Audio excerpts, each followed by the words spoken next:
he discovered a secret. His wife was a reincarnated being. Lin Xuan, darling, my friend's supermarket is on the verge of collapse. Shall we take over? Jiang Xue, sure, whatever you want. Oh, take over, the more the better. Oh, you know what food means in the apocalypse? Lin Xuan, honey, it seems another French truck is up for sale. Shall we acquire it? Jiang Xue, of course, let's go for it. Oh, in the apocalypse, a vehicle can be a lifesaver. Oh dear, my reincarnated wife says the apocalypse is approaching. What should I do? Chapter 1. Inner thoughts at 5:30 in the afternoon. As the workday came to a close, Lin Xuan left the office amidst the envious gazes of his colleagues. As a local landlord, he possessed both car and home, and with a beautiful wife, he had no need to endure the grind of a 996 work schedule. Work for him was merely a way to pass the time. Wife, why have you bought so much food? Honey, my friend Yanzi's small supermarket is failing, and she asked for my help. I've taken it over. You're not angry, are you? Upon hearing Lin Xuan's voice, Jiang Xue paused and spoke in a feeble tone. The apocalypse is imminent. Foolish husband. Oh, you know what a single pack of instant noodles signifies? It means you can sleep with a third-rate star. What was that? Lin Xuan was momentarily stunned. Besides the sound in his ears, Jiang Xue's voice echoed in his mind, speaking of the apocalypse. Honey, I didn't spend much. You're not upset, are you? Of course not. How could I be upset? But, dear, our home is spacious. We shouldn't leave it all out like this. Can't we store it in the supermarket? Foolish husband, during the apocalypse, supermarkets will be the first targets for looters. Everything will be taken. How could home be safe? Is it an alien invasion or the world crumbling? No, wait. How could my wife know about the apocalypse? Honey, you're not angry, are you? Not at all. How could I be angry with you? Let's move it. I'll help you. Lin Xuan waved his hand. He was exceptionally indulgent with his wife back when his family hadn't undergone relocation. He was merely a poor boy, and his wife had never shunned him for his poverty, marrying him without hesitation. After their relocation, while the village's youth indulged in revelry, he remained devoted to his wife. Lin Xuan shed his jacket, rolled up his sleeves, and assisted Jiang Xue in moving supplies upstairs. Their home was a five-story building, with the first floor covering 200 square meters, complemented by a small courtyard. In the rapidly inflating housing market of Jiang City, this property was quite valuable, but Lin Xuan felt no pride. Most families in the village were similarly situated. This area had once been worthless to the village entrance. Lin Xuan owned another building, larger still, 7 stories high, which he rented out. Thanks to the rental income, Lin Xuan's earnings surpassed those of his 996 working colleagues, while his parents had ventured to a more distant countryside to tend to their garden. It was not that Lin Xuan had driven them away, rather, they had insisted on it. Having farmed their entire lives, they found little joy in the village, where neighbors spent their days playing mahjong or dancing in the square. They opted instead to rent land in the countryside, where they could cultivate flowers and vegetables, living quite happily. Son, there's fruit in the fridge. Have a snack. Dinner will be ready soon. 2 hours later, after Lin Xuan and Jiang Xue finally moved everything, they were both drenched in sweat. Their son, Lin Zifeng, had been calling out for food repeatedly, prompting Lin Xuan to let him snack on some fruit while they awaited the delivery of dinner. Lin Xuan handed Jiang Xue a bottle of water, and they both settled on the sofa, each absorbed in their phones. However, Lin Xuan's attention was clearly not on his device. Rather, he was intently listening to Jiang Xue's inner thoughts. In half a month, the apocalypse will arrive. Having been reborn, I shall never again allow my family to suffer. I, Jiang Xue, lack the grand aspirations to contribute to humanity, but I will protect my family. Those who harmed us in the past shall not prevail this time. My husband shall no longer risk his life for mere food, nor shall my son starve to death. We must grow stronger.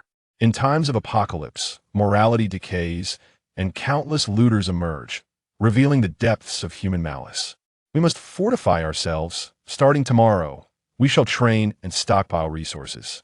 In the early days of the apocalypse, physical strength greatly increases survival chances, paving the way to become an evolved being. Each phrase resonated within Lin Xuan's mind. Zombies, looters, evolved beings. These words struck him deeply. He was convinced that his wife, Jiang Xue, was entirely saying this was no mere rumor. At that moment, Lin Xuan wholeheartedly believed in Jiang Xue's words. He understood her reasoning. Sharing such thoughts with others would likely lead to disbelief or, worse, being labeled insane. If anyone did believe her, the consequences could be dire. There would be no explaining her reincarnation, and she might end up being subjected to dissection for research. The apocalypse? I, Lin Xuan, harbor no grand ambitions, but I am resolute in protecting my family. No matter what you experience to be reborn, I will safeguard you in this life. Lin Xuan made a silent vow. From that day forth, he would fully cooperate with Jiang Xue in preparing for the apocalypse, ensuring that the responsibility of protecting their family would not rest solely on her shoulders. He was a man, and he must shoulder this duty. Chapter 2. The Apocalypse Survival Manual. After dinner and putting their son to bed, Lin Xuan, as usual, turned on his computer. However, instead of playing games as he typically did, he began browsing various websites. As a seasoned internet user, he was well aware of which sites offered expert posts for learning. The Apocalypse Survival Forum is just the place. Lin Xuan opened a forum dedicated to survival in the apocalypse and eagerly immersed himself in the posts, absorbing knowledge like a starving man. The following morning, after breakfast, Lin Xuan did not go to work. Instead, he resigned. That job, which paid 3,500 yuan, had simply served to pass the time, and he no longer needed it. Honey, our security bars are quite old and rusted in places. I've noticed some recent news about break-ins, where thieves cut through security bars to gain entry. I think we should replace them. What do you think? Lin Xuan tentatively suggested to Jiang Xue. The first principle of survival in the apocalypse is the need for a secure location. Regardless of the disaster, one should never hide in remote areas. Familiarity with one's surroundings and having a supportive community is essential. Go ahead and replace them. It won't cost much, Jiang Xue replied nonchalantly, though internally she felt quite pleased. Based on her past experiences during the apocalypse, they would likely remain at home for an extended period. A safe and sturdy house would be of utmost importance. Great, they'll have someone come measure this afternoon. Oh, by the way, I resigned. Resigned? Why did you quit, dear? It was pointless. You know my companion bunch of 996 workers. I'm the only local landlord, and I don't fit in. They always joke about me. It's quite dull. I've decided to start my own business. Start a business? What made you think of that? You're truly insightful, dear. Jiang Xue could no longer suppress her joy. Lin Xuan's words thrilled her. Owning a medium-sized supermarket, stocked with rice, flour, oil, and daily necessities, would mean they would never have to worry about supplies. Again, Lin Xuan smiled as well. The second principle of apocalypse survival is ensuring an adequate supply of resources. By using the pretext of opening a supermarket, they could purchase in bulk. Darling, now that we have made our decision, shall we swiftly take action? Sure, my dear. Let us divide our tasks. Since you are well acquainted in the village, you can seek out shops and warehouses while I look for suppliers. All right, I shall transfer 200,000 to you for this purpose. Lin Xuan nodded that he usually provided Jiang Xue with 20,000 each month for household expenses, but it was evident that she had little savings. Her spending habits were quite extravagant, with the wardrobe overflowing with clothes and shoes. Huanglin Village, situated in the eastern outskirts of Jiangcheng, is a large, scattered settlement primarily inhabited by the Huang and Lin families, each boasting over 1,000 members. As Jiangcheng developed, the rural population migrated, leading to the requisition of Huanglin Village's farmland for factories and industrial parks. Consequently, a significant influx of migrant workers settled in the village, resulting in a population of approximately 50 to 60,000, forming the Huanglin Village community. Benefiting from urban development, most of the original residents of Huanglin Village were relocated households. The older generation lacked ambitious aspirations, content to engage in minor businesses to sustain their lives. Lin Xuan first approached a shop specializing in the production of security grills. He specified that they should not be made of stainless steel, but rather traditional steel bars, about the size of a thumb, and requested an additional layer of iron security door for the main entrance. The shopkeeper was perplexed, as such security grills had long fallen out of favor, with even stainless steel variants gradually being replaced by invisible security nets. However, the willingness of the customer to spend was paramount, and he thought that if the appearance were unsatisfactory, he could always install a new one and earn another profit. After scheduling a time for a craftsman to take measurements, Lin Xuan opened his mobile banking app to check his finances. When the land was requisitioned, His family received over $8 million in compensation, which Lin Xian's parents used to construct a rental building and purchase 3 storefronts. The rental building consists of 7 floors, each housing 5 single rooms, 2 one-bedroom units, and 1 3-bedroom unit, all furnished with second-hand air conditioners and washing machines. That a single room on a regular floor rents for 600 yuan, a 1-bedroom unit for 1,000, and a 3-bedroom unit for 2,200. Lin Xian, known for his fair treatment of tenants, had garnered a good reputation, leading to stable occupancy. His rental properties generated nearly 40,000 yuan in monthly income, complemented by revenue from storefront rentals and various small businesses he partnered in, resulting in an annual income of around 1 million yuan. This financial success allowed him to live comfortably while his colleagues remained trapped in the grind of corporate life. Over the years, Lin Xian accumulated nearly 10 million in assets, not including his parents' wealth, the extent of which remained unknown to him as he had never inquired. Regardless, money was not a concern. However, Lin Xian soon decided to allocate 4 million for the purchase of gold bars, adhering to the adage that in prosperous times, one invests in antiques, while in chaotic times, one invests in gold.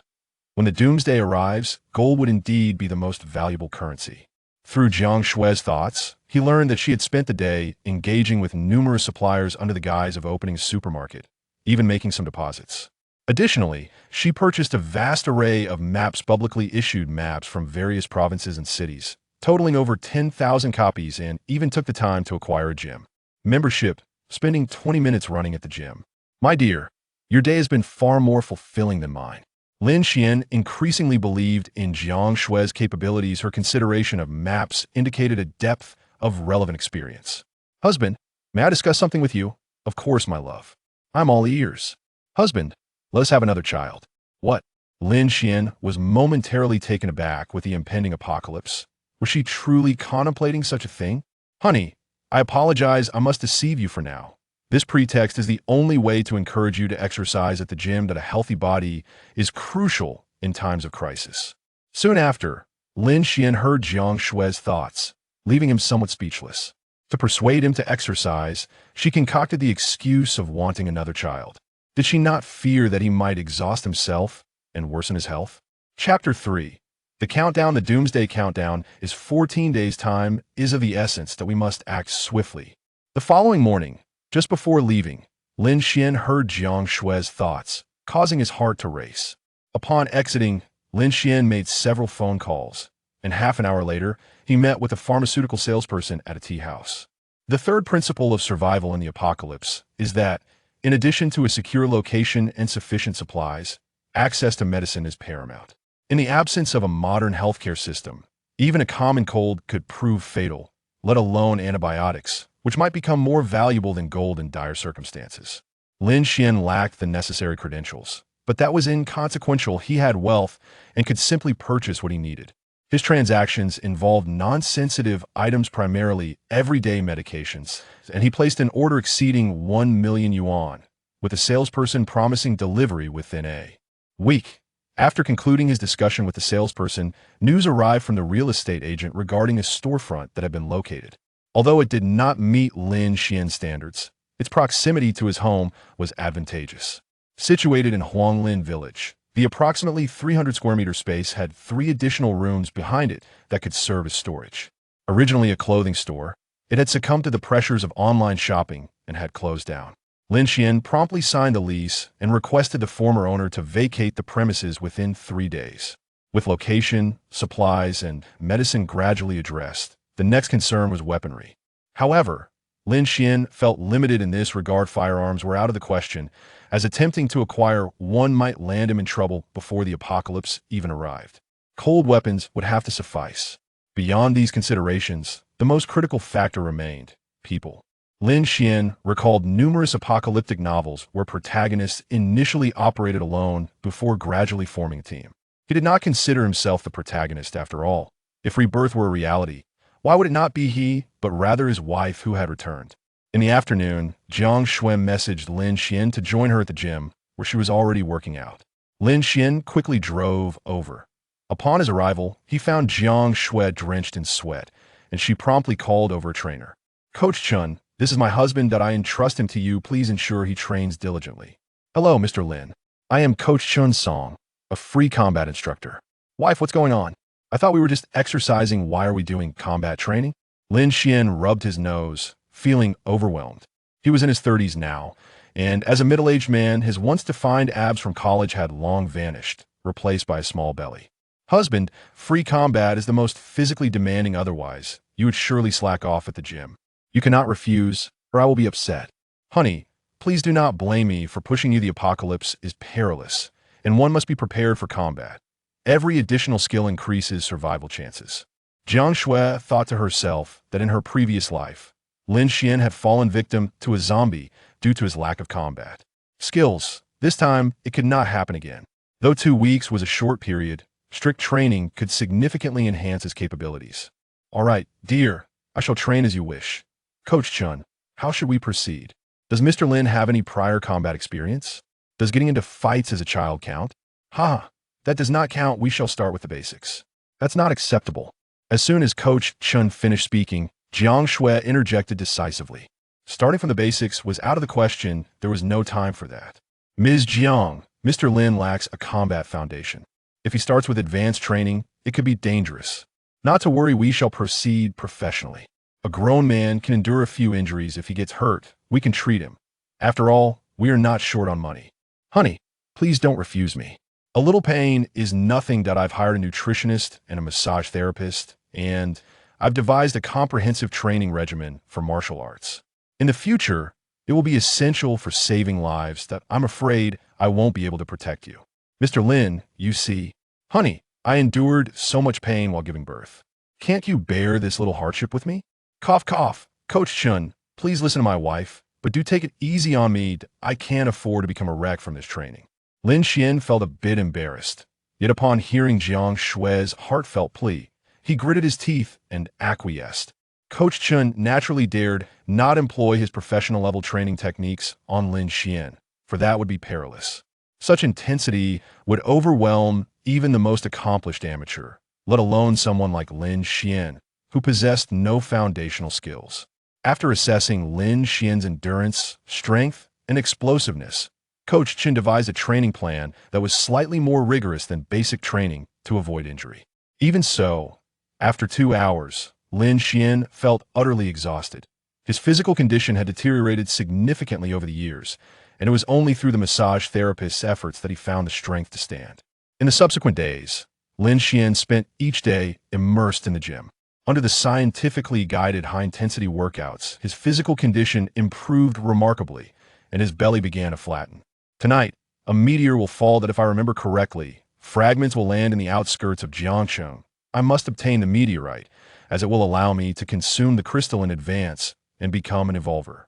On the night of the 5th day of the countdown, just before sleep, Lin Xuan once again heard Jiang Xue's inner thoughts. Upon hearing this, he found sleep eluding him. After midnight, Jiang Xue stealthily got out of bed and left the house. Once she departed, Lin Xuan, who had been feigning sleep, opened his eyes, contemplating whether to follow her. Meteorite? Recalling Jiang Xue's words, Lin Xuan opened his phone to search for information. Indeed, the news confirmed that a meteor would be falling tonight, albeit a small one, posing no danger. Incidents of meteorite falls occurred several times a year, and no one paid them any mind. In that moment of hesitation, Jiang Xue had already ventured far. She didn't take the family car, but had prepared a different vehicle. Seeing that he could not keep up, Lin Xuan decided against pursuing her, trusting Jiang Xue.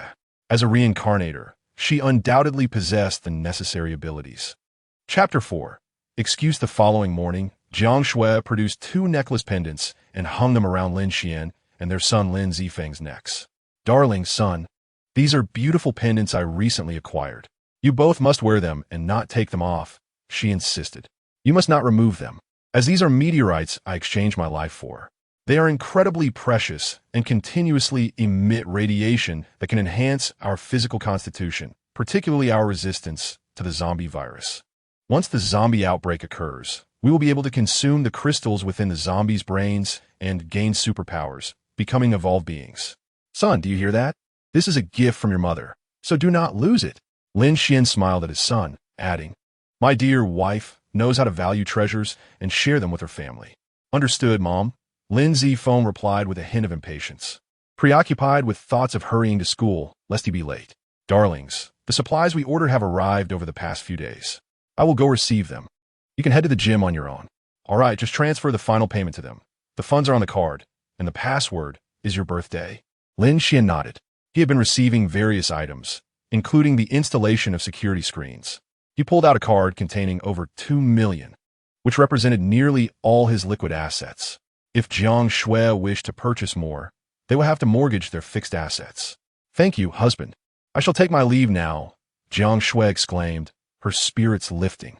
There are still many items to acquire, such as cigarettes, alcohol, and tea, luxury goods, and essentials like sanitary napkins.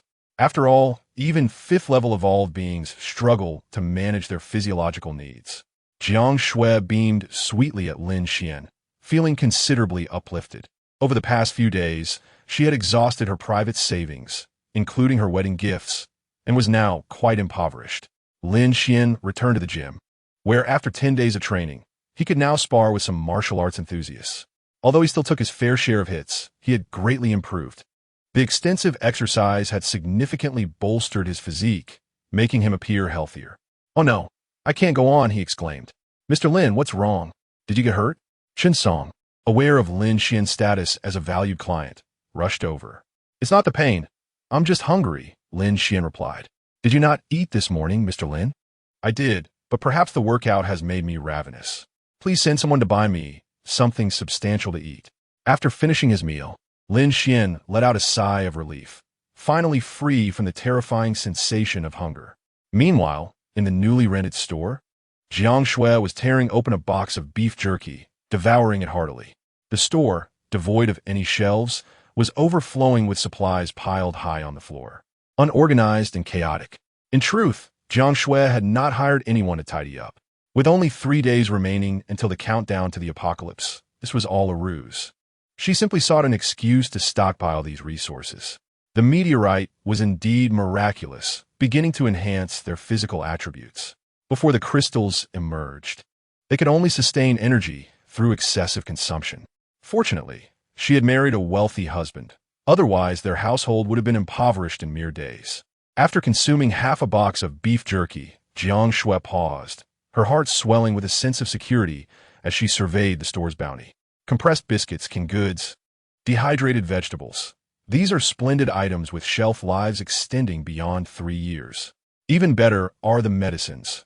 When the apocalypse strikes and transportation ceases, even pharmaceutical companies will be unable to operate. A single bottle of antibiotics can be exchanged for numerous valuable goods, she mused, beginning to inventory the store supplies. As she touched the items she deemed most valuable, they vanished without a trace. Having completed her task, Jiang Xue took out her phone and dialed a number. Little brother, I made some money in business recently. Bring Dad to Jiangcheng for a visit. I've already purchased the tickets for you. They're for tomorrow at 10:30. Please don't be late.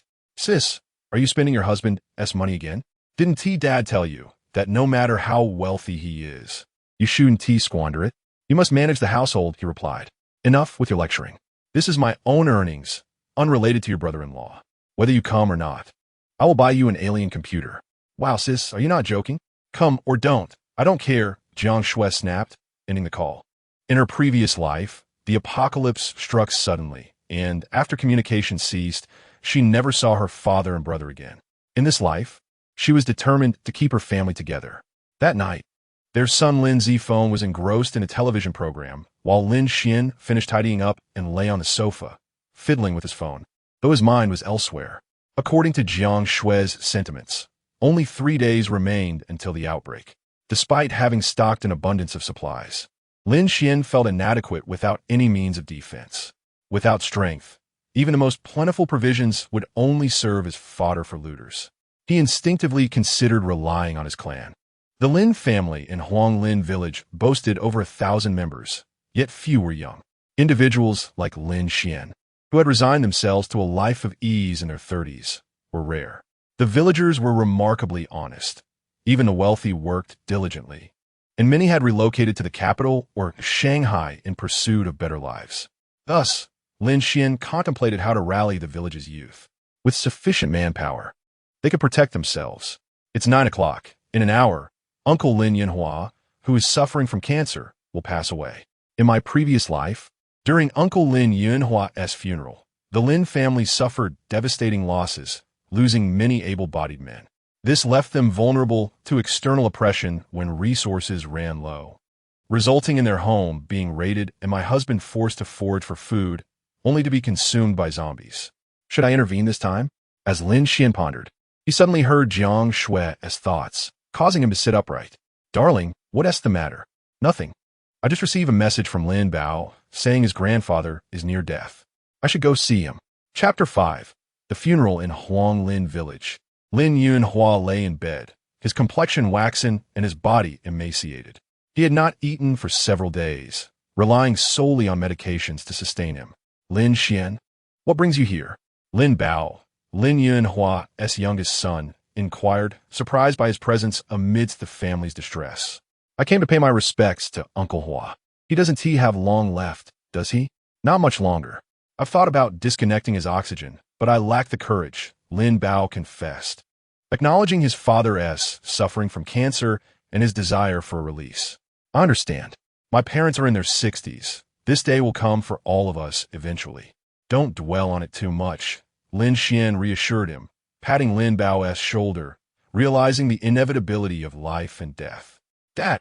After a few puffs on his cigarette, a piercing scream erupted from the room, followed by the weeping of women. Lin Bao discarded his cigarette butt and entered the room. Before long, several prominent elders of the Lin family arrived to discuss the funeral arrangements. The younger generation, including Lin Bao, were unfamiliar with the customs and left it to the elders to manage. More and more Lin family members gathered, some opening the long-silent Lin family ancestral hall to begin preparations while Lin Xuan's descendants tended to him, dressing and preparing him for his final journey. Hua Shu commands great respect and has made significant contributions to our Lin family during the land requisition for the highway and twice for factories in Huanglin Village. It was Hua Shu who took charge of the proceedings. Were it not for him, our benefits would not have been as substantial. Therefore, I propose that Hua Shu's funeral must be conducted with great ceremony. Each household should send at least one person to assist, and all the elders who are able to attend should come, for the Lin family must not lose face. Lin Xuan, what are your thoughts? Lin Xuan spoke wisely, asserting his position as the eldest son. I have made a decision regarding this matter. It shall be a grand affair. The obituary will be entrusted to the uncles to draft and send out promptly. A man beside Lin Xuan, the eldest son of Lin Xuan, noted that as the eldest son, he possessed considerable authority in arranging the elder's final rites, viewing it as an opportunity to earn filial piety. Lin Sheng would not overlook this chance, and as for finances, he was unconcerned, for the wealth of the Lin Xuan family ranks among the top 5 in Huanglin Village. The following morning, Lin Xuan received a notification from the family group, calling for a meeting at the ancestral hall. Representatives from all Lin family members residing in Huanglin Village attended, where some clan elders announced various matters. Having attended several funerals for the elderly, Lin Xuan was familiar with the process, which primarily involved receiving condolences and the funeral itself, an event that required the participation of youth as the more attendees. The more it reflected the family strength. Son, have you lost your mind? Why do we have so much rice and flour at home? Lin Xuan's mother exclaimed. Mom, it wasn't me. It was Jiang Xue who brought it. One of her close friends had to shut down her small supermarket and was nearly driven to despair. So Jiang Xue bought the stock.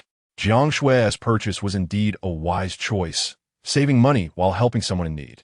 Lin Xuan's mother's expression shifted from anger to delight, praising Jiang Xue for her actions.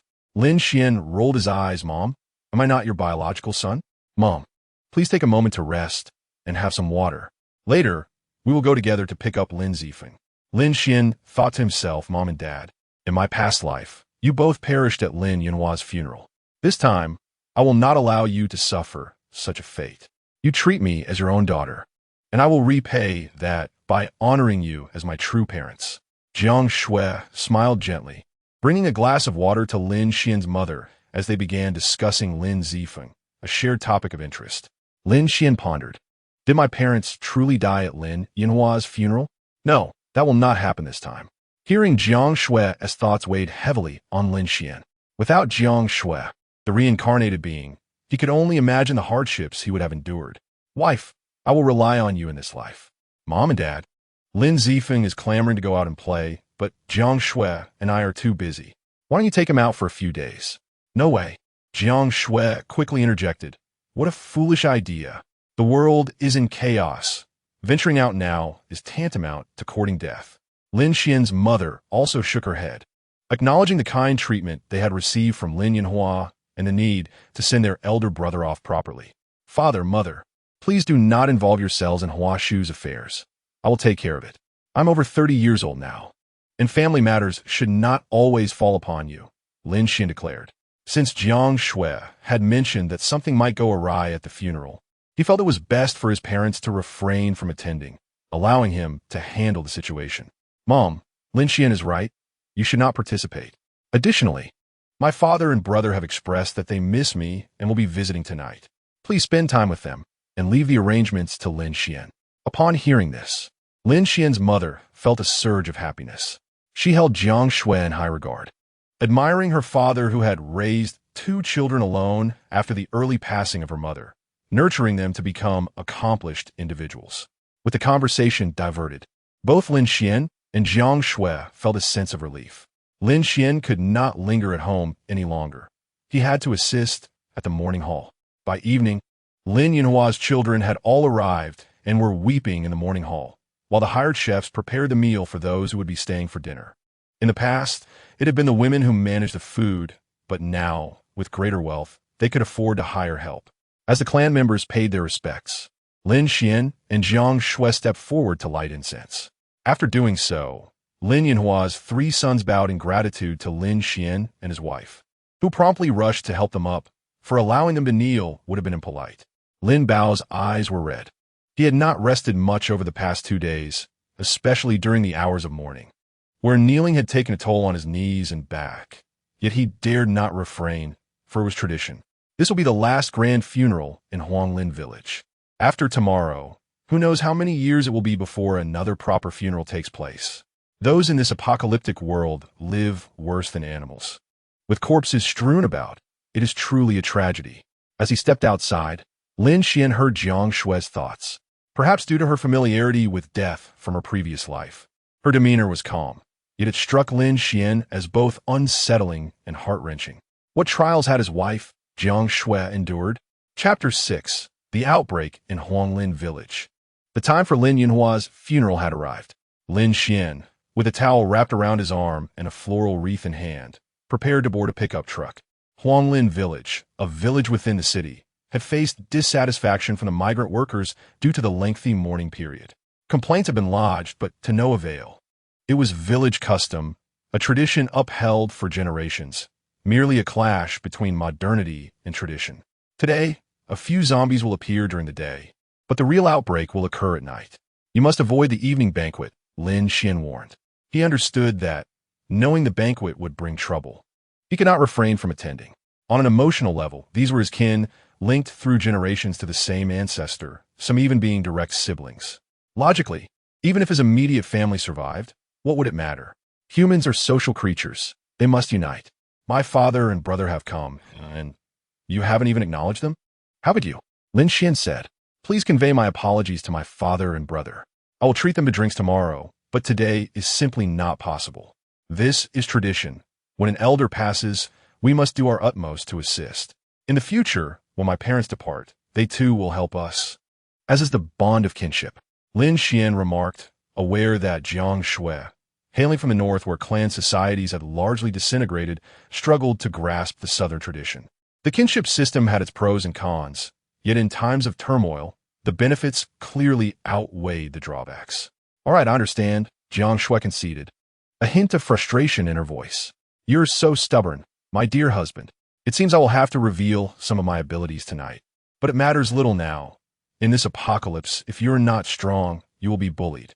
Before long, the procession was ready, and the auspicious time had come. The convoy set off amidst the sound of firecrackers, comprised entirely of Lin family members. Many had not seen each other for the entire year.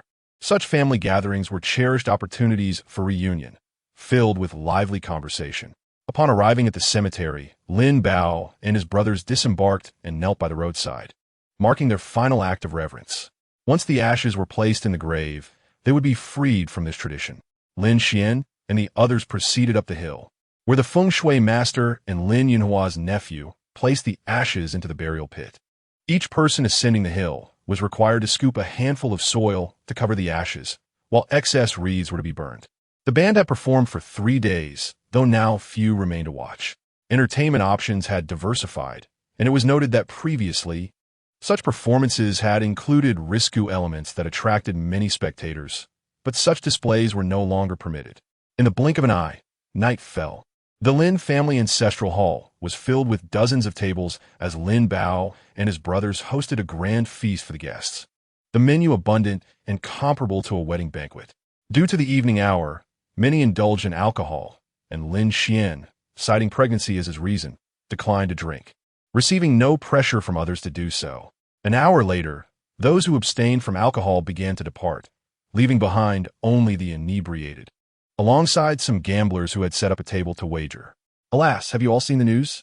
It appears that in the magical city of Mo, zombies have emerged, attacking individuals in the subway. What nonsense about zombies?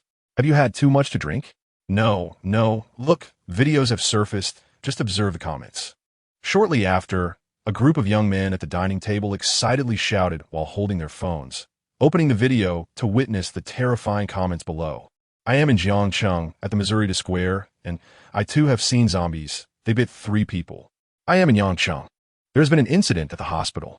Check my homepage for the video. It's also zombies. I hail from the northeastern region. We have them here too. Mom, I'm so scared. Heavens, what is happening? It's everywhere. There are so many sirens near my home. I am terrified. Fear level +1. Fear level +2. I have a Gatling gun that fires blue flames. Don't be afraid. I will save you. Stop joking from upstairs. This is not a rumor. Quickly check the trending topics. Something has occurred. In mere minutes, thousands of comments flooded in, with individuals from at least dozens of cities sharing their own sightings of suspected zombies. The crowd grew increasingly interested, each person retrieving their phones to read the trending comments, and the atmosphere in the Lin family ancestral hall began to grow tense. Lin Xuan stared at his phone. Although he had already known, the videos within still sent chills down his spine, too gruesome and too real to be false. Do you hear that? It's the sound of sirens. Indeed, it was the sound of sirens, many of them. At that moment, Lin Xuan decisively smashed a bottle of beer onto the ground, the loud crash silencing the room as everyone turned to look at him. Everyone, stop drinking. Something has happened. All of you put your phones down. Lin Xuan, have you lost your mind? Are you drunk? I haven't been drinking. Look at your phones. Zombies have erupted nationwide. You can hear the sirens outside. What nonsense are you spouting? Have you gone mad? Despite Lin Xuan's serious tone, many remained skeptical. Only the young people present silently gathered around him. They, being avid internet users, had seen movies like Resident Evil and were not unfamiliar with zombies. Yet now they were frightened. Brother, what should we do? I am scared. I'm scared too. Don't grab my shirt. Some whispered nervously, their eyes glued to their phones as they frantically scrolled through the messages. The earlier video had accumulated tens of thousands of comments, growing increasingly horrifying. Lin Xuan's complexion turned ashen as he observed the drunken individuals around him. Under their influence, many began to believe he was losing his mind and started drinking again. Lin Xuan was in turmoil. Having laid dormant for too many years, he lacked both authority and experience, leaving him a loss on how to navigate the current crisis. Suddenly, after several minutes, the doors of the ancestral hall were violently flung open. A hired chef stumbled in, clutching his throat, collapsing to the ground with blood oozing from his neck. He could not utter a word, only pointing towards the entrance. Outside, chaos reigned as dozens of zombies pounced upon several people, viciously devouring them in a scene of extreme carnage. As some brave souls attempted to rescue the victims, they too were quickly dragged down by zombies.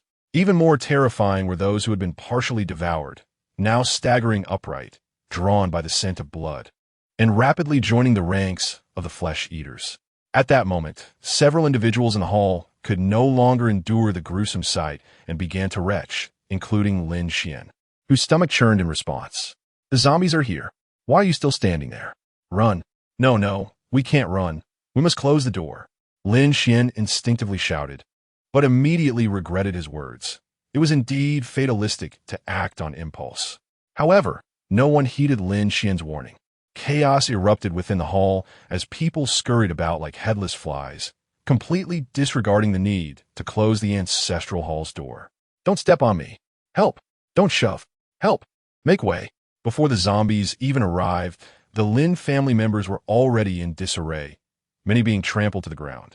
Lin Xuan found himself jostled around, his individual strength proving futile in the pandemonium.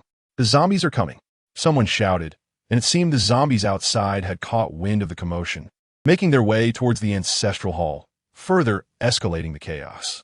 Desperately, Lin Xuan pushed towards the kitchen, where knives and axes lay, the only source of potential weaponry. He shouted in vain, trying to restore order, but no one listened. Frustrated, Lin Xuan abandoned the kitchen, kicking over a table and seizing it to charge towards the entrance.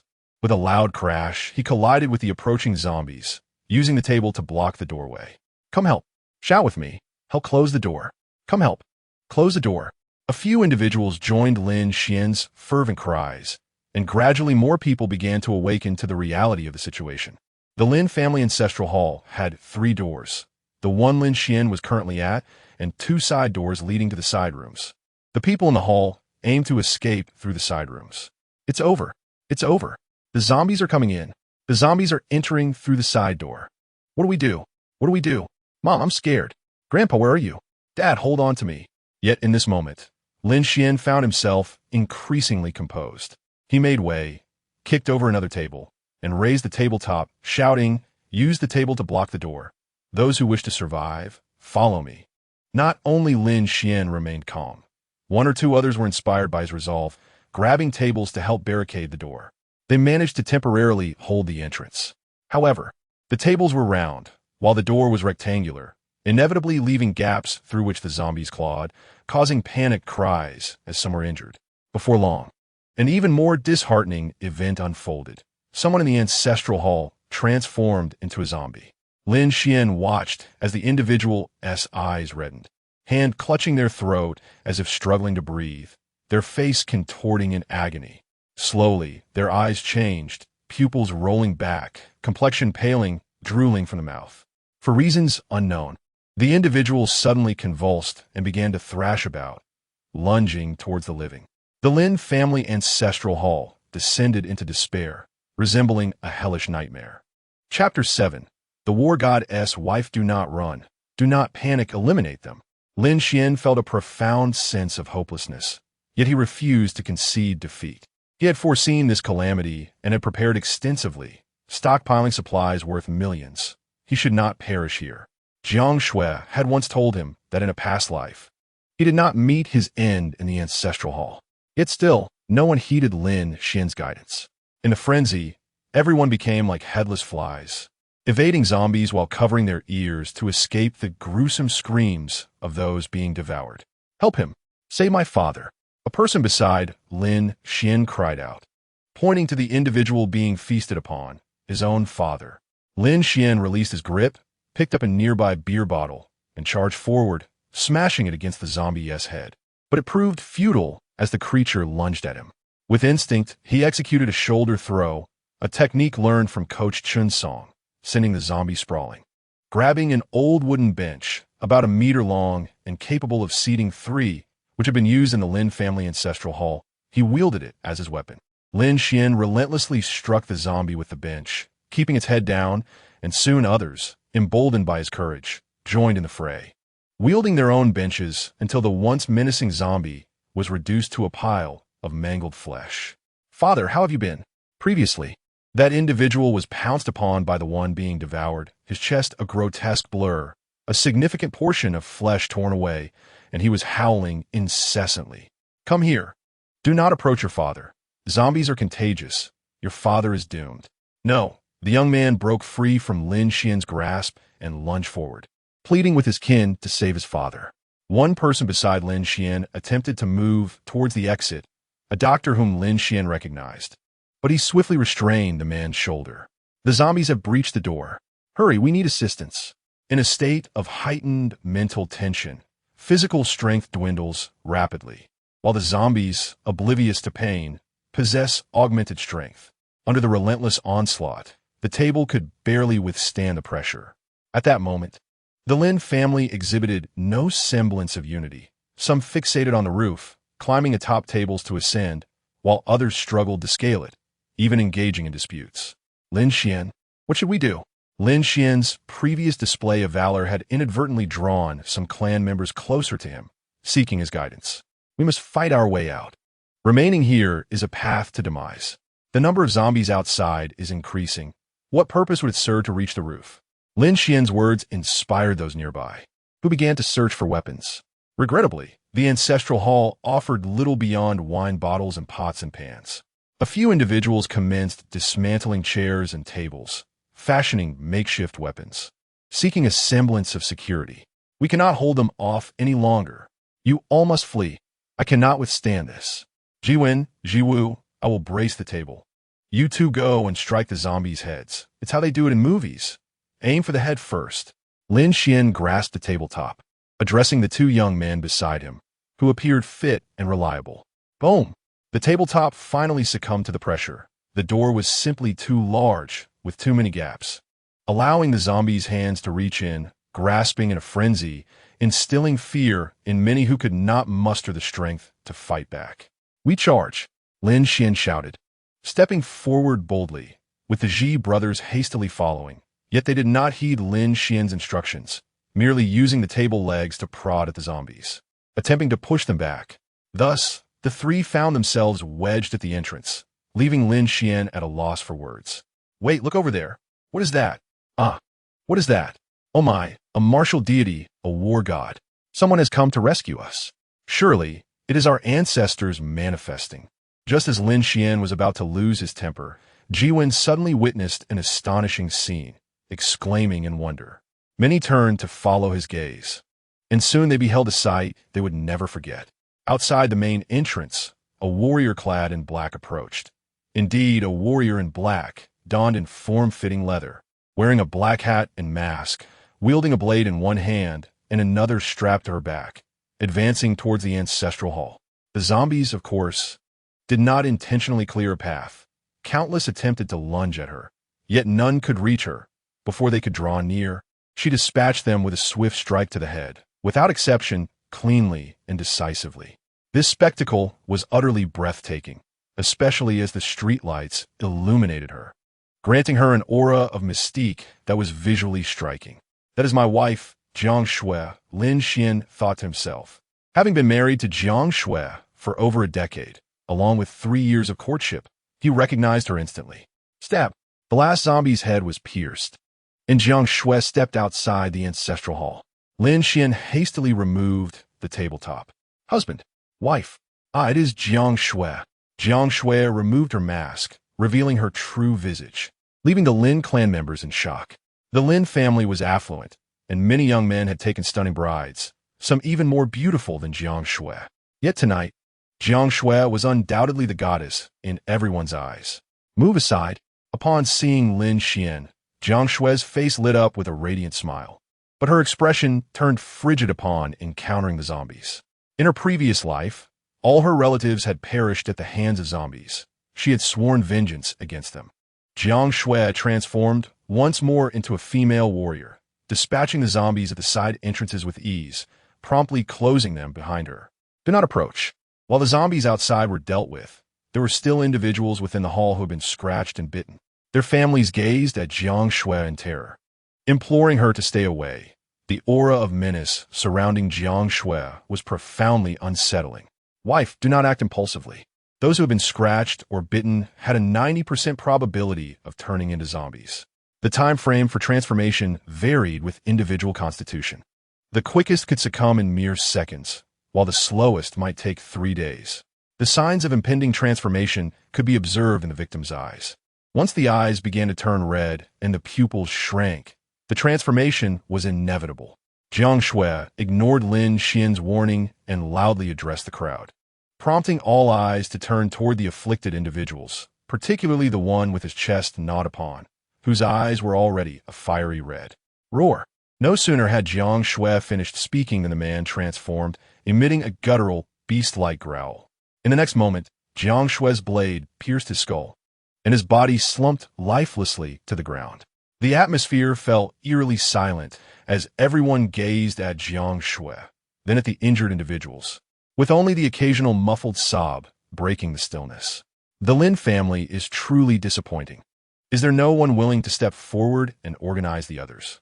Jiang Xue scanned her surroundings, reflecting on this thought, which Lin Xuan overheard.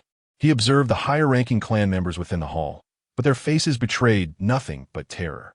This was not their fault. After all, none had ever faced such a calamity.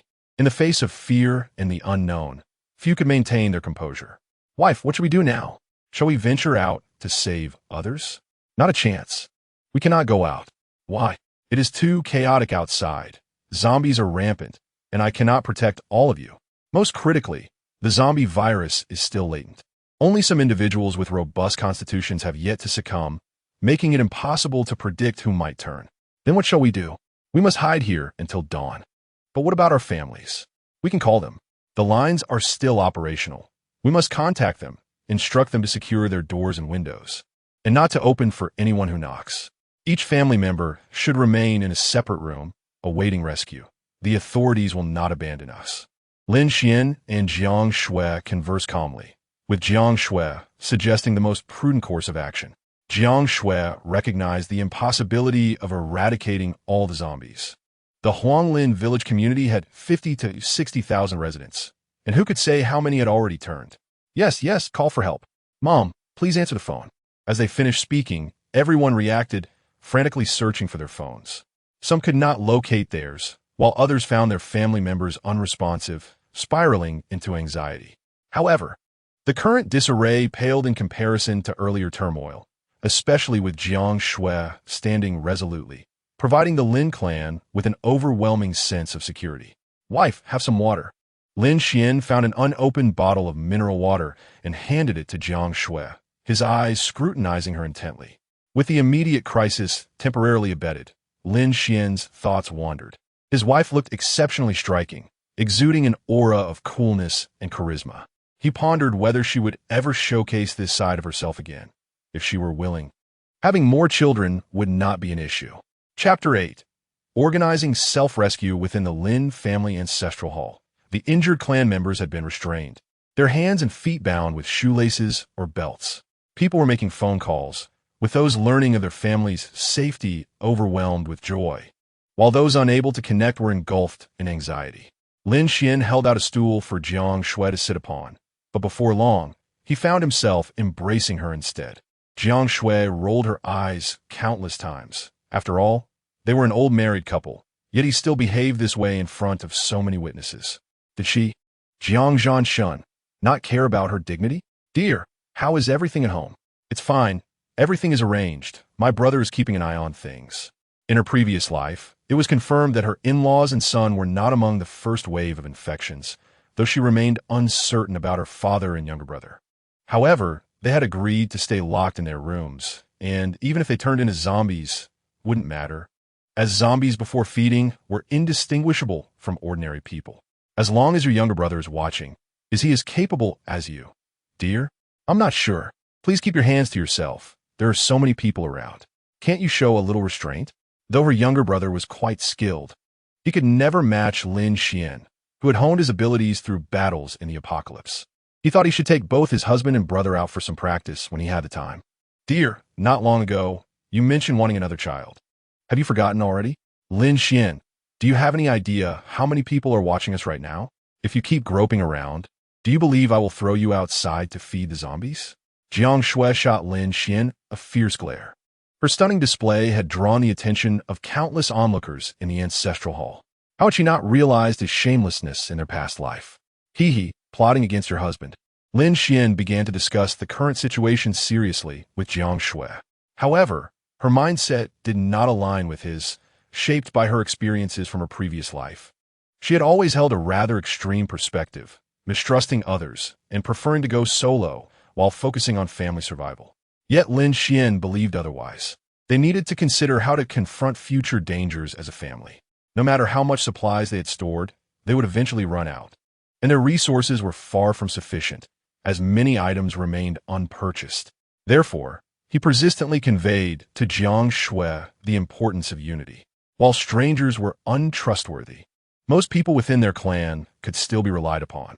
The Lin family had always been remarkably united, but in recent years, due to newfound wealth and urban development, the traditional clan system had begun to show signs of collapse. The two engaged in quiet discussion. Jiang Xue neither opposed nor supported him, remaining somewhat silent. Outside the ancestral hall, the sounds of screams began to diminish, and the once boisterous Huanglin village gradually fell into silence. Occasionally, distant sounds reminiscent of gunfire would stir gasps of alarm. The voices on the phone within the hall also grew faint, as few had brought power banks or charging cables. And many phones were nearly out of battery. Some individuals, weary from anxiety, began to drift off to sleep, but most remained wide-eyed, gazing at the starry sky above, feeling lost and anxious. Every few minutes, someone would attempt to call the police, but all governmental agency numbers were unreachable.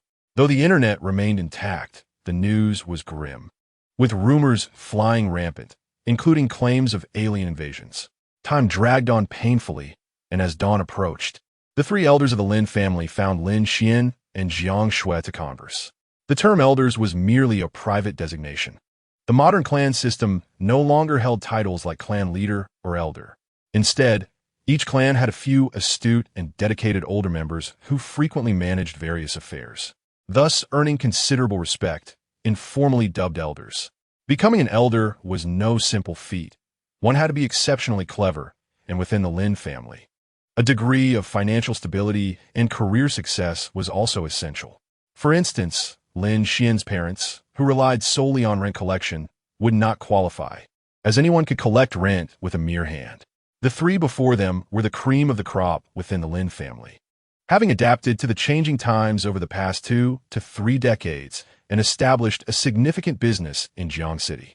Their standing within the Lin family was second only to Lin Xuan, making them respected seniors among the younger generation. Lin Xuan, Lin Xian's wife. We wish to discuss a matter with you. Have you received any news from outside? Uncle Yin City, my wife hasn't worked for several years, and I've merely been going through the motions. We have no news ourselves. Have you 3 uncles heard anything? Yes, we have contacted a few friends, and the situation is dire. Zombies have appeared in the city, and several police stations have been completely wiped out. Coupled with what you mentioned earlier, zombies are now reported in dozens of cities. Thus, we elders have concluded that this is a nationwide, perhaps even global catastrophe. We cannot wait for the government to rescue us. We must take matters into our own hands. These old fellows are quite capable. They've managed to remain calm and begin analyzing the situation so promptly. It was worth my effort to save them.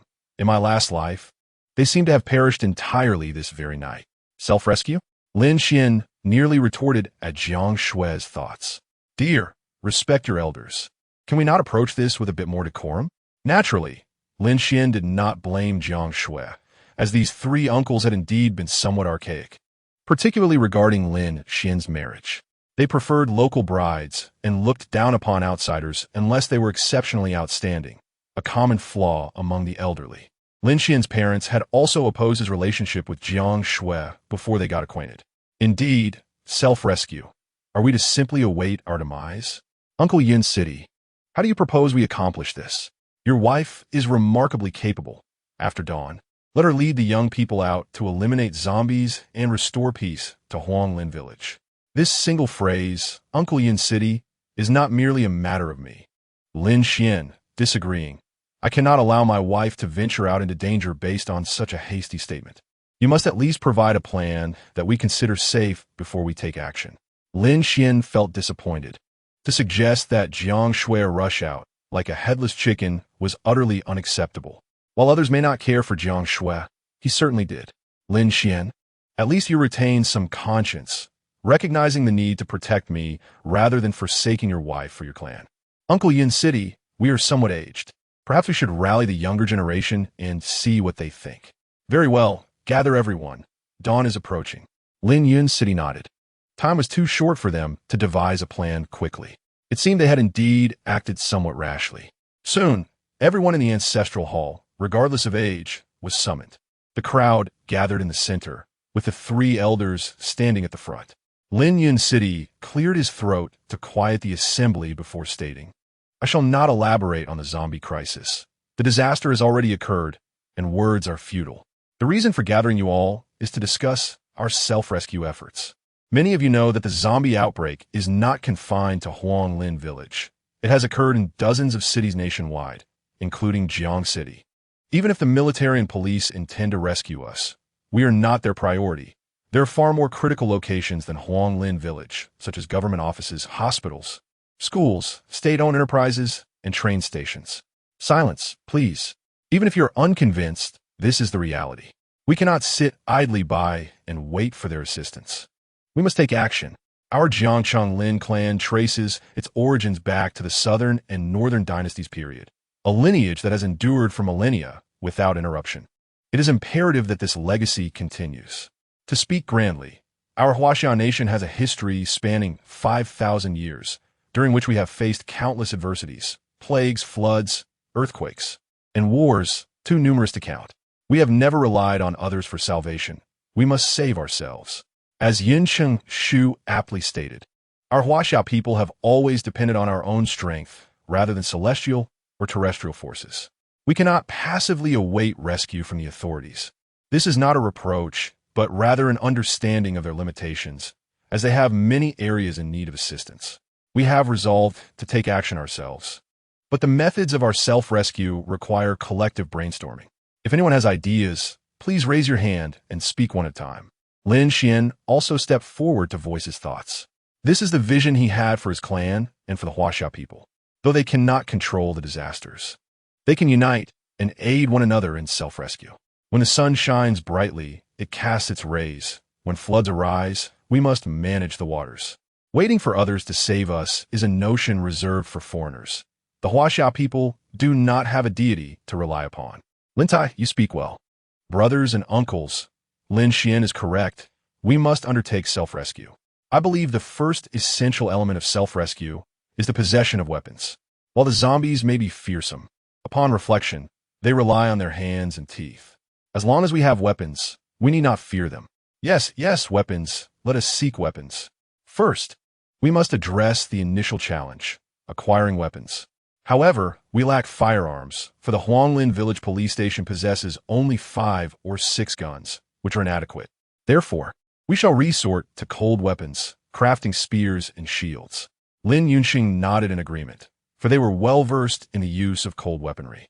Among the Lin clan, no man over 60 had not participated in some form of conflict, be it with the Huang clan or other villages, over land or water, leading to fierce battles. For the past 2 to 3 decades, with the establishment of sound legal systems and a shift away from subsistence farming, such conflict have diminished. Yet the skills of the older generation in combat remain intact. I know where to find materials. We can approach shops that manufacture doors and windows for stainless steel and iron pipes. With skilled craftsmen, welding spearheads and shields will be quite simple. Who among you possesses welding skills? Those proficient in such trades should volunteer. Those who can secure weapons will have the first opportunity to save their families. I can too. Lin Xuan's final remark about formidable weapons drew many volunteers. The generation of Lin people in their 30s and 40s has endured hardships. Many had worked various jobs before the relocation began. Crafting long spears should not pose too great a challenge. We need not a large group. 3 or 4 will suffice. A larger number would attract unwanted attention. I will call names, and those selected should step forward. Lin Xuan shouted to overpower their voices and chose 4 individuals, all appearing robust and well-proportioned. He decisively excluded any overweight candidates, especially noting the prevalence of obesity among the Lin clan's youth. Lin Xuan's wife remarked, "What more is there to discuss?" Jiang Xue, my wife, agrees. We cannot simply take one step at a time. Including the residents of Huanglin Village and the migrant workers, there are at least 50 to 60,000 people. We cannot predict how many have turned into zombies. What shall we do if we slay one batch and another appears? Thus, we must devise a comprehensive plan. Uncle, Lin Xuan is correct. Strength lies in numbers. And we must rescue not only the Huang family, but also the tenants. Additionally, we must block the exits. There are numerous factories across from Huanglin Village, teeming with workers. To the south lies the village of Chun and a logistics park. This area is densely populated, and if we do not seal the exits, more zombies will come. Indeed, we must take the initiative to establish contact. With the clan elder presiding, the crowd gradually calmed, and suggestions began to flow. The atmosphere grew lively as Lin Xuan looked at his kin, his heart filled with comfort. They had transcended their fear and were now ready to confront this calamity head-on. Chapter 9. Warriors. Once the people in the ancestral hall were rescued, it was akin to a snowball effect, prioritizing the escape of Lin clan members, followed by the Huang clan and the migrant workers. Ideally, we could locate personnel from the street office or police station to represent the government in organizing the community of Huanglin Village and sealing off its entrances and exits. As for the next steps, there was little discussion. We would address those later. A broad plan has been established. As previously mentioned, we shall now commence the recruitment of the action team. We have deliberated and decided that the action team will consist of 15 members for skilled in weapon crafting, alongside Lin Lao Lu, who can pick locks. We still need 10 protectors for these technicians. Of course, Lin Xuan and his wife are already included, leaving us to select 8 more. Who wishes to volunteer? Seeing the dawn break, Lin Xuan addressed the assembly of Lin clan members, noting that with 70 to 80 individuals present, assembling 15 should be feasible. Given that we cannot have too many participants, I will outline several criteria. First, unmarried only children should refrain from joining. Second, those who are overweight and have limited mobility should not participate. Naturally, those who struggle to lift even a bucket of water should also abstain. Lin, she interjected, I meet all the criteria. I will go. So do I. I can manage. The numbers still exceeded the limit, so I propose another criterion, priority for party members. Lin Xuan suggested this, and after careful selection, they finalized 8 individuals, totaling 10 to protect the technicians. They dismantled the packaging of liquor bottles and fashioned them into arm guards. If zombies were to bite them, they could use their arms to shield themselves, as the packaging was sturdy and might withstand a bite. Additionally, they dismantled benches to serve as weapons. At this moment, Jiang Xue stood forth, stating that the liquor packaging, being made of hard cardboard, would still serve a significant purpose and was lightweight enough to wear on their arms, potentially saving their lives. Meanwhile, Lin Xuan possessed a knife, reminiscent of a Tang Dynasty ring-handled sword, the origin of which he was unaware. You 15 are the heroes of our Lin clan, the warriors. In ancient times, warriors would partake in a celebratory drink before setting out. Today, we shall do the same. Yin Cheng Shu, please prepare a bowl of this potent liquor. We shall forego it and instead opt for beer. Haha, my oversight. Let's switch to beer. Lin Yunqing intended to prepare a celebratory drink, but was unsure of his own reasoning. Lin Xuan quickly refused. He seldom drank, only managing 3 or 4 bottles of beer. Consuming a bowl of over 50-degree liquor would render him unconscious. There's plenty of alcohol available. Last night was a banquet. Soon, they switched to beer, and each of the 15 shared a bowl. The bowls remained intact, which was somewhat lacking in spirit. Lin Xian's wife inquired how they planned to depart. We shall climb over the wall. We will scale it. That is feasible. I will fetch a stool. Wait, what is the point of that? Simply open the main gate and charge out. We can close it behind us. The crowd began to consider climbing over the wall, to which Jiang Xue rolled her eyes, questioning who they deemed inferior. Under the watchful eyes of the crowd, 2 individuals slowly lifted the bolt and opened the main gate. As the door swung open, they were met by 5 or 6 wandering zombies who, hearing the noise, immediately approached. With a swift motion, Jiang Xue confidently strode forward, her knife flashing as she decapitated one zombie and then kicked another that drew near. Xiangu, has your wife always been this fierce? Xiangu, who holds dominion in your household? Xiangu, you are doomed. Should you dare to stray, your wife will surely end you with a single stroke. The group watched in awe, their mouths agape, as Jiang Xue's ferocity rendered the 5 or 6 zombies inconsequential, dispatching half of them with a mere glance, leaving them in a jovial mood to tease Lin Xuan. Silence. My wife is fighting for her life. What are you all doing? Lin Xuan shouted angrily, rushing forward to assist Jiang Xue in dispatching a zombie that had seemingly materialized from nowhere. They were right. Henceforth, Lin Xuan must assert his authority at home, determined to demonstrate his worthiness as a husband. Do not linger, do not make a sound, and do not run. Proceed with haste, Jiang Xue instructed. The zombies, deprived of their eyesight, relied solely on their sense of smell and hearing. After Jiang Xue dealt with the zombie at the entrance, she turned to the group and then led the way forward, with Lin Xuan quickly keeping pace alongside her. The path was not heavily populated with zombies, yet the ground bore witness to splattered blood and scattered flesh. The bodies were scarce, likely having transformed into zombies themselves. Lin Xuan was intimately familiar with Huanglin Xuan, having spent over 30 years there, with the exception of 4 years at university. He could navigate the area with his eyes closed, especially since he had recently replaced the security windows. This is the place, Lin Lao Lu. Hurry, unlock it. Lin Xuan took a shortcut and soon arrived at the door and window shop, which was indeed secured. He instructed Lin Lao Lu, a registered locksmith, to unlock the door. Who is it? Who's outside? Before Lin Lao Lu could open the lock, a voice called from within. We are from the Huanglin Xuan Village Committee.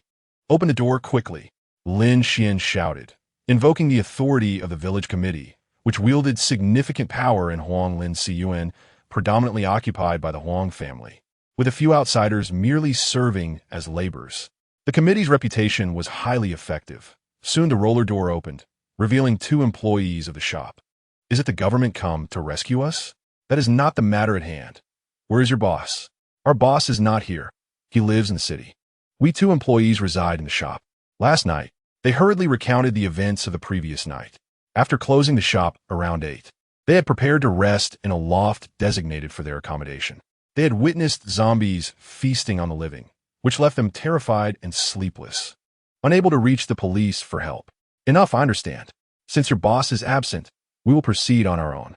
I officially inform you that we are requisitioning the materials in your shop. Record the quantity used.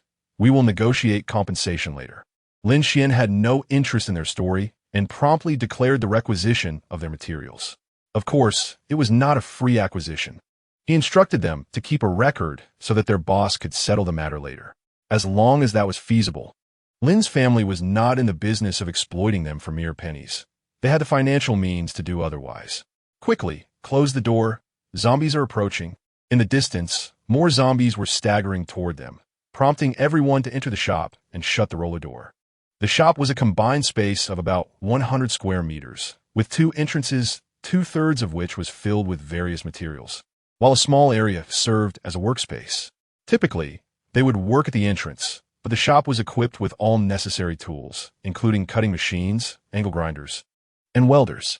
Now that the internet is still functioning, figure out how to manufacture weapons. Begin immediately. The quicker we act, the sooner your families will be rescued. The group busily searched for information, sketched blueprints, and gathered tools to prepare weapons and shields, while Lin Xuan and Jiang Xue stood guard behind the roller door, aware that the zombies were drawn to the commotion. Husband, I hope you refrain from taking the lead after today. This is an apocalyptic scenario. Societal rules have changed. Think of me. Think of Lin Zifeng. Think of your parents. Family is paramount. I understand, dear. This is merely a matter of circumstance. Once we've cleared the zombies from Huanglin Xuan, we can live peacefully.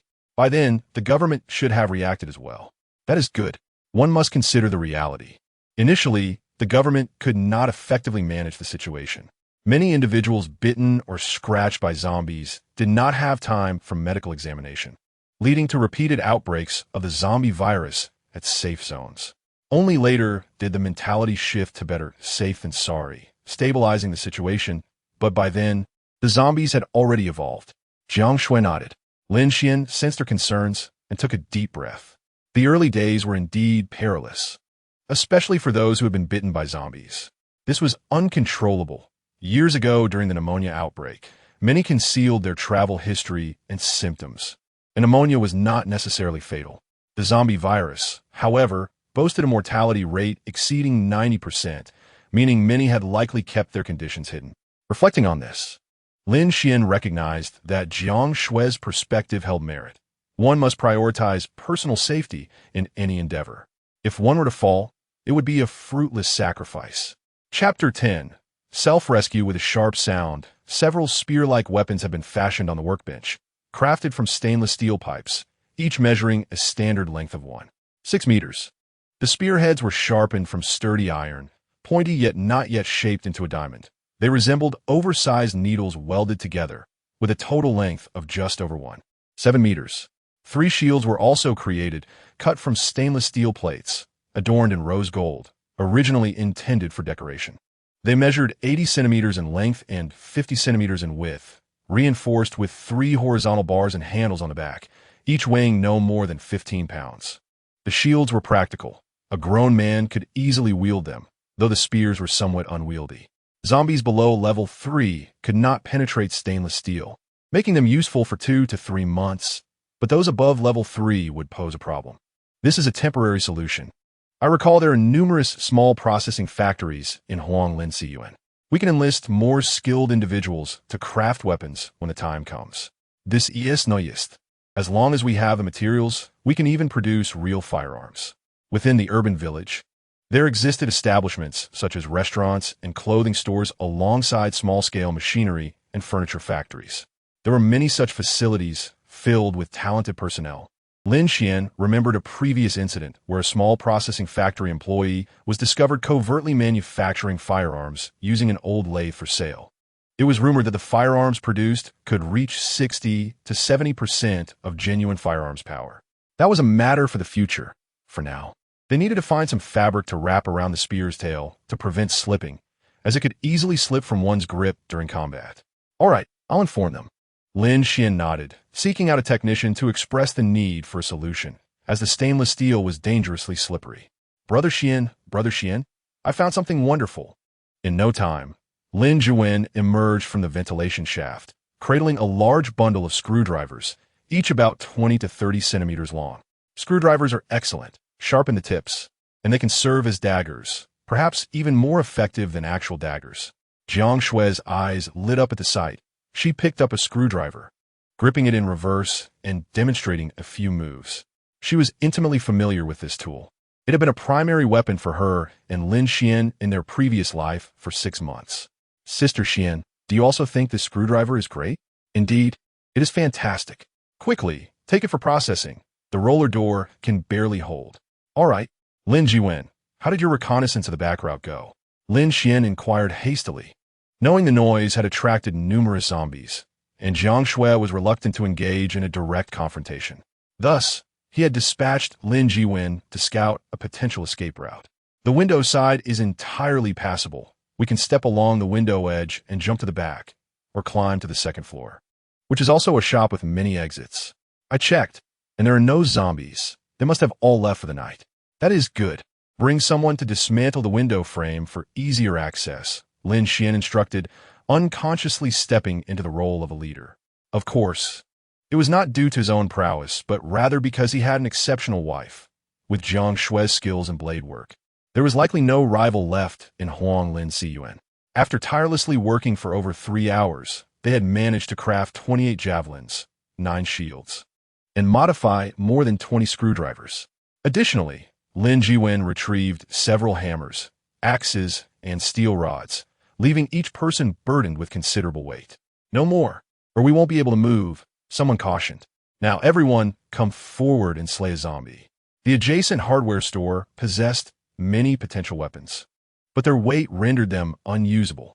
Ultimately, Jiang Xue insisted that each individual eliminate a zombie, as the roller shutter had become completely deformed and was on the verge of collapse, with several zombies already peeking through. The group exchanged glances, none daring to step forward, their minds burdened with countless considerations. Do not ponder whether they are still human. The zombie virus is not like previous infectious diseases. Those can be treated, but zombies cannot be cured. Look at their wounds. Many have been bitten through the neck, and some even have their intestines exposed. Even if a cure existed to restore their humanity, could they truly survive? My brothers, Lin Xuan declared, my wife is right. Ethics and law no longer hold sway. All I desire is to survive. This is merely the beginning. We must also rescue our loved ones. If we do not dare to take action, who would want to be our comrades? New recruits must see blood on the battlefield. With that, Lin Xuan stepped forward, thrusting a javelin through a zombie's skull before pulling it out, watching as the creature collapsed swiftly. However, Its vacated space was immediately occupied by another undead, pressing forward relentlessly. I will go. Me too. Surprisingly, it was not the members of the Lin family who responded first, but two employees from the window and door shop, brandishing javelins and successfully dispatching two zombies. As Lin Xuan and the others found themselves with no viable options, they too joined the fray, finally tasting blood for the first time. However, many wore grim expressions, some feeling nauseated. Jiang Xue was the first to crawl out the window, followed closely by Lin Xuan. Lin Xuan and the others passed their weapons out one by one before leaping down. You all wait here. Husband, come with me. Wife, where to? To gather some food. Husband, you are different from others. You must summon your courage and help me protect our family. In the apocalypse, mindset is paramount. Those who thrive will be those whose attitudes shift first. We must seize the initiative. Jiang Xue led the way, with Lin Xuan following closely behind, resonating with her sentiments. He realized she was right. The quicker one adapts their mindset, the more swiftly they can adjust to survival in this new world. They arrived at a convenience store with its doors wide open. Jiang Xue released her javelin and drew a knife, tapping it against the door. Zombies perceive external stimuli through smell and sound. To explore this unknown environment, we must create some noise. If there are zombies, they will respond, allowing us to gauge their numbers by the sounds they make. One or two are manageable, but if there are many, we should retreat and handle them through guerrilla tactics. Jiang Xue began imparting Doomsday survival skills to Lin Xuan, knowledge gleaned from the blood-soaked experiences of the past. Just as she finished speaking, a woman clad in convenience store attire lunged at them. Jiang Xue deftly sidestepped and swiftly severed the woman's head. Husband, you must be hungry. Jiang Xue handed Lin Xuan a bottle of water, 2 packets of beef jerky, and a generous handful of chocolate. Ever since Lin Xuan donned the pendant necklace given by Jiang Xue, his appetite had surged. He had been focused and unaware before, but now, with relaxation, came an acute sense of hunger. Lin Xuan glanced at the others, who were mostly rationed only a packet of biscuits, as there were still 70 or 80 people at the ancestral hall. Of course, I won't let my emotions cloud my judgment. If it weren't for the two of us, especially Jiang Xue, they wouldn't just be lacking food. Survival itself would be at stake. There is no such thing as absolute fairness. The beef jerky and chocolate were high-energy foods, and upon consumption, Lin Xuan felt warmth spread through his belly as the urgent hunger dissipated. Wife, the weapons have been distributed. When shall we commence? Not yet. Our previous plan was too rudimentary. We need to devise a new strategy. A new strategy? Indeed. You all know how many people reside in Huanglin village. Tens of thousands. A significant number have transformed into zombies. Previously at the window and door shop, we attracted over 100 zombies. I estimate that the total number of zombies in Huanglin village will not be fewer than 3,000 to 5,000. More importantly, once we rescue people, where will we house them? Should we leave them where they are? What about the corpses of those zombies? What if an epidemic breaks out? The group fell silent, realizing the gravity of the situation. Lin Yunxing and his companions had initially urged Jiang Xue to act immediately to save lives. But upon hearing her concerns, they recognized the naivety of their previous assumptions. The intricacies involved were numerous, and without resolution, any action would be reckless. Lin Yunxing gathered several individuals, and they promptly deliberated over Jiang Xue's points. Through collective effort, they swiftly formulated a solution to establish a safe zone. This is the map of Huanglin village. Here are the homes of Lin Xuan, Lin Bao, Lin Sheng, and Lin Laolu. By connecting these 4 points, we can form a square. The houses between these points are relatively orderly. By sealing off the small roads among these 4 points, we can create a closed loop, establishing a safe zone for everyone to recuperate. This safe zone contains 57 houses, a few of which are 4 to 5 stories tall, while the majority are 7-story rental units. Each floor has a minimum of 5 or 6 rooms, and up to 17 or 18 if fully occupied, allowing for several thousand people to reside there. It will sufficiently accommodate our Lin family members. Once we settle our people, we can then rescue others. What do you think? Lin Xian's wife? Sound good. Jiang Xue nodded decisively upon reviewing their safe zone plan. She agreed, knowing that Lin Xian's home was also within the safe zone, thereby facilitating the clearing of zombies near her residence, an integral part of her strategy. Chapter 11. The Safe Zone. Intense discussions ensued surrounding the safe zone, as this matter concerned the lives of thousands of the Lin family. They needed to approach it with utmost caution, ensuring their plan was as detailed as possible. All right, the plan has been drafted. The first stop for the safe zone will be Lin Bao's house. Firstly, it is conveniently located with ample supplies. Securing Lin Bao's residence will enable the elderly and children to assist with logistics. Secondly, Lin Bao's house is equipped with tools, handcarts, and wheelbarrows. Additionally, Lin Xuan's house next door is undergoing renovations, providing many building materials to seal any gaps. Finding blocking tools at the 37 intersections is quite challenging. Ultimately, Lin Xuan made the executive decision that their first stop would indeed be Lin Bao's house, as it was the closest to the ancestral hall, merely over 100 meters away. Now, let me outline the combat plan. I require 25 combat personnel, 5 shield bearers, and 20 javelin throwers. Each of the 25 will also be equipped with a screwdriver. First, we will clear the zombies near the ancestral hall, then proceed to Lin Bao's house. 5 of us, including Lin Xuan, will enter the building while the rest maintain watch outside. Once we have thoroughly cleared the area, those in the ancestral hall will converge at Lin Bao's residence, and we will work together to seal off the first intersection. I anticipate we can block off 3 to 5 intersections today. Only 3 to 5? 3 to 5 is sufficient. We must take things one step at a time. What about our families at home? They're still waiting for us. They won't starve in a day or two.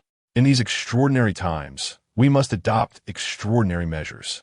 If we attempt to block off the gaps in the dark, people will die. Who wishes to die? Step forward. Jiang Xue's cold laughter silenced the room. Hope was within reach, and none wished to perish at this moment. Registration is now open. The previous 10 action teams have already participated in the first wave of operations, and I still require 15 more individuals. I'm here to enroll. I, Lin Xuan, demand that you acknowledge my presence. If you continue to ignore me, I will not hesitate to express my displeasure vocally. The atmosphere is charged with urgency as it pertains to their safety and well-being, and everyone is fervently united in purpose. Lin Bin, what on earth are you doing filming? I have seen you at it all day.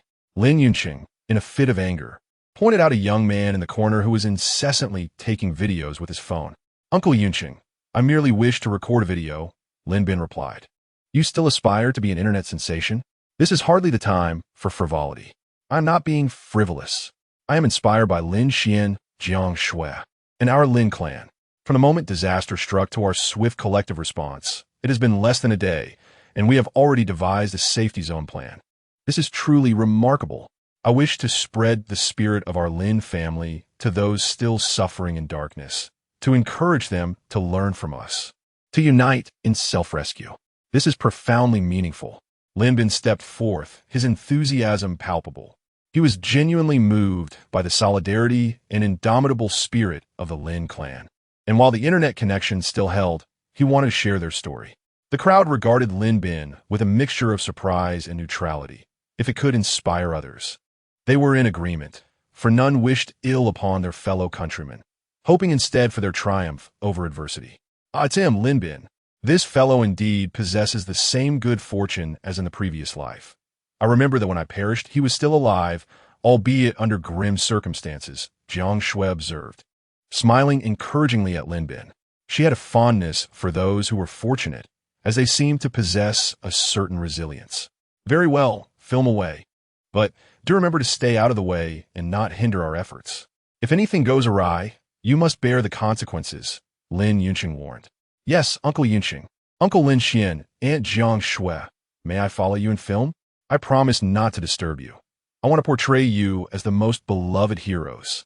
Lin Bin exclaimed excitedly to Lin Xuan, who was only a few years his senior, yet he had to address him as uncle. Stay at least 5 meters away from me. I fear I might inadvertently harm you. Those prepared, follow me. With that, the ancestral hall's doors swung open once more, and alongside Lin Xuan, 26 individuals streamed out, forming several small teams to work in unison. Lin Xuan held a stainless steel basin, and after exchanging a glance with Jiang Xue, he struck the basin, its sound resonating far and wide. Before long, 5 or 6 zombies appeared. This area had always been sparsely populated, and Jiang Xue had cleared it multiple times, so the number of zombies was minimal. The shield-bearer advanced to attract the zombies' attention, while others moved in to eliminate them swiftly. Jiang Xue refrained from engaging. She understood that she could not shoulder all responsibilities alone and needed to cultivate the skills of her companions. "Brothers, follow my lead," Lin Xuan, wielding a shield, shouted as he charged at a zombie, toppling it over. His comrades rushed in to dispatch it. Other teams mirrored his actions. The first battle, while challenging, proceeded relatively smoothly. Over 20 fighters against a mere handful of zombies was a favorable matchup. With no further zombies in the vicinity, Jiang Xue proceeded towards Lin Bao's residence, as such exploratory tasks were best suited to her expertise. Upon arrival, they encountered no zombies, and Lin Bao's family erupted in joyful exclamations at the sight of Lin Xuan and the others. "Do not rush to celebrate. We have work to do. The elderly, the young, and the women should remain and prepare meals. Lin Bao, you will oversee this," Jiang Xue instructed. "Understood. I will ensure everyone has a hearty meal tonight." Lin Bao deeply, Lin Xian's wife, "What are your thoughts on our next steps?" Jiang Xue inquired. "I will take the team to secure the road. The 25 members must stay close and vigilant," Lin Xian declared. "Help me. Save me," came the urgent cries from Lin Jiwen and Lin Shang, drawing the attention of surrounding survivors who peered out of windows seeking assistance. Many had family members still trapped inside, and the number of zombies was increasing. "Silence," Lin Shang bellowed, urging them to quiet down, for a ruckus could easily attract the attention of the entire horde. "What should we do, Jiang Xue? They are not listening. Shall we attempt a rescue?" "Not yet. The action team must maintain vigilance. If the zombies arrive, we will all be in peril. Inform them that we will rescue them tomorrow, and they must endure a little longer," Jiang Xue decided, shaking her head. The action team was carefully selected, comprising the physically robust and mentally mature, most of whom had witnessed bloodshed. There were only 20 or so of them, and even that was insufficient for a rescue operation. "That is enough. Pile it up to about 1.5 meters high. We can gradually enhance it later when we move on to the next location." The survivors shifted from pleading to cursing, yet Jiang Xue remained steadfast, supervising until the barricade reached the desired height, confident that it would withstand the zombies, who possessed no extraordinary abilities. Dozens labored tirelessly, each too weary to utter a word, for the sooner they established a safe zone, the safer they would be. As dusk approached, Jiang Bao prepared a meal, utilizing the family's stored provisions. After dining, Jiang Xue convened with Lin Xian and the 3 clan elders to discuss plans for rescuing nearby survivors the following morning.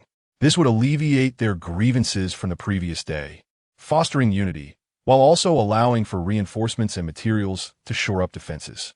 Jiang Xue emphasized the need for supplies, noting that the food stocks of ordinary families would not exceed half a month's consumption. They anticipated that the number of survivors would surpass 100, necessitating Lin Yunxing's preparations. Chapter 12. The situation. "Wow, Mom, you smell terrible. How dare you speak like that, son? Are you looking for a beating?" Lin Xian retorted, his expression stern. Jiang Xue had played a pivotal role in the Lin family's efforts today, having worked tirelessly and sweated profusely. A little odor was only to be expected, and Lin Xian himself was hardly pristine. "Son, why engage in a petty argument with a child?" Jiang Xue, "Hurry and take a shower. There is hot water at home." "All right, Mom, I will shower first." Jiang Xue nodded, and Lin Xian understood immediately that this was not a matter of flirtation, but rather Lin Xian's obligation to persuade the family regarding Jiang Xue's sudden prowess. Lin Xian did not conceal anything and recounted Jiang Xue's impressive performance today. The entire family was left in astonishment, especially Jiang Xue's father and younger brother, who were utterly unaware of her capabilities. "Father, did you train my sister in secret, teaching her the ways of the battlefield?" "No." Jiang Xue's father shook his head. He had always cherished his daughter, and the brutalities of warfare were far too harsh to impose upon her. "Dad, let us not overthink Jiang Xue's situation. It's a positive development, isn't it?" "Indeed, it is a good thing. Xiao Xue has become formidable, which benefits us all." After Jiang Xue finished her shower, Lin Xian followed suit. Upon emerging, he found Jiang Xue convening a family meeting. "Darling, you're just in time. Here are some ideas I've compiled. Do you have anything to add?" Jiang Xue handed Lin Xuan a piece of paper outlining several suggestions, primarily focused on physical training. Tomorrow, Jiang Cheng and the others would not participate in the Lin family's plans. They would remain at home. So Jiang Xue insisted that Jiang Cheng lead the family in exercise, sparing no one, including Lin Xian's parents. In the previous life, the Huanglin village survival base lasted merely 3 years before being overrun by zombies, resulting in heavy casualties. The escape route was fraught with peril. The commencement of this life was significantly better than the last, yet I cannot guarantee we won't repeat history. A robust physique is indeed paramount. Lin Xian silently listened, resonating with Jiang Xue's sentiments, and then spoke. Mom and Dad, my wife is correct. Physical health is crucial. Starting tomorrow, you will all train with Jiang Cheng. And son, you too must participate. Jiang Cheng, my son's training intensity should be doubled. Dad, what have I done to offend you? Am I not your biological child? Lin Xuan was taken aback. Was it truly such a harsh retaliation for merely commenting on how smelly his wife was? Son, Xiao Feng is still young. Don't overexert him. Yes, my grandson is quite young. If there's a need for battle, he shouldn't be involved yet. We, the elderly, are still alive. Mom, Dad, don't coddle him. He has 10 years old now. Times have changed, and he ought to be more responsible. Even in normal times, exercising is beneficial. This matter is settled. There is no need for further discussion. You should also pay attention to the supplies my wife mentioned. We must find a way to fill the empty rooms upstairs with as much as possible.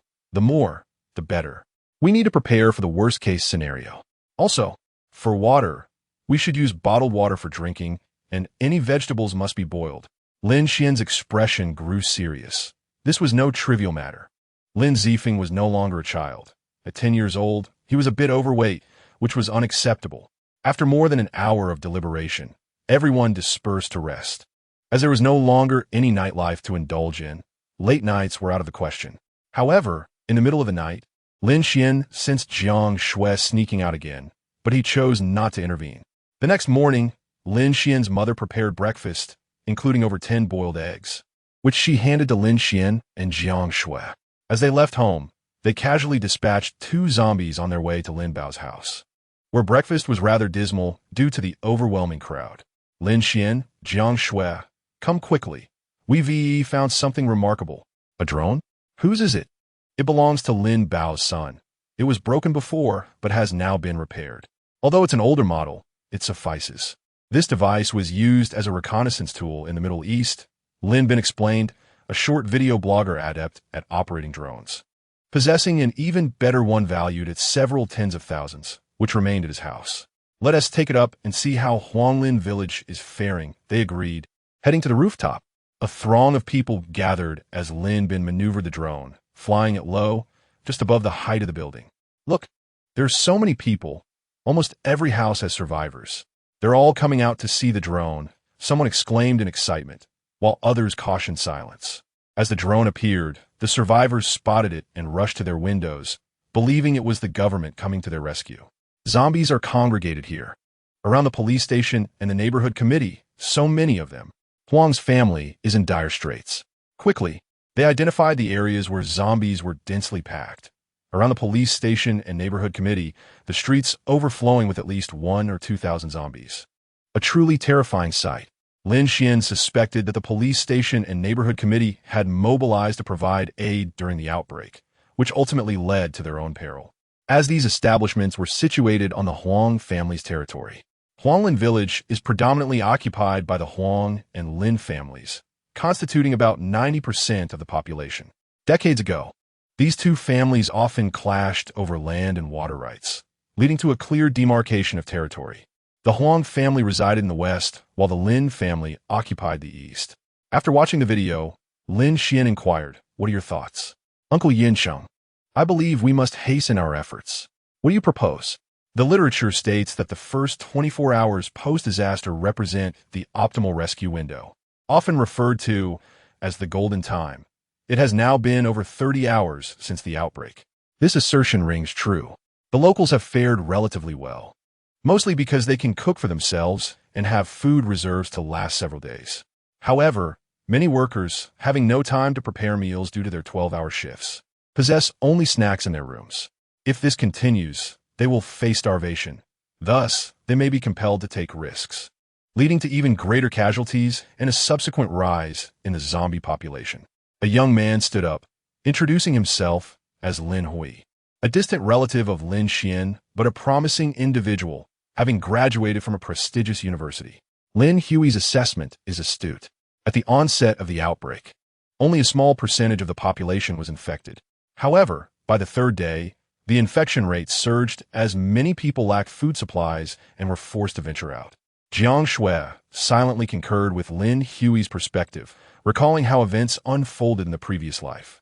Lin Hui, what do you suggest we do? I propose a multifaceted approach. Jiang Xue, your family should expedite the establishment of a safe zone to foster a secure environment, while encouraging the others not to take unnecessary risks. They should await our rescue.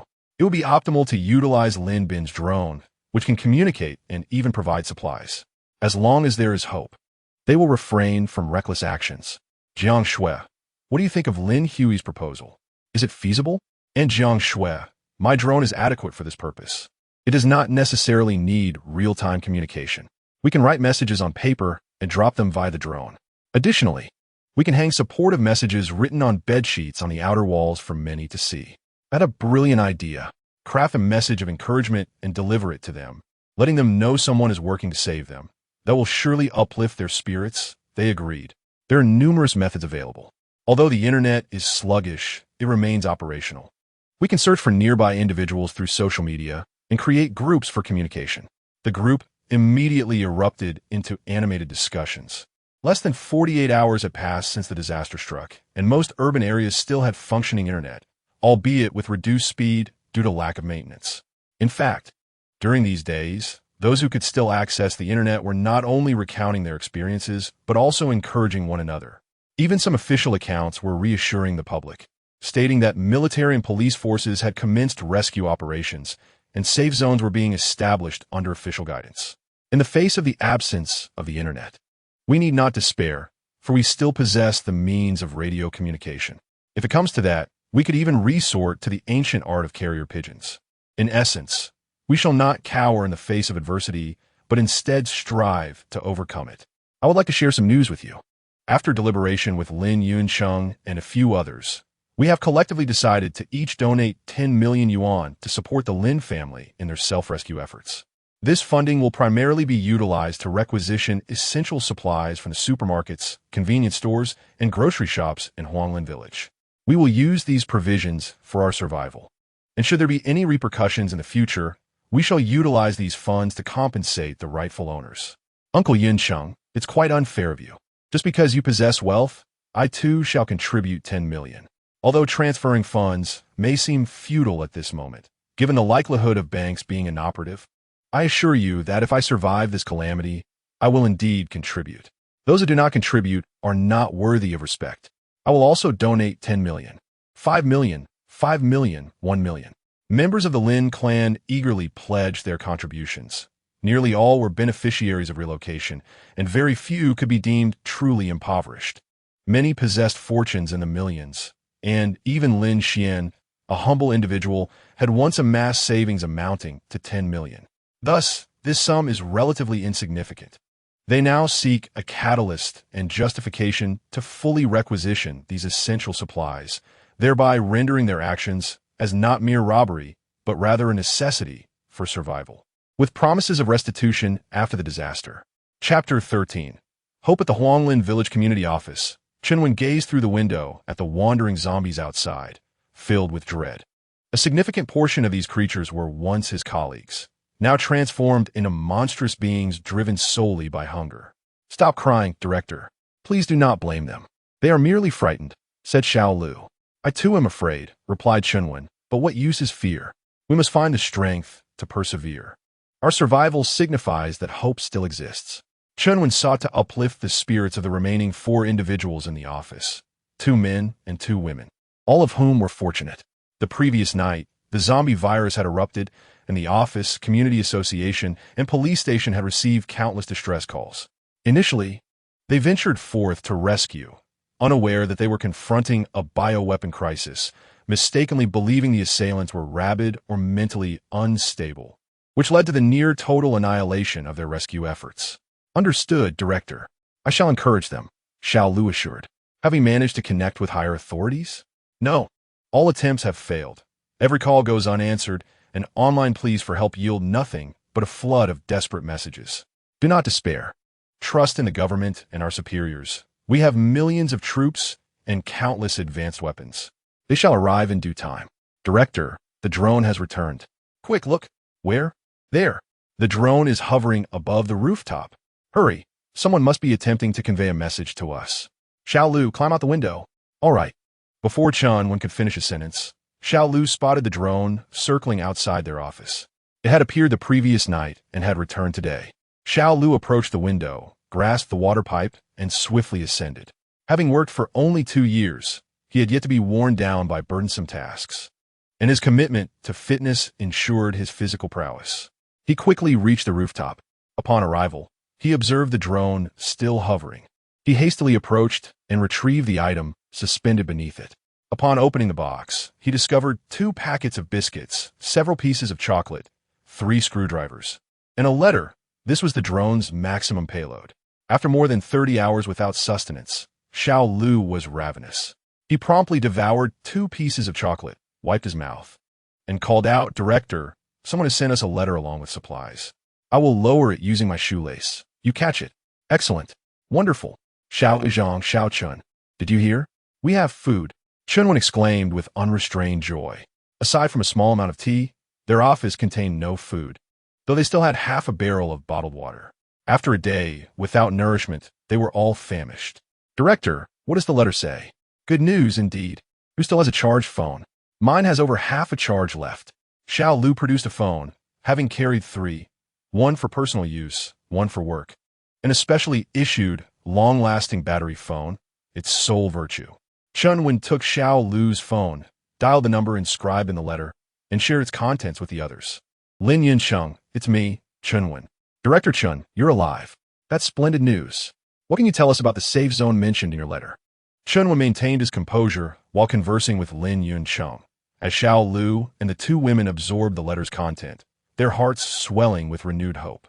The letter conveyed that the Lin family had been engaged in important matters when the disaster struck, and many had survived, around 70 to 80 individuals. They had commenced self-rescue operations and had even acquired cold weapons, working to establish a safe zone. Once this sanctuary was completed, they would be able to initiate rescue efforts. Brother Lu, are we to be rescued? Soon indeed. The Lin family is remarkable. Within just a day, their response has surpassed that of the government. Indeed, they are extraordinary. How have they managed this? I too wish to know.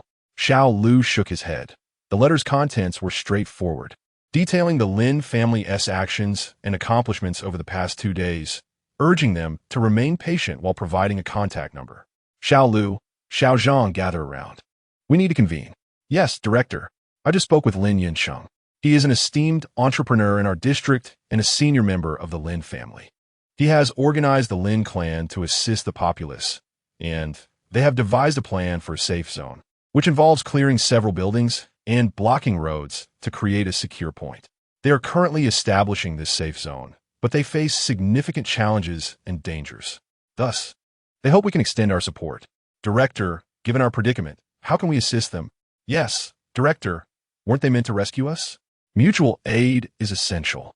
Lin Xuan hopes we can connect with the village committee. There may be survivors there, and if we succeed, we can urge them to broadcast a message through the village loudspeakers to encourage the survivors in Huanglin village not to lose hope and not to venture out in search of food, as help will arrive. Additionally, we hope to draw the zombies towards us, alleviating their burden. But, Director, with zombies approaching, are we not endangering ourselves? Indeed, Director. We cannot agree to this. We cannot sacrifice ourselves. Silence. Hear me out. How many have already perished the night before last? If you are so fearful of death, do you deserve your current standing? Furthermore, I believe this endeavor is worthwhile. Once the safe zone is established, Lin Xuan and his group will have a secure base from which to gradually eliminate the zombies, and they will eventually rescue us. If we do not act, we will remain trapped. There are thousands of zombies outside. Can we truly fight them off? Chun once spoke with gravity. Everyone fears death, but when confronted with dire circumstances, who will step forward if not us? The director speaks truth. This is a straightforward matter. If we act, we have a chance at survival. If we do not, we are doomed. With just these screwdrivers, how can we fight our way out? Director, give me the phone. This is my work phone. I have contacts in the village committee. Let's see if we can reach them. Xiao Lu was the first to accept the task. Retrieving the phone and dialing the numbers one by one, as they had frequent interactions with the village committee. After a dozen calls, he finally connected with one, Lin Xuan, the village committee's clerk and a cousin of Lin Xuan. In just a few minutes, Xiao Lu successfully conveyed the situation to Lin Xuan. The broadcasting room of the village committee was merely separated by a wall from the hiding place of Lin Yunfa. In a desperate bid for survival, Lin Yunfa broke through the wall. This was facilitated by the flimsy partition materials used during the committee's previous renovations. Had it been a solid red brick wall, he would have been unable to breach it, even at the cost of his life. Hello, dear friend still alive in Huanglin village. I am Lin Yunfa, the village clerk, and I am still among the living. I bring you good news. The Huanglin Village Self-Rescue Committee has been established, and over 100 individuals have already received assistance. President Lin Xuan is organizing the community to create a safe zone near King Yanlong Supermarket in the east of the village. Those nearby can signal for help with towels or sheets, and the Self-Rescue Committee will prioritize their rescue. For those farther away, do not panic or venture out in search of food. Instead, endure the hardship and await rescue. Remember to secure your doors and windows, and avoid combat with the zombies unless absolutely necessary. If you must engage, aim for the head. Huanglin Village was equipped with 8 loudspeakers scattered throughout. Lin Yunfa turned off 2 speakers near the safe zone, while the remaining 6 continued to broadcast, their booming voices echoing throughout the village. Director, look, survivors are emerging. There are many over there, so many survivors. How wonderful. In the street office, Xiao Lu peered through the window and saw towels and sheets waving from numerous apartment windows, as survivors desperately signaled their presence. I am now the president of the Self-Rescue Committee. This is Lin Yunfa speaking, he declared. At Lin Bao's home, Lin Yunqing heard the broadcast, albeit faintly. Yunqing, it's still Yunfa speaking. We previously lacked a means of communication.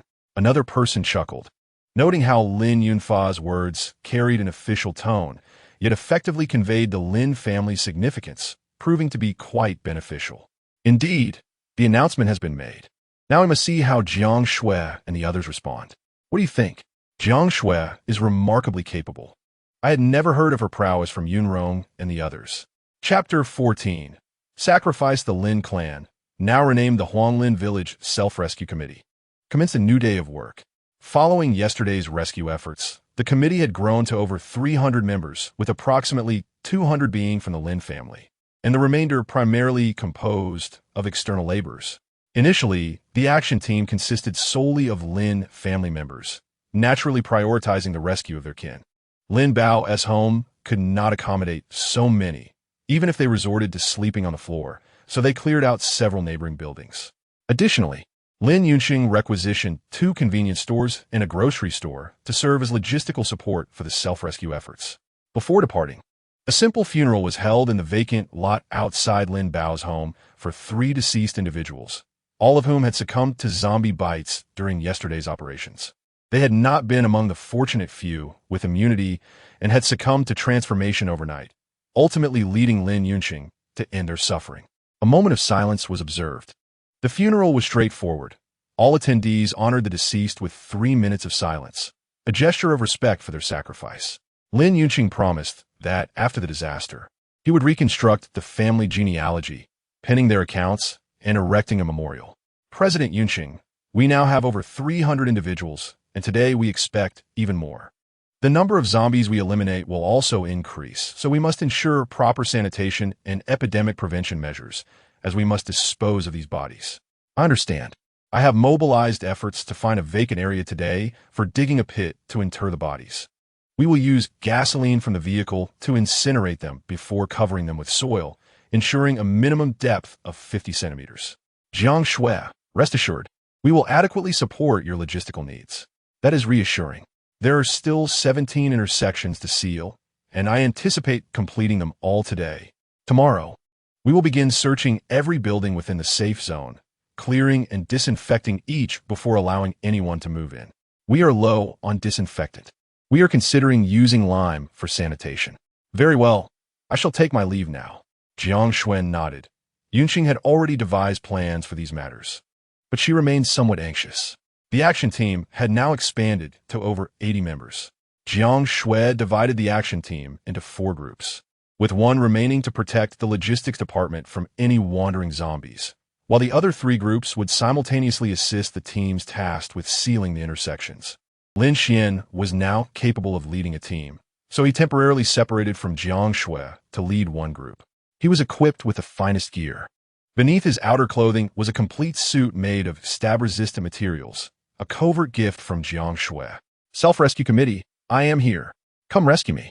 Quiet, quiet. Upon reaching an unsealed intersection, survivors from nearby buildings emerged, shouting for help. Each time, it was necessary to calm them before proceeding.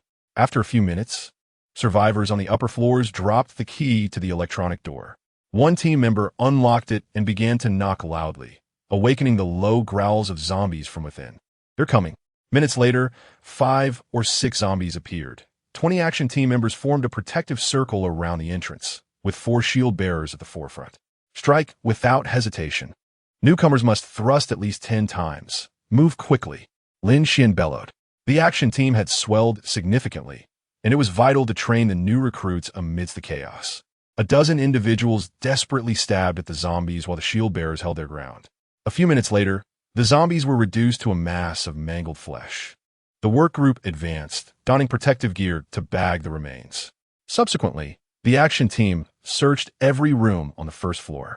Once completed, some members kept watch at the stairwell, while the work group began moving beds, tables, and cabinets to barricade the entrance. For now, they used whatever they could find to block the way, with plans to reinforce these barriers once the safe zone was established.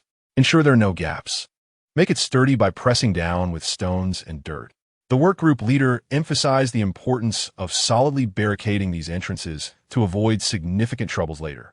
Captain Lin Xuan, the people inside are coming down. By the time they finished blocking the entrance, nearly all survivors from the previous building had emerged.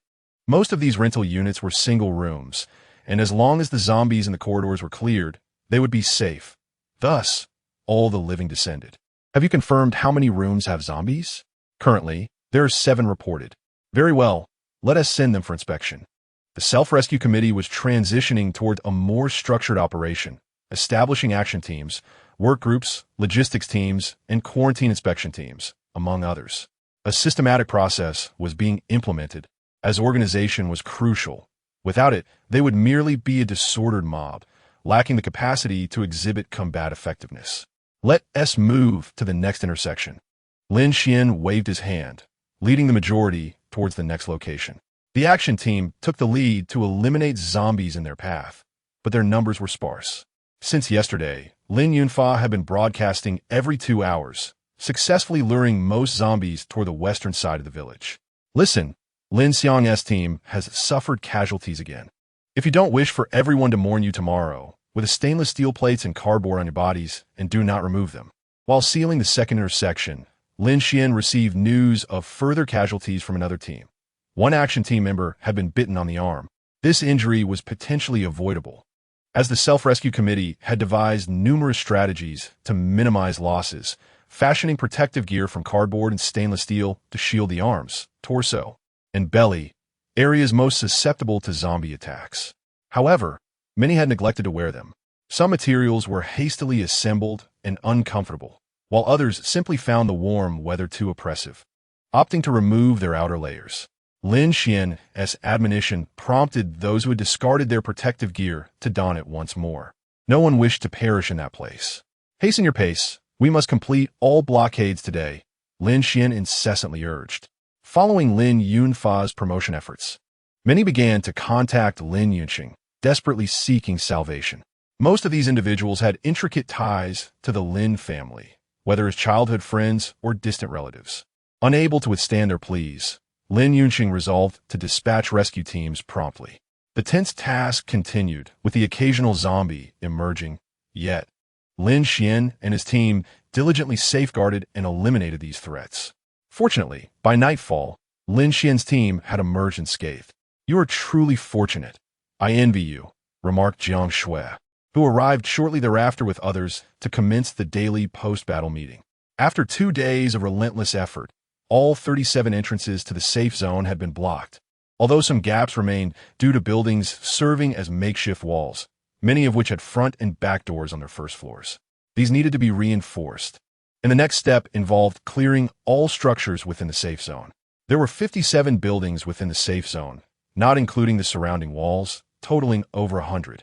So far, only 23 buildings have been cleared, less than a third.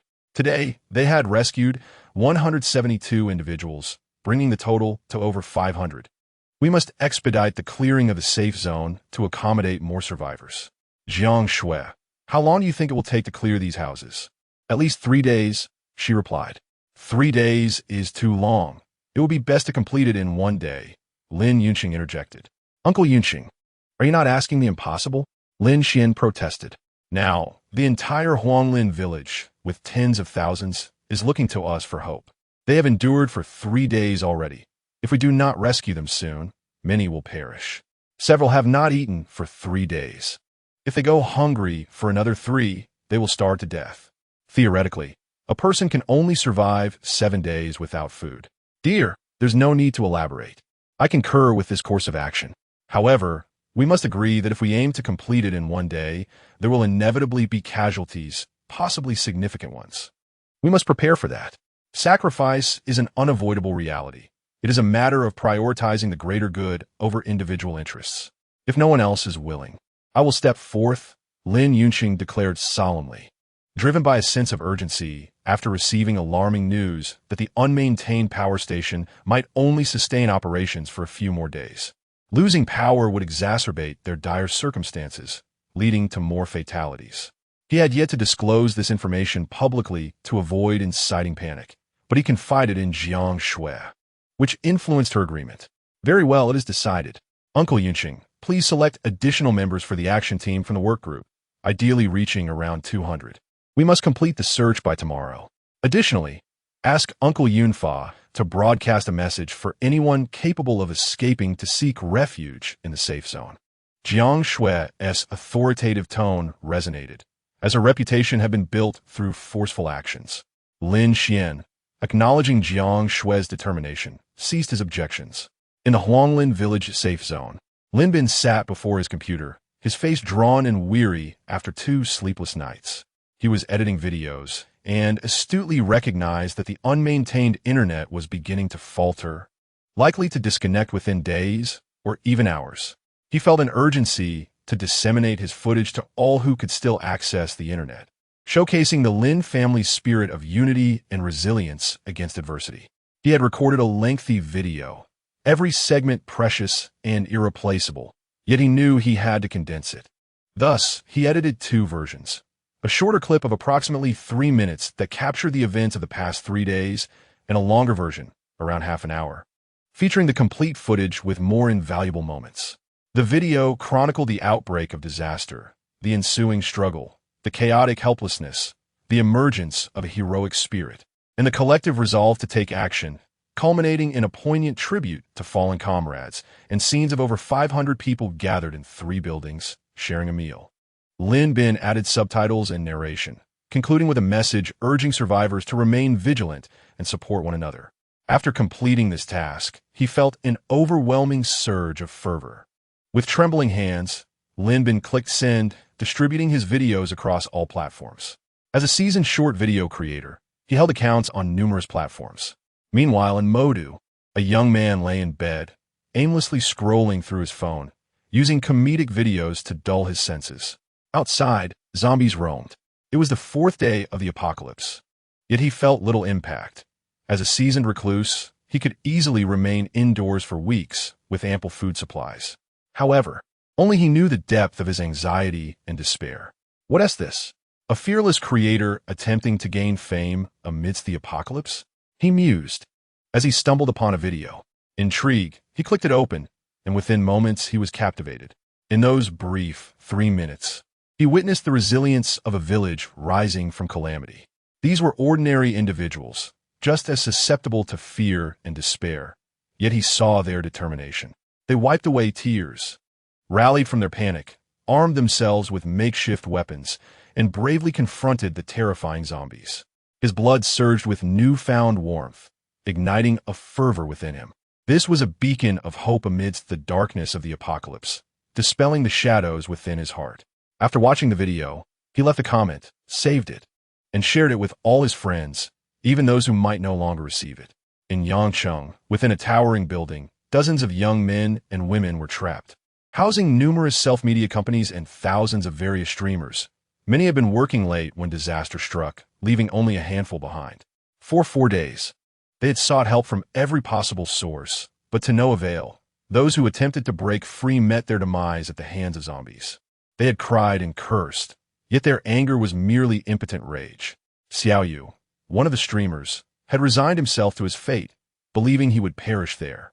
However, before his end, he yearned to create one final video to inspire those still languishing in darkness.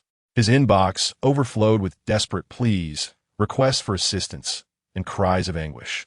In the past, he had drawn inspiration from such messages, but now he found no suitable content among them. In this dire moment, he sought not more suffering, but rather a spirit to ignite passion. At last, Xiaoyu discovered a message that was not a plea for help. He opened it to find a video. In mere seconds, he felt a jolt of energy, fixating intently on the footage. This is precisely the video I have been yearning for. It is a true source of inspiration that invigorates the spirit. After watching it, Xiaoyu shouted with enthusiasm, feeling an overwhelming sense of refreshment.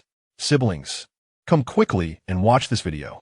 Xiaoyu hastily called upon the surviving streamers to witness this exhilarating clip, which had already garnered hundreds of comments.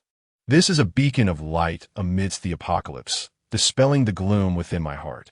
I am deeply moved. These are indeed the heroic people of our nation. Regrettably, I am in the city, with no one to lead us in self-rescue. This video is akin to a spark, igniting the fervor within me. It reveals that the apocalypse is not insurmountable. I am stepping out with a kitchen knife in hand. Dear friends, wish me a triumphant return. I wish you well. I wish you well. Friends, where will this self-rescue take place? I wish to seek refuge with them.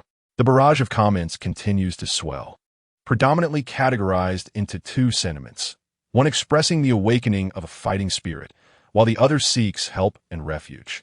Let us share this widely, bringing a glimmer of hope to those languishing in darkness. In the capital city, within an underground facility, dozens of individuals were fixated on computer screens. They belonged to the Internet Monitoring Department, urgently relocated here with the task of observing online messages, not to engage in tedious censorship, but to sift through the multitude of information to extract the vital, subsequently relaying it to other departments for action, such as identifying distress signals from important figures to initiate rescue efforts. Suddenly, one observer burst into tears, startling those around him, who rushed to inquire the cause. He had opened a video and was weeping. Hailing from the historically disaster-prone Central Plains, where droughts and floods frequently occur, he understood that this outbreak of the zombie virus would undoubtedly hit densely populated regions hard.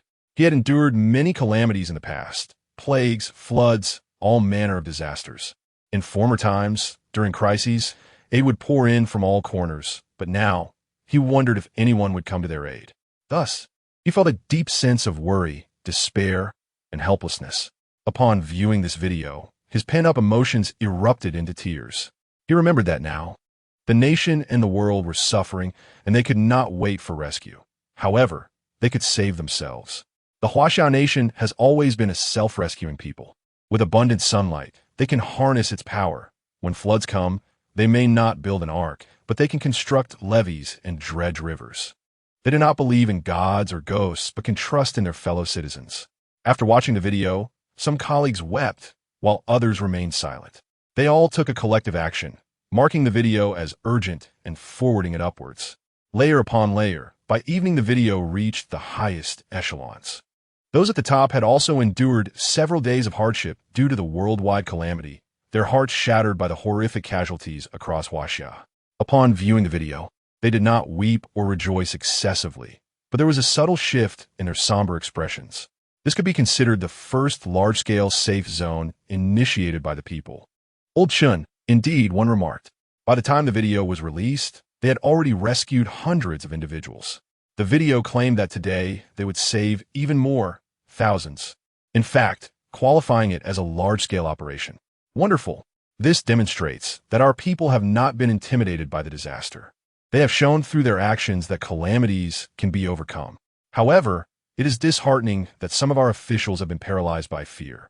Old Chun, expedite the video to the television station for nationwide broadcast. Let the people learn from the Huanglin Village Self-Rescue Committee, mobilizing them to arm themselves and engage in self-rescue. Understood. Old Chun.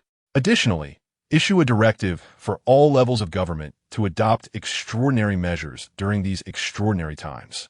We must revise our thinking and place our faith in the people, supporting them. Yes, Old Chun, I will issue the directive immediately. Old Chun, is there anything else? Where is Huanglin Village, as featured in this video? It is a village in the Tianxiong district of Jiangxue.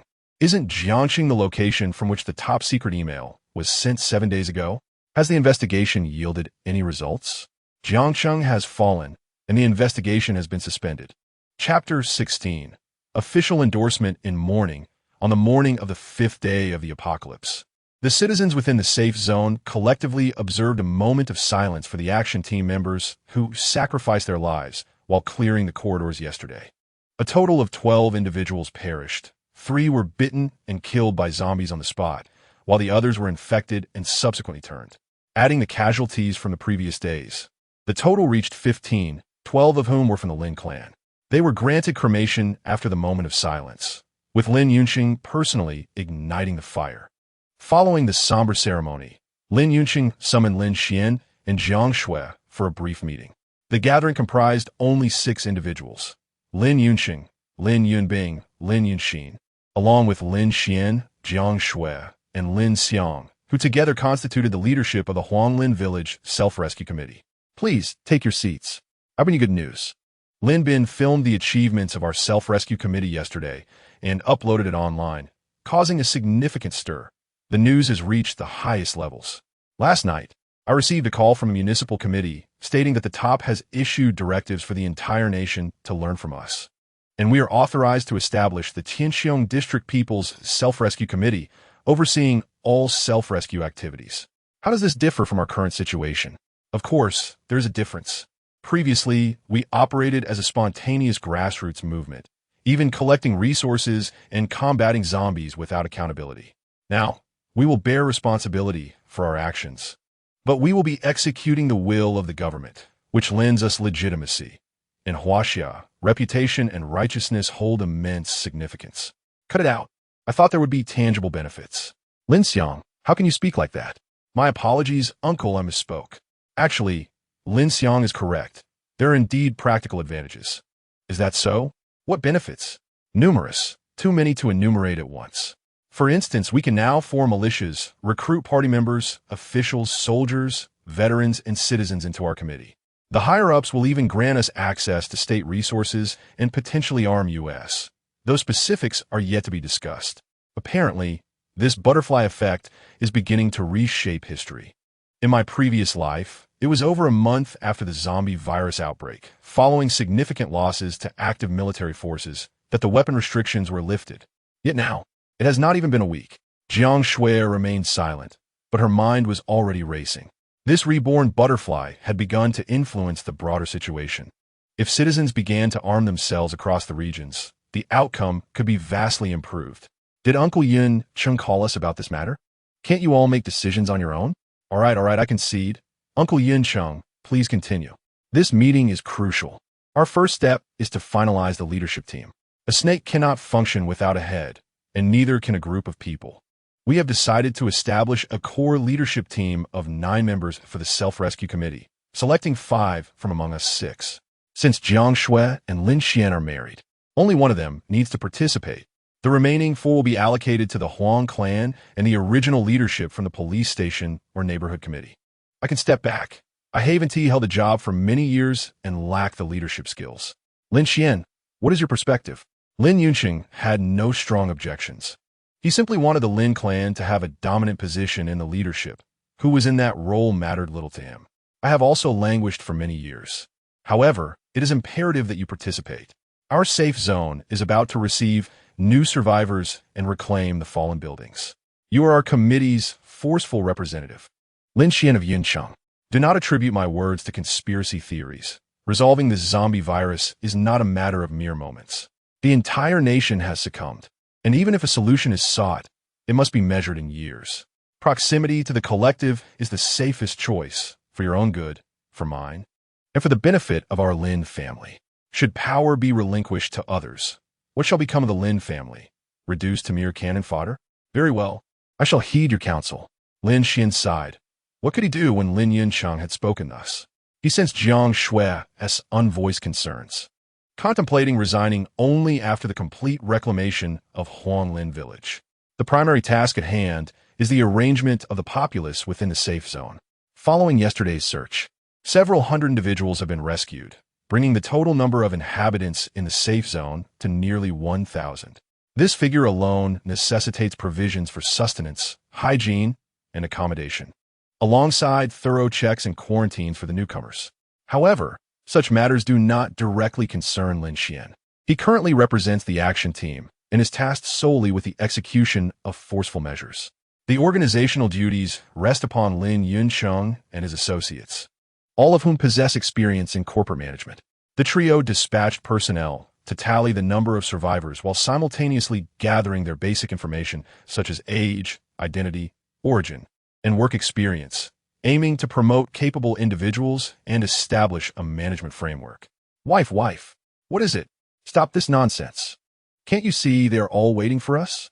It is only 3 in the afternoon, and there are at least 3 hours until dusk. Jiang Xue was displeased. The survivors in Huanglin village were now aware of their rescue plans and awaited their assistance with eager anticipation, a feeling she had experienced far too often in her previous life. Let's search 2 more buildings and empty that small supermarket. I suspect our supplies are running low in the safe zone.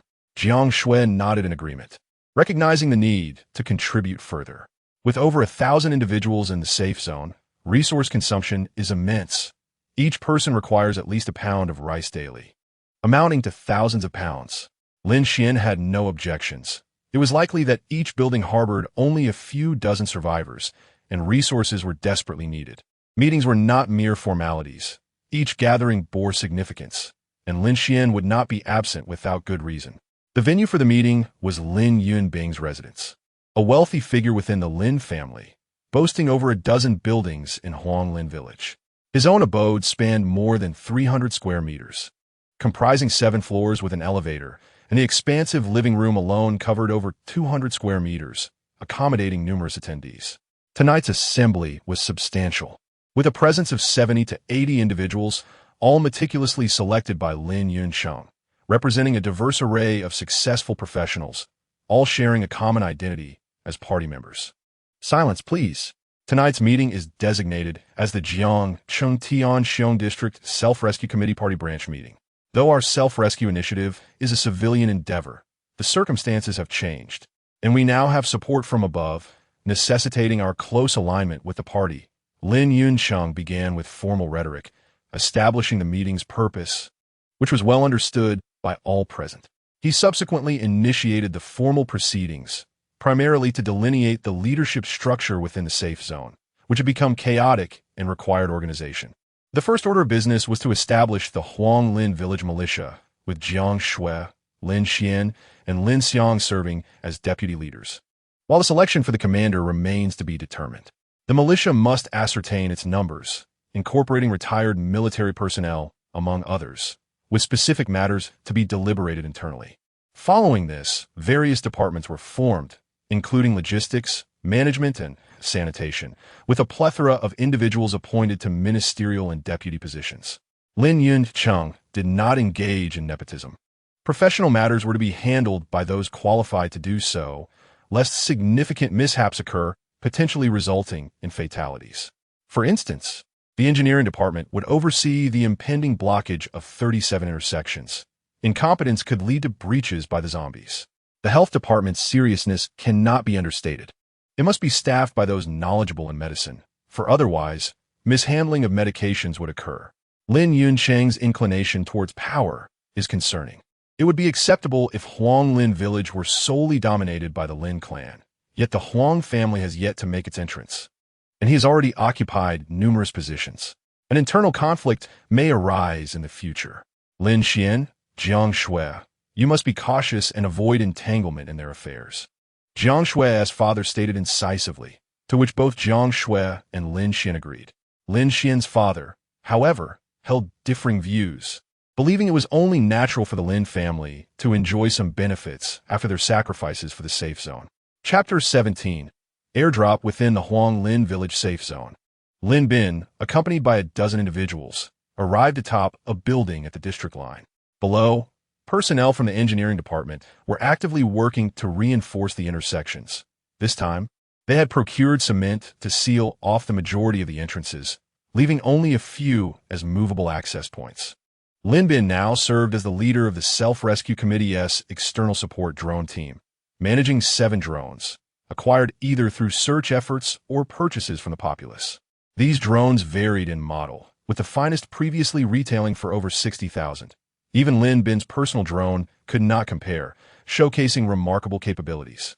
He divided the 7 drones into 2 groups, one for reconnaissance, guiding the militia rescue teams, and even serving the purpose of luring zombies, while the other was designated for logistical support. As the 6th day of the disaster unfolded, many individuals lacking food had reached their limits, and the militia could not possibly search all remaining thousands of buildings in a single day. Thus, they were tasked with delivering food and medicine to those in need. Director Chun, this is a special delivery from our Uncle Yun Cheng. Today's meal includes marinated chicken legs, a pack of cigarettes, and a lighter, all courtesy of Huazi. Lin Bin instructed the drone to hover near the street office window, where Xiao Lu retrieved the provisions from the drone's cargo. Please extend my gratitude to President Lin. There is no need for such extravagance next time. By the way, how far has the rescue team progressed? We have reached the vicinity of the Guandi Temple. Today, the rescue team has added 10 members, and Captain Lin Xiang indicated that we should be able to search 15 buildings today. Too slow. Our anticipation grows unbearable. Director Chun, it is beyond our control. The rescue team must not only rescue individuals, but also search for supplies. Our resource consumption is exceedingly high, and the processing capacity of the safe zone is limited. All incoming individuals must undergo checks, and those with injuries must be quarantined for 3 days. Very well, very well. Expedite the process, please. I haven't bathed in 6 days. I must be quite odorous. Rest assured, once you reach the safe zone, you can head to Uncle Lin Yunbing's home for a bath. He has a large bathtub. Lin Bin busied himself, finding profound significance in his current endeavors, far more meaningful than his previous life as a social media influencer, providing a sense of fulfillment. Meanwhile, Lin Yuncheng and his companions were tirelessly coordinating affairs, overwhelmed by the need to manage every task, which left them quite exhausted. Understood. Thank you for your concern. The Huanglin Village Self-Rescue Committee is committed to adhering to the directives of our superiors. We have initiated rescue operations for the populace, rescuing approximately 100 survivors daily. My apologies, but our capacity is limited. This is the utmost efficiency we can achieve while ensuring our own safety. In the Self-Rescue Committee's office, Lin Yuncheng received a call from superiors, engaging in a conversation that lasted several minutes before concluding the call. Comrades, I have delightful news to share. The Jiangxue Municipal Committee has contacted me. At 3 o'clock this afternoon, 2 helicopters will arrive at our safe zone to deliver personnel and supplies. Indeed, it is true. We'll be airlifted, President. Did you inquire further? There was no need for such questions. This is a testament to the government's support and care for us. Xiaolin, please inform the cafeteria to prepare some food for our esteemed guests, and also ask the on-leave officers to gather at headquarters this afternoon to welcome the higher-ups. Lin Xuan and Jiang Xue are both resting today after tirelessly battling for 5 days, always leading from the front. They surely need a respite. However, this rest does not imply idleness, as they must still oversee the remaining militia in patrolling the safe zone to maintain order. When the population increases, various conflicts are bound to arise, especially during such catastrophic times when everyone is under immense psychological strain, leading many to resort to fighting as a way to relieve their stress. Thus, Lin Xuan and the others merely transitioned to a relatively lighter task. Upon receiving the notification from Lin Xuan, Lin Xuan had no objections. At 3 o'clock, they appeared punctually on the rooftop of Lin Yunbing's residence, where several militia members held bright red bed sheets, ready to wave them as soon as the helicopters appeared. Just after 3, 2 military helicopters emerged, their engines roaring. Lin Xuan, not particularly attuned to military matters, could not identify the helicopter model. Darling, the noise from the helicopters is quite loud. It may not bode well. This noise could attract zombies from the western part of the village, as well as those from the nearby industrial park and villages. Minutes later, one helicopter descended, and 7 or 8 soldiers jumped out, promptly commencing the unloading of supplies. After their task was completed, the helicopter departed, only for another to arrive with additional personnel and more supplies. 13 individuals disembarked, and since a standard infantry squad consists of 12 members, one must be an officer. Given the nature of the supplies, it seems Jiang Xue aims to arm Huanglin village, transforming it into a model community. Jiang Xue observed the soldiers and pondered their intentions. Once the helicopters had left, Lin Xuan approached with the group. The 12 soldiers formed 2 lines, and one stepped forward to salute Lin Xuan, introducing himself as a platoon leader of the Jiangshan garrison who had come to Huanglin village for support, bringing a squad of soldiers with him. Lin Xuan understood the implications of this and maintained his warm demeanor, as the militia company commander was reserved for this officer. Henceforth, he would manage civilian affairs while the officer would oversee military operations. Lin Xuan warmly escorted the soldiers downstairs, where a meal had already been prepared. Meanwhile, platoon leader He Wenming entered a private room, slightly furrowing his brow, but dismissing the thought. Platoon leader He, allow me to introduce you to our safe zone's female warrior, Jiang Xue, and her partner, Lin Xuan. Ms. Jiang, it is a pleasure to finally meet you. I am He Wenming. Hello, I am Jiang Xue. Have you heard of me? It seems Ms. Jiang does not frequent the internet. You are currently the most talked about star in the nation. Likewise, Mr. Lin is also quite renowned. Netizens affectionately refer to you as the Divine Eagle couple. Particularly in the extended version of the video, much of it showcases Jiang Xue, who, with a single blade, traverses through hordes of zombies, leaving an indelible impression. In terms of swordsmanship, few can rival Jiang Xue. And as for her prowess in slaying zombies with cold weapons, she is rightfully dubbed the Zombie Queen, though it is not a particularly flattering title, and I dare not mention it. Indeed, you may be disappointed. A tranquil life on Earth is increasingly elusive. Once the zombies begin to evolve, you will grasp the severity of the situation. What we face now is merely minor skirmishing. Jiang Xue nodded, choosing not to elaborate further, as the spotlight was not on her today. Lin Xuan introduced everyone present before engaging in casual conversation. He Wenming proved to be astute, articulating what needed to be said while withholding any sensitive information. His primary mission was clear: to assist Huanglin village in establishing a military force, training retired soldiers or physically capable young men to swiftly eradicate the zombies and restore a semblance of normalcy. After a simple meal, Lin Xuan instructed Lin Xuan and Jiang Xue to brief He Wenming on the militia company's current situation, as he had other matters to attend to and departed. Commander Lin, Commander Jiang, could you enlighten me on the militia company status? Certainly. As of now, the militia company comprises 183 members, with 3 deputy commanders and several squad leaders. The organization is rather chaotic, as our weapons are primarily cold arms, such as spears, knives, and screwdrivers, supplemented by 2 bows and a crossbow. Screwdrivers? Yes, large ones. Once sharpened, they are quite effective, especially in close combat, arguably even more so than daggers. Impressive. It seems the populace possesses remarkable ingenuity under duress.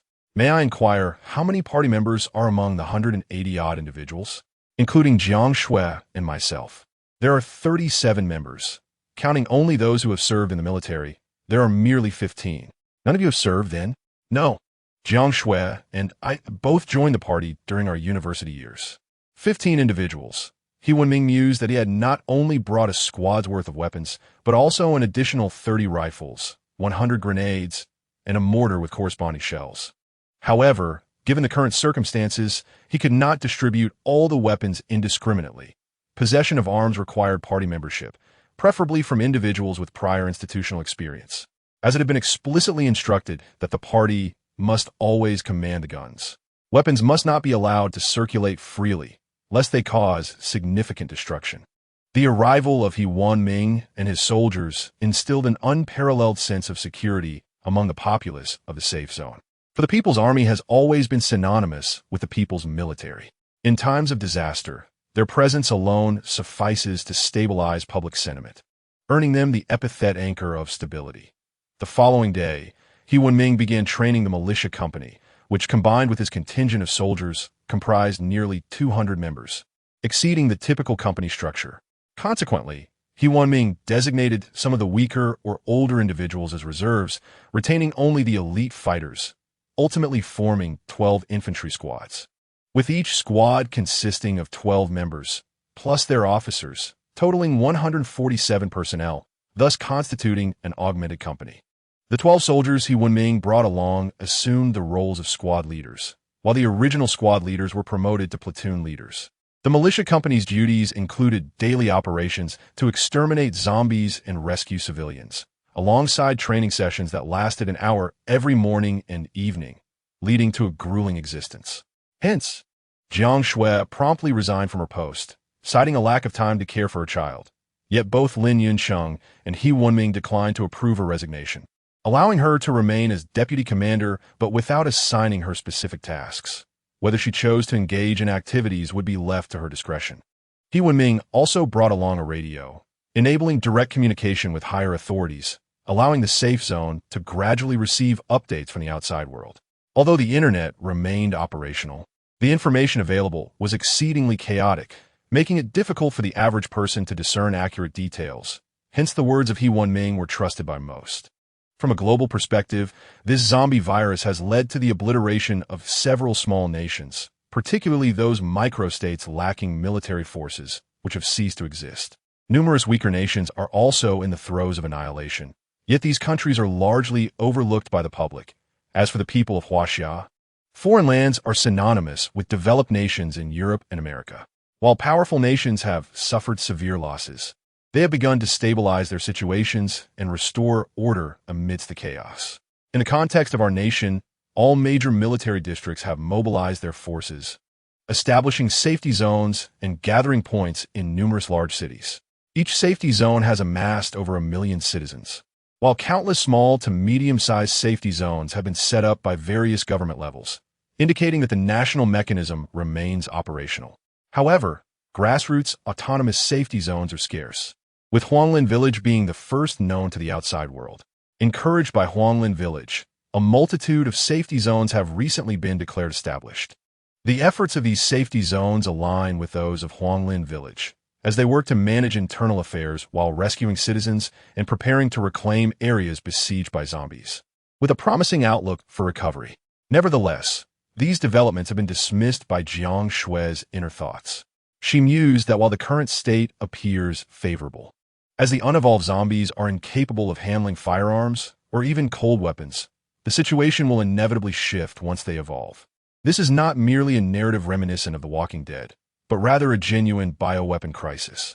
Lin Xuan recalled 2 of the most renowned zombie films. In The Walking Dead, the zombies do not evolve, merely representing various forms of human decay. If that were the case, normal life could be restored in less than half a month. However, Resident Evil presents a different scenario, as its zombies are capable of evolution. Darling, perhaps you should resign, or at least step back into secondary role, Jiang Xue suggested privately on the 8th day of the apocalypse. Why, my dear? The situation is looking quite optimistic at the moment, Lin Xuan replied. The number of people in the safety zone has reached nearly 2,000, with a plethora of talented individuals emerging. We should not overreach our capabilities. A single misstep in decision-making could cost many lives. Let us simply lead our own lives. My love, from the 10th day onward, zombies will gradually evolve, increasing their destructive power exponentially. By the 12th day, most regions across the country will begin experiencing power, internet, and even water outages. The situation is poised to reverse, and frontline personnel will suffer heavy casualties. I fear for your safety, my dear. My love, let me be serious. Collective strength, is the safest approach. Unless we possess the extraordinary abilities of a Marvel superhero, individuals cannot rival the power of the collective. Immersing ourselves in a community allows us to harness its advantages and access first-hand information. Let the tall ones bear the weight of the heavens. Let's not concern ourselves with that, Jiang Xue responded. In a few years, powerful evolved humans will emerge. How can I persuade you? The greater the abilities, the heavier the responsibilities. In my past life, many high-tier evolved beings perished due to the burdens imposed by ordinary citizens. I possess no grand aspirations. I only wish to protect you, my love. Haha, dear. I am quite tall myself, standing at 182 centimeters. Isn't that sufficient? Lin Xuan said, ruffling Jiang Xue's hair. At 165 centimeters, she barely reached his chin, and Lin Xuan's height certainly qualified him as tall. Following the relocation, he could be described as a tall, wealthy, handsome man. My dear, you always think of the greater picture, but have you considered me and our son? Not to mention your parents? You're their only child, Jiang Xue said, somewhat frustrated. Previously, she had not opposed Lin Xuan's assertions, believing her skills would keep her safe in the early stages. However, the future was uncertain, and she did not want to lose her husband. All right, I see my error. Dear, then resign, he replied. Uncle Yu Chung will not agree, she countered. He will not force you to stay. A reluctant fruit is not sweet, Lin Xuan said. 3 days. I will give you 3 days, Jiang Xue insisted. Fine, I agree, my love, Lin Xuan conceded, sensing an impending argument. It was better to appease Jiang Xue than to engage in a debate. If she could reason, she would not be a wife but a brother. Thus, he chose to soothe her first, as he did not share her perspective and believed in relying on the collective. They could indeed walk different paths while complementing each other. On the 9th day of the apocalypse, He Wenming and Lin Xuan led a team outside the safety zone to eliminate zombies and rescue citizens. A perilous endeavor that placed immense psychological pressure on the militia. Therefore, they needed to rotate their teams, with 12 squads sending out only 6 at a time while the rest trained and safeguarded the safety zone. Comrade Squad Leader.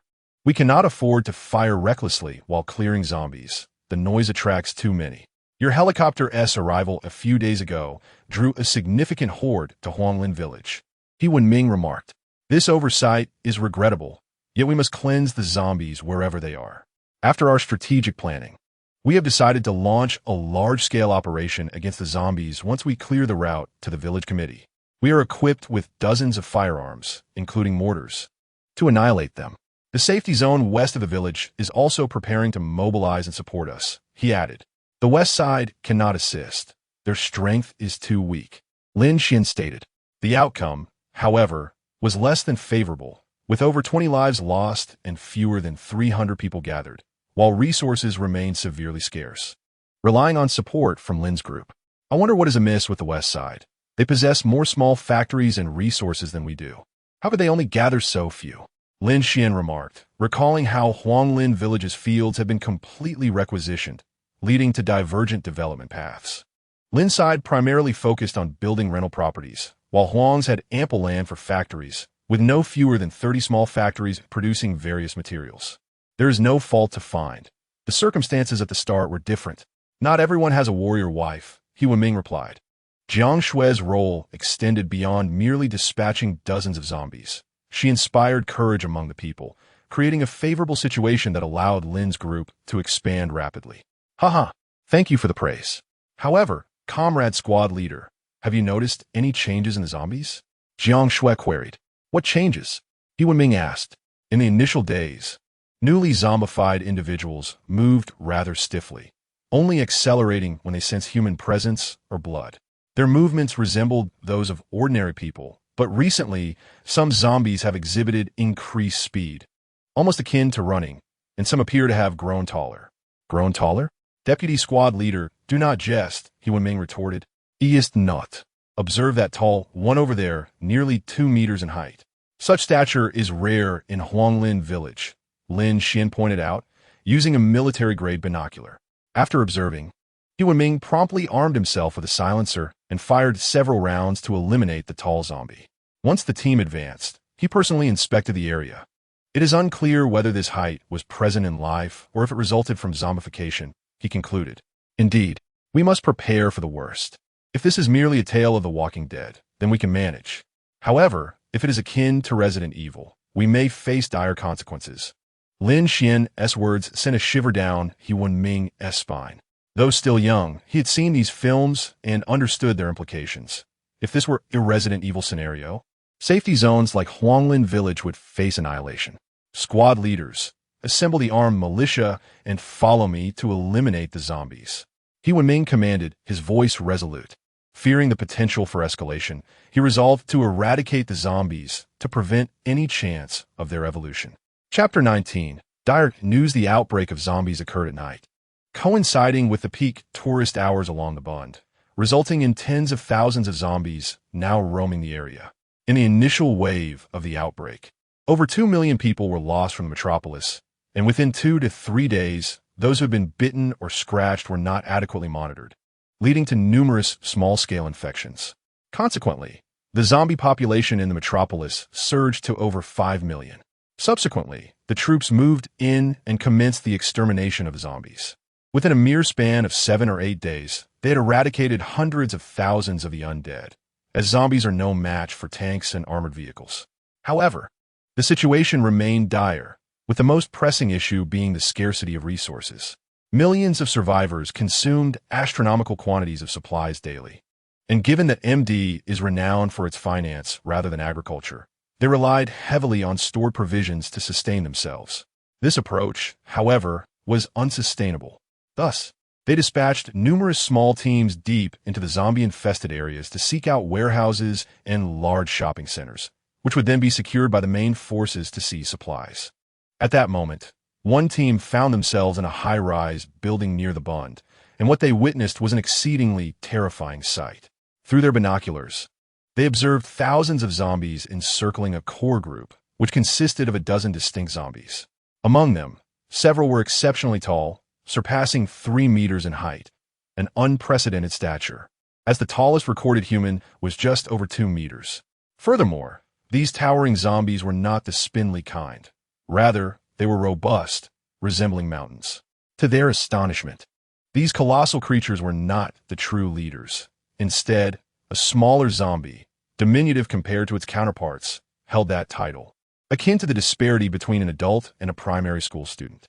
Look, the zombies are hunting. It's a pet. They noted that the captured pets were being brought to the core area. The team continued to observe as several golden retrievers and huskies were dragged before the small zombie. When a few of the larger zombies attempted to feast upon them, the small zombie let out a roar, causing the others to hesitate.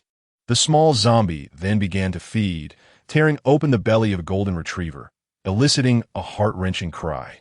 After some time, once satiated, the larger zombies commenced their meal, voraciously chewing, creating a gruesome scene. Clearly delineated in hierarchy, was this the formation of a zombie world? This was intolerable. They had to eliminate them and report back to headquarters for missile strikes to obliterate the threat. Yes, Captain. The communicator promptly relayed the situation to the command center, which took the matter with utmost seriousness, gathering high-ranking officials, even deploying military satellites to monitor the event. Launch. After only a few minutes of deliberation, the leaders issued the command, and moments later, a missile descended from hundreds of meters above. However, the team members on site bore witness to an even more shocking development. The small zombie seemed to sense the impending missile attack.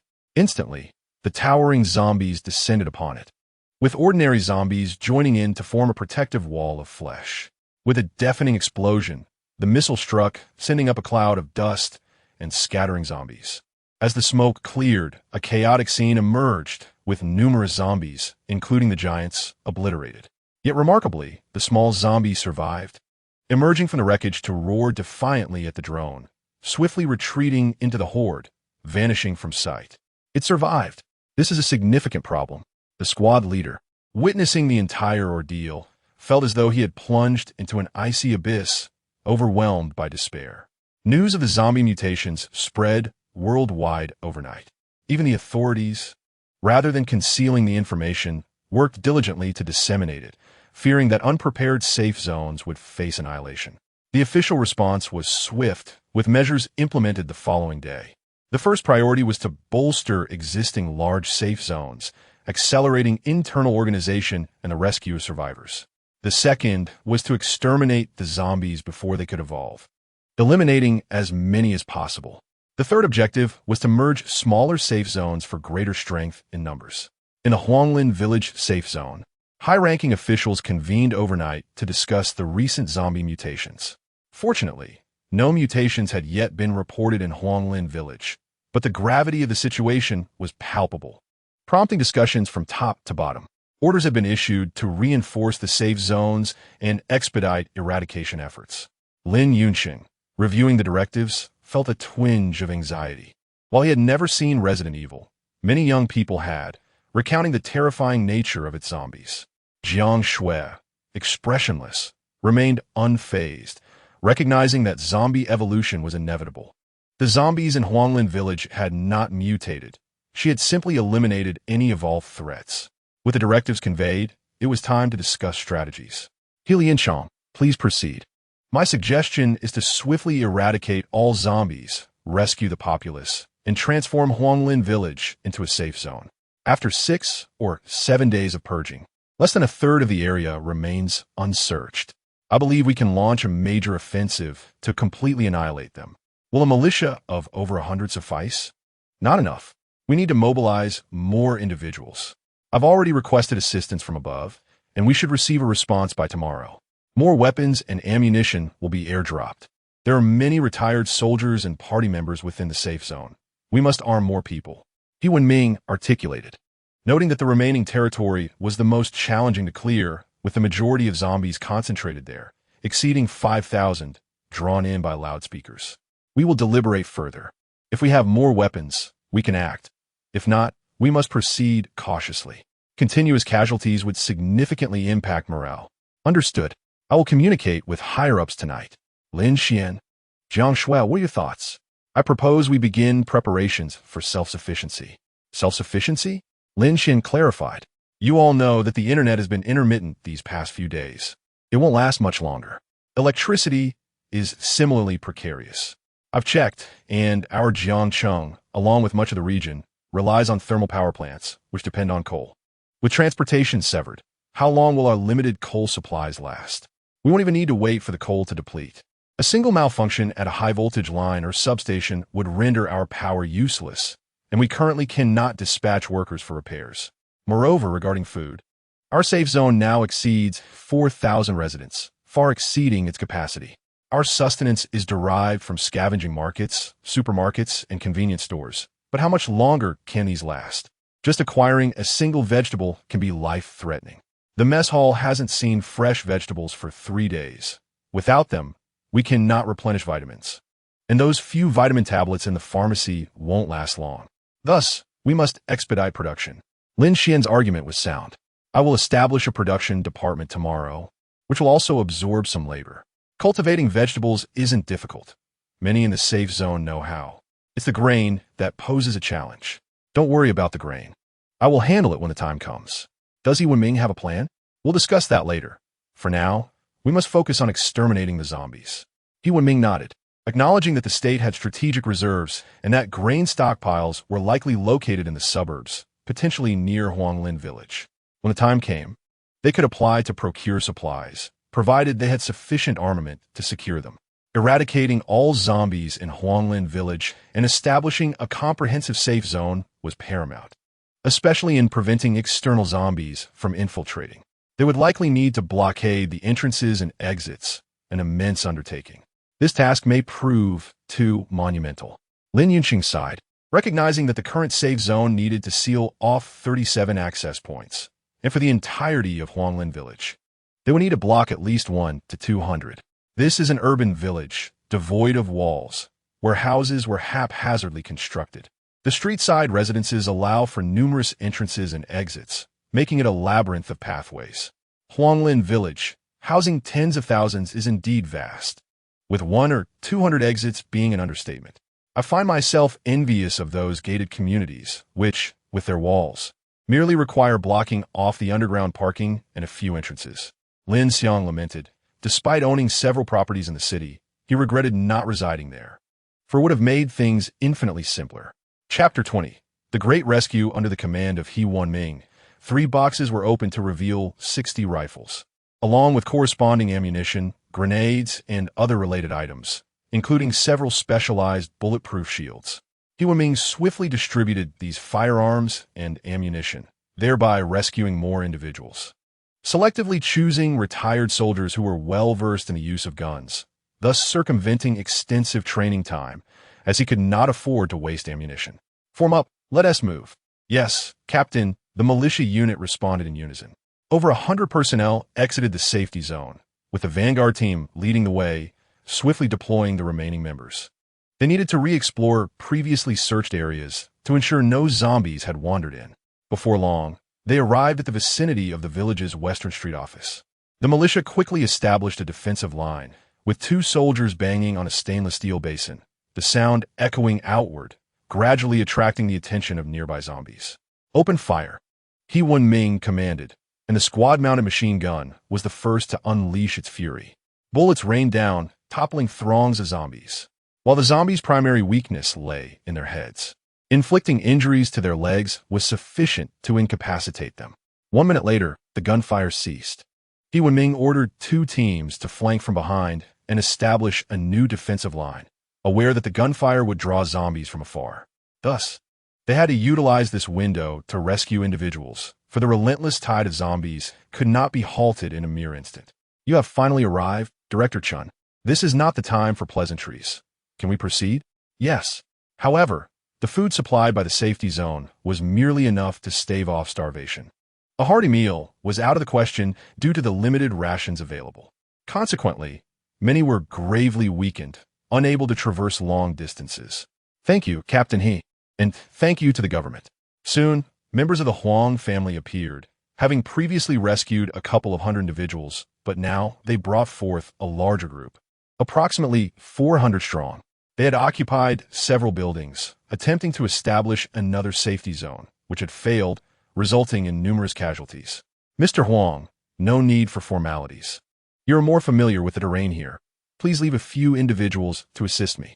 Of course, I know where survivors are located. Thank you. No need for thanks. Soldiers, quickly, shout slogans to encourage the survivors to reveal themselves. Today marks our final large-scale rescue operation, He Wan-ming stated. The gunfire would inevitably draw many zombies, and this would be their last extensive rescue mission. Future efforts would focus on food procurement and sealing off pathways, with saving lives becoming a secondary objective. Thus, it was paramount to evacuate everyone in one go. Captain, the drone reports that a horde of zombies is moving from the neighboring village, and there are also large groups on the highway, numbering over 1,000. What should we do? Quickly, set up defensive lines and roadblocks. The blocking unit must hold for an hour. When the ammunition runs out, switch to melee weapons. Yes, we will complete the mission without fail. First platoon, follow me. Third platoon, do not lag behind. Follow my lead. Move out. We shall avenge the fallen.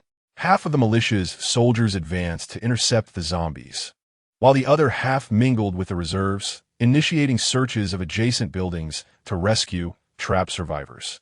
Both Lin Xuan and Jiang Xue partook in the operation, united as a couple at the forefront. Jiang Xue's demeanor during the battle was grave. She spoke little, methodically searching room by room, entering wherever possible to eliminate zombies, leaving unopened doors aside for the moment, calling out to any survivors to emerge, disregarding those unwilling to show themselves. Zombies must adhere to the law of energy conservation, requiring ample blood and flesh to evolve. Those trapped in rooms, having not fed for over 10 days, had depleted much of their energy and posed no real threat. It was unfortunate that these zombies lacked crystal stones. Otherwise, I could have advanced to a second-level evolution. Should I seek an excuse to venture outside and hunt zombies? Surely, there are many evolved ones out there. This battle was remarkably effortless for Jiang Xue. She could even afford to contemplate other matters. Conversely, Lin Xuan was somewhat bewildered, wondering how his wife had become so formidable without his knowledge, contemplating her potential ascension to his second-level evolution. Should I hasten his transformation into an evolved being? What a vexing concern. The evolution serum took 2 months to develop in my past life, but this time I provided them with the formula. Will 10 to 15 days suffice? It is truly maddening. Given Lin Xuan's Na'vi disposition, should he become an evolved being, he would undoubtedly rush to the front lines to confront zombies, which is perilously dangerous. Moreover, He Wenming harbors ulterior motives. He must have a hidden agenda. Be careful. Ah, dear, why are you distracted? I'm just exhausted from the past few days. Thank you for saving me, my dear. Lin Xuan hastily concocted an excuse, yet his mind was awash with concerns. How many secret endeavors had his wife undertaken? The evolution serum. To whom had she given the formula? Was it to someone at the top? Lin Xuan steeled himself, unwilling to be distracted any longer, realizing that had Jiang Xue not intervened, he might have met his end that day. The militia and reserves rapidly eliminated the zombies within the buildings, rescuing a significant number of civilians. The exact figure remained unknown, but a sea of people surged down the stairs. However, the condition of these individuals was dire. Most had gone days without food, struggling to walk and moving at a painfully slow pace. Captain, we cannot hold the front any longer. The zombies are congregating. Quickly, abandon all supplies. Saving lives takes precedence. Inform them that zombies are approaching. They must reach the safety zone at all costs. He Wenming bellowed, commanding the reserves to relinquish supplies, to prioritize rescuing lives, and hastily escorting people to safety. Militia, prepare for immediate defense, construct obstacles, and cover the survivors' retreat. We must delay until they reach the safety zone, He Wenming ordered, and the remaining soldiers of the militia mobilized, seeking objects to block the pathways, leaving only a few entrances open. Captain, the squad leader is requesting assistance. They are trapped. We need help. Militia, follow me. You stay here to command. I will go. Deputy Captain Lin, heed my orders. You will remain here to command. Damn it, I am not cut out for command. I will go rescue them. Lin clan brothers in the reserves, arm yourselves and follow me. Lin Xuan cursed, feeling ill-equipped for command, yet proficient with cold weapons. This was what he had been doing daily, and he felt entirely at ease. A dozen members of the Lin clan in the reserves stepped forward, armed with basic weaponry, spears and shields, undauntedly following Lin Xuan to rescue others, for many Lin clan members were also within the militia, and they could not abandon their kin. Lin Xuan surged to the forefront, spotting zombies swarming ahead. The previous militia members had barricaded the street using various debris, but their ammunition was running low, forcing them into close-quarters combat. Charge! Lin Xuan led the charge, discarding his spear in favor of a screwdriver, plunging into the throng of zombies. With a swift motion, the screwdriver pierced through a skull, twisting it to turn the zombie's head into a pulpy mess, rendering it lifeless. A zombie tore at Lin Xuan's clothing, but beneath it lay a specialized stab-proof vest, a protective measure Jiang Xue had provided, kept concealed until now. The vice platoon leader has come to rescue us. Let's break free. The surrounded militia, witnessing Lin Xuan's extraordinary valor, felt invigorated and began to fight their way out. Lin Xuan led them in a tactical retreat, while He Wenming rallied the remaining personnel to provide support.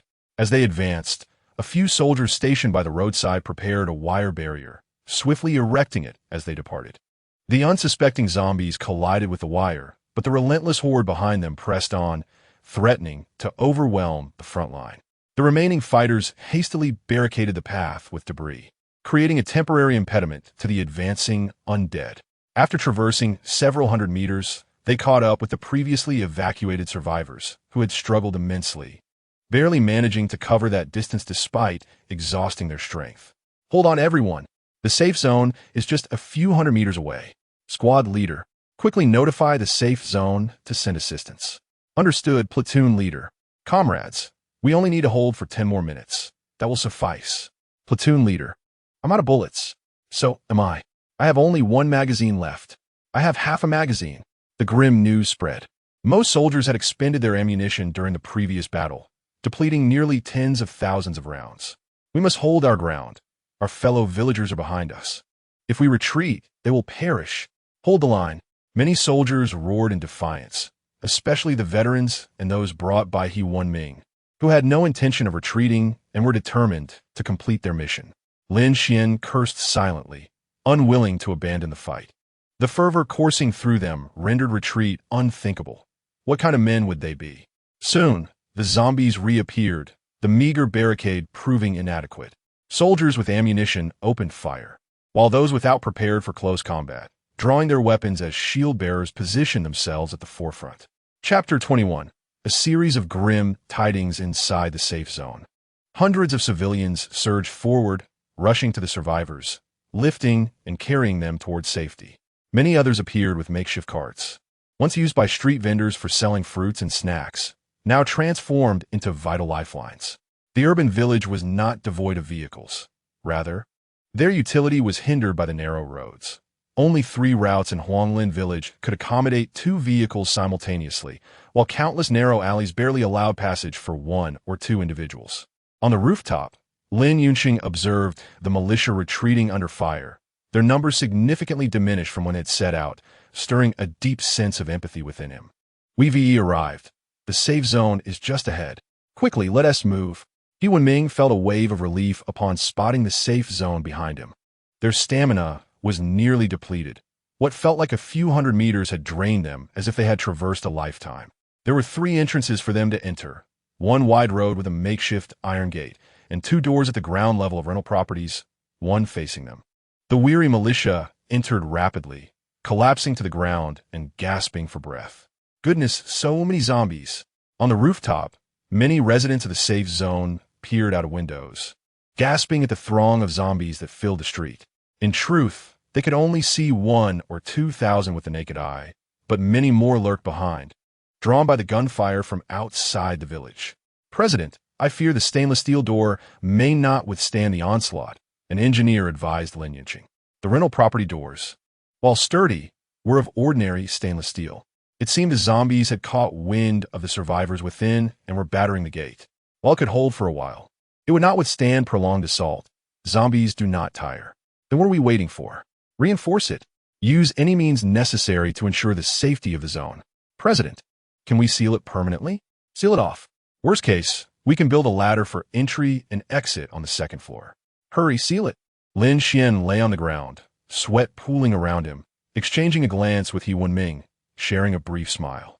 Through this battle, their bond had deepened, forged in the fires of combat against the undead. Yet, grim tidings continued to arrive as more zombies began to spread along the walls, creating a sense of siege. If they were completely surrounded, their opportunities for scavenging supplies would vanish. How are things looking? Moments later, Ming entered. Our superiors have promised us assistance. We will receive airborne supplies in the afternoon, delivered in 3 batches. 50 boxes of compressed biscuits, 50 boxes of military rations, and some weaponry. 50 boxes? We have 7,000 people. That 1 TB enough. This is already the maximum. The safe zone in Jiangxue has over 1 million survivors, and their needs are even greater. Then we must conserve our resources. We need to devise a way to secure supplies. I will find a solution. First, we must replenish the militia. I will prioritize your supply needs. Thank you, President Lin. We must implement resource control and military governance, preparing for the worst. Ming stated, having received news that several large safe zones in Jiangxue were critically low on supplies, prompting the imposition of military control, seizing all resources for uniform distribution. Different roles would have different rations, prioritizing the combat readiness of the troops, while ordinary citizens would only be ensured survival without starvation. Tonight, the mess hall would serve thin porridge, 1 bowl per person, as the food supplies in the safe zone near depletion. The militia could rest easy. He had already ordered the formation of a mess hall to ensure the soldiers' combat effectiveness. Would there be chaos during a famine? Lin Yunrong expressed his concerns. He understood all too well the desperate actions of the hungry, and their home was stocked with grain on the upper floors. In the short term, no, but in the long run, certainly. So, Mom and Dad, you must keep this a secret. The situation upstairs must not be revealed. Just imagine how terrifying a starving person can be. Son, your mother is not foolish. She will not speak of it. Your father is not foolish either. Dad, I'm not foolish either. Lin Zifeng chimed in, eliciting laughter from Lin Xuan. Wife, what is this? Aren't you going to let your husband be a saint this time? Jiang Xue teased, having expected her husband to continue his selfless ways and donate their provisions. Their stockpile was sufficient for 7,000 to eat for a day. With over 100 bags of rice, each weighing 50 pounds, she had nearly exhausted herself moving them. Honey, I'm not foolish either. I understand the principle of favor for favor, resentment for resentment. Of course, if donating could save thousands, I would. But the reality is that our supplies would be consumed within 2 days by so many people. You're quite sensible. Dear, how much stock do we have left in our store? About 2/3 remain untouched. Let us go together. No need. You would be a burden. I can manage alone. Little do you know, with thousands of zombies gathered, there certainly are evolved ones among them. If you go, you would indeed slow me down. Lin Xuan and Jiang Xue exchanged glances, being elite members of the militia, yet feeling underestimated. Suddenly, as Jiang Xue finished her sentence, the lights went out, and the faces of Lin Xuan and his companions changed. They stepped onto the balcony and saw that all of Huanglin village had plunged into darkness. There is no signal on the phones. On the 13th day of the apocalypse, are we about to lose power? It has been quite some time. A few days ago, I connected with several friends, and in many places abroad, the 3rd day of the apocalypse saw power outages. We drew the curtains and lit candles. Hey, dear, you still have candles? Not many, just a box. Actually, there are probably a dozen boxes. That should suffice for a family for 2 to 3 years. Soon, our windows were covered, and candles flickered to life. Many local households had a few candles stashed away, primarily for the elderly to burn incense and pray. Yet they were a minority. Mom, bring out all the pots and pans, anything that can hold water. We need to store it. Will the water stop too? The family rummaged through cupboards for containers, collecting water, even pulling out freezer bags to fill, storing whatever they could manage, as our home had ample space. With the cessation of water and electricity, the situation deteriorated further. Within the safe zone, there was only one well, barely enough to stave off thirst. Survivors, oh survivors, living has become exceedingly arduous. Survival has never been a simple endeavor. Stop being so gloomy. Is this the time for philosophy? Jiang Xue rolled her eyes, assuring that with her presence, the family would undoubtedly endure the longest in the safe zone.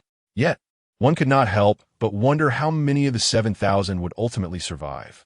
Lin Xuan lamented that Huanglin village once boasted a population of 50 to 60,000.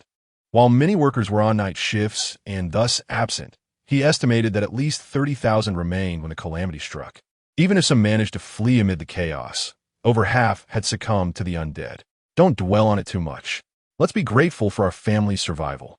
So, Xiao Xue is right. No need to wallow in despair. We must look after our family. I'm merely expressing my thoughts. I won't act recklessly. I'm not foolish. On the 14th day of the apocalypse, the day after the blackout, water ceased to flow as well. An atmosphere of anxiety permeated the safe zone. For decades, life had relied on water and electricity, yet now, both were absent, instilling fear in the hearts of the populace. The Self-Rescue Committee swiftly posted announcements to reassure everyone, informing them that there remained a radio for communication with the outside world, and the larger safe zones in the city housed millions of survivors. The military was striving to establish connections between the various safe zones, consolidating resources and urging calm. However, this was merely a public statement. The reality was far grimmer than imagined. The water supply had been deliberately halted, as the water treatment facility, a crucial piece of infrastructure, had been overrun by evolved zombies. In the ensuing chaos, some zombies had fallen into the water supply, rendering it irreparably contaminated. Fearing that someone might consume untreated water and turn into a zombie, the authorities shut it down. Such concerns were not unfounded. Fuel was scarce, especially in suburban areas like Huanglin village, where gas pipelines had not been laid, relying instead on gas canisters. A shortage of fuel meant that once supplies ran out, boiling drinking water would become impossible, leaving only untreated water to consume. If the zombie virus were to erupt again within the safe zone, the repercussions would be dire. Lin Xuan immediately ordered the excavation of new wells. Over 20 years ago, Huanglin village had boasted 9 wells. However, most had been filled in over time, leaving only 2 or 3 in places like the ancestral hall. Now, there was but 1 well in the safe zone, utterly insufficient for basic needs, let alone bathing or washing vegetables. Mere drinking was already a challenge. The self-rescue meeting was convened without delay. Supplies were critically short, and aside from searching for resources, the focus now lay on production for self-sufficiency. Chairman Lin, the militia is currently unable to mobilize due to a lack of personnel and equipment. Should we need to deploy, it won't be to the seed company, but rather to the military reserve warehouses. Securing one warehouse would suffice for our 7,000 for 3 years. All right, let's set that aside for now and discuss production. Chairman Lin, I have a proposal. Please share your thoughts, Committee Member Huang. Given the material shortages, we should implement wartime strategies, centralizing all resources for unified distribution. Indeed, Chairman Lin, food is exceedingly scarce, yet some households still possess ample supplies. This inevitably breeds discontent among survivors. Unrest may arise from inequality, as our ancestors have cautioned. Before Lin Xuan could finish, Huang Jihui, the elder of the Huang clan, interjected, and another elder supported him, demanding the confiscation of private resources. The self-rescue committee comprised 9 members, with 5 from the Lin family and 1 from the street office, led by Director Chen. Lin Xuan had also replaced one of the 3 seats allocated to the Huang family with He Wenming, leaving the Huang family with only 2 members. What are your thoughts? I disagree, Lin Xuan spoke up. What about the survivors without food? Letting them starve is also unjust. Are they not human?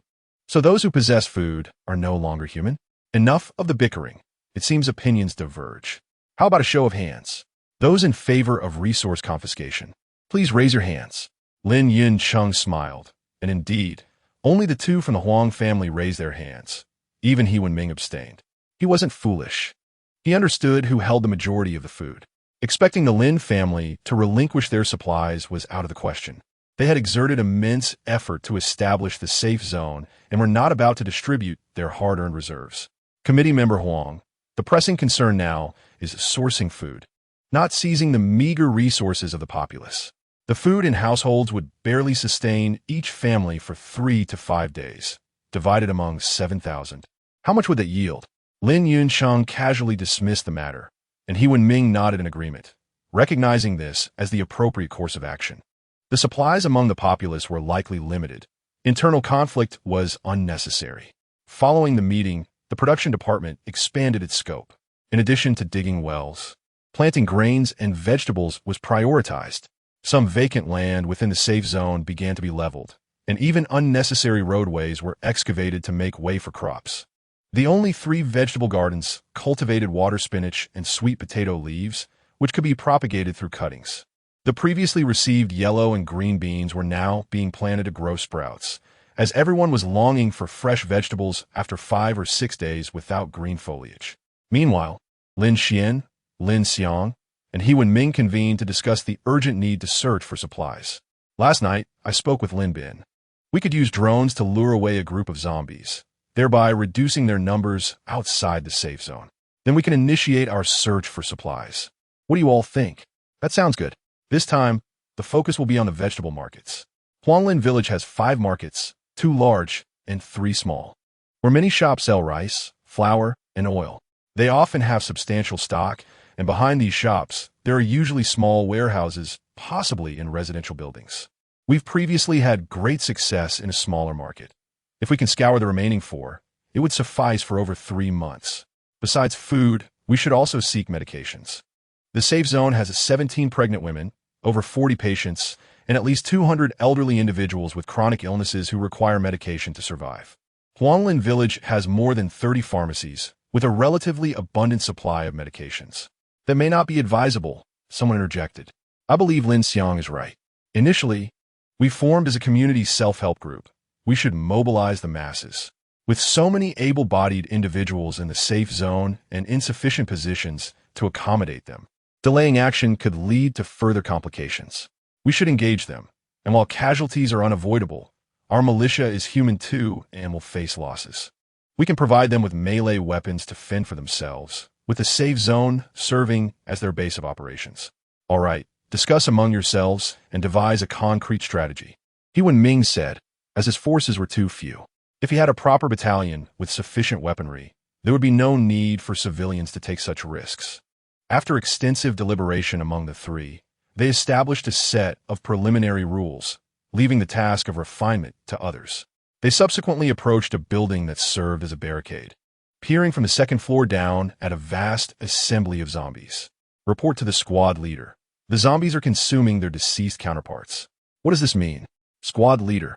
Since yesterday, we have dispatched a considerable number of zombies through the window, yet the bodies of the fallen have vanished, leaving only bloodstains on the ground. We suspect the deceased zombies have been devoured. There is no need for concern, Lieutenant He. The evolution of zombies is an inevitable phenomenon. We cannot prevent it, so it is better to focus on exterminating more zombies. Very well.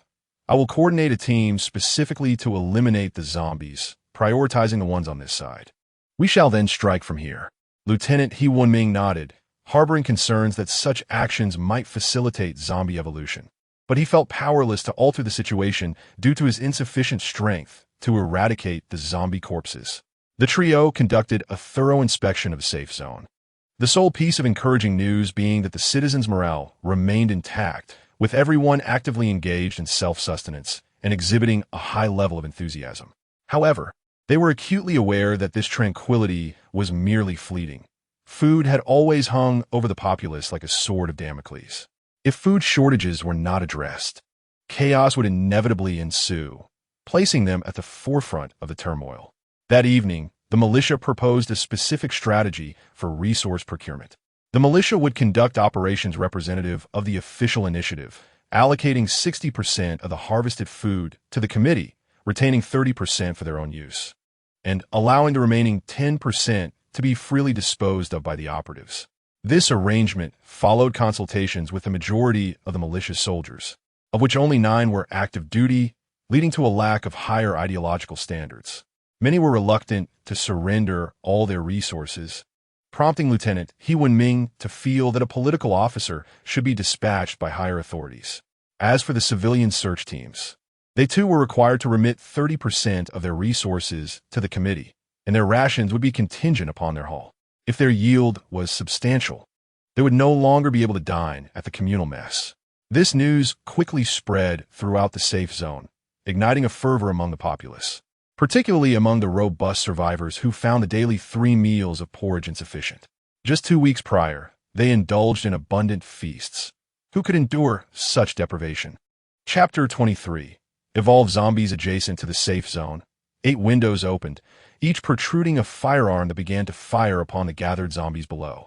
The firearms, equipped with silencers, produced sparks at the muzzle but emitted minimal sound. After decimating a significant portion of the zombies, Lin Xuan issued the command, and a heavy iron door swung open. He Wenming led 50 militia members in a charge, dispersing the remaining zombies. Quickly, the search team is to depart. Over 200 civilians eager for food freedom set out, hoping to procure sustenance through their own endeavors. The heavy iron door closed once more, with zombies congregating anew, some even pursuing the search team. Dear, how many do you think they will lose? It shouldn't be too many. We are still in the early days of the apocalypse. I've nearly eradicated the evolved zombies in Huanglin village. Even if they encounter evolved zombies, they should manage. It is only after a month of such encounters that the true peril begins, marking the end for the survivors. Until the research institutions develop the evolution serum and humanity gains evolutionary capabilities. However, this time around, it shouldn't be excessively arduous. Lin Xuan nodded, feeling that the current safety level outside was still relatively high, coupled with the initial abundance of resources, thus making their successful harvest quite normal. He Wenming went forth to execute his mission. The highest military authority within the safe zone comprised Lin Xuan and several deputy squad leaders, who primarily delegated responsibilities to their subordinates, particularly the squad leader accompanying He Wenming. The multitude of affairs within the safe zone was staggering. With 7,000 individuals crammed into such a confined space, exacerbated by the oppressive atmosphere and scarce supplies, Lin Xuan wished to avoid entanglement in such troubles. Shortly after marrying Lin Xuan, Jiang Xue became pregnant and, under his strong insistence, ceased working. Thus, her time at home was largely spent engaging in fitness and beauty routines, managing some financial matters, and tending to her beloved plants, which she nurtured with great care. Mom, Dad, you both take a break. I'll handle this, Jiang Xue smiled, recognizing the absurdity of tending to flowers at such a time. Had she not been so busy recently, she would have taken it upon herself to do the work. The four of them swiftly cleared the garden of its flora, after which Lin Xian's mother produced sweet potato leaves and several strands of hollow-stem vegetables for planting, gifts from their kin. What a shame. So much land, yet no room to cultivate. If only we could plant some tomatoes and cucumbers. Zifeng loves scrambled eggs with tomatoes, Lin Xian's mother lamented, feeling regretful that not even a fifth of the land was utilized, deeming it a waste.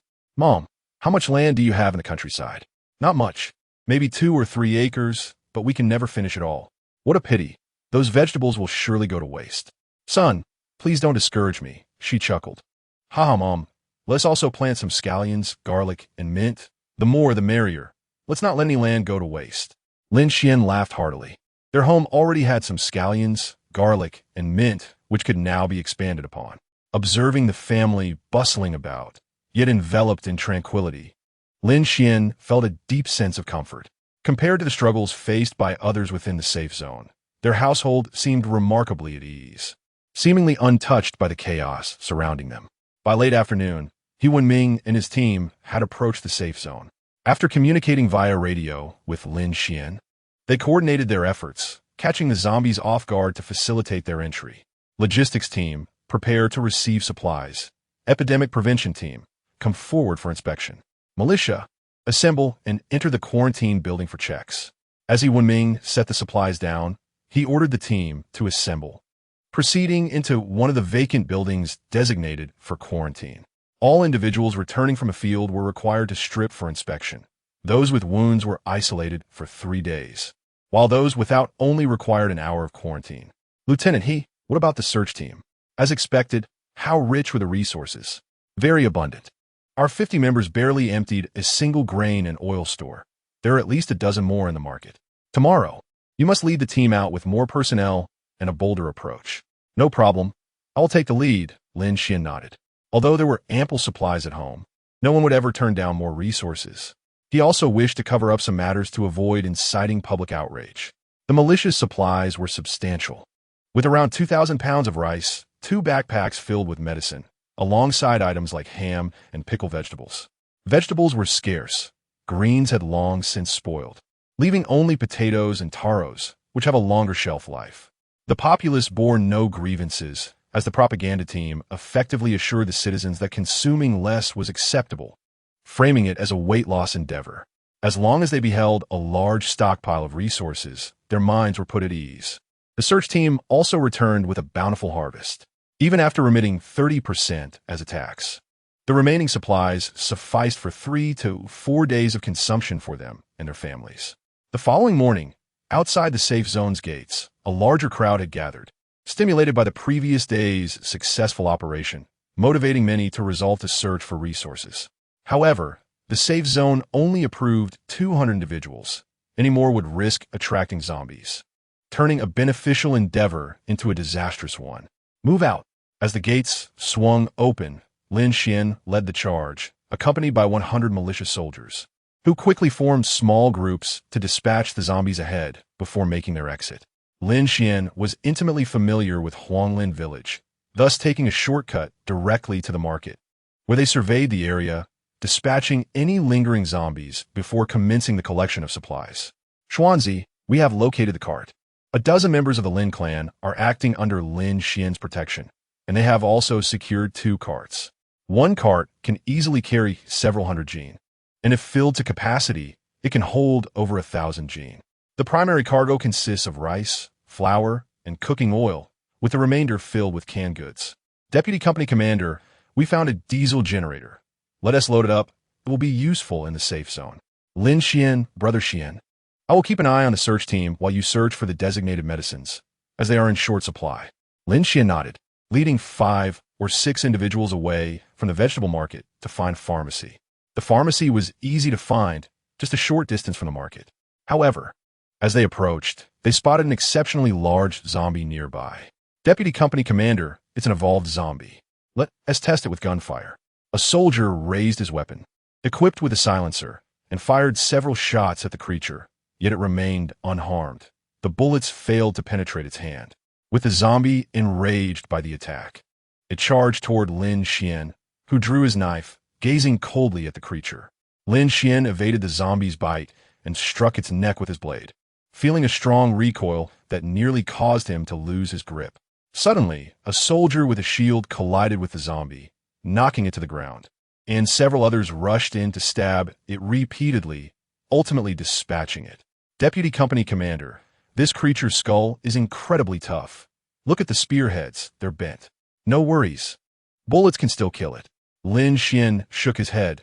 This was an evolved zombie, and after only a few days of evolution, it had become as hard as stone. If it continued to evolve, the situation would be dire. The remaining zombies were swiftly dealt with, and Lin Xuan led his team into the pharmacy, indiscriminately tossing medications into their backpacks. Their bags were soon filled to the brim, and they even utilized plastic bags from the pharmacy to carry an additional 7 or 8 sacks, ensuring Lin Xuan took a significant amount of supplements like American ginseng. Deputy Company Commander, the search team is requesting assistance. They have encountered evolved zombies moving at an alarming speed. We need to gather the search team for a potential retreat. Let us deal with the zombies. Lin Xuan signaled several armed soldiers to drop off supplies and hasten toward the search team. The search team had also targeted the vegetable market, which was not far away. When Lin Xuan arrived, he found a dozen individuals surrounded by over 30 zombies. He commanded them to open fire, and after a barrage of gunfire, most of the zombies fell. However, one small zombie managed to escape, sprinting with incredible speed akin to an athlete and leaping onto the second floor of the market, shattering a window as it fled. Lin Xuan felt a chill. This evolved zombie posed a significant threat, and if the second-floor windows of the safe zone were left unsealed, it could enter undeterred. Chapter 24. The Grand Safe Zone. With the food crisis temporarily alleviated, the Self-Rescue Committee could now embark on additional plans, the foremost being the Grand Safe Zone initiative. The current safe zone is too small, housing over 7,000 people within just over 100 buildings, leading to severe overcrowding.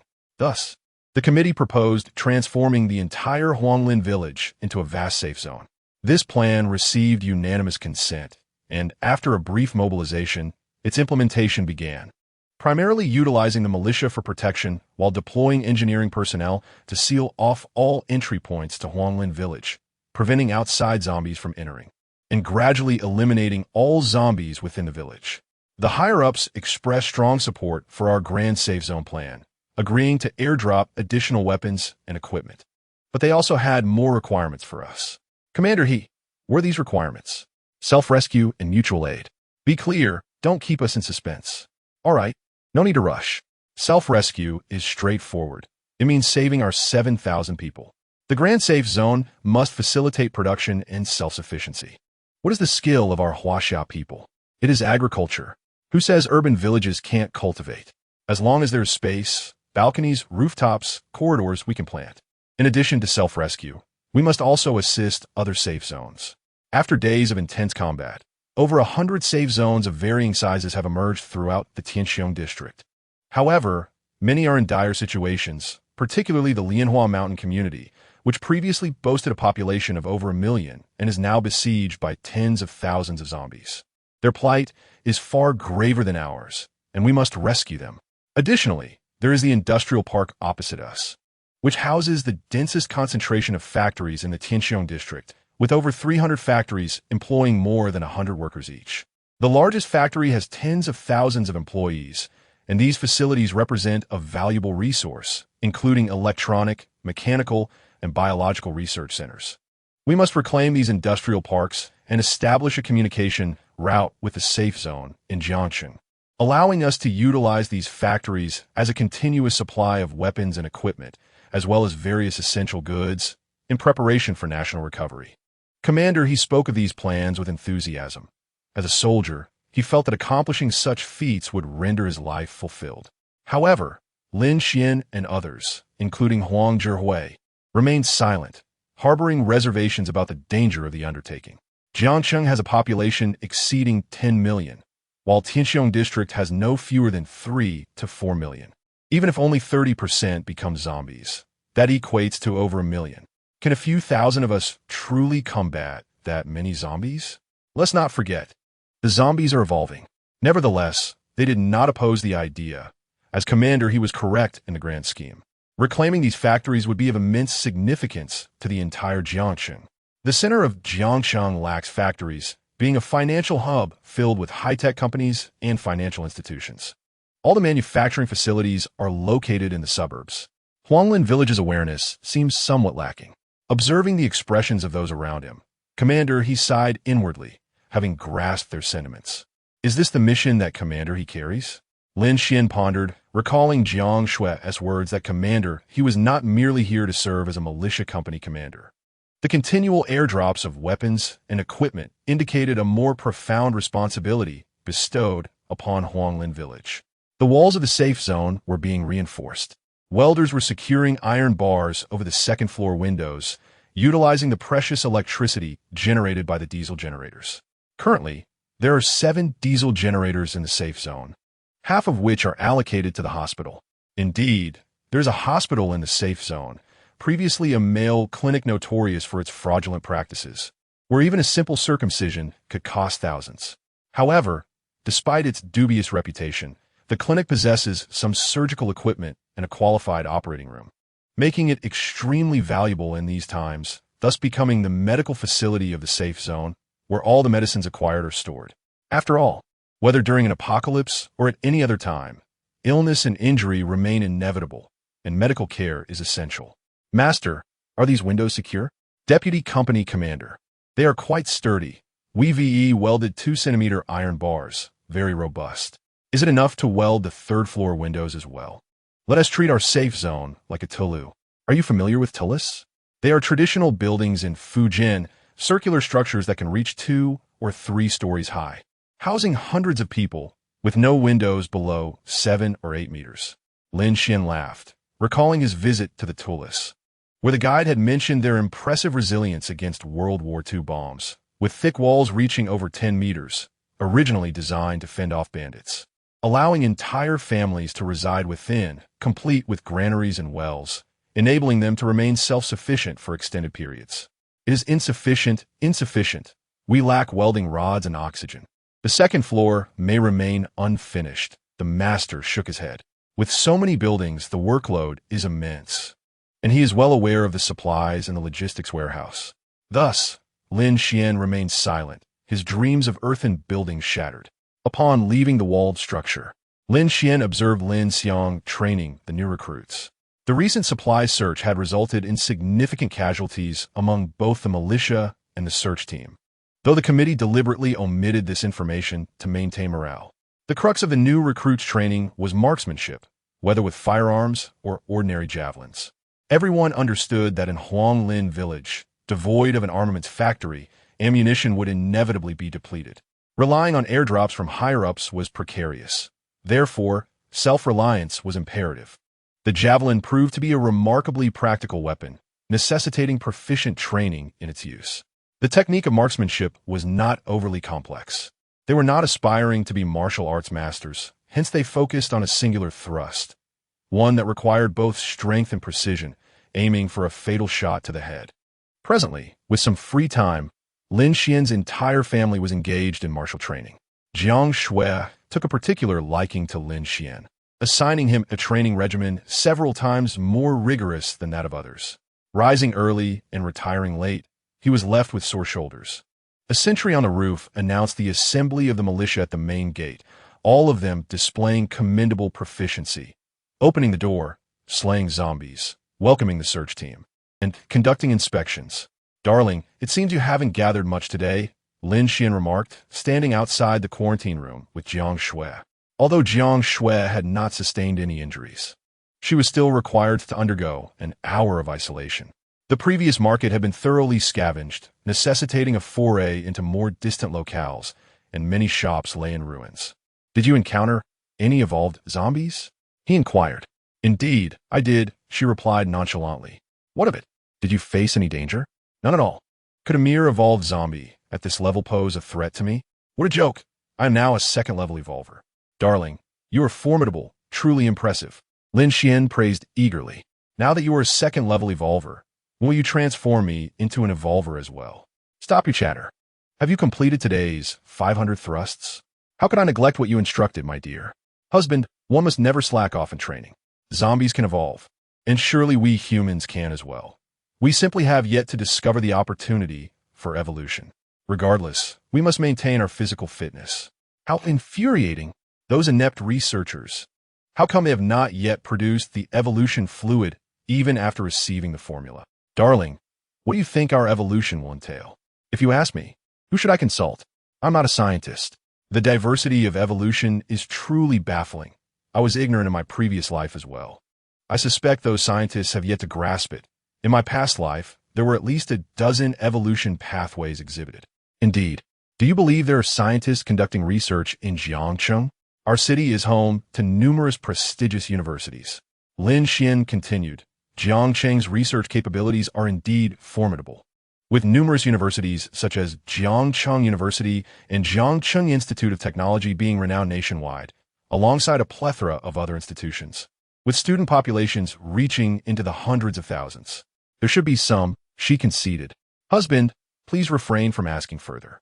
In my previous life, the evolution fluid was developed in Kyoto, which is undoubtedly the epicenter of research prowess. Let us not embarrass ourselves. Darling, he started. Enough already. Husband, can you allow me a moment of peace? I have had a tiring day. I shall not inquire further. Perhaps I could come in and massage your shoulders and legs? Today, I am your personal masseur. Get lost. With that, Lin Xuan scampered off cheerfully. His wife was an evolver. Surely he too would become one in due time. There was no need to rush. Having one remarkable family member was sufficient, and he would not feel ashamed to rely on her. What a lively character. How had he not noticed this facet in his previous life? Was it his own overwhelming demeanor that overshadowed his charm? Jiang Xue chuckled softly within the quarantine room. In their past existence, their bond had been profound. Even in the direst of circumstances, Lin Xuan had never abandoned her. In the face of apocalypse, many had forsaken their families, particularly women like her, who were deemed burdensome in such harsh times. Ultimately, Lin Xuan perished while searching for sustenance for her and their child. Only after his demise did she truly confront the bleakness of the apocalypse, realizing just how arduous survival could be. Despite her utmost efforts, she could not save her son, who succumbed to starvation during her absence in search of food. In this life, however, such tragedies would not befall their family. Jiang Xue resolutely reminded herself. In this second chance, her sole desire was to protect her loved ones and prevent a recurrence of calamity. Chapter 25. Codename Happy Home Jiangcheng is an ordinary residential area that quickly succumbed to the zombie outbreak, plunging its inhabitants into panic and helplessness. Until news of the Huanglin village safety zone emerged, it inspired the survivors to arm themselves with kitchen knives and dismantle stainless steel windows to forge cold weapons. They ventured forth to confront the zombies, thereby establishing the Happy Home safety zone. Survivors cordoned off the entrances and exits of their community, subsequently accepting refugees from neighboring areas, swelling their ranks to over 2,000. They had hoped for safety until military rescue arrived. However, today they faced utter devastation as a dozen massive evolved zombies effortlessly tore through the community's barriers, unleashing a deluge of zombies into their midst. Crying, screaming, shouting, and the sounds of combat echoed throughout the Happy Home community. The highest level of armed defense consisted of a few police officers, yet their ammunition proved ineffective against the evolved zombies. After an hour of carnage, a military drone appeared, equipped with a cannon beneath its belly. As bullets rained down, zombies in the open were obliterated, even the evolved ones. However, the drone refrained from targeting the buildings, mindful of the survivors within. They were there to rescue, not to kill. How infuriating! A soldier at the command post of a large safety zone several kilometers away slammed his fist on the table. As the drone operator, he knew that a simple press of a button could unleash the remaining ammunition upon the buildings, but he hesitated because of the survivors. The atmosphere was one of heavy silence. With their armaments, they need not fear the gathering of zombies. Tanks, armurad vehículos, artillería. Missiles. These could show the zombies the true meaning of a metal storm. Yet in reality, such advanced weaponry was seldom employed due to the presence of numerous safety zones throughout Jiangcheng. They could not afford to harm the survivors, so their hands were tied. The Happy Home community was doomed. With a dozen power-type evolved zombies, coupled with over 20 speed-type zombies hidden amongst the ordinary zombies, they were utterly defenseless. Dispatch helicopters for extraction. Bring the survivors to safety. Commander, our aviation fuel reserves are critically low. Save the people first. After clearing Happy Home, we shall raise the area. Understood. How many types of evolved zombies are there now? 3. The most prevalent are power-type and speed-type zombies. According to records, the largest power-type zombie has reached 5 meters in height and possesses immense strength. The drone captured footage of a power-type zombie lifting a heavy motorcycle that weighs over 500 pounds effortlessly. Moreover, the density of their skin and bones is so great that ordinary bullets can no longer penetrate them in a single shot. The speed-type zombies are notorious for their velocity. Upon the first evolution, they can sprint at speeds comparable to an ordinary person's explosive sprint. The fastest recorded speed-type zombie is currently in MO2, reaching approximately 5 seconds per 100 meters. The human speed has not yet breached the 9-second barrier in the 100 meters. Indeed, it is a jest that the limits of humanity have been surpassed by the undead. Among the various types of undead, there exists a particularly enigmatic variant known as the Lin Xuan type. This creature possesses the uncanny ability to command hordes of other zombies, including those of brute strength and swift agility. Its evolutionary trajectory seems to lean toward intelligence, as this creature demonstrates a remarkable cleverness, often orchestrating the movements of its minions into tall edifices or intertwining with survivors to evade our missile strikes. The emergence of zombies signifies the formation of a new species. Has there been any news from the Research Institute regarding the vaccine? Not yet. They hope we can dispatch more personnel to search for answers. Consequently, they are dedicating all efforts to the research of the vaccine, but time is of the essence. Less than a month has passed, and they are struggling to keep pace. Their hopes now rest upon an individual referred to only by a code name, whose identity remains shrouded in mystery. All that is known is that this person holds great significance. I have dispatched 13 teams, sacrificing more than half their members. Yet we have gleaned not a shred of information.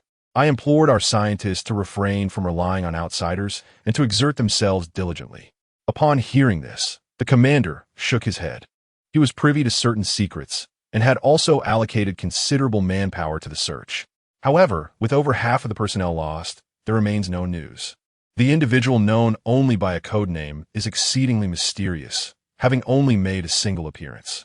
Subsequently, the United States announced the successful reclamation of its first city, intending to use it as a stronghold for the recovery of the entire nation and to assist other countries in reclaiming lost territories. Such proclamations are merely superficial.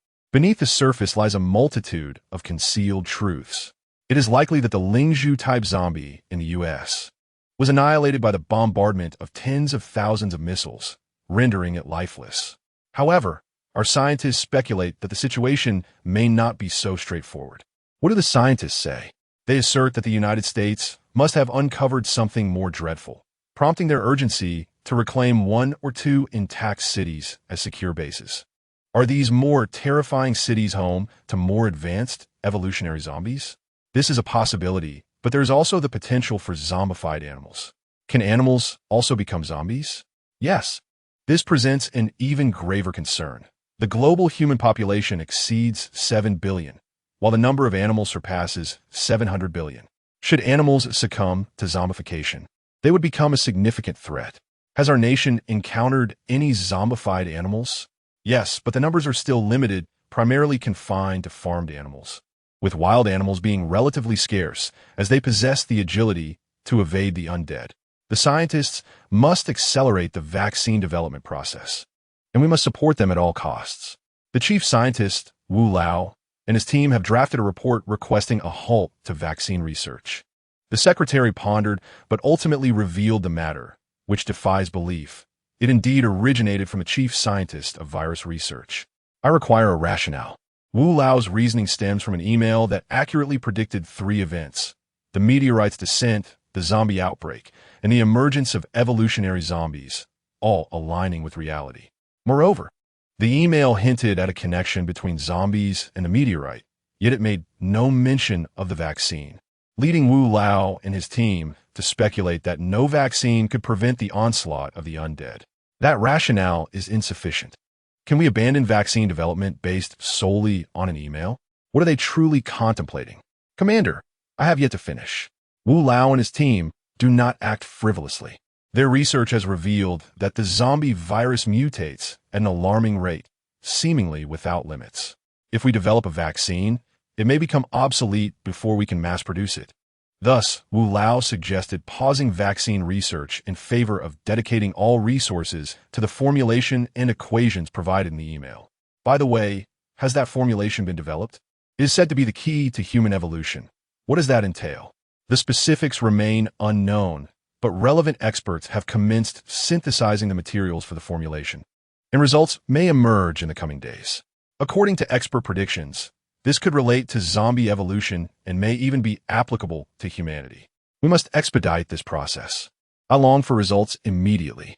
The elder expressed his impatience, burdened by a series of grim tidings.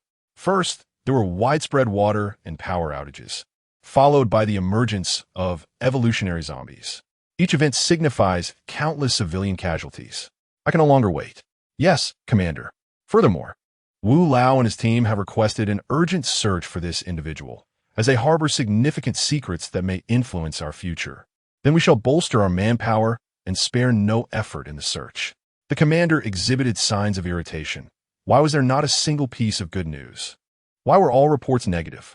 Since you were aware of the zombie virus issue, why did you not disclose it earlier? Why now hide? What is the reason for this? Commander, I will proceed to issue orders to elevate the plan to the highest level of confidentiality and mandate that all provinces and cities provide unconditional support for this initiative. Go forth. The secretary nodded, swiftly transmitting the directive through secure channels to every province and city, emphasizing that they must support the plan at all costs upon its revelation. Chapter 26. A visitor arrives on the 30th day of the apocalypse. The residents of Huanglin Village's safe zone seem to have adapted to life without water and electricity. During the day, survivors engaged in industrious labor. The agricultural team tended to crops, while the engineering team, under the protection of militia, fortified the village's numerous entrances and exits. Progress was slow, as there were over 300 entry points, 7 of which were substantial thoroughfares capable of accommodating trucks. The remainder comprised various smaller paths. By nightfall, the cultural team would perform artistic presentations within the safe zone, drawing considerable audiences despite the lack of lighting. Some optimistic and cheerful women even resumed their square dancing. Meanwhile, the psychological support team roamed the floors, engaging survivors in conversation, soothing their troubled hearts, and sharing tidings from the outside world to encourage resilience. In the hospital, a nurse emerged, announcing the arrival of a newborn with the sound of an infant's cries. Congratulations, Mr. Chun. Both mother and child are safe. Thank you, thank you. Chun Song stammered, overwhelmed with emotion. His wife had given birth amidst the apocalypse, and the joy he felt was beyond words. Patients, doctors, and nurses within the hospital congratulated him, all displaying expressions of happiness. Though the child was not related to them, the shared joy was palpable. The birth of a child symbolizes rebirth and hope, a moment of elation amidst despair. Soon, the Self-Rescue Committee sent representatives to convey their congratulations and present a gift. The broadcast director, Lin Xuan, announced this joyous news over the airwaves, inciting cheers among the populace. In the apocalypse, the birth of a newborn should be a cause for collective celebration. The safe zone had successfully rescued several pregnant women, increasing their number from 17 to 33. In addition to Chun Song's wife, 3 more expectant mothers were due to deliver within a month. Although the conditions for childbirth were concerning, the safe zone had exerted its utmost efforts. How wonderful, my dear. Our safe zone has welcomed new life. Is this not a beacon of hope? Indeed, hope. Child, you should not have come into this world, for the suffering is far from over. This is merely the beginning. When food becomes scarce, children may become the most perilous burden. Jiang Xue forced a smile. This is not hope. It is merely a fleeting stimulant, capable of providing temporary exhilaration, but not a true optimism. Wife, Chin Song was our previous fitness and combat instructor. Shall we go and present a gift? Sure. What do you plan to give? Perhaps some formula milk. Times have changed, and I suspect there won't be much nutrition during the confinement period. leading to insufficient breast milk. Formula would be just perfect. Oh, Lin Xuan, when did you become so knowledgeable about childbirth? What? Wife, are you feeling jealous? This is just experience, after all. We do have a son. Umph. Jiang Xue let out a few playful sounds, having not acted coy for a long time. This sudden display felt a bit unfamiliar. Lin Xuan and Jiang Xue took 2 cans of formula milk from their home, which they had previously acquired during their search for supplies. Initially, they believed that formula, being rich in nutrition, could serve as a contingency, but now it found a more suitable purpose. Mr. Lin, Ms. Jiang, thank you so much. This formula is incredibly precious. Chun Jiao said, his expression filled with gratitude. Don't mention it, Coach Chun. You have assisted us greatly in the past. By the way, I've drawn a map for you. Keep it. If you need to search for supplies again, you can try the maternal and infant store. There shouldn't be many people there. However, I advise against going out. The evolved zombies are increasing in number. Mr. Lin, my family supplies are running low. My wife has just given birth and needs nutritional replenishment. Coach Chun, you must think this through. If you perish outside, your wife and child will also meet the same fate. Jiang Xue's words caused Chun Song's expression to change dramatically. It was not that he despised Jiang Xue's lack of tact. Rather, the gravity of the situation struck him. This was the apocalypse, and if anything happened to him, his wife and child would truly perish. Better to be cautious. If you find yourself in dire straits, feel free to seek my help, Jiang Xue added, before taking Lin Xuan's hand and leaving Chun Song deep in thought. Wife, what is wrong? Are you reconsidering? Chun Song was a decent person. When they sought him for fitness training, they clearly overpaid, yet he treated them with courtesy and did not take advantage of their naivety. He also had a group of martial arts disciples and friends. If he could assist you, it would ensure your safety. The Lin family has many members, yet few skilled individuals. Jiang Xue analyzed seriously. They had previously approached Chun Song for training, showcasing a rather ostentatious demeanor. A normal business person would have seized the opportunity to profit, but he did not, indicating his good character. The Lin family had numerous individuals in the safe zone, yet truly elite members were scarce, as most were striving outside, leaving only a few behind. She needed to gather a strong foundation. Indeed, the resources in the safe zone are not abundant, and the future remains uncertain. We require strength. Lin Xuan nodded, acknowledging that while the safe zone currently had sufficient supplies, this was only temporary. He estimated that even if they depleted all external resources, it would only suffice for a few months to half a year. But could the apocalypse be resolved in that time? Clearly not. Deputy Commander Lin, Deputy Commander Jiang, wait a moment, what is it? Commander, he has asked for you to come. There are matters to discuss. All right, we're on our way. Commander, what do you need us for? Lin Xuan. Jiang Xue, I just received orders from higher-ups. Tomorrow, guests will arrive at our Huanglin village safe zone, and we are expected to go out and greet them. Then let's welcome them. Is there a problem? Lin Xuan was taken aback. Wasn't it supposed to be an airdrop? Why do they need to go out to greet them? Yes, this time it is not an airdrop, but a ground convoy. They departed from the city center and are currently stranded near the Lianhua mountain in the Lianxi community, which is less than 3 kilometers from us. Can we refuse? This is an order from above. Refusal is not permitted. We are required to dispatch our strongest forces to welcome these guests. Can I inquire about their identity? What makes them worth such a risk? Feel free to ask, but I don't know. All I know is they're coming with a mission. He Wenming waved his hand. The identity of these guests was highly confidential. Even he was unaware. The order was simply to assist them. Fine, you win. The Lianxi community is quite large, spanning over 30 residential areas. Where precisely are we to go? What is our mode of transportation? Surely, you cannot expect us to set off without further instructions? Lin Xuan inquired. Lianhua Mountain was once a suburban area of Jiang City, while Huanglin Village was truly rural. As Jiang City expanded, Lianhua Mountain became a suburban area with a dense population and numerous new and old communities. Lianxi was one of the key regions, where the Lin family still had 50 to 60 members who had moved from the village to buy homes in the city. Indeed, the map showed it was not far from Huanglin Village, about 3 kilometers, but the route was densely populated. Lin Bin's drone had already surveyed the area, and the roads were all blocked by vehicles. We cannot drive there. It would create too much noise. We can ride motorcycles to the edge of Lianhua Lake and then proceed on foot. Motorcycles? How clever of you. Lin Xuan was somewhat speechless. Motorcycles, including electric ones, were abundant in Huanglin village, and they could bypass roadblocks. Yet he felt it was somewhat inappropriate. Regardless, be prepared. We will gather at the militia company at 7 tomorrow morning. We will formulate a specific operational plan overnight. He Wenming shrugged. This order came unexpectedly, and he was unprepared, so he needed time to devise a plan. The militia company now had several former military advisors who would draft the operational strategy. Wife, you were silent just now. What were you thinking? On their way home, Lin Xuan asked Jiang Xue, as it was customary for her to refuse such proposals. I was contemplating how to refuse. It cannot be refused, unless you are about to give birth to a second child. Stop it. Hee. This group of guests is not simple. The Lianxi community must have its own safe zone, and their strength will not be inferior to ours. But why are they coming here? Have you considered that? I have thought about it, which is why I asked you Wenming, but he wouldn't say. My greatest fear is that these individuals are here to oversee and plan, intending to reclaim various factories in the suburbs of Jiang City. At that point, our Huanglin militia will undoubtedly have to deploy troops. Neither of us will escape. Lin Xuan nodded, sharing her concerns. Jiang City, like other major cities in the country, would certainly initiate its reclamation efforts from the suburbs.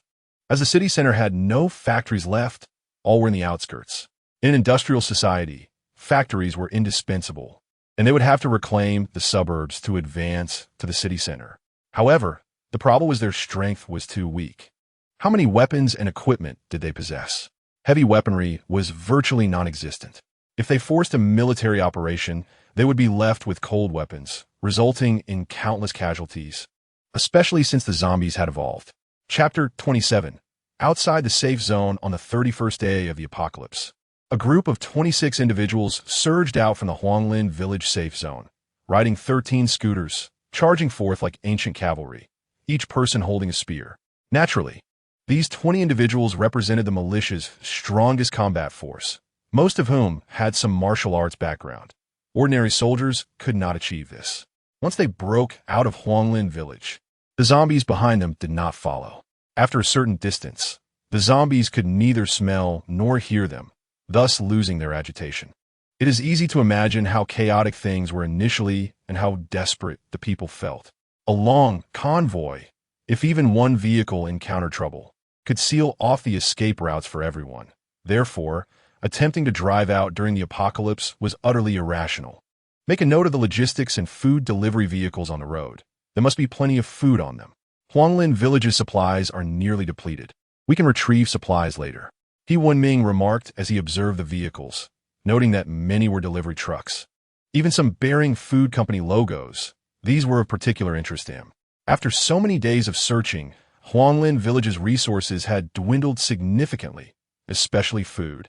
So he had set his sights on these vehicles. Lin Xuan said with a troubled expression that last night they had reviewed the data. The Qinxiong district boasts a population of over 5 million, with the Lianhua mountain area being its essence, housing no fewer than 3 million people. The industrial park opposite Huanglin village is, in fact, an extension of the Lianhua mountain region. Comrade Deputy Company Commander, do not be pessimistic. Lianhua mountain is vast. 3 million people dispersed within it is not a significant number, and there are numerous residential communities, many of whom were likely at home during the incident. He Wenming chuckled softly, noting that Lianhua Mountain spans approximately 3 kilometers in radius and has been developed into Lianhua Mountain Park. Surrounding this park, numerous residential complexes have arisen, and most of the houses have been demolished, rendering the zombies trapped within the communities unable to escape. Upon reaching a fork in the road, He Lianzhong inquired how to proceed. One path led to the Bailey Tunnel, while the other was the provincial road. After riding the motorcycle for about a kilometer, they arrived at the entrance of the Bailey Tunnel. Though it bears the name Bailey, it is not 100 miles long, but rather a mere 237 meters. The sign indicated that passing through it would take them to the foot of Lianhua Mountain. Should they choose the provincial road instead, it would require an approximate detour of 3 kilometers. Comrade Jiang Xue, what do you think? The tunnel is closer, but fraught with danger.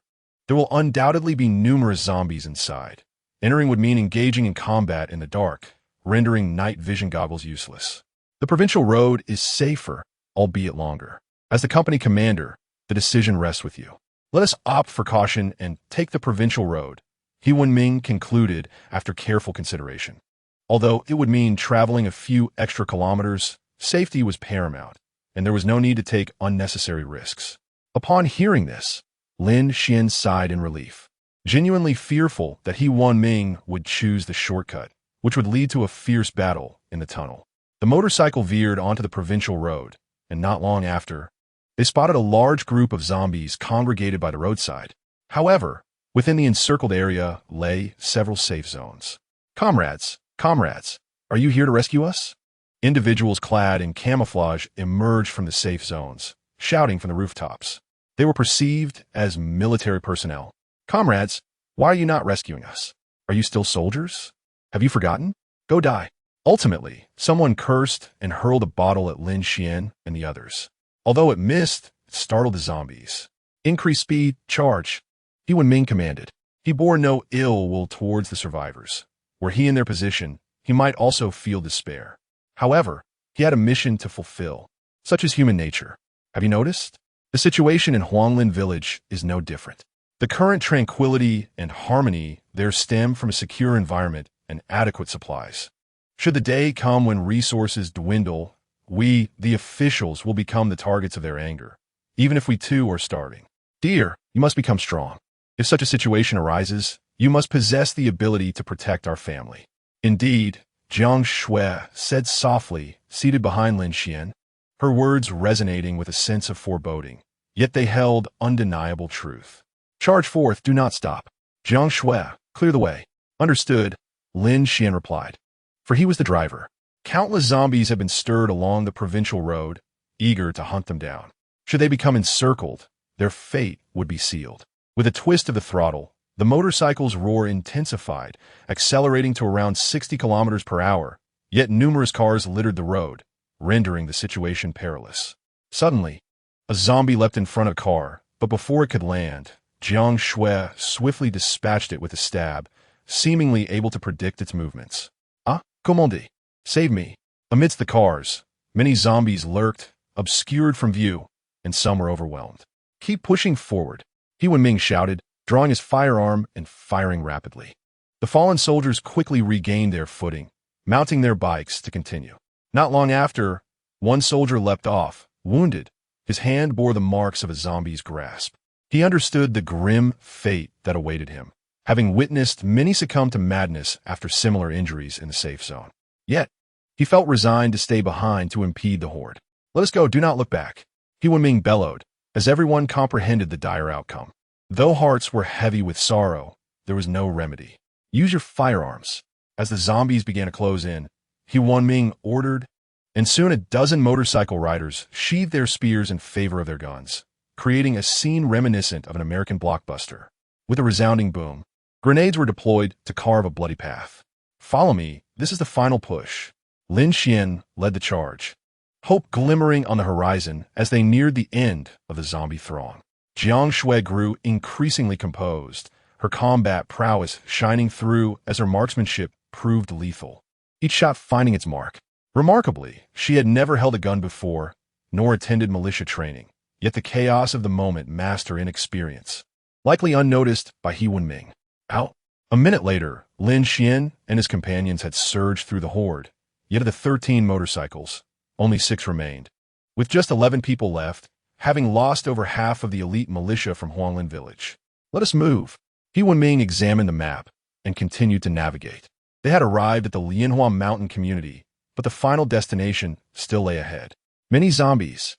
After walking several hundred meters, Lin Xuan and the others encountered a staggering number of zombies, filling the 4-lane road to capacity, at least 10,000 strong.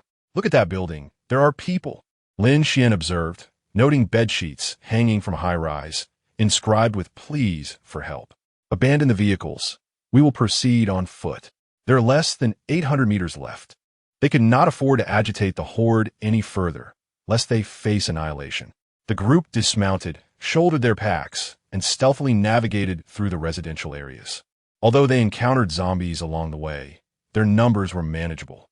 The 11 could handle them with melee weapons, especially with Jiang Xue unleashing her formidable combat skills, silently dispatching 3 or 5 zombies without a trace. Hello, Is this Commander He? Yes. May I ask if this is Colonel Zhang? Indeed. Where are you? At the entrance of Lijing Jiyuan. Proceed a bit further, turn at the intersection, and you will see it. All right. They quickly advanced about 20 meters, arriving at a community named Shengtang Huayuan. The community was enclosed by a fence of vertical steel bars, not particularly tall, but now reinforced with wooden boards. A small door at the entrance swung open, and two individuals dressed in camouflage waved at Lin Xuan and his party, who hurried over. Upon passing through the small gate, they were met with many gazes from the residents of Shengtang Huayuan. Compared to Huanglin village, they appeared considerably more wretched, not only emitting a foul odor, but also looking frail and emaciated, evidently having endured prolonged hunger. A contingent of camouflage-clad soldiers approached, led by a remarkably tall man, nearly 2 meters in height. He Wenming stepped forward, standing at attention, saluted, and presented his credentials, which were reciprocated. Hello, Ms. Jiang. I'm Colonel Jiang Xue. After completing the exchange with He Wenming, Colonel Jiang turned to Jiang Xue. You know me? Of course. You are Jiang Xue, the goddess of the divine eagle from Huanglin village. Famously dubbed the Zombie Queen, your name is renowned across various safety zones. At the onset of the disaster, it was your valor that inspired countless citizens to rise against the threat. Your deeds have been recounted innumerable times in our safety zone, Colonel Zhang remarked with a smile. Now a month had passed since the apocalypse began, and numerous safety zones have been established, yet none could erase the achievements of Huanglin village. Had they not been the first to form a civilian safety zone, they would not have galvanized so many to resist. Thus, Jiang Xue and Lin Xuan had become celebrated figures in various safety zones. Chapter 28. Society Zhang Zhongxiao exchanged a few pleasantries with Lin Xuan and the others before leading them into a conference room, with soldiers stationed outside as guards. Commander He, as per orders, we should depart for Huanglin village immediately. However, I have requested an extension from my superiors, hoping you could stay for 2 more days. The higher-ups have consented to this directive, Zhang Zhongxiao stated. I will unwaveringly comply with the decision of the superior organization. Commander, he replied. May I inquire as to the reason? Lin Fuyang observed the individuals in the Shengtang Huayuan safety zone throughout their journey. Did you not notice anything amiss? Zhang Zhongxiao chuckled. Isn't that a question with an obvious answer? If there were no issues here, why would I be requesting an extension? There are indeed issues. The people here are filthy, disorganized, and chaotic. Surely, their food supplies must be woefully inadequate. You speak the truth. The organizational structure of Shengtang Huayuan has been completely dismantled. Initially, it was your encouragement that led the survivors to rebel, forming a safety zone under the leadership of the community council, sealing off the entrances and exits. Eventually, survivors from neighboring communities gathered here, and at one point, the population exceeded 5,000. However, as their numbers grew and resources dwindled, conflicts erupted. These 5,000 souls hailed from various corners of the land, lacking unified command, leading to frequent power struggles and instances of the strong preying upon the weak. Most alarmingly, a murder occurred. The original leader of the safety zone was assassinated. What? A murder?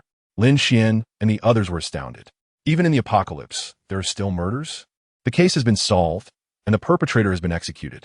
In essence, some believed that with the world in ruins, the law no longer mattered, granting them the license to act with impunity. Thus, they murdered the safety zone's leader and began to wield power over the survivors, coercing them to search for supplies, distributing them unfairly. Those close to the criminals received ample provisions while the distant ones were left starving. Can you believe that in just over 20 days since the establishment of the safety zone, more than 10 people have perished from starvation, and many more have been forced to venture out for food, only to meet their demise at the hands of the undead before our arrival? The population of Shengtang Huayuan had dwindled from over 5,000 to just 4,500, with dozens dying each day. It has become a veritable hell on earth, a consequence of the sins committed by those criminals. You may examine the evidence yourself.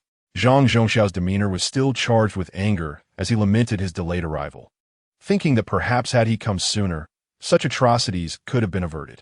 Lin Xuan took the list of crimes Zhang Zhongxiao provided and skimmed through it. Feeling a surge of fury, the depths of human depravity were laid bare. They had committed every conceivable sin. They could force those they deemed undesirable to seek supplies unarmed, and even trade a packet of instant noodles for a high school girl's body. An assortment of transgressions too heinous to articulate. Well done. These scoundrels are not worth lamenting. Even feeding them to the undead would be an insult to the zombies, Commander, he remarked, his forehead taut with indignation. Had he been present, he would have executed the culprits himself. After we dealt with the murderer, we reorganized the Shengtang Huayuan community and elected new leadership. However, the situation feels irreparable, largely due to the surrounding environment. The area is densely populated with residential complexes, but lacks sufficient commercial establishments. Most residents must travel several hundred meters to a shopping mall with a large supermarket. Thus, they possess few weapons and inadequate supplies, leaving many in a state of starvation. Jiang Xue directly stated the task at hand. I propose that you remain for 2 days to train the survivors of Shengtang Huayuan on how to survive in the apocalypse, forming melee teams to combat the undead and procure resources. You possess more experience in this regard than we do. No wonder you requested us to bring food. Lin Xuan replied. By the way, how much food did you bring? Prior to our departure, we packed 50 pounds of compressed biscuits, 100 pounds of jerky, and an additional 50 pounds of various food items. We lost about a third of it along the way. That is far too little, insufficient for even a single meal. Jiang Xue stated. Resources in Huanglin village are also scarce. Come now, Lin Xuan interjected. 200 pounds of supplies may seem trivial in ordinary times, worth less than 10,000 yuan, but now it is a matter of life and death. I mean no offense. I simply wish to continue our previous discussion. Are you capable of undertaking this task? Yes, we will fulfill this mission without fail. Cough, cough. Commander, do not boast hastily, Lin Xuan cautioned. The situation in Shengtang Huayuan is exceedingly complex. Do not make grand claims, or it may cost lives. I'm not exaggerating. There is evil in this world, but I believe there's more good. Huanglin village exemplifies this, Commander, he asserted. The circumstances in Huanglin village are rare. I fear that the situation in Shengtang Huayuan is more representative of the majority, Jiang Xue remarked with a cold smile. In modern society, particularly post-urbanization, the clan system has crumbled. Cities are filled with individuals from all corners of the nation, often residing in the same community for months without knowing their neighbors. Such a situation is beneficial in peacetime, devoid of the entanglements of various relationships, allowing for a more carefree existence. Yet in the apocalypse, it can be fatal. Why has Huanglin village avoided such calamities? Because from the outset, the Lin family held the reins of power. While Lin Yunxing may have favored certain members of the Lin family by placing them in key positions, he refrained from cruelty. Ms. Jiang speaks wisely. The several safety zones we have traversed exhibit varying degrees of this issue, yet Shengtang Huayuan stands as the most egregious example. If the situation continues to deteriorate, other safety zones will follow suit. One only understands civility when the granaries are full. Civilization is built upon the abundance of resources. Discussing this is futile, Commander If there are no further questions, we may proceed. Very well. We shall retain 3 days' worth of the food we brought. The remainder will be distributed to the survivors here. We will leave it to your newly formed leadership to manage the distribution and observe their actions. It should not pose a problem. I have carefully vetted the new leaders, composed of retired military personnel, former civil servants, and party members. The group departed the room, leaving behind 2 backpacks containing supplies sufficient for the 11 of them over 3 days, with a bit extra to last 4 or 5 days. They subsequently handed the provisions to the leadership of the Shengtang Huayuan safety zone. After deliberation, it was decided that the food would be divided equally, but not distributed directly to individuals, as some might fail to safeguard their rations. Although Jiang Xue had executed the principal offender, many others were not yet deserving of such a fate, and the previous events had set a terrible precedent. They gathered several large pots, used bedboards and tables as firewood, and chopped the cured meat into small pieces to boil. After half an hour, they added the compressed biscuits, creating a porridge-like dish. Lin Xuan found it unappetizing. The taste was undoubtedly lacking, reminiscent of some obscure culinary practice. However, for the famished survivors, this was a feast beyond compare. Many were already salivating at the mere aroma, a fact that was no exaggeration. Each person would receive a single ladle of food. With strict rules against cutting the line, or taking multiple servings. Those who violated these rules would be disqualified. Additionally, those willing to venture out to hunt the undead for supplies would be allowed to take an extra serving limited to adult males. Some individuals patrolled near the line, maintaining order while encouraging volunteers to seek supplies. Yet, few seemed willing to step forward, as the previous miscreants had tarnished the endeavor. Each expedition had resulted in heavy casualties, extinguishing the bravado of those who might have otherwise participated. The leadership of the safety zone grew increasingly anxious. After discussions with He Wenming, they adopted Huanglin Village's approach, which sparked some interest among the populace. Ultimately, they assembled 30 volunteers, and with a militia unit organized by Jiang Xue, a total of 50 individuals were prepared to set out. As the food was prepared, distribution commenced, with each person receiving precisely one ladle, roughly equivalent to a bowl of food in a typical household. The sight of individuals licking the bottoms of their bowls re-emerged before Lin Xuan's eyes, evoking a profound sense of sorrow. Husband, do you see? This is the norm of the apocalypse. I hope our Huanglin village will not face such a situation. It won't happen. We have already initiated self-rescue through production, and we have hundreds of able-bodied men. Lin Xuan shook his head, asserting that Huanglin village would not reach such a dire state. The manpower in the militia unit has always been sufficient. Any losses are quickly replenished. As long as the leadership does not show bias, many are willing to contribute for the greater good. The few large pots are simply insufficient for over 4,000 people to share. Those who do not receive food must wait for the next batch. He Wenming has started organizing the militia unit and search team in Shangtang Garden, with Lin Xuan and his group imparting their experience on how to form teams and cooperate. After a month of practical combat, Huanglin village has gained considerable experience, but here, expertise is still lacking. After 2 hours of preparation, He Wenming resolved to lead the team out today, as they must succeed at least once to bolster their confidence and courage. Otherwise, they would never dare to venture outside again. Adjacent to Shangtang Garden is a small community known as Lianxi Affordable Housing Community. The management quality of the community can be judged not only by the property management, but also by whether shops are allowed to operate on the ground floor of the buildings. If there are shops, the management is likely subpar, as mid to high-end communities prohibit shops within. However, since this is an affordable housing community, it naturally does not meet mid to high-end standards. Inside, there are 5 convenience stores and dozens of other shops like grocery stores and vegetable shops. Although it has been searched multiple times by survivors, a substantial amount of supplies remains, prompting He Wenming to decide to begin the search in the affordable housing community. Chapter 29 must offer them hope. At the entrance of the Shangtang Garden Safe Zone, 50 militia members gathered, along with 11 from the Huanglin Village Safe Zone, totaling 65 individuals. I will reiterate, the purpose of this operation is to search for food.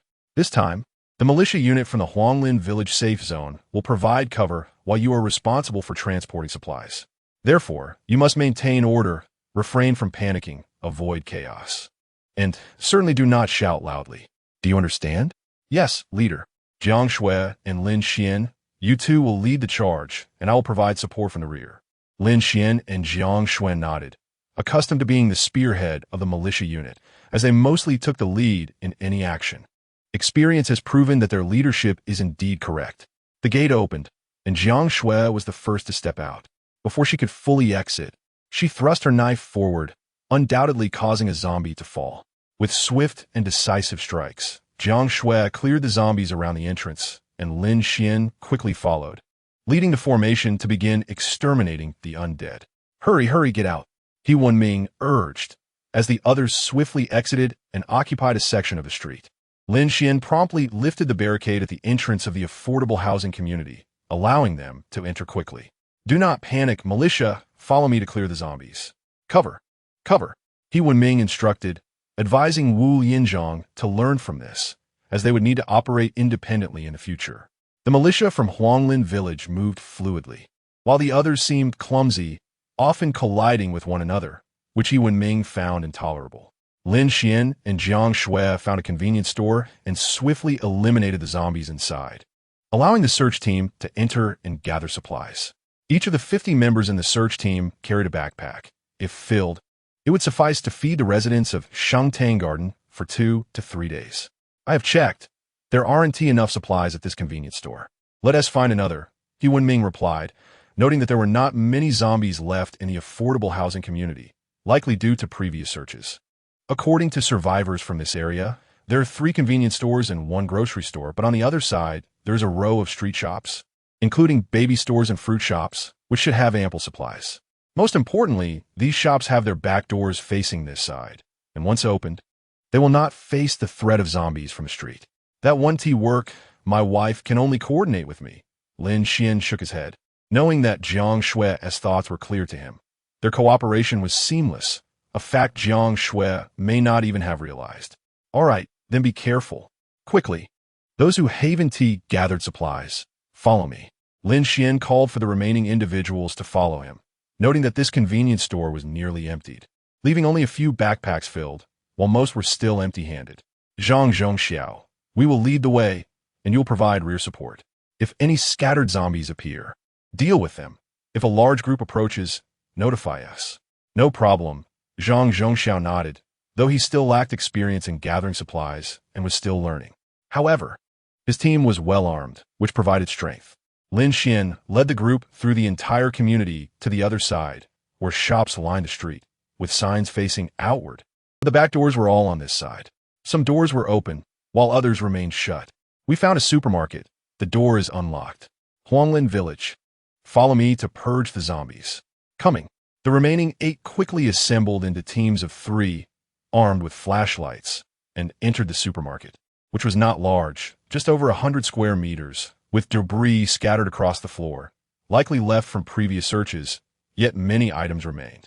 A few zombies were easily dispatched, and Lin Xuan retreated, allowing the search team to begin collecting items while they stood guard outside.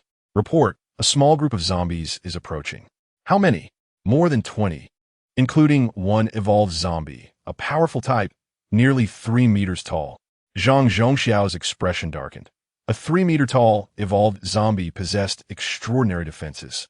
Unless they were within 1 or 2 meters, bullets would struggle to penetrate its skull. They would need grenade launchers or armor-piercing rounds. But they had already exhausted their armor-piercing ammunition. Only grenades remained. No, once you fire the grenade, all the zombies in the community will swarm over. Husband, I will take care of the evolved zombie. You handle the regular zombies. All right, militia, follow me. Lin Xuan nodded and led the group forward. Although there were many zombies, they lacked coordination. A few minutes of evasion would make it easy to defeat them. Jiang Xue advanced quickly, casually picking up a rock and hurling it at the evolved zombie, striking it squarely in the face. The zombie, in pain, roared and charged at Jiang Xue. The 3-meter-tall, evolved zombie moved like a mountain, its imposing presence intimidating.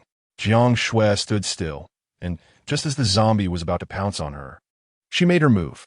With a swift slide, she maneuvered past the zombie, then suddenly halted, twisting her body and grabbing the zombie at the waist. She vaulted onto its back, driving a screwdriver into its eye socket and twisting it forcefully. The zombie staggered momentarily before crashing to the ground. Zhang Zhongxiao and his team watched in awe, stunned by Jiang Xue's incredible skills. Her combat prowess was both astonishing and admirable. What a shame. There are too many people. I'll have to come back at night for the crystal stones. Jiang Xue surveyed her surroundings, while Lin Xuan and the other 9 quickly dispatched the remaining zombies. The ordinary zombies posed no threat to them. In a few days, the types of zombies will evolve further, and animal zombies and mutated creatures will also begin to appear. Jiang Xue thought to herself, recognizing that while the current situation was not perilous, the danger would significantly escalate in a few days. At that time, she would not easily venture outside, as she could ensure her own safety but could not guarantee Lin Xuan's. Deputy Lin, do you usually kill zombies like this? Indeed, what is the matter? It is utterly perplexing. Your assault capabilities are remarkably formidable. Illusions, mere illusions, I must tell you, cleaving through zombies and humans is akin to one another, particularly exhausting in terms of physical stamina. Dealing with small clusters of zombies may be manageable, yet when confronted with vast hordes, cold weapons become ineffectual. Moreover, the speed-enhanced evolved zombies pose a considerable challenge. Have you encountered any formidable speed-enhanced zombies? I once faced one of similar stature to us. yet its speed rivaled that of a sprinter, effortlessly scaling walls to reach the second floor, while our reactions lagged woefully behind. What transpired next? Ultimately, it was slain. Hurry, hurry, do not overpack, for you cannot carry so much without hindering your speed. I shall not wait for you. Those who wish to survive must be honest with themselves and take only what they can manage. Lin Xuan ceased his idle chatter with Colonel Jiang, urging everyone to swiftly gather their supplies and depart. This supermarket is larger than 3 convenience stores combined, ample enough for the remaining individuals, though I fear they may not be able to carry it all, as many of them are physically frail. Report: a larger horde of zombies is approaching. The zombies on the street have begun to stir. Move, move, we must leave immediately. Upon hearing this, Lin Xuan promptly commanded a retreat. The zombies on the street number in the thousands, and once bitten, escape becomes impossible. Many individuals had not filled their backpacks completely and were reluctant to leave. Lin Xuan had to drag them away. Yet even so, some could barely manage 100 meters before faltering. Discard some items from your backpacks. That is unacceptable. These are provisions, leader. All of this is food. Is life more important or provisions? Both are essential. An extra morsel can prolong a life. Countless have perished from starvation. A large man wept before Lin Xuan, recalling the hellish days they endured before Colonel Zhang's arrival, where they went days without sustenance, coerced into labor, and many had succumbed to starvation. Give it to me. I will carry it for you. Lin Xuan sighed, shouldering the man's backpack, and others soon followed suit. 10 militia members from Huanglin village were now laden with several backpacks. Should zombies arrive, they would have no choice but to resort to gunfire. The affordable housing community and Shengtang Garden were separated by merely a street, yet the few hundred meters took them over 10 minutes, a strenuous journey. Hurry, hurry! The zombies from the street are approaching. He Wenming stood guard at the entrance, as zombies began to close in from both sides. The militia from Shengtang Garden were fighting valiantly, and Lin Xuan and the others tossed their backpacks inside before rushing to assist, as the local militia was struggling. Minutes later, the gate was shut, barricaded with items. Lin Xuan collapsed on the ground, gasping for breath. This operation lasted just over an hour. Yet the physical toll was immense, leaving everyone utterly exhausted. Colonel Jiang, you handle things here. Please arrange rooms for us to rest. Very well, you may rest first. We shall call you when dinner is ready. Colonel Zhang nodded. The backpacks of the 50 individuals were nearly overflowing, promising a more substantial dinner tonight. The leaders of the safe zone relinquished their finest rooms, and Lin Xuan's group made themselves comfortable, remaining together, for caution was still necessary outside. Chapter 30: Natural Resources Investigation Team. Tonight, Shengtang Garden seemed to have forgotten sorrow, as the living reveled in the delightful sensations brought forth by food, such as the allure of nourishment. The arrival of the group from Huanglin village appeared to impart hope, as those in despair began to envision a brighter future. However, the higher-ups in the safe zone had no time to relish these moments. They hastily consumed their meals, lit a candle, and convened for a meeting. Lin Xuan and He Wenming shared the accomplishments of the Huanglin village safe zone, detailing all their endeavors since the apocalypse, prompting the residents of Shengtang Garden to take copious notes. Digging wells, constructing latrines, cultivating crops, organizing patrols, conducting training, forming psychological intervention teams, establishing logistics support groups, blocking off routes, and systematically hunting zombies. This extensive list filled an entire page. The leaders of the Shengtang Garden safe zone suddenly realized that, in comparison to Huanglin village, they seemed to have accomplished little, explaining the disparity in their respective living conditions. Thank you for sharing your experiences. We have indeed fallen short. Chairman Wu, do not blame yourself. You were delayed by malevolent forces, and it is not too late to mend your ways. That is reassuring. Once the sharing of experiences concluded, Zhang, do you believe we can seize that shopping mall? I fear it may be quite challenging. The number of zombies over there is overwhelming, and it is not simply a matter of doubling the difficulty between 100 and 200 zombies. He Wenming bluntly rejected the idea. Colonel Zhang had discussed with him the intention of securing the mall a few hundred meters away for the people of Shengtang Garden. But he disagreed. Should they proceed with this plan, the primary responsibility would fall to their small group, and Lin Xuan's people would inevitably object. They might risk their lives for Lin's clan, but not for strangers. What a pity! If only we could capture them all.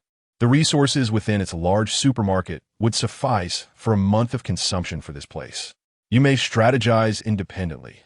Take your time eliminating zombies, one today, one tomorrow. Eventually, they will be eradicated. Commissioner Wu, one must rely on oneself. Our achievements in Huanglin Village have been earned through the lives of over 80 survivors. Lin Xuan expressed his discontent. While Huanglin Village's situation was indeed favorable, it was not without casualties. Since the resistance at the Lin clan's ancestral hall, over 80 individuals had perished, including more than 20 from the Lin clan itself. Yes, you are correct. Colonel Jiang, when do you plan to depart? The day after tomorrow. We shall assist a little tomorrow, ensuring the militia is stabilized. Let us hope that no more tyrants emerge. That will not be the case. Colonel Jiang, if there are no further matters, we shall take our leave. We need to patrol, as the walls here are not secure. There is no rush. Please sit down, as we still have a meeting to conduct. Very well, Colonel Jiang, please proceed. I wish to discuss the team I have brought. Upon your arrival today, you were immediately tasked with various duties without a proper introduction. This team is known as the Natural Resources Investigation Team, established to identify accessible resources, with a working range encompassing the entirety of Jiang Province. Our current focus is the Tianxiong district of Jiangxue, specifically the industrial park located on the eastern side of Lianhua Mountain. This industrial park houses thousands of factories, and we aim to survey them to ascertain how many of them can be of use to us. If the industry here is robust, it will greatly aid our resistance against the zombie threat. I can then report to higher authorities who would prioritize reclaiming this area, ensuring the safety of Huanglin Village as well. This is of paramount importance to you, is it not?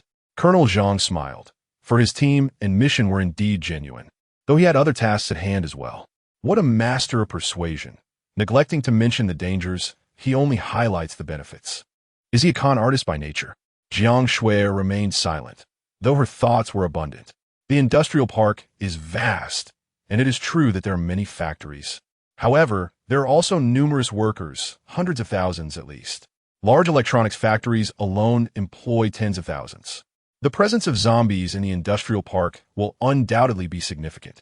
Pose un considérable danger. Colonel Jiang, do you require our assistance?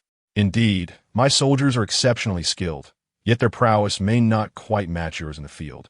Particularly those like Deputy Company Commander Lin, who are locals well acquainted with the terrain. Zhang Zhongxiao, you have misjudged me. Although I am a local, I am merely a landlord. Do you comprehend what that entails? I have been reclining in ease for many years, earning a meager salary of 3,000 yuan as an office clerk before the apocalypse, seldom even stepping foot in the industrial park. However, rest assured that our Huanglin Village safe zone boasts at least 1,000 individuals employed at companies and factories within the industrial park, making it relatively simple to find someone familiar. I will assist you in this regard. Lin Xuan, however, was not inclined to engage, resolutely stating that he would not risk his life for such matters, especially since his wife had warned him of the increasing dangers. His duty was to safeguard Huanglin Village, a priority above all else. Zhang Zhongxiao's smile grew even more radiant. He bore no anger nor insistence, casually conversing before dismissing the meeting. Yet unexpectedly, he retained He Wenming for further discussion. My dear, what troubles you? The situation at Shangtang Garden is too grim. It incites my rage. What should I do if I feel like striking someone? You wish to strike me? I could never bring myself to do that, but I do need an outlet for my frustration. What should I do? Perhaps you could venture outside and take out some zombies? At this late hour, that seems unwise. Jiang Xue smiled and then sprinted into the darkness, disappearing from view. Lin Xuan shook his head and resumed his patrol. Captain, come take a look. We have made a discovery. The internet and power have been down for over 10 days, yet their computers remained functional, an extraordinary occurrence indeed. Moreover, it was not merely a single computer that was operational. They possessed a complete surveillance system strategically placed near Shangtang Garden, continuously monitoring the zombies. Is that Jiang Xue? Zhang furrowed his brow, observing on the screen a woman ruthlessly dispatching zombies, specifically targeting evolved ones. After a moment, he recognized her. It was indeed Jiang Xue. Captain, it appears to be the zombie queen. Her methods for slaying zombies are remarkably straightforward, employing a single decisive strike. If it is she, a question arises. Why does Jiang Xue venture out at night to hunt zombies, specifically targeting evolved ones? Furthermore, what is she seeking within the zombies' brains? Her technique suggests she is quite familiar with the task. Captain, there's another point of intrigue. Speak. Observe how Jiang Xue dispatches the speedy, evolved zombies. Their movements slow dramatically, rendering them akin to ordinary zombies, as if they are awaiting her strike. It is exceedingly peculiar. Indeed, this raises further questions. It seems our zombie queen harbors many secrets. Could Jiang Xue be the individual we are searching for? We cannot dismiss that possibility. The location is Jiangxun, and Jiang Xue is from there, having married into this area over a decade ago. Continue monitoring her and ensure the surveillance footage is preserved. Send it to me shortly. I must make a call. Jiang Xue nodded, determined not to overlook any suspicious individuals within Jiangxun. He entered another room and retrieved a satellite phone, which was encrypted and unavailable for public purchase, exclusively supplied to the military. Hello, Jiang Xue. What prompts your late-night call? Chief, I wish to inquire if there is something within the brains of the evolved zombies. How do you know this? Is it true? Yes. Scientists in Kyoto have discovered that the brains of evolved zombies contain a type of colloid purportedly harboring many secrets. Consequently, Kyoto has issued a formal directive for us to collect this colloid. This information is still classified. It only arrived this afternoon, and I have yet to issue any orders.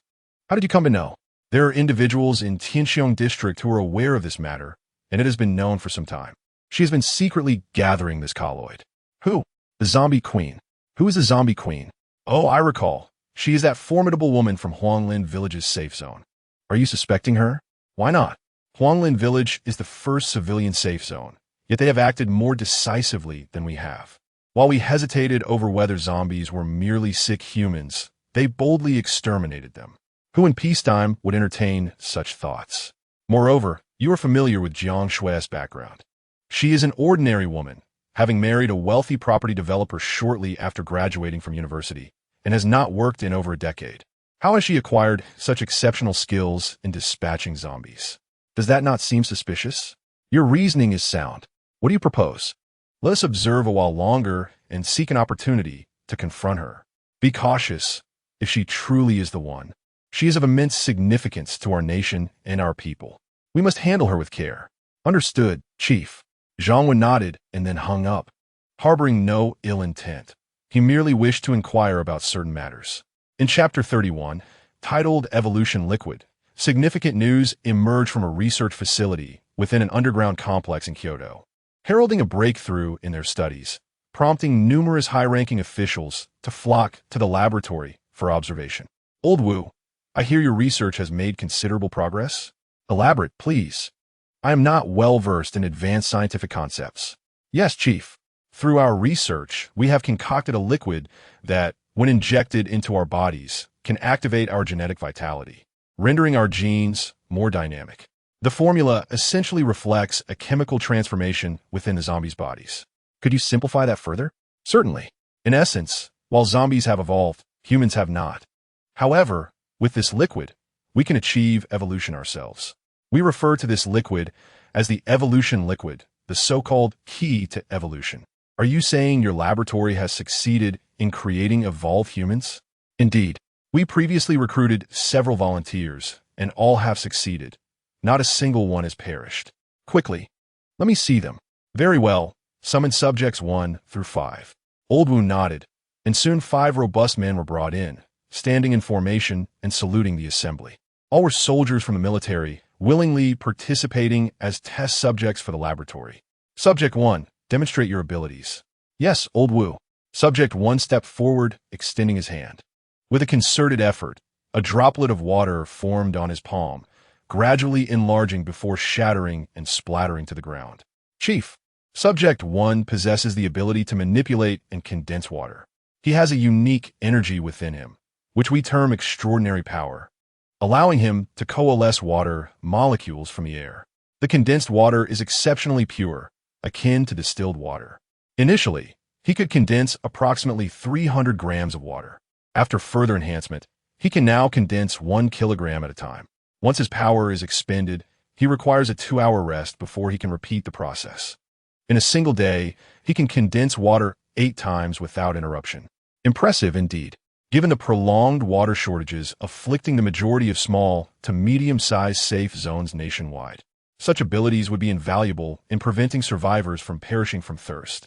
That pertains to the condensation function. There's also the aspect of water control.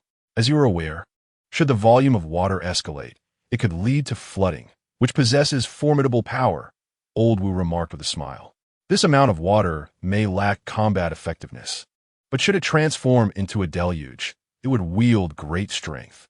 The other individuals, number 2 and number 3, also possess water-based abilities, while number 4 exhibits a formidable fire-based power. As for number 5, their uniqueness is noteworthy. We refer to it as life-based abilities. The energy coursing through them is gentle, yet possesses remarkable vitality, capable of healing the injured.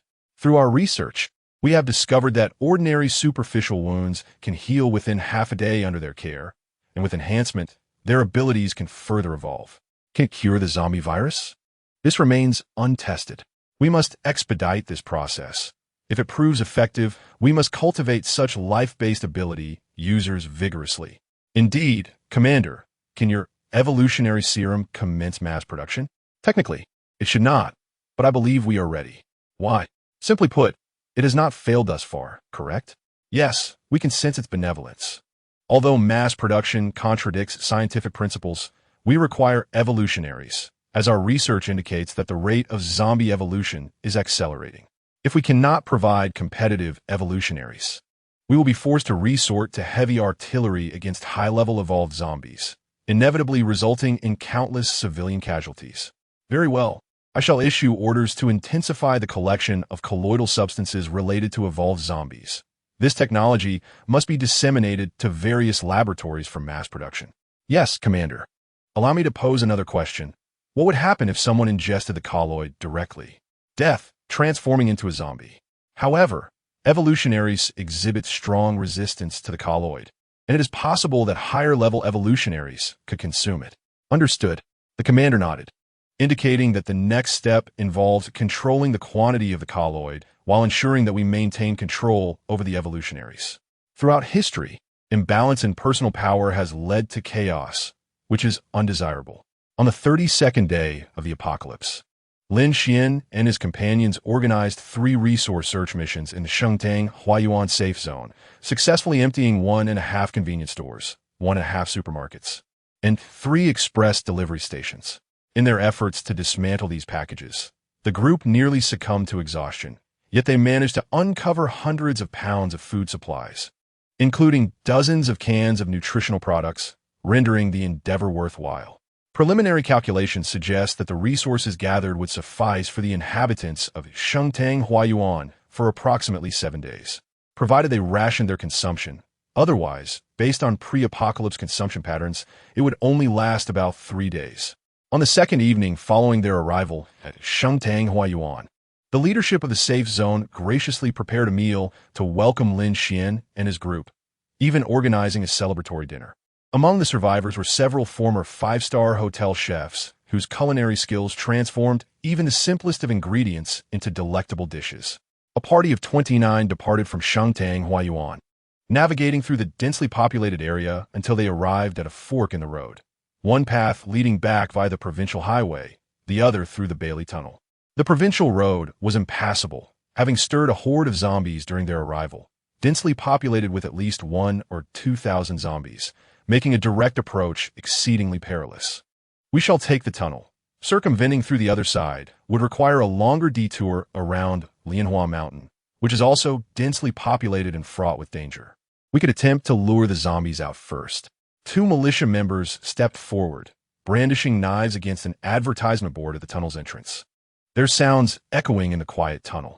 Shortly thereafter, the growls of zombies echoed, followed by the sound of their footsteps.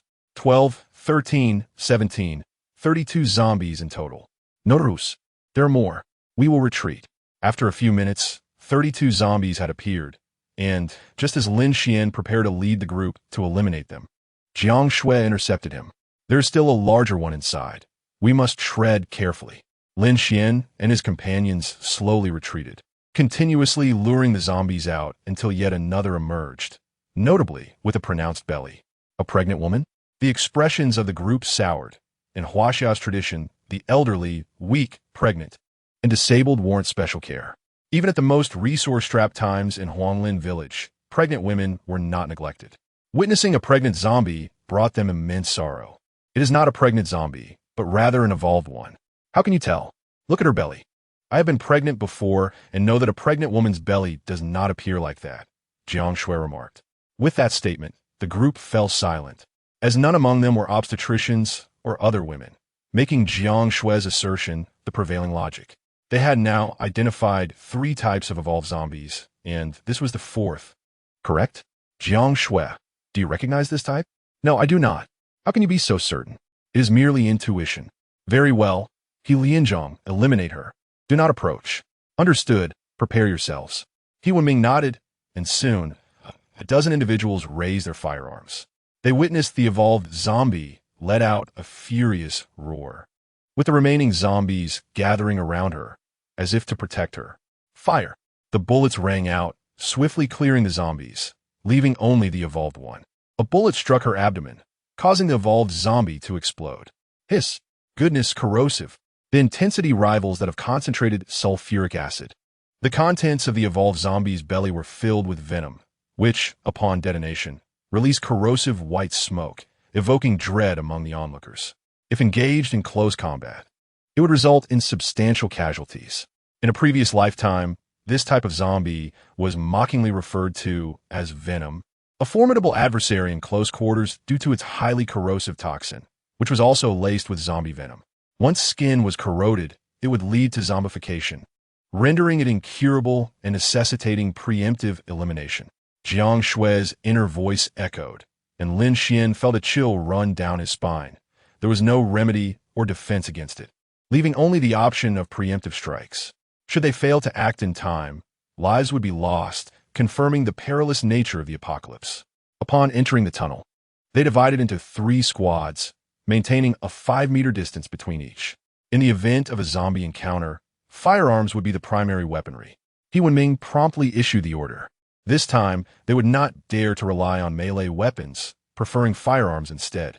On the evening of the 33rd day of the apocalypse, Major Zhang, under Lin Xian's guidance, arrived at Huanglin Village's safe zone, bringing with him a significant gift, a food transport vehicle laden with 10 tons of northeast rice, which one of Major Zhang's subordinates drove to the entrance of Huanglin Village. In these dire times, food was a precious commodity. Lin Yunxing expressed immense enthusiasm for Major Zhang's arrival, hosting a lavish banquet that evening. Uncle Yunxing, you even managed to procure boiled fish. You are quite impressive, Lin Xian remarked, his appetite piqued by the sight of the dish. Previously, he favored a more delicate palate and did not particularly enjoy such robust flavors. But after over a month in the apocalypse, he found himself nostalgic for it. Many thanks to you, Uncle Yunxing.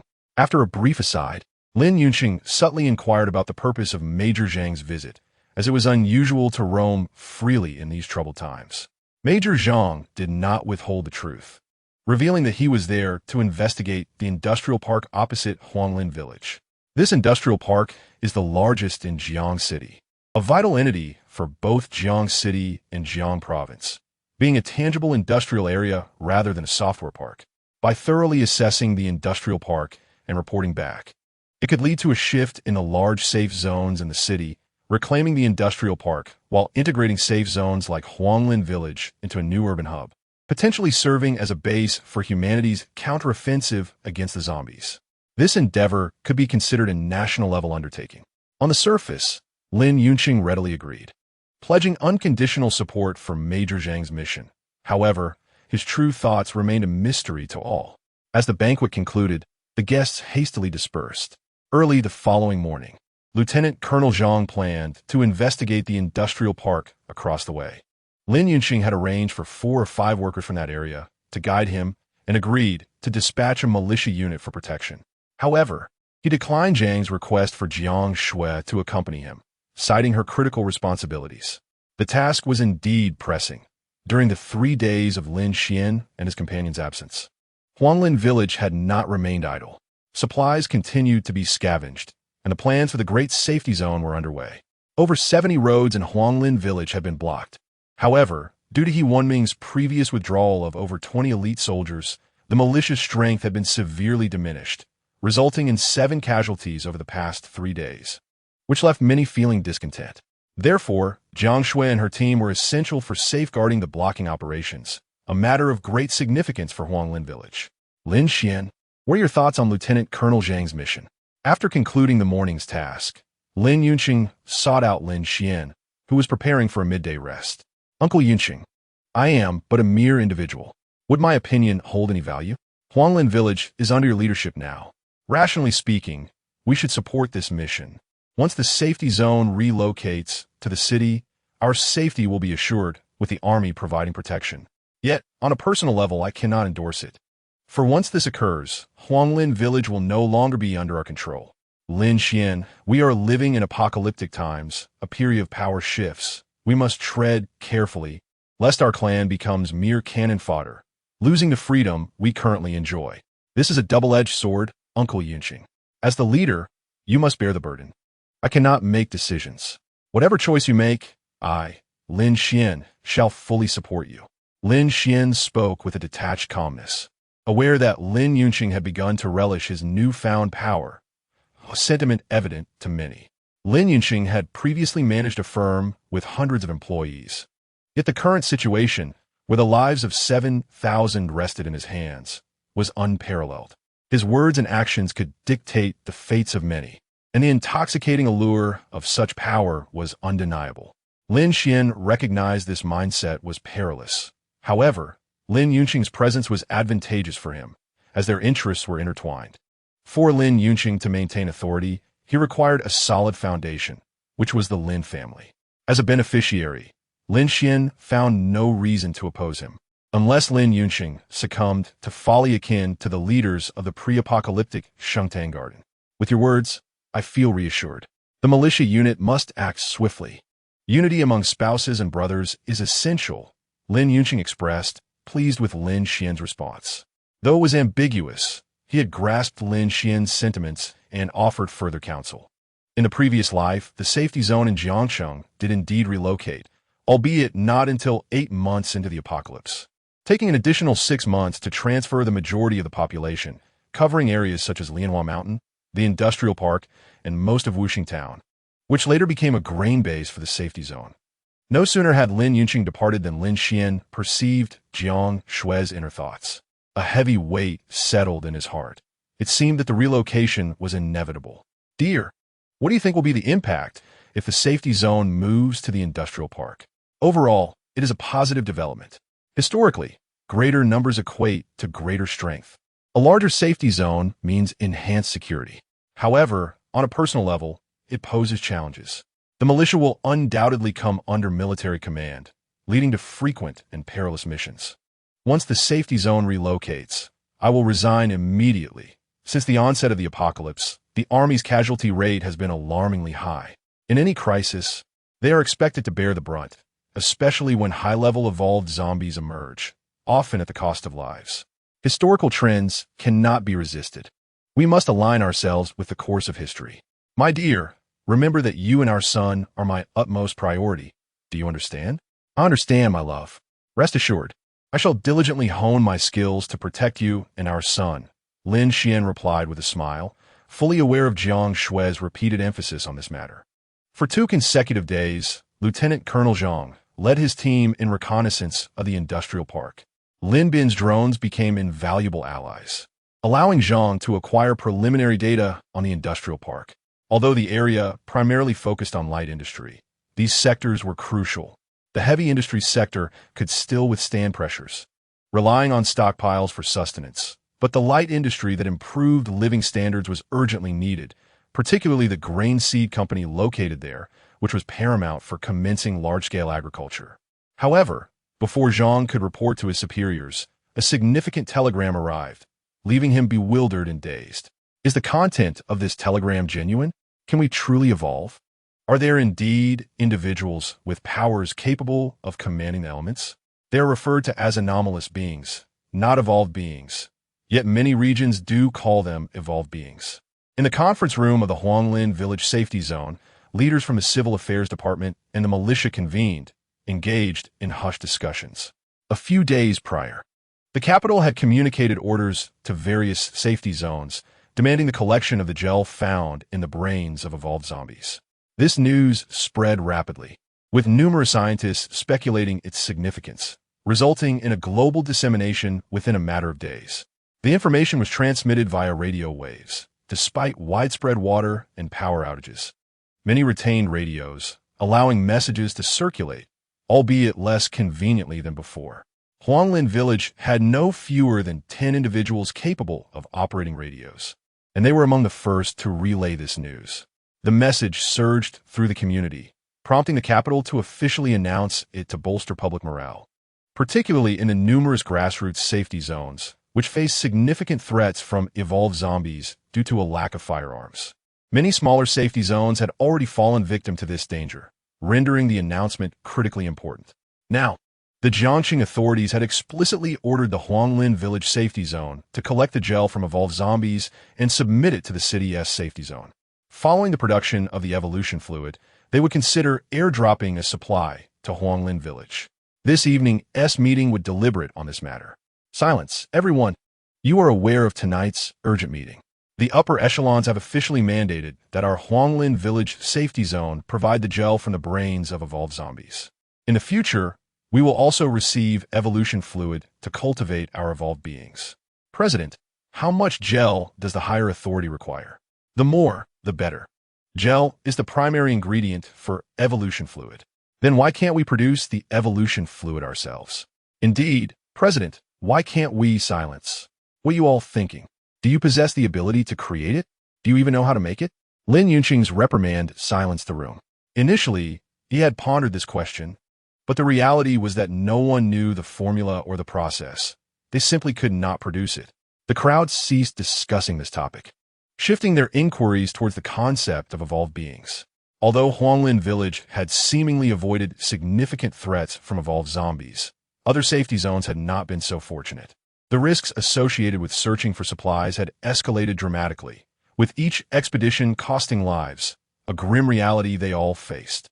Chapter 33. The Ladder of Ambition. On the 37th day of the apocalypse, Huanglin Village appeared more vibrant, with clusters of people engaging in conversations centered around the themes of evolution fluid, evolved beings, and evolved zombies.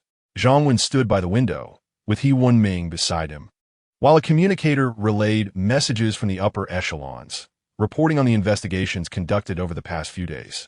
Zhang Zh and Gui, what do you think the higher-ups are truly contemplating? If the evolution liquid were to spill out, the safety zone would likely descend into chaos. He Wenming expressed his deep concerns. In reality, the reason they could maintain control over the situation was that people were generally similar. A single bullet could incapacitate them. However, should an evolver emerge, it could lead to individuals possessing strength that surpasses firearms, thereby significantly inflating personal ambitions. Coupled with apocalyptic conditions, water and power outages, disrupted transportation, many safety zones have already become autocratic.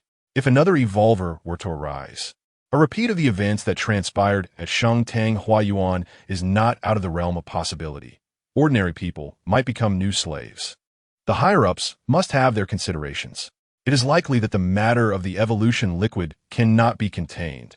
It will inevitably spread. Rather than allowing it to leak out, it would be prudent for us to take the initiative, thus allowing us to maintain control over most regions. One can envision that not everyone will qualify to become an evolver. There will undoubtedly be stringent criteria for selection.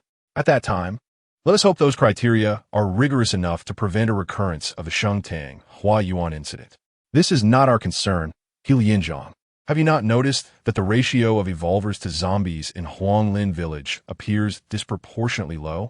That is because they have been eliminated. Who is responsible for that? Naturally, it is our queen of losses. Who else could it be? No way, Jiang Xue. Why would she do such a thing? You ask me, but who can I ask? Zhang Zheng. You came to Huanglin Village with the intention of seeking out Jiang Xue, did you not? Not at all. Jiang Wen instinctively denied it. Yet He Wenming remained skeptical. If it were not about Jiang Xue, then why the intense focus on her? During the events at Shengtang Huayuan, Jiang Wen had already inquired about Jiang Xue, urging He Wenming to recount everything regarding her circumstances within the safety zone. As the two conversed, a voice from the communicator interrupted them. Jiang Wen approached to take a glance, and his eyes brightened. His application had finally been approved. At Lin Xuan's home, the family was gathered around the dining table. Ever since resources became abundant, many opted to prepare their own meals, with the committee turning a blind eye as it saved some food. The discussion at the table revolved around the evolution liquid. Now, 3 members of the Lin family had enlisted, and Lin Xuan's brother-in-law, Jiang Xue, had even risen to the rank of squad leader in the militia. This was not merely due to Lin Xuan's influence. Jiang Xue had ascended through genuine merit, having years of experience as a scout. Thus, the 3 often ventured out on missions, making the evolution liquid of paramount importance to them. Who wouldn't wish to be more formidable, increasing their chances of survival? Brother-in-law, what do you think will happen if everyone becomes an evolver in the future? What are you thinking? There aren't that many evolvers. With 7,000 survivors in Huanglin village, if each were to become an evolver, where would the evolution zombies come from? That is true, but if only a few become evolvers, wouldn't that lead to a power imbalance? Indeed, this has been a recent concern. The clash of individual strengths could exacerbate ambition. I mentioned the events at Shengtang Huayuan, where there were no evolvers yet, just a group of robust individuals who could treat ordinary people like dogs. If there were evolvers, their actions would be even more egregious. What do we do then? Wouldn't that lead to even greater turmoil? Jiang Cheng's discontent was palpable. He longed for the days of yore. Although he frequently criticized the capitalists for their ruthless exploitation, it was still better than the present chaos, not to mention the potential for even greater disorder. Indeed, chaos is imminent. The evolution liquid serves as the key to evolution, simultaneously acting as a ladder for personal ambition, capable of awakening the demons within people's hearts. Jiang Cheng, if you become an evolver in the future, I hope you can retain your original intentions. I assure you, I will not act recklessly. I harbor no ambition. Surviving through the apocalypse is enough for me. Son, you too must uphold your initial ideals. Our family need not aspire to greatness. As long as we are happy together, that suffices. Lin Xuan's mother interjected, voicing her concerns about the ongoing discussions within the safety zone regarding the potential aftermath of a surge in evolvers. Mom, don't worry. I used to possess assets worth millions and could lounge around like salted fish. You think I want to become a big shot? Life is much more fulfilling now. Training, executing missions. Just look at Lin Yunqing. He is busier than ever. I have no desire for that. Sister, why are you silent? What do you want me to say? About the evolution liquid, the path of evolution. What is there to say?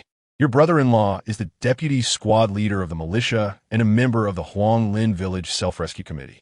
Although he doesn't team manage affairs, he holds a significant position, being one of the core leaders of the safety zone. As long as there is evolution liquid, he will undoubtedly be among the first in line. What is there to fear? Even if the higher-ups don't provide it, I can still turn my husband into an evolver. I have accumulated quite a few first-level crystal stones, which I no longer need. I can use them for my husband to quickly elevate his rank. There should be 4th-level evolution zombies appearing outside now. It's become quite dangerous. Strengthening ourselves is imperative. All right, I almost forgot. My brother-in-law talks about lounging around, yet he has become a leader in the process. Jiang Cheng scratched his head, realizing he had overlooked this. His brother-in-law is indeed a leader. Why should we fear? We have connections. Is a mere deputy squad leader in a small safety zone truly a leader? Just eat your meal. Hee, brother-in-law. Let us not underestimate the deputy squad leader. He is responsible for managing a couple of hundred people. Less chatter.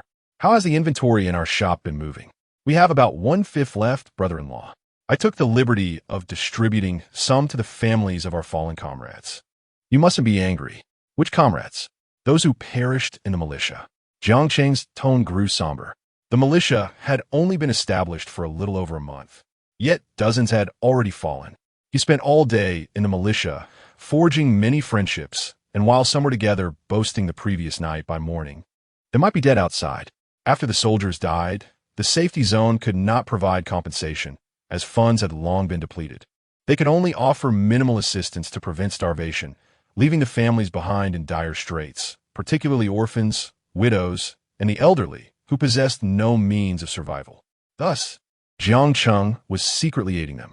This is commendable, and I will not object, but we must never expose our resources.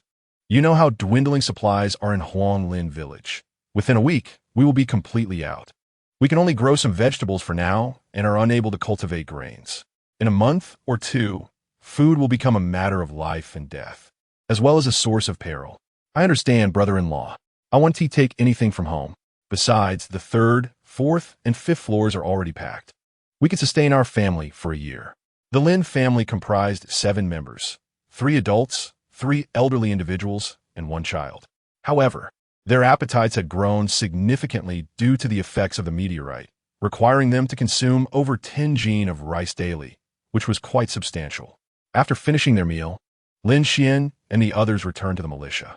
Lin Xuan issued formal orders stating that whenever the militia and supply search teams engaged in missions, they must extract the gel from the brains of any evolution zombies they eliminated. He also announced a public message from the higher-ups, indicating that 7 types of evolution zombies had already been documented. The most common were the strength-type and speed-type zombies. The strength-type zombies were dubbed tyrants, known for their volatile temperament and propensity to attack safety zones, causing significant damage as many safety zone walls could not withstand their assaults. The speed-type zombies were named shadows. With the first instance of a 3-time evolution shadow discovered in the magical city, achieving speeds of approximately 2 meters per second, appearing almost as a fleeting shadow, making them exceedingly difficult for soldiers to target. A great cost was incurred to eliminate that particular shadow. The most formidable zombies were the Lord-type zombies, capable of commanding other zombies, forming organized groups, and surrounding large safety zones, which was truly terrifying. In contemporary times, the colossal cities of Jingdu and Modu have witnessed the emergence of Lord-type zombies in their safe zones. These cunning creatures lead vast hordes of zombies, persistently eluding capture despite relentless efforts to identify them. The information regarding the evolvers has further unfolded, revealing 3 primary directions of evolution. One pertains to the 5-element system, which empowers the evolvers to manipulate elemental forces such as water and fire. Another direction is the life system, enabling these individuals to function as healers. While the third, rarer than the others, is the mental system, which harnesses psychic energy. Chapter 34. The 2-in-1 Plan on the 40th day of the apocalypse. The turmoil instigated by the evolution liquid continues unabated. The threat posed by evolved zombies has surged dramatically. A county town situated 30 kilometers from Huanglin village was suddenly besieged by Lord-type evolved zombies, commanding over 100,000 zombies that invaded the safe zone of the town, resulting in a loss of nearly 30,000 survivors, with fewer than 10,000 managing to escape. This battle garnered significant attention, with the safe zone in Jiangxue monitoring the entire ordeal via satellite and dispatching armed helicopters and fighter jets for assistance, yet to no avail. The defensive lines were breached with alarming rapidity. Countless ordinary zombies surged forward, creating a mound of corpses against the walls, which the evolved zombies utilized to leap effortlessly into the safe zone. Once inside, the speed-oriented evolved zombies became merciless executioners, slaughtering survivors indiscriminately. The armed helicopters could only cover the retreat of the zombie hordes, but were powerless to prevent the onslaught within the safe zone, ultimately leading to its downfall and catastrophic casualties among the survivors. Following this conflict, the number of evolved zombies in the county town soared, with many attaining formidable levels of evolution. Some strength-type zombies towered over 7 meters tall, requiring 70 or 80 rounds from the helicopter's cannons to be subdued. Upon confirming that there were no living souls left in the county town, Jiang Xue resorted to missile strikes, but the results were dismal. Under the command of the Lord-type zombies, most of the undead sought refuge within buildings, effectively shielding themselves from the majority of the missile impacts. Consequently, within a 20-mile radius centered around this county town, hundreds of safe zones faced imminent survival threats. The safe zone in Jiangxue had no choice but to unlock previous military reserves and airdrop substantial quantities of weaponry to various safe zones. while also proposing the amalgamation of numerous safe zones to bolster defensive capabilities.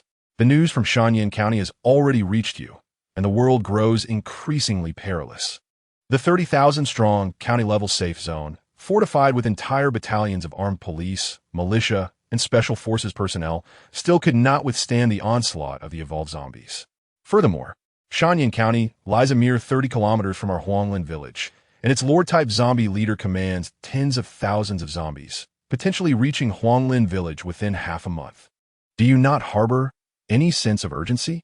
During the Self-Rescue Committee meeting, He Wenming bellowed at Lin Xuan and others, his heart heavy with grief over the tragedy in Shanyan County, where tens of thousands of survivors perished, indirectly threatening the safety of Huanglin village. As the largest safe zone within 30 kilometers, Huanglin village dwarfs the others, which range from just over 100 to 4,000 or 5,000 people, all significantly weaker. Captain He, there is no need for formality. Please directly announce the orders from above, someone suggested. Very well, I shall state it plainly. In light of the lessons learned from Shanyan County, the higher-ups have specifically ordered the Huanglin village safe zone to complete the task of establishing a large safe zone within 5 days, preparing to accommodate survivors from other safe zones, and launching a campaign against the industrial park to eliminate those evolved zombies and prevent their further strengthening or merging with the Shanyan County zombie horde. Receiving survivors from other safe zones poses a significant strain on our resources, Captain He, another member interjected. Indeed, Captain He, while accommodating them in Huanglin village is feasible. We are no longer landlords, and the pressure on our supplies is immense. Furthermore, who will oversee their safety once they arrive? Their safe zones also have self-rescue committees. Who will be in charge then? As He Wenming's words hung in the air, several committee members raised their concerns. Managing 7,000 residents in Huanglin village was already a monumental task, with a daily minimum consumption exceeding 2,000 pounds of rice, plus various food items. If their numbers increase, the strain on resources would be severe and questions of authority would arise.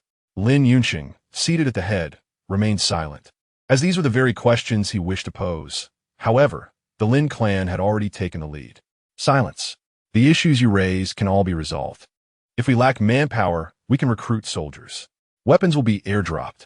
The matter of authority will be discussed at higher levels, and specific solutions will be formulated. If resources are insufficient, we shall seize them. The industrial park across the way houses at least 3 major food companies and dozens of warehouses related to food, including a transit warehouse for a prominent e-commerce company. It conservatively holds over 500 tons of food. Is that not enough? Chairman Lin, you are the primary leader. Your word carries weight. Very well, I shall express my opinion.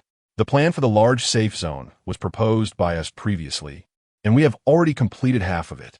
It is entirely reasonable to invest more resources and expedite progress. Should survivors seek refuge in Huanglin village, we shall accept them, for we are all Huaxia people. The industrial park must also be conquered, as we have specific tasks assigned by the higher-ups to fulfill. However, the concrete actions must be formulated by your militia unit, for I am not well versed in such matters. That will be all for today. The meeting is adjourned. Discuss further among the militia. Lin Xuan waved his hand, signaling the end of the meeting. As Lin Xuan and the others exited the conference room, He Wenming's expression fluctuated, ultimately turning to seek out Jiang Xue. Team leader Jiang, Lin Xuan is being rather excessive. In what way excessive? He is negotiating power, showing utter disregard for the higher-ups. And now he wishes to leverage the industrial park situation to bargain with them. Such disorganization and lack of discipline render him unfit to be chairman. What do you propose? Should we request his removal from the higher-ups? If so, I must ask, who else could command respect and ensure a smooth transition of power in Huanglin village? He Wenming found himself at a loss for words, as there was no alternative. Lin Xuan represented the interests of the Lin clan, and Lin Xuan and his associates would undoubtedly support him. As an outsider, he had yet to fully grasp the militia unit, making any hope of authority impossible. The Huang clan, with fewer members than the Lin clan, had entered the scene too late.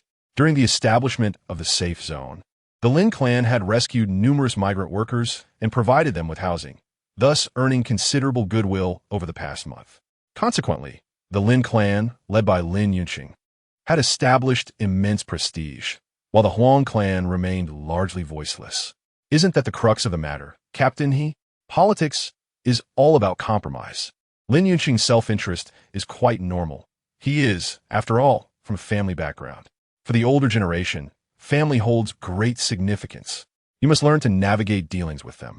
Team Leader Jiang, I do not wish to squander energy in such a contentious environment, which is why I sought your counsel for guidance. While there are strategies available, such as requesting the higher-ups to airlift a regiment, with you as the commander, that would resolve the issue. Do not jest. The higher-ups cannot possibly spare a regiment, let alone a single company. Precisely. Therefore, do not rush. Tackle the issues as they arise. Your current task is to establish the large safe zone. Huanglin Village previously accommodated 50 to 60,000 people. If you succeed in establishing the large safe zone, the surrounding safe zones can relocate here. Very well.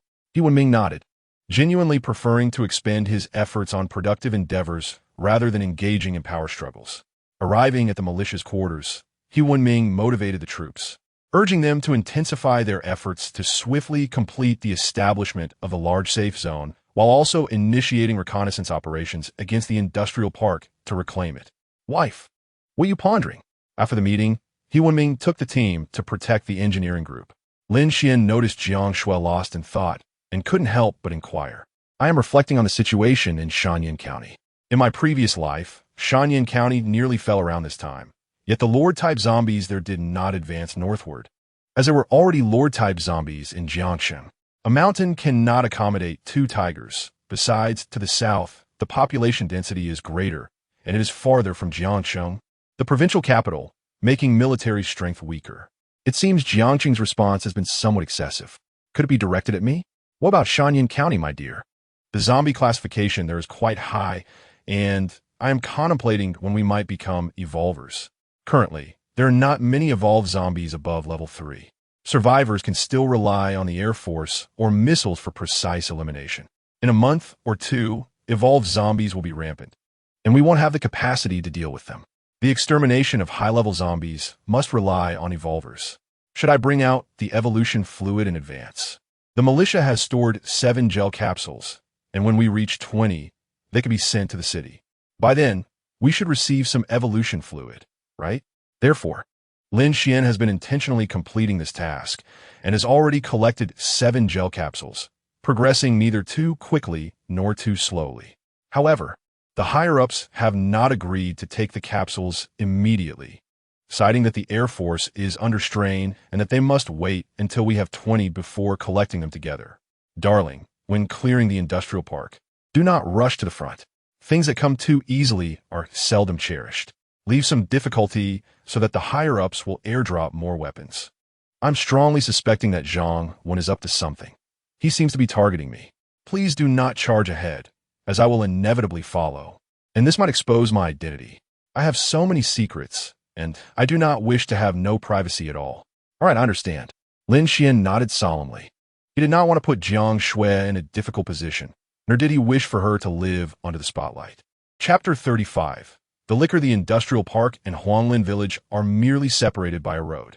Upon exiting Huanglin Village, one encounters a broad thoroughfare 4 lanes wide, with 8 lanes on either side, and a pedestrian overpass every 200 meters.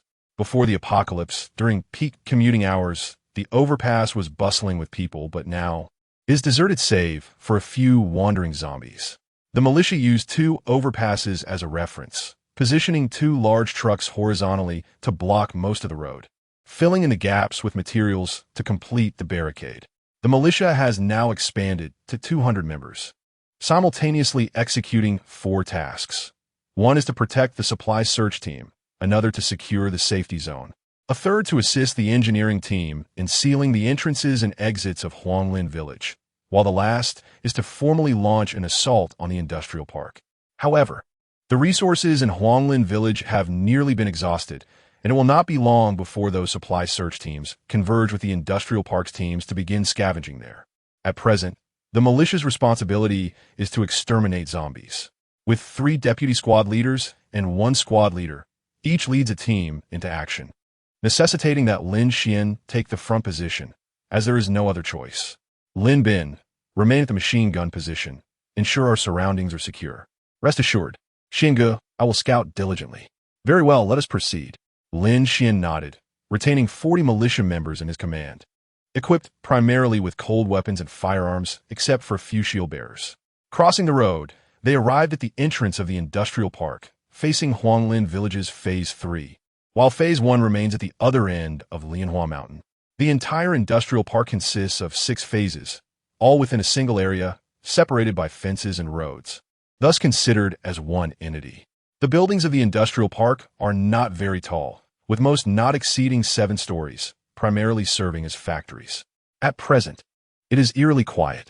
Deputy Lin, from which side shall we commence our search? First, let us deal with the zombies on the road. Once cleared, we can begin searching the factories. It is imperative to eradicate them thoroughly. Understood, Deputy Lin. I will lure the zombies. A squad leader informed Lin Xuan. The militia has become quite adept at these operations, creating noise to draw zombies and then exterminating them before searching indoors.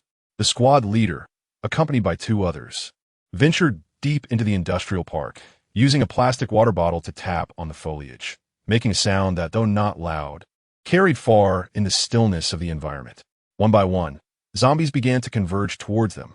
The squad leader took a glance and quickly retreated. In the rear, the militia had already assumed combat positions, spreading out with shield bearers moving up front while the soldiers armed with guns prepared to fire. Once their ammunition was expended, they would engage with cold weapons. Firearms are not particularly effective against zombies, as only the brain is a vital target. Hitting other parts is futile unless one can cleave a zombie in half, otherwise it remains animated. Thus, unless confronting a horde, individual zombies are seldom shot at, as it would be a waste of bullets. Not everyone is a sharpshooter. Lin Xuan himself is not particularly skilled, having trained little, and only knows how to fire a weapon. Lin Xuan excels in close combat with cold weapons. His physique has grown remarkably robust. Although untested, he believes his strength now rivals that of a special forces soldier prior to the apocalypse, shedding the image of a middle-aged man. Open fire. With a series of muted pops, each soldier's firearm is equipped with a suppressor, the sound of gunfire relatively subdued. The foremost zombies were felled, though not in significant numbers, necessitating follow-up strikes. After 2 magazines were expended, switched to cold weapons. Lin Xuan observed as they fired. Each soldier carried 4 magazines, and upon depleting 2, they switched to melee weapons, reserving the remaining 2 for later use. The soldiers, familiar with one another, formed small teams, spreading out to surround the zombies, thrusting spears with precision.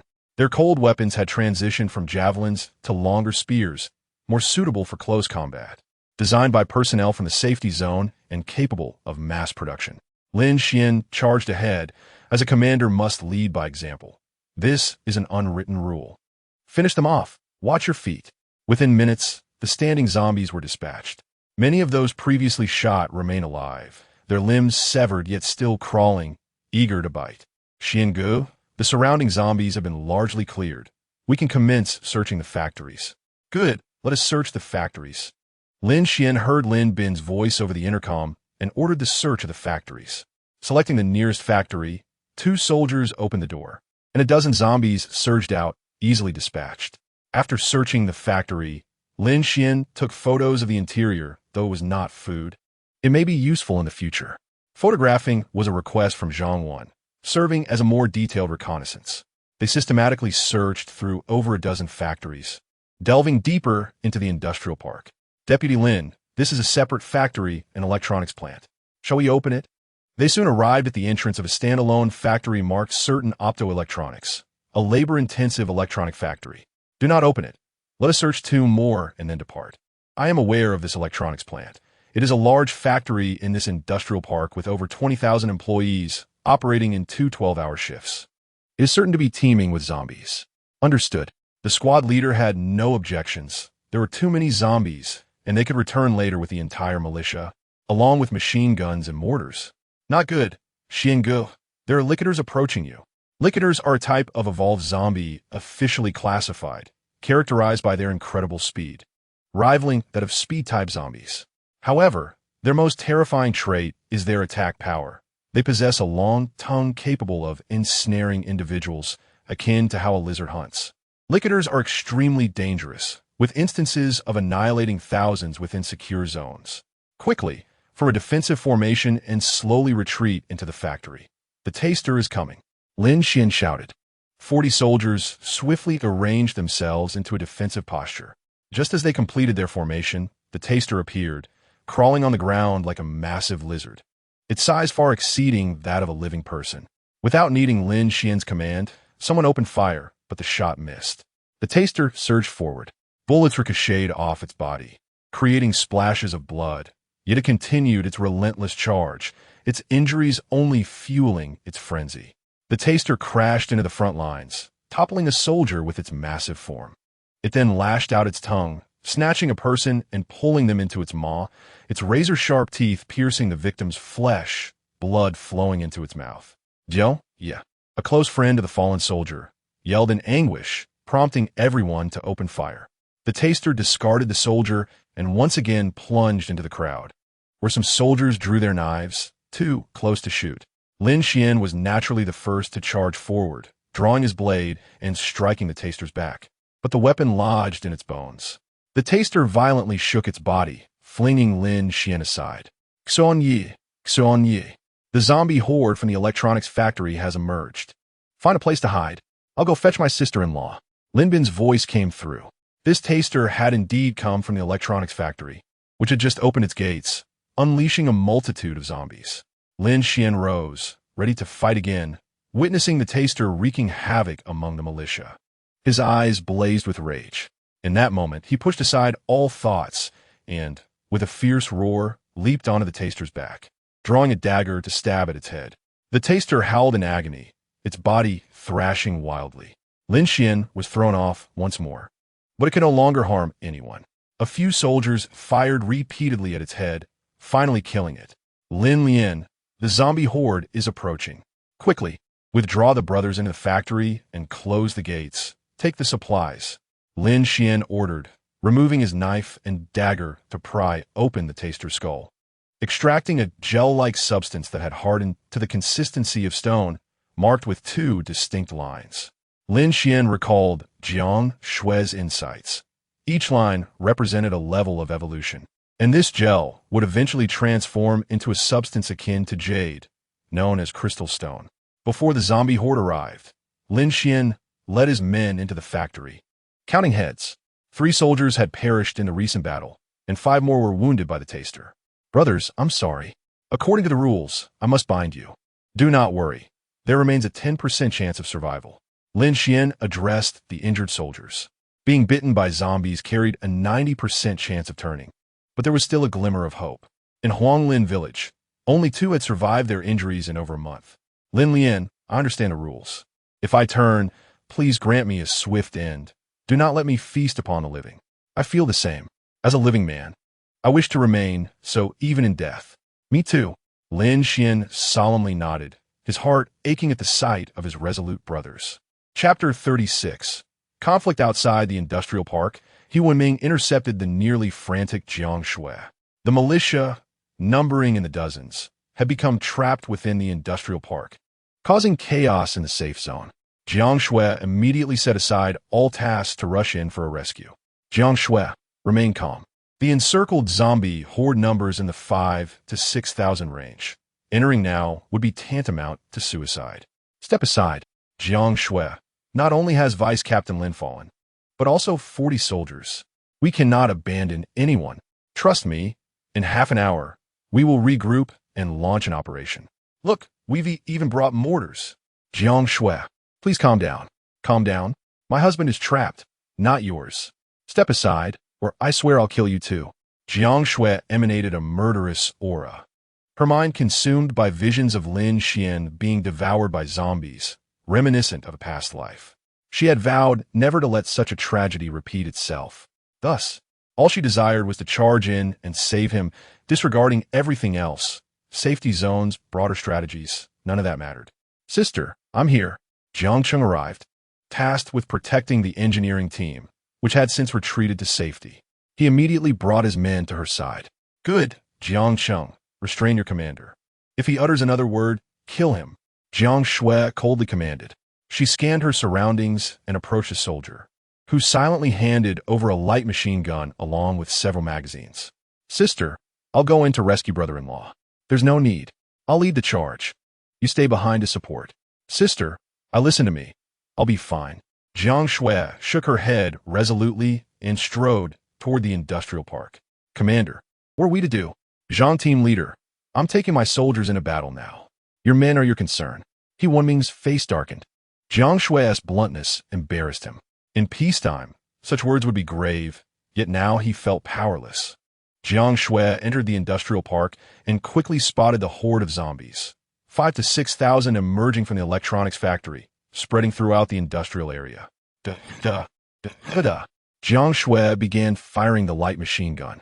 Her aim was impeccable, each burst hitting the zombies' faces with alarming precision. Her marksmanship stemmed from her experiences in a previous life, where in the aftermath of the apocalypse, firearms became commonplace, yet ammunition grew scarce. Thus, she had honed her skills with utmost diligence whenever she had bullets to spare. Behind Jiang Xue was a large contingent of militia, led by He Wenming and Jiang Cheng, providing cover and clearing surrounding zombies. Zhang Wen trailed behind, observing Jiang Xue's astonishing performance. Team leader, Jiang Xue's shooting is exceptional. She has achieved the level of a sharpshooter. It takes tens of thousands of rounds to develop such skill, one soldier remarked. Aside from a few exceptionally talented individuals, most soldiers' proficiency came from practice. There were no exceptions. Jiang Xue's display, however, indicated that it took an immense amount of practice to reach her level. Meanwhile, within the factory, Lin Xuan was personally dealing with his second injured soldier. The atmosphere was somber. The anguish of personally executing a brother was unbearable, even if they had already turned. Lin Lian, our food will last 2 days, and we have plenty of ammunition. Should we attempt a breakout? No, we wait for rescue. The safe zone will not abandon us. Lin Xuan shook his head, confident that with a fifth of the militia remaining, the safe zone would not forsake them. Even if they did, his wife, Jiang Xue, would never give up on him. Lin Vice Captain, listen, it's gunfire, the sound of machine guns. Wonderful. The safe zone is coming to save us. Quickly prepare. Get ready. Everyone eat a little to regain strength, but don't overdo it. The squad leader immediately rallied the group, each soldier taking small bites of their rations. Eating too much would hinder movement, while not eating would leave them weak. The gunfire grew closer, a cacophony of sounds, at least 50 firearms. The squad leader, familiar with gunfire, estimated that the entirety of the remaining militia was arriving. Lin Lian, look, it's Jiang Lian killing zombies. Where? Lin Xuan soon spotted Jiang Xue through the factory window, deep within the horde of zombies, fiercely battling them while Jiang Cheng and the militia followed closely behind, albeit from a distance. Jiang Cheng, you are utterly foolish. Use a machine gun to clear a path and follow me. Your sister is surrounded. No, we must break through. Lin Lian, remain calm. It is impossible to charge right now. Firing our weapons will hit our own men. Wait for what? That is my wife. You all wait. I will charge. Lin Xuan, gripping his gun, kicked the window open with a forceful motion. His mind was clouded with urgency. His only thought was to ensure Jiang Xue's safety. With a series of gunshots, Lin Xuan emptied his magazine, swiftly replaced it, and fired again before rushing out with a knife in hand. He disregarded all caution, focused solely on his blade. Let us go. Follow Lin Lian. If we cannot use guns, we will fight with knives. Lin Lian, undeterred by the danger, pressed forward, and the remaining 30-odd militia members burst through the door, charging out alongside him. They were merely 100 meters away from Jiang Xue, making it impossible to fire without risking friendly fire. Wife, I am coming. Husband, come closer. Jiang Xue was immersed in a fierce battle, having slain countless zombies. Her blade now dulled. Yet, the relentless tide of the undead seemed unending, each victory costing her strength. The sight of Lin Xuan brought her a moment of relief. Sister, watch out for the evolved zombies. Jiang Cheng shouted in fury, unable to fire their weapons, relying solely on melee combat. He spotted a powerful zombie approaching. Jiang Xue hurled her knife like a spear, piercing the strength-type zombie with precision. Wife, be careful, Lin Xuan shouted, noticing a speed-type evolved zombie stealthily advancing behind Jiang Xue. Its claws poised to strike. At that moment, Jiang Xue unleashed her extraordinary ability, a low growl escaping her lips. The speed-type zombie froze mid-motion, its hands suspended in the air. Jiang Xue swiftly turned, grasped its neck, and with a decisive twist, it crumpled to the ground. Its head severed and sent flying with a powerful kick. Her powers revealed. She was indeed an evolved being. Meanwhile, Colonel Zhang observed Jiang Xue intently, now convinced of her capabilities. Such powers were rare, typically confined to secure zones, and had yet to spread beyond. Husband, let us go. Wait, let the brothers catch up. All right. Jiang Xue acquiesced, waiting for the militia to draw near before unleashing her power once more. Open up. Jiang Xue's mental strength surged, creating a path through the zombies. They fell as if pushed by an invisible force. Those familiar with Jiang Xue might stood in astonishment, questioning the nature of her abilities. Let us go, my dear. Wife, what is this power? It is my ability. I am an evolved being. Yes, I'm a psychic evolved being. Jiang Xue replied calmly.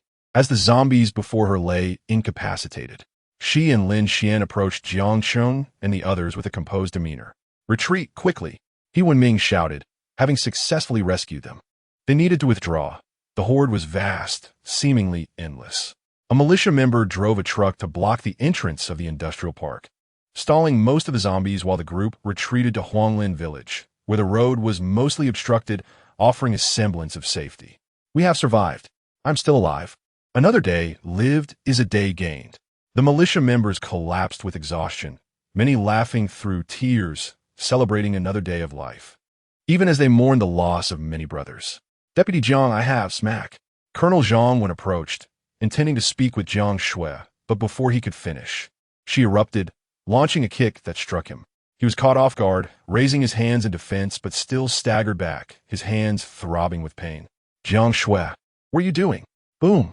He Wenming shouted, but was met with a palm strike from Jiang Xue that sent him sprawling. Wife, please stop. Lin Xuan was taken aback, quickly embracing Jiang Xue. Zhang Wen, despite his rank, was an outsider, but He Wenming was a member of the Huanglin Village Self-Rescue Committee, the military commander, and leader of the militia. Hitting him was a grave offense. Jiang Xue, why did you strike me? I expect a reason, or this matter will not end here. He Wenming rose, his eyes blazing with fury. To strike a superior was no trivial matter. It could lead to a military tribunal. Why did I strike you? Surely you must know. Count the dead. How many militiamen have fallen today? They died because of you two fools.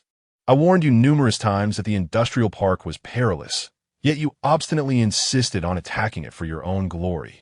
Jiang Xue unleashed her fury, leaving He Wenming speechless, facing an accusation he had never anticipated. Chapter 37. Conflict. He Wenming had never imagined he would be reprimanded in such a manner, especially with such degrading reasons that left him feeling humiliated.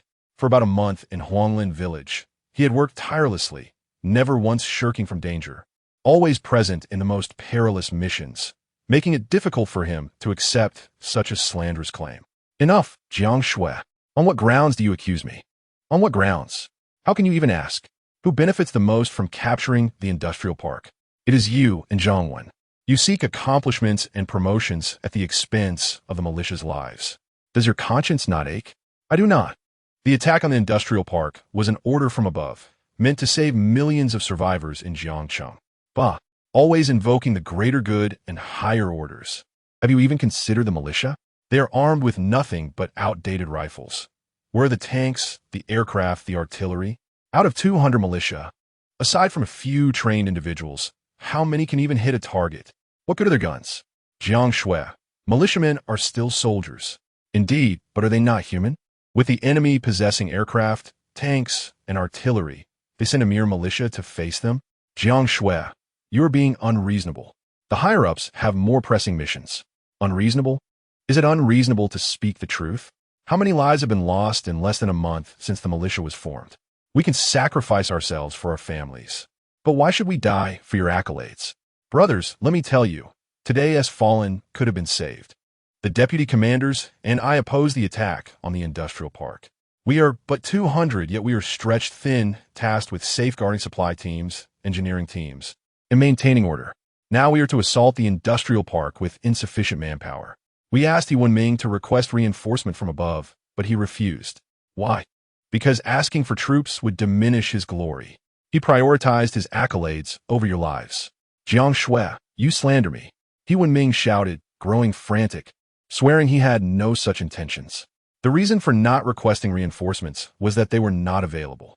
Yet, to his dismay, many soldiers silently gathered behind Jiang Xue, evidently believing in her words. For the soldiers, they truly possess little understanding of the grand scheme or the commands issued. Their sole awareness is that Huanglin village currently has an abundance of resources. If the task of securing the designated safety zone were merely about fulfilling orders, it would be a straightforward endeavor, and they would not need to take risks by assaulting the industrial park. The most enthusiastic among them is He Wenming. Thus Jiang Xue's words ring profoundly true to them. Enough, He Wenming. Are you still spreading falsehoods? What wrong have our militia brothers done to you? If you wish to endanger them, from the moment we resolve to save ourselves, who have we wronged? In the face of danger and adversity, have we uttered a word of complaint? Have we ever faltered? Why must we be sent to our deaths? Is it that unless we are all perished, you'll not be satisfied? Jiang Xue's remarks left He Wenming at a loss for words, as he was clearly no match for her in argument, exacerbating the situation. Even Lin Xuan began to perceive some validity in Jiang Xue's assertions. What is happening? President Lin, you have arrived just in time. Jiang Xue. Lin Xuan also realized that enough was enough. They could not truly strike down He Wenming. He is a person of great honor, devoid of selfish motives, merely desiring to complete his task, which indeed holds significant importance. My dear, do you think He Wenming and his cohort genuinely think this way? One cannot discern the depths of another's heart. Who knows if he truly thinks so? What if it is indeed the case?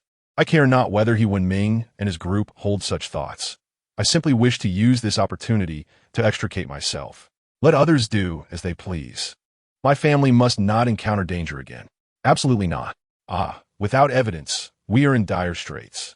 The conflict has been thoroughly ignited, Lin Xuan sighed, noting that He Wenming's actions were not indeed blameworthy. He is a commendable soldier, and Lin Xuan still holds respect for him. However, this situation has left He Wenming in a precarious position. At worst, I shall resign. The world is vast. What is there to fear about finding a place for ourselves? My dear, outside is an apocalypse. What the apocalypse? It is merely a stage for the ambitious. Do you believe that Huanglin village, so astute in its understanding of the grand scheme, is but a rare exception? Jiang Xue scoffed. For within the civilian safety zones, Huanglin village is indeed unparalleled, always speaking of the greater good while disregarding its own safety. Let others attempt to emulate this approach and see if anyone will heed them. Very well. As we are united in marriage, I shall support whatever you choose to do. Indeed, let us devise a plan for my resignation. I shall not associate with them any longer. The evolvers have already taken the stage, and the future will belong to individualism. When the evolvers' ranks rise far beyond that of ordinary humans, even firearms will be ineffective against them. Do they truly believe the evolvers can be easily swayed? Power expansion will inevitably breed ambition. Within 3 years, those in positions of authority will all be evolvers. The assault on the industrial park met with failure, resulting in the loss of 11 militia members. Coupled with Jiang Xue's tirade, this has caused significant upheaval within the militia's ranks, leading many to question He Wenming's motives and harbor strong opposition to the attack on the industrial park. Despite He Wenming's continuous explanations, they bore no fruit. Instead, they were perceived as signs of guilt, which troubled He Wenming immensely. He could only report this matter, as it had surpassed his capacity to resolve. Concurrently, He Wenming sought out Colonel Jiang to discuss the situation, as Colonel Jiang and his group were also currently out of favor. Don't overthink it. Jiang Xue is being deliberate. Deliberate? Yes, to obscure certain matters and redirect attention. What shall we do? We are on the verge of becoming the militia's adversaries. The crux lies with Lin Xuan. If you can manage him, everything will be fine. Does he possess such capability? You underestimate the influence of the family elder. Within the safety zone, the most esteemed figures are Lin Xuan and his associates. And what of Jiang Xue and Lin Xuan? Let be. If they do not wish to take risks, then let them be. He Wenming nodded and promptly sought out Lin Xuan. At that moment, Lin Xuan was already aware of the developments and felt a tumult of emotions. Jiang Xue's words were not without merit. The losses within the militia had been substantial enough, and further losses could not be tolerated, lest the safety zone be rendered indefensible. President Lin, I believe this matter cannot be resolved merely through self-criticism. Assaulting superiors, slandering them, and exhibiting a lack of organization and discipline. How can one assume the position of vice squad leader under such circumstances? If one were to be a competent party member, then what do you propose? Jiang Xue holds considerable esteem within the militia and the safety zone. She has rescued many, no matter how many she has saved. Such actions cannot be condoned. She is casting doubt on the organization. It is not as serious as that. It is merely a misunderstanding. It is not a misunderstanding. Jiang Xue can no longer serve as vice squad leader. Surely, she would agree with this assessment. Lin Xuan found himself at a loss for words. He understood Jiang Xue's intentions, but if she were to resign, who could replace her? The role of vice squad leader is of paramount importance, and he could not trust anyone else to fill that position. President Lin, this matter requires a decision from the higher-ups. However, the situation concerning the industrial park cannot be halted. You still wish to pursue the industrial park? Have you lost your mind? No one will accompany you.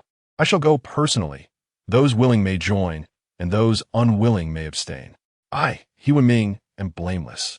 If I were to cease my efforts now, that would be the true sign of guilt. On the 38th day of the apocalypse, a helicopter descended upon the rooftop of Huanglin Village's safety zone, and 7 or 8 individuals leapt from it, bringing down several boxes that appeared to contain weaponry.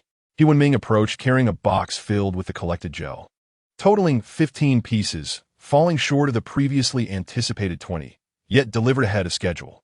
The helicopter departed, leaving one individual behind, and He Wenming felt a surge of excitement upon seeing him. Instructor, are you staying? What, am I unwelcome?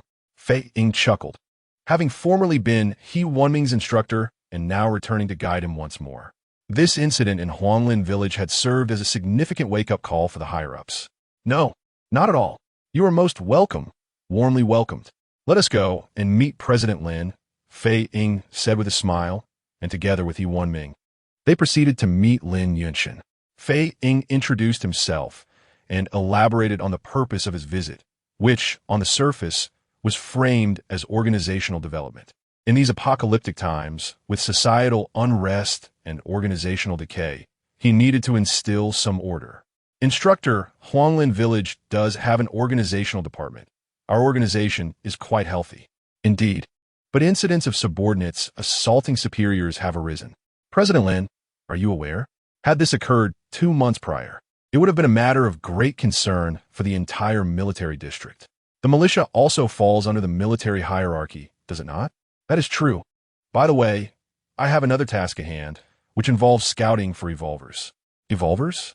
Indeed, the higher-ups have given this considerable thought, particularly in light of the events in Shanyan County, which have caused them much concern. Therefore, to bolster the strength of civilian safety zones, it has been decided to allocate evolver quotas, with 1 evolver for approximately every 1,000 civilians. Huanglin Village, with over 7,000 residents, is entitled to 7 evolver slots. However, becoming an evolver is crucial. Not everyone can achieve this status. They must undergo an assessment by the organization. Would you not agree? Yes, the instructor is correct. I wonder what the assessment criteria entail. That cannot be disclosed in detail, but there are indeed certain requirements. Fei Ying smiled, for during his visit to Huanglin Village, he intended to wield both the carrot and the stick, which could be unified in the form of evolver serum. With this in hand, he had no fear of opposition from Lin Xuan. Those who dared to resist would find the slots allocated to the Huang family, a principle that applied universally. As he now stood unassailable, Jiang Xue, this is the higher-up's decision regarding you. Do you have any objections? In the militia's encampment, upon Fei Ying's arrival, the foremost issue demanding resolution was the incident of Jiang Xue assaulting He Wenming. After careful consideration, the higher-ups determined to relieve Jiang Xue of her duties, impose 3 days of confinement, and require her to pen a self-reflection to uphold the integrity of the organization. With no objections raised, it was decided that her confinement would take place at her residence, ensuring a 3-day seclusion. Jiang Xue affirmed her compliance without hesitation. Now, Lin Lianfu, it is your turn. Are you aware of your transgressions? I too have erred. Where exactly did I go wrong? It appeared that Lin Xu's understanding remained superficial. What is your current role? You're the captain of the militia and a party member. Where has your exemplary conduct gone? Lin Xu touched his nose, pondering the absurdity of continuing to hear such bureaucratic rhetoric at this juncture. Jiang Xue made her way home from the militia encampment, only to find Colonel Zhang when awaiting her at her doorstep. What brings you here? Seeking revenge? I wish to converse with Ms. Jiang. We have nothing to discuss. I have a husband and children. Please, Ms. Jiang, do not misconstrue my intentions. I wish to discuss matters of work. Jiang Xue, taken aback, dropped his pretense and directly articulated his purpose. Come in. After a moment's reflection, Jiang Xue realized that fate was inescapable, and she allowed him entry. However, the upstairs remained shrouded in secrecy, and she dared not invite Jiang Xue to ascend, instead taking a seat in the living room on the ground floor. Would you care for some water? We have clean bottled water. Jiang Xue poured a glass for Jiang Xue, noting that the supply of bottled water was still ample. Initially, she considered brewing tea, but deemed Jiang Xue unworthy of such hospitality, opting to forego it. You are well prepared with so much bottled water. It is no wonder your family does not venture to the well. Merely a precaution. Prior to the water shortages, we stocked up extensively, even utilizing plastic bags to store water. Now, what is it you wish to discuss? Let's talk about this zombie virus and the current apocalypse. Pray tell, Ms. Jiang, do you believe in prophecy? I do.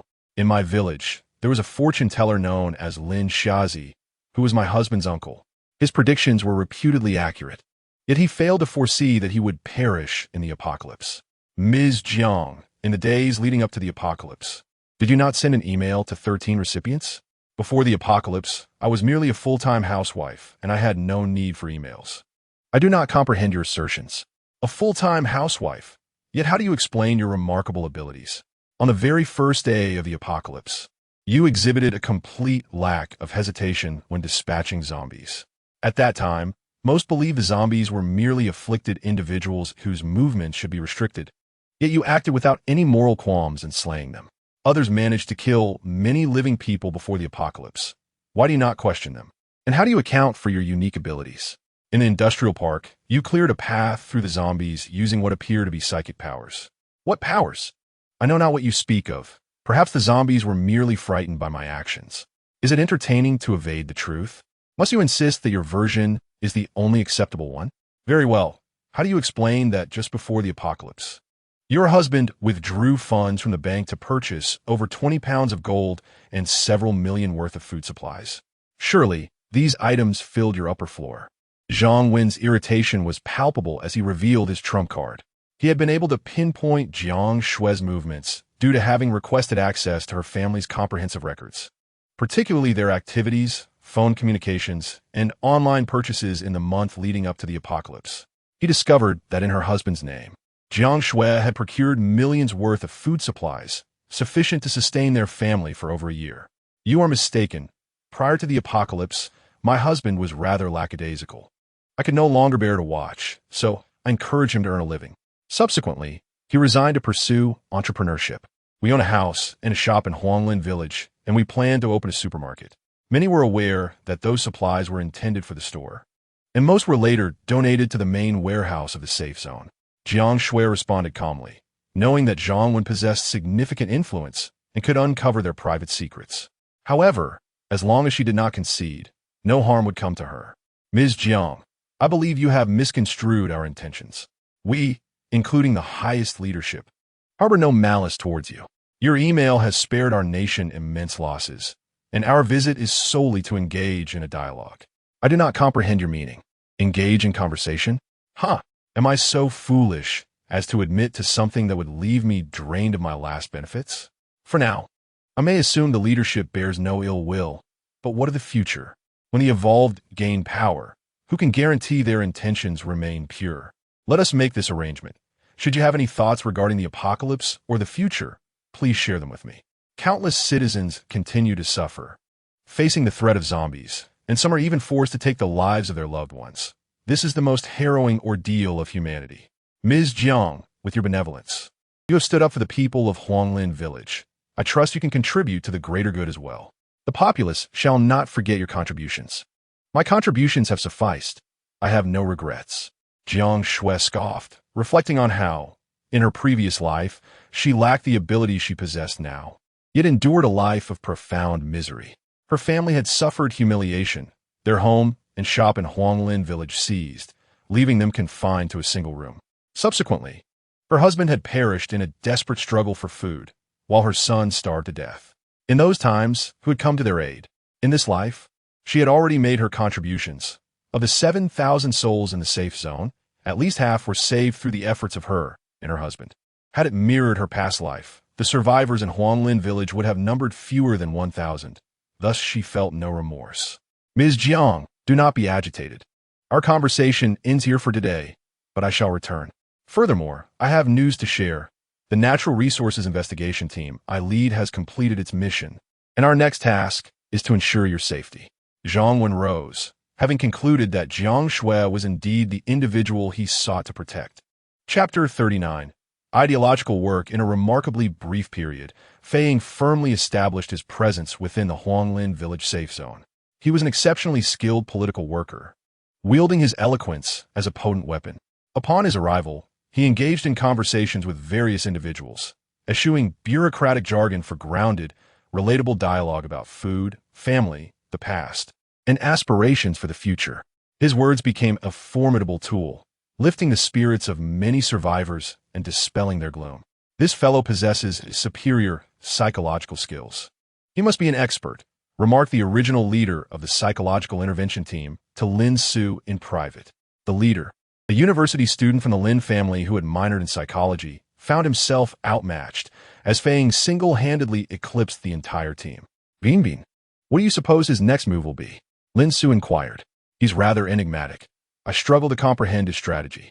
He aims to integrate into the industrial park, first familiarizing himself with the people to build rapport, then presenting facts and reasoning to reorganize and strengthen the group before proceeding. Is he still targeting the industrial park? Haven't enough lives been lost already? Brother Su, do you prefer the current state of affairs or the time before the apocalypse? That goes without saying. I prefer the time before. And it is clear, individuals like you yearn for the past, so consider how the rest feel. No one desires the present. Everyone longs for what was. However, the current challenges remain, and they must be overcome. If we prevail, we can address the industrial park. The logic is straightforward. I suggest you attend one of Fei Ying's lectures. He presents some compelling arguments. Fine, but it seems futile to say so. Lin Xuan waved his hand, determined to seek out Fei Ying to uncover his insights and strategies. Lin Lianfu, you have arrived. Instructor, I have come to attend your class. Having heard that you're teaching. Yes, I am conducting some pre-war mobilization. Are we still going to attack the industrial park? Fei Ying smiled as she spoke. And shortly thereafter, over a dozen militiamen, the backbone of the militia company, arrived during the lunch break to listen to Fei Ying's lecture.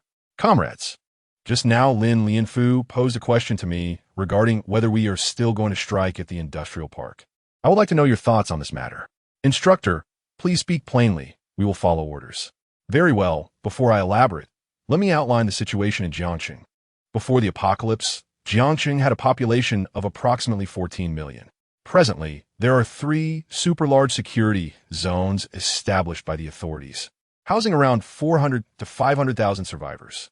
Beneath these super-large security zones, there are 5 large security zones, each accommodating around 100,000 people. The remainder consists of civilian security zones like Huanglin village. Based on estimates, the number of survivors in Jiangxue is between 6 to 7 million. These 7 million have lost all industrial, agricultural, and various other sectors, and their survival currently relies on previous stockpiles, much of which is still amidst hordes of zombies, necessitating that we pay with our lives to retrieve it. Through discussions over the past few days, I have discovered that no one relishes the apocalypse. Everyone longs for the days of yore. Although we may not have been affluent or particularly joyful then, it was undoubtedly preferable to our current state of trepidation. Fei Ying paused to catch her breath and observed the crowd's reactions. The core members whispered amongst themselves, but none voiced dissent. Fei Ying's logic resonated with them. With factories, there are arms, and thus they feel more secure. Instructor, is there a plan from above? Good question. Indeed, there is a plan. The directive from the higher-ups is for us, the civilian security zones, to mobilize and seize the industrial park, consolidating the civilian survivors to support the city's security zones. I must inform you that the assault on the industrial park will not solely involve Huanglin Village. Other security zones are also expected to participate. However, they are currently facing considerable difficulties and are unable to mobilize, which is why we must act first. It is our strength that allows us this initiative. Fei Ying continued, and he was not deceiving. The higher-ups had issued orders to many security zones in Tianxiong District. Yet, aside from Huanglin Village, the other security zones were struggling to meet basic needs, rendering them incapable of mobilization. Only Huanglin Village remains in the most favorable condition among all civilian security zones and is highly regarded by the authorities. Lin Xuan remained silent, attentively listening. Fei Ying indeed possessed considerable eloquence, unlike the official jargon he had previously employed. His reasoning left many convinced of its validity. After the discussion, Fei Ying bid farewell to the attendees. Currently, the plans concerning the industrial park were on hold, and the militia company was well-staffed. At Fei Ying's request, they commenced training. This training, however, was not focused on military skills, but rather on new recruit training. Those familiar with military service know that the new recruit company typically lacks significant military skill training, emphasizing discipline and physical fitness. The militia company was woefully undisciplined. Of course, this could not solely be blamed on them. The apocalypse had erupted unexpectedly, and most individuals joined the militia on short notice. While many were retired soldiers, there had been no time for cohesion, and they had been continuously tasked over the past several weeks. Lin Xuan, please wait a moment. Instructor, is there something else? Fei Ying asked Lin Xuan to hold on, and Lin Xuan remained curious about what he had to say. Lin Xuan, I sense some resistance from you. I hope you do not harbor any adverse feelings towards me due to past events. I am here to assist everyone. Instructor, you are overthinking. There is nothing of the sort. That is good. Lin Xuan is a key figure I am evaluating, and I hope you will cooperate with me in the days to come. Are you suggesting I be recommended as an evolver? That is not out of the question. The criteria for becoming an evolver are stringent. First, one must be a party member. Second, one must be a mid-level cadre within the security zone. Third, one must possess no criminal history. You meet all these criteria, thus making you a candidate for evaluation. I would like to inquire if there are any additional criteria beyond these hard conditions. Indeed, there are some, such as psychological evaluations to determine if one has antisocial tendencies, a willingness to contribute, and other intangible qualities. It is difficult to articulate at once. In summary, the standards align with those of an exemplary party member. Fei Ying remarked with a smile that evolvers would become a significantly important group in the future, necessitating strict oversight, and candidates will be selected primarily based on the standards of outstanding party members. Then I shall pass. I am somewhat lackadaisical. Instructor, please choose wisely, and ensure the evolvers protect us in the future. My dear, you are right. Those willing to become evolvers should pursue it, while we shall refrain for now. In the early days, official evolvers suffered heavy casualties, tasked with the most perilous missions. In a few months, the evolver serum will be widely available, making it significantly easier to become an evolver. Once it is released, I shall procure the serum and transform my entire family into evolvers. Indeed, becoming an evolver is fraught with challenges. They will be in the spotlight, bearing greater responsibilities and consequently greater risks of demise. My dear, do not rush, believe me. The serum will soon circulate. Oh, how so? Even if that is not the case, there is no need for haste. You must trust that malevolence exists in every era, and the apocalypse is no exception. Surely, there are corrupt officials and malfeasance among the higher-ups. Just wait. It won't be long before news emerges. Engage with those radio enthusiasts. They tend to have more reliable information. Lin Xuan nodded. Currently, the external news in Huanglin Village primarily flows from two sources. One is He Wenming's radio station, which mainly disseminates official news, such as the movements of zombie hordes and the types of evolvers and evolved zombies, predominantly sharing positive news akin to the previous news broadcasts. The other source comprises a group of radio enthusiasts who connect with similar individuals globally, sharing a plethora of information. Although most of it consists of rumors, they are quite well informed. This radio group doesn't receive much attention, as their information is unverifiable and often criticized. However, Lin Xuan felt it worthwhile to engage with them to see if any valuable information could be obtained. Making friends in Huanglin village is quite simple. Having food is sufficient. With over 7,000 residents in Huanglin village, no more than 1,000 possess the courage and capability to venture out, slaying zombies and searching for supplies. The remaining individuals can only contribute in limited ways. While the security zone ensures they do not starve, it is evident that their lives are far from comfortable. Chapter 40. Evolver's Fei-ing on the 50th day of the apocalypse. As a massive iron gate was welded shut, the large security zone of Huanglin village was successfully established, and the survivors within began to cheer with joy. However, the upper echelons of the security zone convened an urgent meeting. With the large security zone now completed, many strategies must be altered to adapt to the evolving circumstances.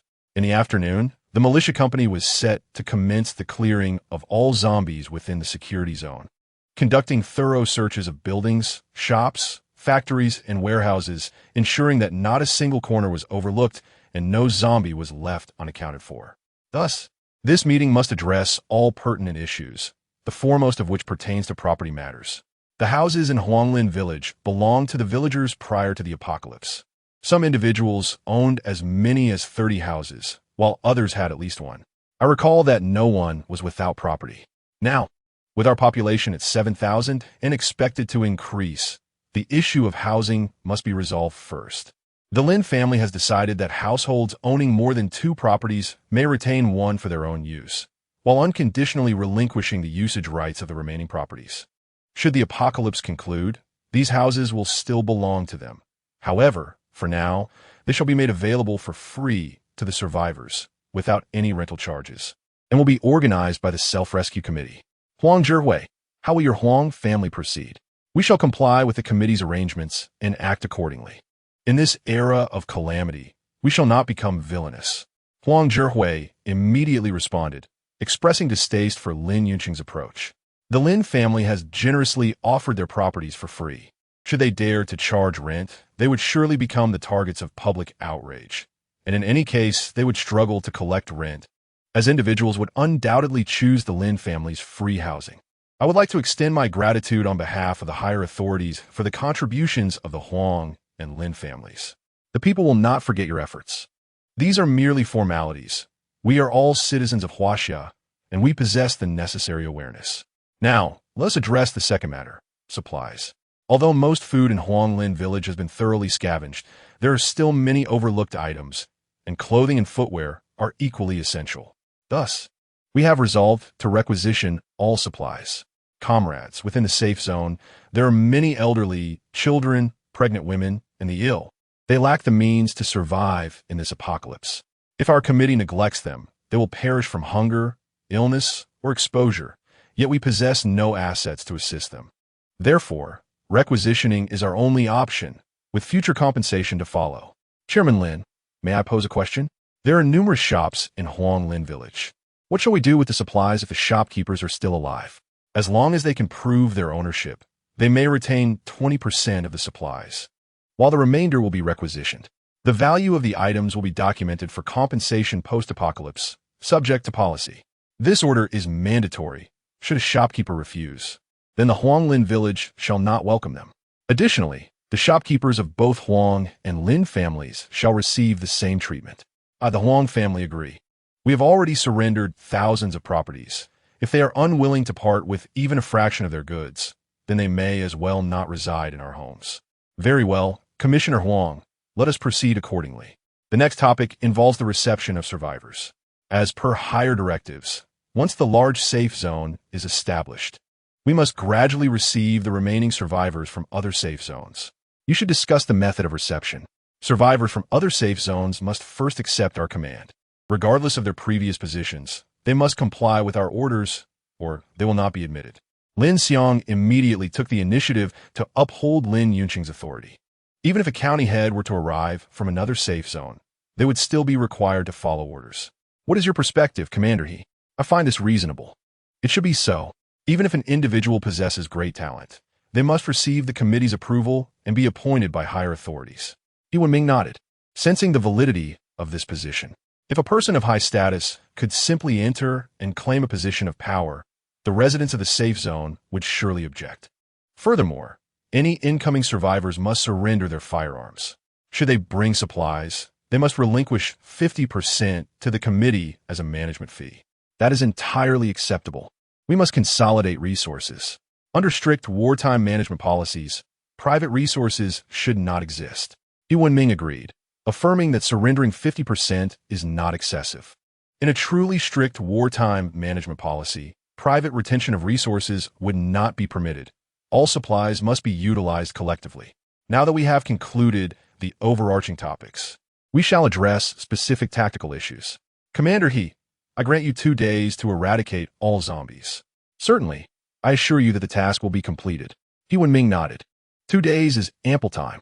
Although Huanglin village contains thousands of houses, the number of zombies is dwindling, particularly the evolved ones, which have become nearly extinct. Given the time elapsed, Yu Wenming could surmise their whereabouts. A group of ordinary zombies presents a manageable challenge. Thus, we shall proceed with 2 days. During this time, all civil departments must prepare for once the zombies are eradicated, you must ensure the accommodation of 7,000 individuals and initiate production for self-rescue, along with resource management. Adding these 2 days, I grant you 5 days in total. After 5 days, we shall commence the industrial park plan. Fire. On a street in Huanglin village. Many wandering zombies were lured here by the militia, who had set an ambush of over 100 men. At the command of Yu Wenming, they opened fire simultaneously, even deploying mortars. After a brief interval, the gunfire ceased, and the militia advanced to finish off the remaining zombies, effectively eradicating all wandering zombies in Huanglin village, leaving only those trapped within buildings. The militia left a squad to maintain vigilance, while the others proceeded to search the buildings. A substantial logistics team arrived, clad in protective gear, to begin the cleanup of the zombies. The evolved zombies would be extracted for their gelatinous remains and bagged accordingly. In a vacant area of Huanglin village, hundreds of individuals were digging pits, each measuring approximately 4 meters in length and width, with a depth of about 5 meters, no deeper, as it would risk contaminating the groundwater. Even so, these pits were situated far from wells. Once the pits were completed, 2 bags of quicklime were poured in, followed by the disposal of the zombie corpses, which were then covered with at least 50 centimeters of earth. Ideally, these corpses should be incinerated, but due to the scarcity of fuel, it is impossible to burn the thousands of bodies. Thus, burial is the only option. Within a radius of 150 meters, the establishment of wells is prohibited, and water drawn from existing wells must not be consumed raw. It must be boiled first to eliminate the risk of zombie toxins.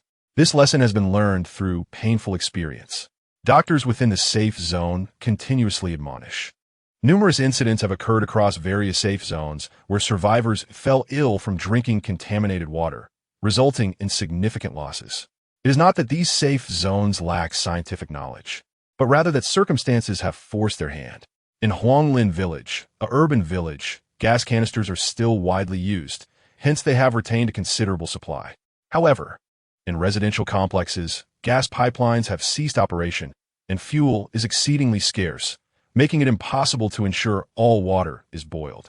Desperate survivors risk drinking untreated water, leading to disastrous outbreaks. We are also running low on fuel. Our gas canisters are nearly depleted.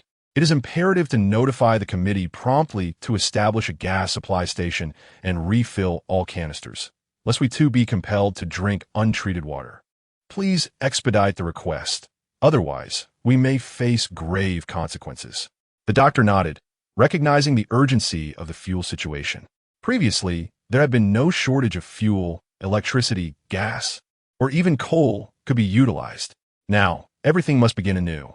Doctor, the pits cannot accommodate any more. There are still at least 1,000 zombie bodies remaining. What shall we do? Let us continue digging. We must clear this area. We cannot venture outside the safe zone. The doctor sighed, having already overseen the excavation of over 100 such deep pits, yet a significant number of corpses remain unaddressed. It is uncertain how many more pits will be necessary. Within the safe zone, Fei Ying's principal responsibility, following the militia's departure on a mission, is to supply water. Indeed, he is an evolved individual, one of the earlier cohorts. Though he did not acquire combat-oriented abilities, such as fire manipulation, rather, he possesses water manipulation powers. In the early stages, water manipulation does not confer much combat capability. Thus, he was assigned to Huanglin Village.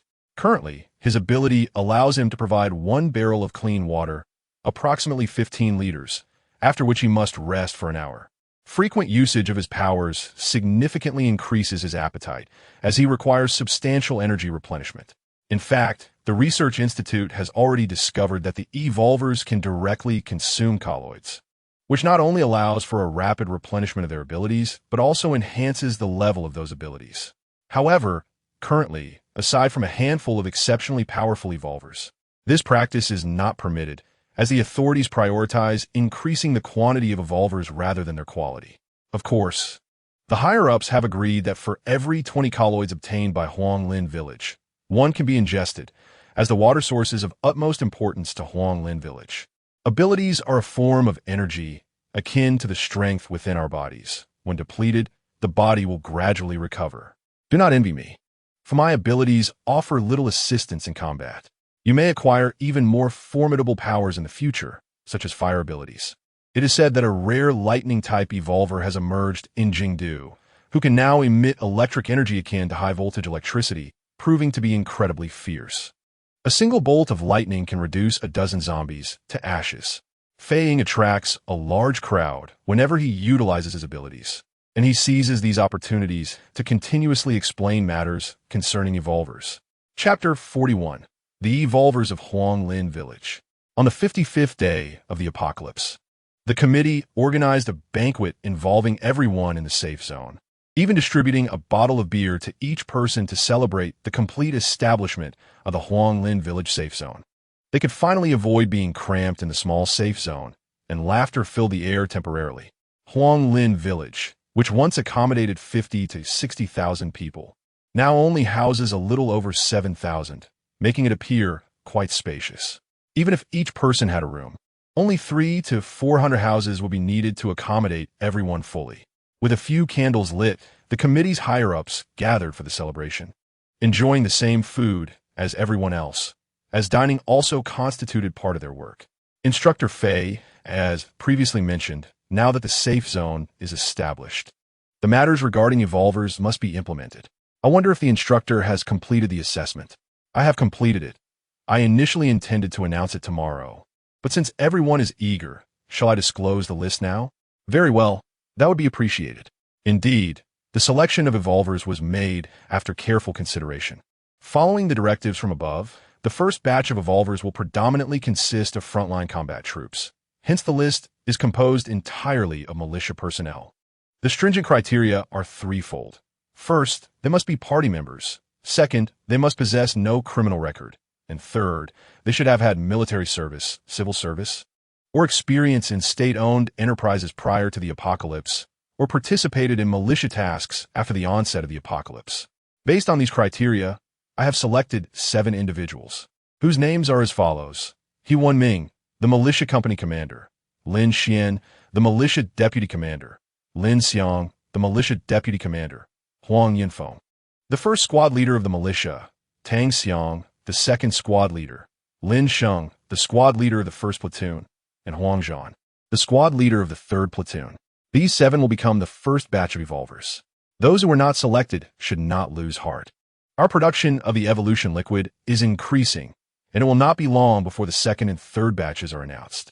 Fei Ying addressed everyone, observing Lin Yunqing's displeased expression and Lin Xian's impassive demeanor, while the others exhibited uncertain expressions. For Lin Yunqing, dissatisfaction arose from the fact that the first batch comprised solely militia personnel, despite their considerable contributions. They had already learned that the evolution liquid possesses extraordinary effects. And even without considering the strength of the evolvers, the benefits of the premium health supplement alone were enticing, especially for individuals like Lin Yunqing, who were in their 60s and experiencing declining health. Lin Xian pondered the implications of this list more deeply. Lin Xian, Lin Xiang, and Lin Sheng were all members of the Lin family, while Huang Yunfeng and Huang Zhan belonged to the Huang family. He Wenming and Tang Xiang were soldiers who had been parachuted in previously. This selection addressed the three most significant factions within the safe zone, aside from the stringent requirements. There were likely deeper political implications at play. Instructor, when will the list for the second batch of evolvers be confirmed? This remains uncertain. It must be determined by the higher-ups, Fei Ying replied, shaking his head. The evolvers in the three major safe zones of Jiang Xue number only in the hundreds, and they must meet their requirements before any are dispatched. Huanglin Village is somewhat unique. To my knowledge, it is the first to receive the evolution liquid, while other safe zones with larger populations have yet to qualify. Soon, a helicopter departed, and He Ming arrived at the militia station carrying the evolution liquid, where a nurse was already waiting. According to existing experience, survivors injected with the evolution liquid had not experienced adverse reactions, yet for safety's sake, the 7 individuals would be isolated as a precaution. Therefore, they could not all inject simultaneously, otherwise the militia's duties would be compromised. Who will go first? I will. Very well, then Lin Xuan, Lin Xuan, and Huang Zhan will go first. You will inject, then isolate for a day before the others proceed, repeating this process for a total of 3 injections. Instructor, what effect should we expect after the injection? The effects are quite apparent. The evolution liquid serves as a top-tier health supplement, significantly enhancing your physique and greatly increasing your strength, with corresponding improvements in reflexes and speed. How will we know what our abilities are? You will need to meditate after the 3rd injection to determine which element you are most attuned to. For instance, I am a water-type evolver. After my 3rd injection, I felt as though the entire world was drenched, and by attempting to harness the energy flowing within me, I could condense the water molecules from the air. You will experience this for yourselves, Fei Ying said with a smile, hoping that Huanglin Village would yield some fire-type or other elemental evolvers to rapidly enhance their combat capabilities, as fire-type evolvers are akin to human flamethrowers. After the nurse administered the evolution liquid to Lin Xuan and the other 2, they entered a room for isolation. Shortly thereafter, Jiang Xue and Jiang Cheng arrived. Although Jiang Xue was no longer the deputy commander, her prestige remained high, and no one obstructed her, allowing her to enter the room. Brother-in-law, my sister and I have come to see you. How does it feel to be an evolver? It's only been 10 minutes since the injection. I feel nothing yet. The real effects will come after the 3rd injection. Darling, I brought you some food. That may not be the case. My husband has worn the meteorite necklace for so long that he is already on the verge of evolution. 1 injection might suffice to transform him into an evolver, but this cannot be disclosed. The secret of the meteorite must remain hidden until 2 years after the apocalypse, at which point its bearers will face countless pursuers, making it perilous. No one wishes to reveal their possession of a meteorite. Jiang Xue smiled, then produced an array of food from her backpack, including milk, chocolate, pork jerky, beef jerky, and cookies, filling the table. Sister, you are so biased. With so much delicious food, you didn't give me any. Jiang Cheng's eyes nearly bulged. Resources were scarce, and while there was still a good supply of rice and flour, chocolate and beef jerky had become almost luxury items. Keep your hands off. This is for my husband. Jiang Xue swatted Jiang Cheng's hand away, causing him to grimace in pain. Sister, we are blood relatives. Get lost. There's no justice. You have a husband and no brother. Haha, Jiang Cheng, don't be sad. Your sister-in-law has a treat for you, Lin Xuan laughed, tossing Jiang Cheng a pack of cookies, which brought a grin back to his face. Lin Xuan indeed felt hungry, as evolvers expend a significant amount of energy when manifesting their abilities, necessitating energy replenishment, a point Fei Ying had also mentioned. Therefore, when the militia personnel brought food, they were momentarily taken aback by the sight of the packed bags on the table. Please share the food among yourselves. I no longer require this. Lin Xuan instructed the militia to take the food away, as the amount already on the table was sufficient. In terms of energy, it surpassed that of 2 bowls of rice. Husband, what extraordinary ability do you possess? I find the iron railings along this road to be rather familiar. It must be a manifestation of metal-related powers. Husband, why don't you give it a try? Jiang Xue retrieved a coin from her pocket and handed it to Lin Xuan. Clutching the coin, Lin Xuan closed his eyes, first sensing the existence of his ability. Soon, a warm current flowed through his hand, and the coin began to deform, ultimately transforming into a lump of metal. Indeed, It is a metal-related ability. This power is formidable, possessing significant offensive capability. In my previous life, those who ranked among the top 10 in the evolutionary rankings included practitioners of metal powers, and when such abilities are wielded, they exhibit unyielding resilience akin to toughened steel, making them exceptionally formidable. Wife, how does one utilize this metal ability? The processes involve refining and controlling metals. Research on these abilities continues, and their potential remains unknown. However, it is certain that you may become an unparalleled master of cold weaponry in the future. The remarkable applications of abilities have never ceased since their emergence, and it is believed that even a couple of functions of your husband's metal ability could establish a formidable reputation. Husband, why did you not inquire about my transformation into an evolutionary? After some casual exchanges, Lin Xuan wiped his body, reflecting on the scarcity of water resources, making bathing nearly impossible. It is already a luxury for their family to manage a daily wipe down. In bed, Jiang Xue softly asked Lin Xuan. While at the industrial park, she had already revealed her abilities, and even Lin Yuncheng had inquired. Yet Lin Xuan had remained silent. Because you are my wife, you chose not to speak, and I chose not to ask. This is my way of respecting you as your husband. Everyone has their privacy, and even spouses need their space. I trust you. Thank you, husband. When the time is right, I will explain everything to you. If anyone asks, you can simply say it's a matter of probability. 1 in 10 people infected by the zombie virus can survive, and naturally, there are those who can become extraordinary without the evolutionary fluid. Jiang Xue embraced Lin Xuan, saying they should wait until they were powerful enough for her to reveal the truth.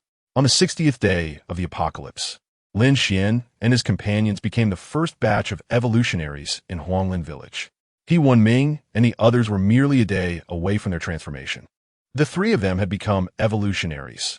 Lin Xuan exhibited metal abilities. Lin Xuan demonstrated strength-type powers, which did not belong to the 5 elements, yet were still quite common. While Huang Zhan was a water-type evolutionary. Metal abilities were undoubtedly combat-oriented, and strength types also enhanced combat prowess. Fei Ying was quite pleased and immediately had the 3 demonstrate their abilities to boost morale. Lin Xuan and Lin Sheng retained their previous positions, while Huang Zhan was reassigned to logistics, which was a fortunate turn of events, allowing him to temporarily escape danger as his work would primarily involve support. Presently, there were 2 pathways to enhance one's abilities. The first involved frequent usage, akin to physical exercise, where continuous practice could elevate both the quantity and quality of one's powers, albeit at a slower pace, requiring years of dedication. The second pathway involved consuming colloids. However, these were precious and classified as strategic resources, likely beyond the support of their unit. Instructor, if we do not consume colloids, our abilities will progress slowly. Does that not render our evolution somewhat futile? Yes, instructor. I can only condense 2 pounds of water at a time. What good is that? It's barely enough to relieve oneself. Many in the safe zone have not bathed in over half a month and are reeking. This ability seems rather useless, Fei Ying remarked, causing dissatisfaction among the 3. He Wenming and his companions were similarly frustrated, knowing they would soon become evolutionaries. Yet the initial power of evolutionaries was weak. Without enhancing their abilities, it would be as if they had not evolved at all. Commander I believe we should be more adaptable. The higher-ups need colloids, and so do we. In that case, we must balance both sides. Our unit can acquire colloids while exterminating zombies. For every 20 collected, we 7 plus the instructor would each be able to consume 1 colloid. Additionally, we could detach from the unit's collective operations, such as privately hunting zombies, leaving that portion to individual discretion.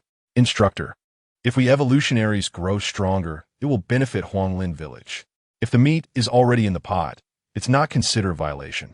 He Wenming sided with Lin Xuan this time, as he needed to consider morale.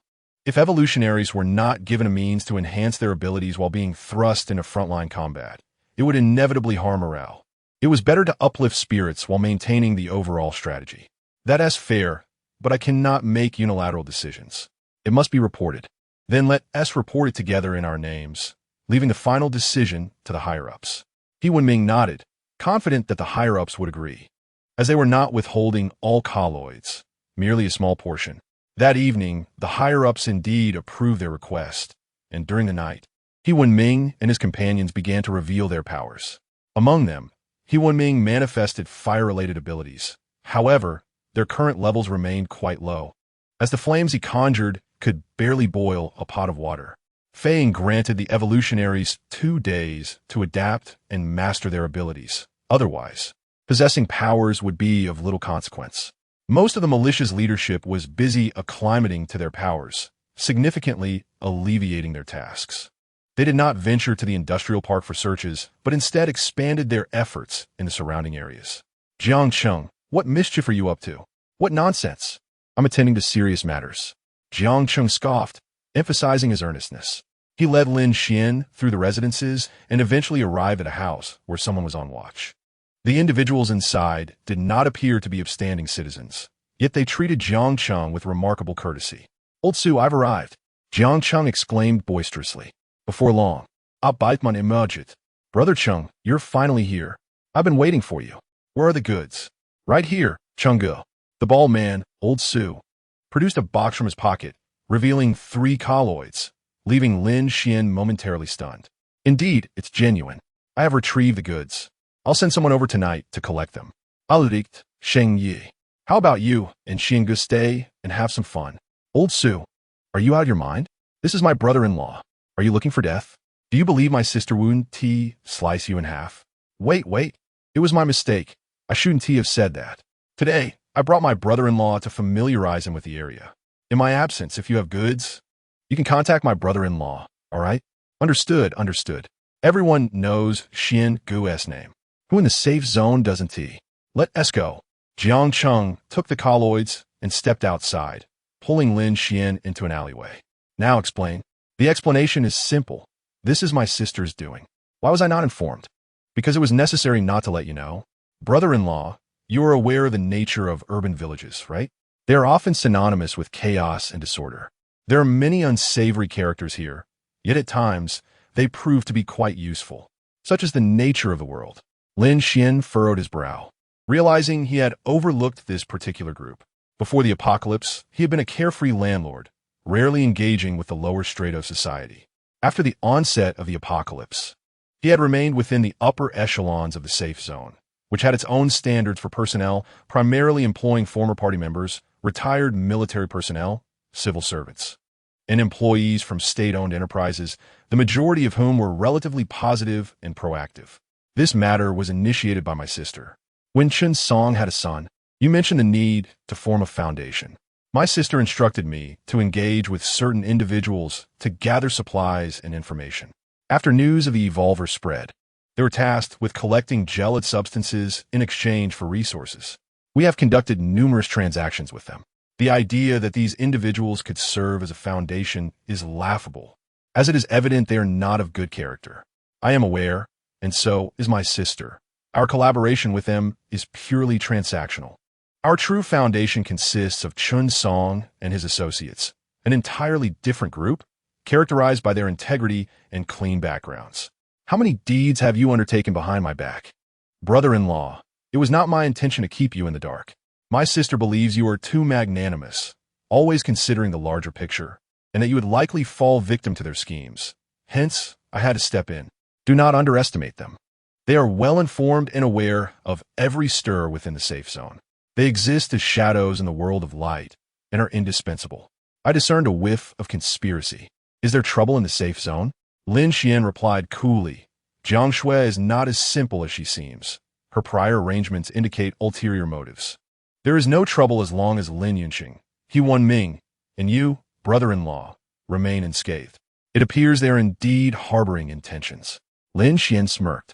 The military power of the safe zone has always rested with him and his cohort. If they remain unharmed, there will naturally be no issues.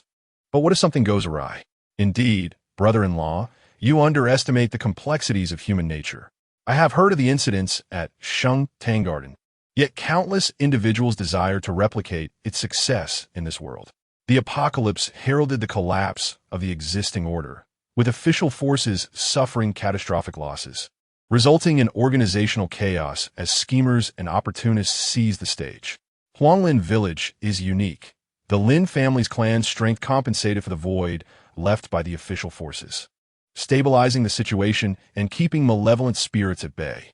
Had your response been any slower, power might have shifted to Lao Su and his ilk, plunging Huanglin village into a hellish existence. My sister asserts that these individuals, regardless of your regard for them, exist and will find means to assert their presence. It is better for us to maintain control than allow them to fall into the hands of schemers. It seems my brother-in-law has become the sovereign of Huanglin village's underworld. Lin Xuan sighed, acknowledging Jiang Xue's potential correctness. He had not anticipated that Jiang Xue had never openly expressed her thoughts. It seems that hearing one's innermost voice is not infallible. Brother-in-law, I disdain the title of underworld king. Being involved in such darkness is of little worth. When have petty thugs ever earned a seat at the table? I am merely the squad leader of the militia, and that is my true vocation. Let us proceed to visit Chen Song and his associates. Jiang Cheng nodded in agreement, subsequently escorting Lin Xuan to Chen Song's residence, which was conveniently located nearby, still within the former safe zone. At Jiang Xue's behest, Chen Song had assembled a group of approximately 20 to 30 individuals, all residing in the same building. Most of them were former members of Chen Song's gym, fit, youthful, and strong, yet also notably trustworthy. Their identities barred them from working within the militia, rendering their lives challenging. Chen Song united them, fostering mutual support, with their primary task being the search for supplies. Chen Song appeared unfazed by Lin Xuan's arrival, as Jiang Cheng was also engaged in transactions with him. Chen Song produced 5 gelid substances, astonishing Lin Xuan. Was it truly so effortless to eliminate evolved zombies now? Through Jiang Cheng, Lin Xuan gleaned insights into the lesser-known aspects of Huanglin Village. Over the past 2 months, a multitude of events had transpired in Huanglin Village. Yet Lin Xuan had never taken notice, as his focus was primarily on his wife Jiang Xue and the militia, as well as the self-rescue committee. From Jiang Cheng's accounts, Lin Xuan learned that Huanglin Village was rife with undercurrents. The safe zone housed over 7,000 individuals, with the Lin families accounting for fewer than 2,000, and a significant number of elderly and infirm. The remaining 5,000 were primarily migrant workers, a veritable mix of characters. While many among them were honest laborers, there was no shortage of petty criminals and ruffians, particularly within the urban villages. Thus, driven by curiosity and concern, Lin Xuan felt compelled to investigate these matters further. He approached Jiang Xue in search of answers. Husband, it appears Jiang Cheng has not provided you with clarity. Wife, I seek to understand the reasons behind this, to prepare for potential contingencies. In the previous life, during Lin Yunhua's funeral, the Lin clan elders suffered devastating losses, leaving the Lin family fragmented and isolated, ultimately trapped by zombies in their homes. The situation was salvaged only by the intervention of bald-headed Lao Su and his band of ruffians, who led the charge against the zombies and rescued survivors. However, they were hardly benevolent. Their reign over Huanglin village was absurdly cruel, oppressing survivors far worse than the conditions at Shengtang Garden. My husband Lin Xuan met his grim fate at their hands, only to see justice served after the evacuation of the major safe zone, which seized control of the industrial park. But what of it? By then, many lives had already been lost. Prepare for contingencies? These individuals are capable of upheaval, not at present, but perhaps in the future. Husband, there is a saying that when goodness encounters evil, it is the good that suffers first. Do you know why?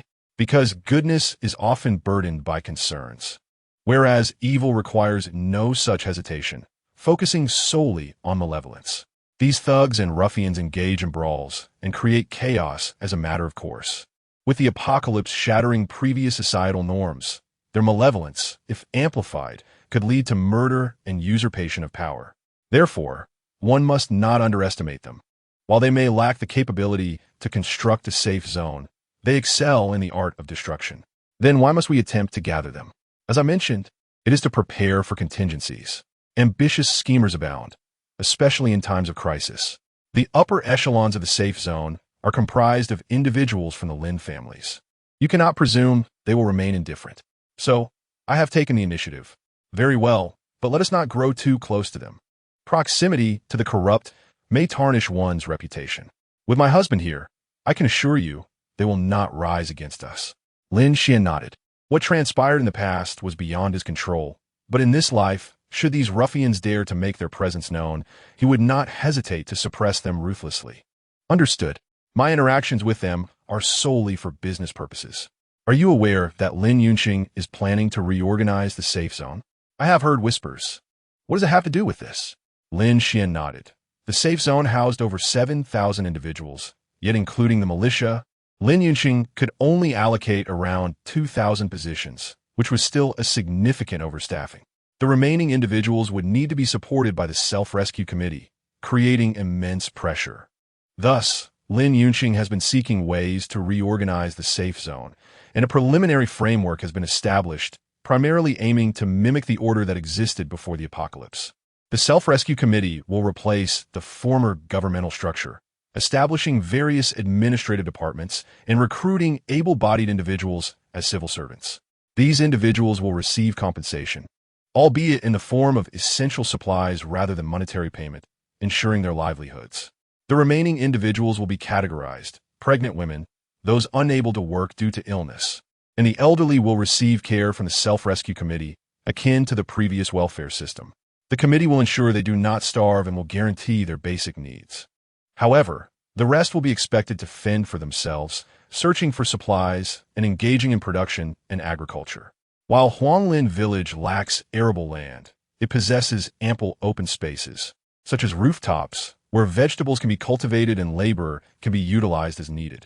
The proposal has been reported to the higher authorities. However, whether it will be approved remains uncertain, as discussions within the safe zone are still ongoing. Naturally, there are connections involved. Lin Yunqing's plan is bound to be approved. The committee's all-encompassing approach is merely a transitional measure. Otherwise, the burden would be too heavy, with insufficient food to sustain everyone, which would also foster idleness.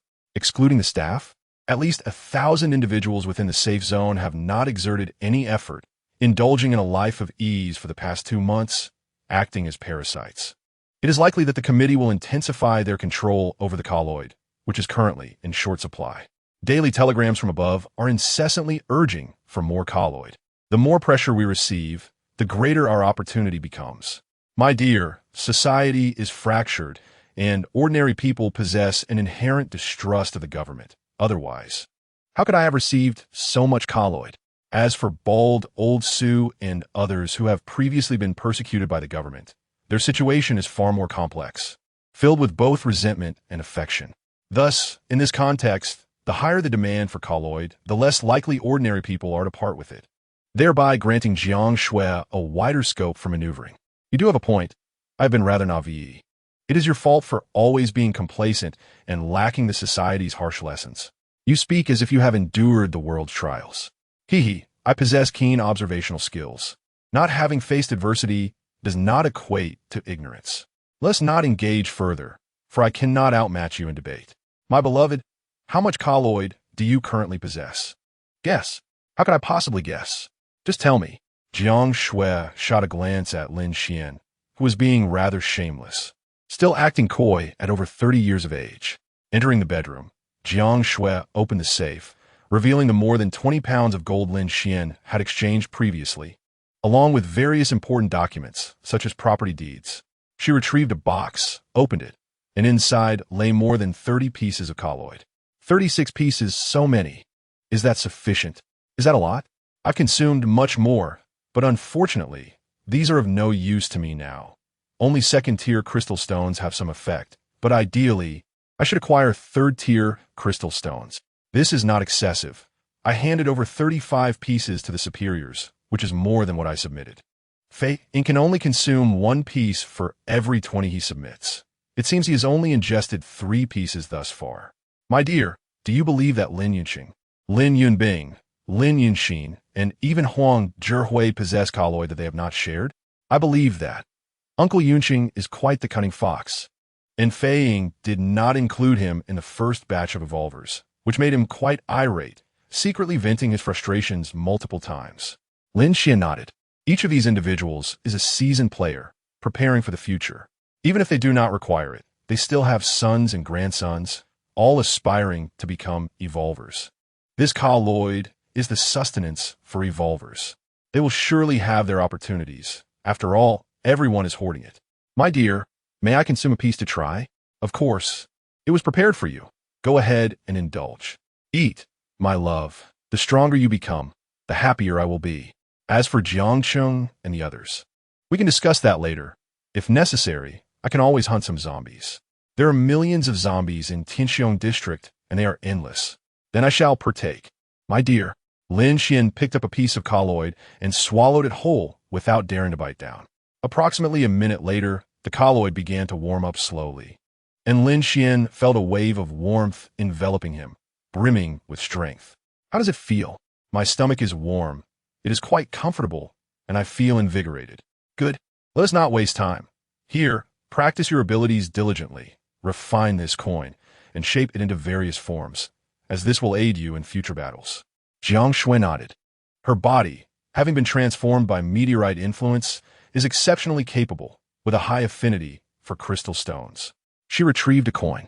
Lin Xuan nodded, grasping the coin in his hand while activating his abilities, gradually refining the coin, initially shaping it into a lump of clay before attempting to mold it further.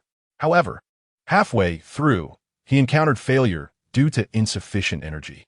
My dear, you must not consume more. This colloid is essentially the essence of the zombie virus.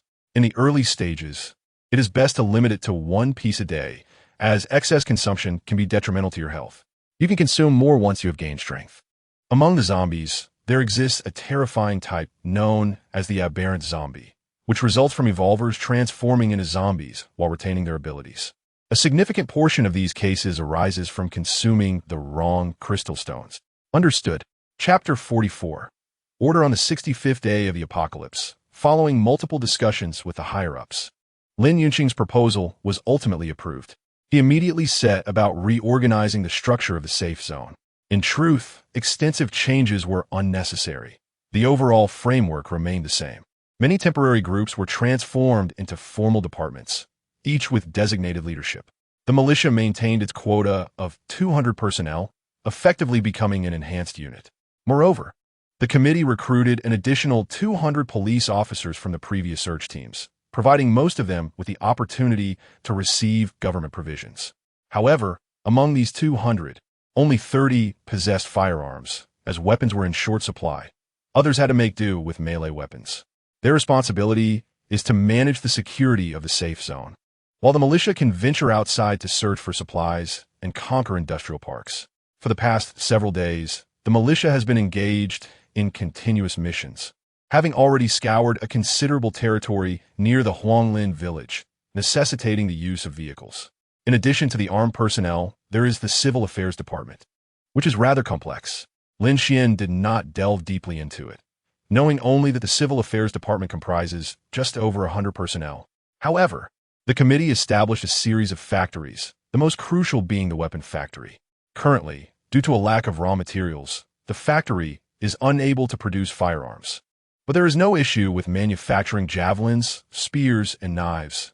Everyone understands that melee weapons will remain useful for a long time, often outperforming firearms in many situations.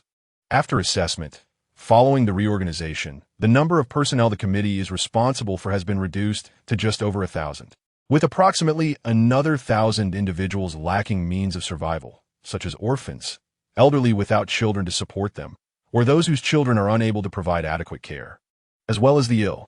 Compared to before, the committee has undergone significant streamlining, alleviating pressure considerably. Naturally, this reorganization has faced much criticism, with many expressing their grievances, and the publicity team exerted considerable effort to suppress the discontent. Once this data was released, most dissent subsided, as they were weary from toil and did not wish to support strangers. With that energy, they would rather ensure their own sustenance. This reorganization by the committee aims to compel these parasites to put in effort. After all, this is the apocalypse, and no one will pamper you. If you refuse to act, you may as well prepare to starve, as an additional zombie poses no real concern. After adapting to their abilities for 2 days, Lin Xuan and the other evolvers embarked on their journey once more. The militia now has 2 primary missions. The first is to conquer the industrial park, a task that cannot be rushed and must be approached steadily, with only about 50 individuals deployed each day, primarily to eliminate zombies. The second mission involves searching for specific essential supplies urgently needed by the safe zone, such as fuel, primarily gas and gasoline. The safe zone currently has 17 gasoline generators and 6 diesel generators. Electricity is essential for facilities like hospitals, thus gasoline is in high demand, while gas is primarily used for cooking. Besides these two types, other supplies such as medicines, steel, and fertilizer seeds are also in short supply, necessitating the militia's efforts to seek them out. Among these, fertilizer seeds rank higher than medicines in terms of urgency. One of the reasons for Lin Xuan's reorganization is the food shortage. The committee has established a warning line of 1.5 months, meaning that once food reserves fall below this threshold, an alarm will be triggered, requiring the militia to address this issue specifically. While the committee's food reserves have been hovering around this warning line. Thus, the committee recruited numerous individuals skilled in agriculture to address this predicament, and solutions emerged, allowing for the cultivation of grains within high-rise buildings. By using fertilizer bags filled with soil placed on balconies, one could not only grow vegetables but also cultivate staple crops such as sweet potatoes, taro, and potatoes. If the rooftop were cleared and waterproof materials applied, it could serve as a paddy field for rice cultivation. Agricultural endeavors have long been an innate skill of the Huaxiao people, a fact that requires no further elaboration. However, farming necessitates both seeds and fertilizer, which are sorely lacking in Huanglin village, a place that has long since abandoned the era of agriculture. For over a decade, no one has tended to the fields. Otherwise, Lin Xuan's parents would not have needed to rent land in the countryside to farm. At a gas supply station a li away from Huanglin village, over 30 militiamen were on guard, while 3 former workers from the station were busy refilling gas canisters. This station had been attacked just days prior, and they had been refilling gas for 3 consecutive days. Huanglin village had stockpiled over 300 gas canisters, yet it was still insufficient, with several hundred empty canisters remaining to be filled gradually until the station ran out of gas. Lin Xuan, I've discovered something remarkable. What is it? A small-scale floral cultivation base, spanning about a dozen mu, with abundant soil. My soldiers informed me that this soil, known as Yang Xue, is quite valuable. Moreover, the flower center must have stored fertilizers and pesticides. Indeed, that is indeed valuable. What is the enemy situation? Based on observations, there are only about 30 zombies, though we remain unaware of the situation inside the flower greenhouse.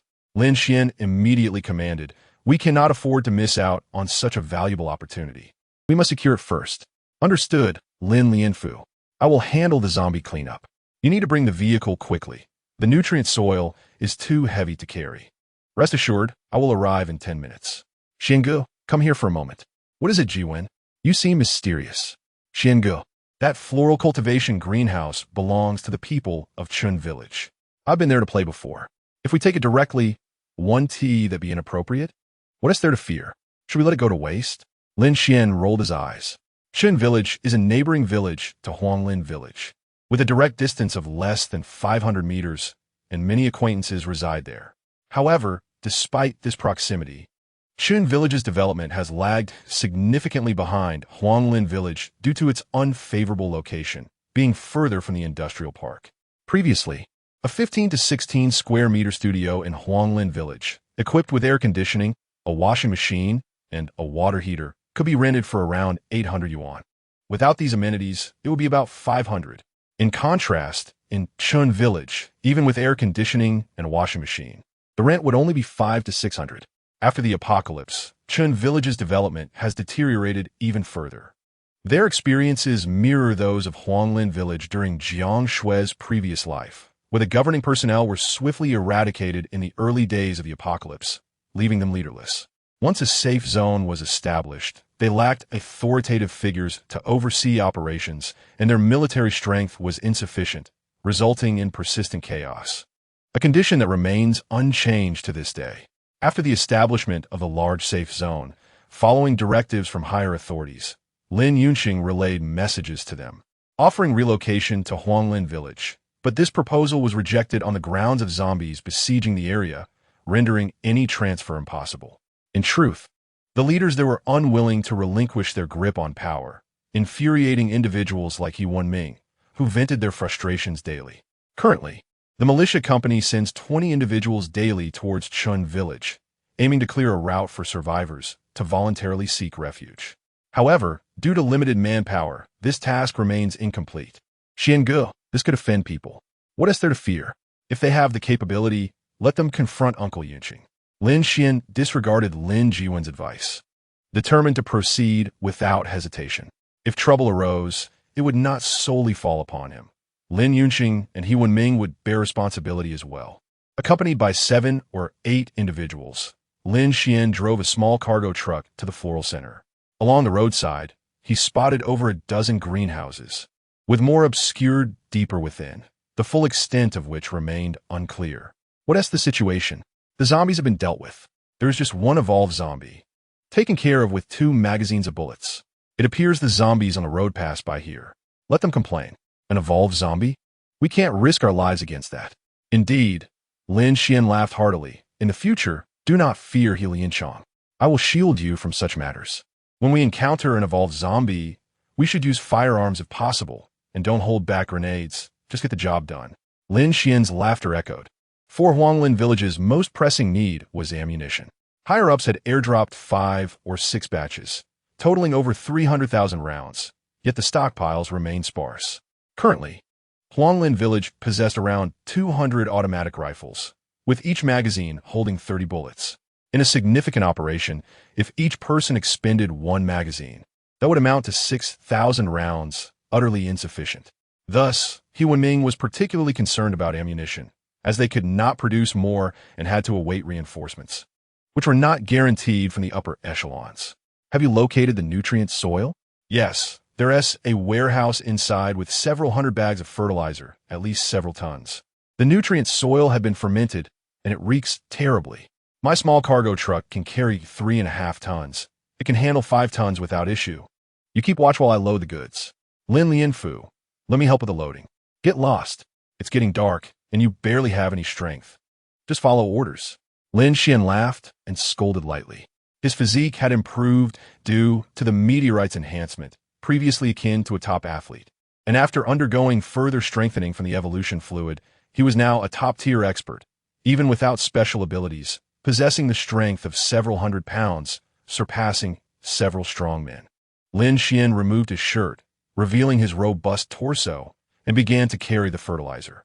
While ordinary soldiers could manage 1 bag at a time, Lin Xuan easily lifted 3 bags, and he did so with greater ease than them. After 30-plus sturdy soldiers labored for half an hour, they finally filled the truck to capacity.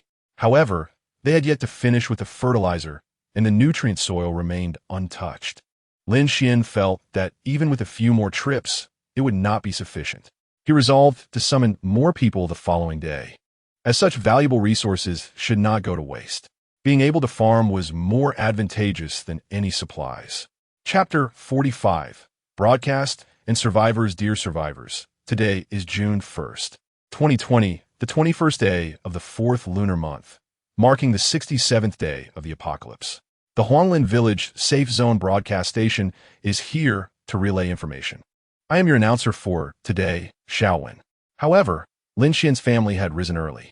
With the power and internet cut off during the apocalypse, there was little to do at night, prompting an early bedtime. They had awakened long before dawn. In a living room on the 3rd floor that had previously been filled with supplies, a fresh set of simple fitness equipment now occupied the space. The 5 men in the household were engaged in physical training, including 10-year-old Lin Zifeng, who was not exempt from this regimen. What gift do you desire? Evolution fluid. Dream on. You wish for evolution fluid? I'll fetch you a jar of candy instead. Don't wander off. Lin Xuan rolled his eyes. Currently, there were 2 evolved individuals in the household, and his son Lin Zifeng was eager to become one as well. Unfortunately, that was implausible, as evolution fluid had not yet become widespread. Lin Xuan retrieved a jar of candy for his son to placate him. At this moment, Lin Xian's mother had already prepared breakfast. After everyone finished eating, they dispersed to pursue their own activities. Lin Xuan stepped outside to report to the militia station. Uncle Yunfa, the broadcast station has been re-established. Why are you still here as the station master? Passing by Lin Yunfa's home, Lin Xuan noticed him moving a bag of fertilizer and promptly approached to lend a hand while inquiring. Lin Yunfa was now the station master of the broadcast station. Have I been shunned? What else can I do? Shunned for what? The disdain for my identity as a man, particularly as an older man, is palpable. They insist that broadcasters must be female, possessing sweet voices, while I am deemed unworthy. Lin Xuan, do you not think this is absurd? Broadcasting should simply entail clarity in articulation, correct? Indeed, you should lodge a complaint with Uncle Yuncheng. Oh, spare me the details. It was that scoundrel Lin Yuncheng who said it. Why, you ask? Because the broadcaster Xiao is his grandson's girlfriend. What else could it be? Ha! That is beyond my jurisdiction. Quite right. I shall not concern myself with their antics. They intend to transmit the village broadcasts via radio, purportedly to rally survivors to join us. As for me, I wish to tend to my fields. Lin Xuan, today you must fetch some nutrient-rich soil for me. The cement ground of my courtyard has been pried open, and I need soil to plant potatoes. Lin Yun Fa waved his hand, gesturing towards his yard, which spans 45 square meters. Approximately 4/5 has been excavated, the soil loosened yet barren and yellow. Has the distribution plan for fertilizers and pesticides been finalized? Yes, indeed. The announcement has been posted. The committee's farming team cannot cultivate such an extensive area and will distribute supplies to survivors. I have already collected a bag of fertilizer. I was unaware. I must also procure some, as my parents are eager to farm, claiming they are restless and need something to occupy their time. Go now. If you delay, there will be nothing left. I will also consult Yun Rong. It has been over a decade since I last farmed. But I cannot compete with your father. I shall take my leave then. Lin Xuan smiled. His father is the only farmer in Huanglin village. Since the relocation, Lin Yun Fa and his companions have mostly occupied themselves with card games and mahjong, while his parents have returned to the countryside to farm, their skills still intact. Lin Xuan, your presence is timely. Your task has been rescinded. Today, you are to maintain order at the market. Uncle Yuncheng, what market are you referring to? Lin Yuncheng explained that due to the existence of civilian resource search teams, they possess a significant amount of supplies, which has spurred trade. However, private transactions can easily lead to conflict. Given the inherent demand, the committee has decided to establish a legal trading market. The policy changes have been numerous lately, and Lin Xuan had not taken the time to stay informed. Thus, he was unaware. However, he now found the subject intriguing. Upon arriving at the militia's base, He Wenming informed him that his task has been reassigned to Fei Ying, who will lead a team to search for supplies, while Lin Xuan is to oversee 5 individuals at the market, assisting the security department in maintaining order. Is it truly necessary to treat a market with such gravity? It comprises just over 20 shops, not even 100 meters in length. Lin Xuan, one must not be careless. Huanglin village still harbors a considerable number of firearms, so caution is warranted. While there is no strict control over cold weapons, firearms are tightly regulated. Nevertheless, many individuals still hoard weapons, and He Wenming has discovered that some are secretly collecting shell casings, likely intending to reload bullets, which is why he is particularly vigilant. This is indeed true. Huanglin village is a mix of various characters, and there are many skilled individuals. The small machinery factories in Huanglin village possess enough equipment for these talents to fabricate rudimentary firearms. I understand. I will handle this matter responsibly. If you encounter anyone carrying firearms, you must confiscate them immediately. We cannot allow private ownership. Stability in Huanglin village is paramount. This is a direct order.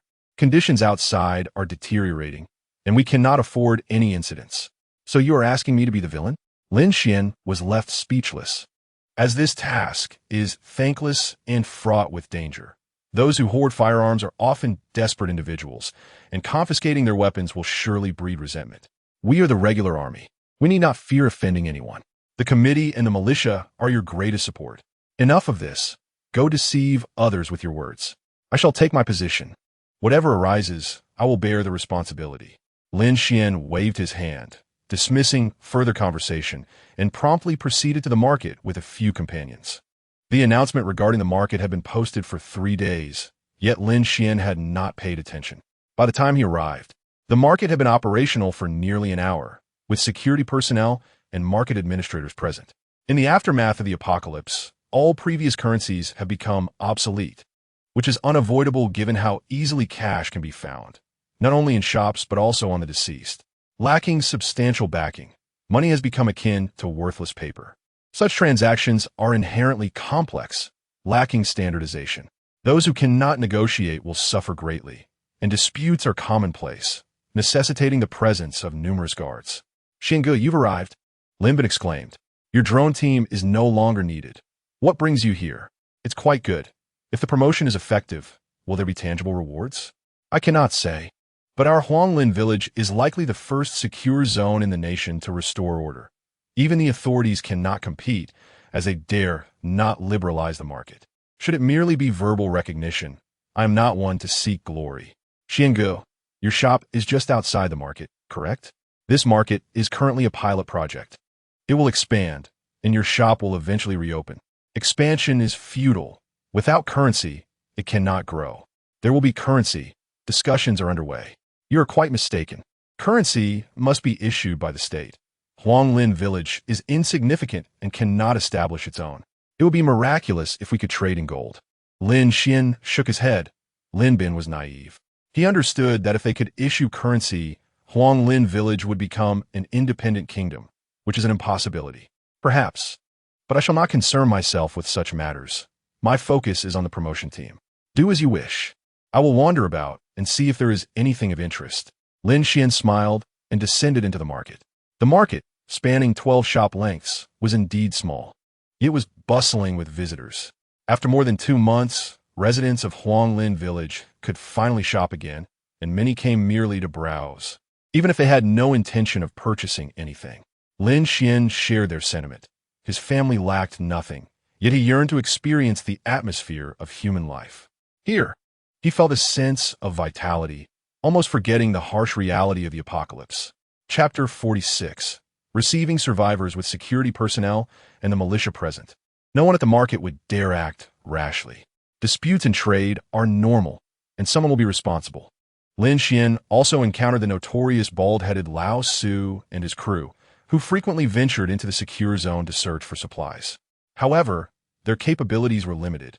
They could not afford a shop and instead resorted to stalls. Currently, all shops belong to the committee akin to state-owned enterprises in the past. Xuanye. They greeted him. What are you selling? Walnuts, figurines. Is anyone still interested in such things?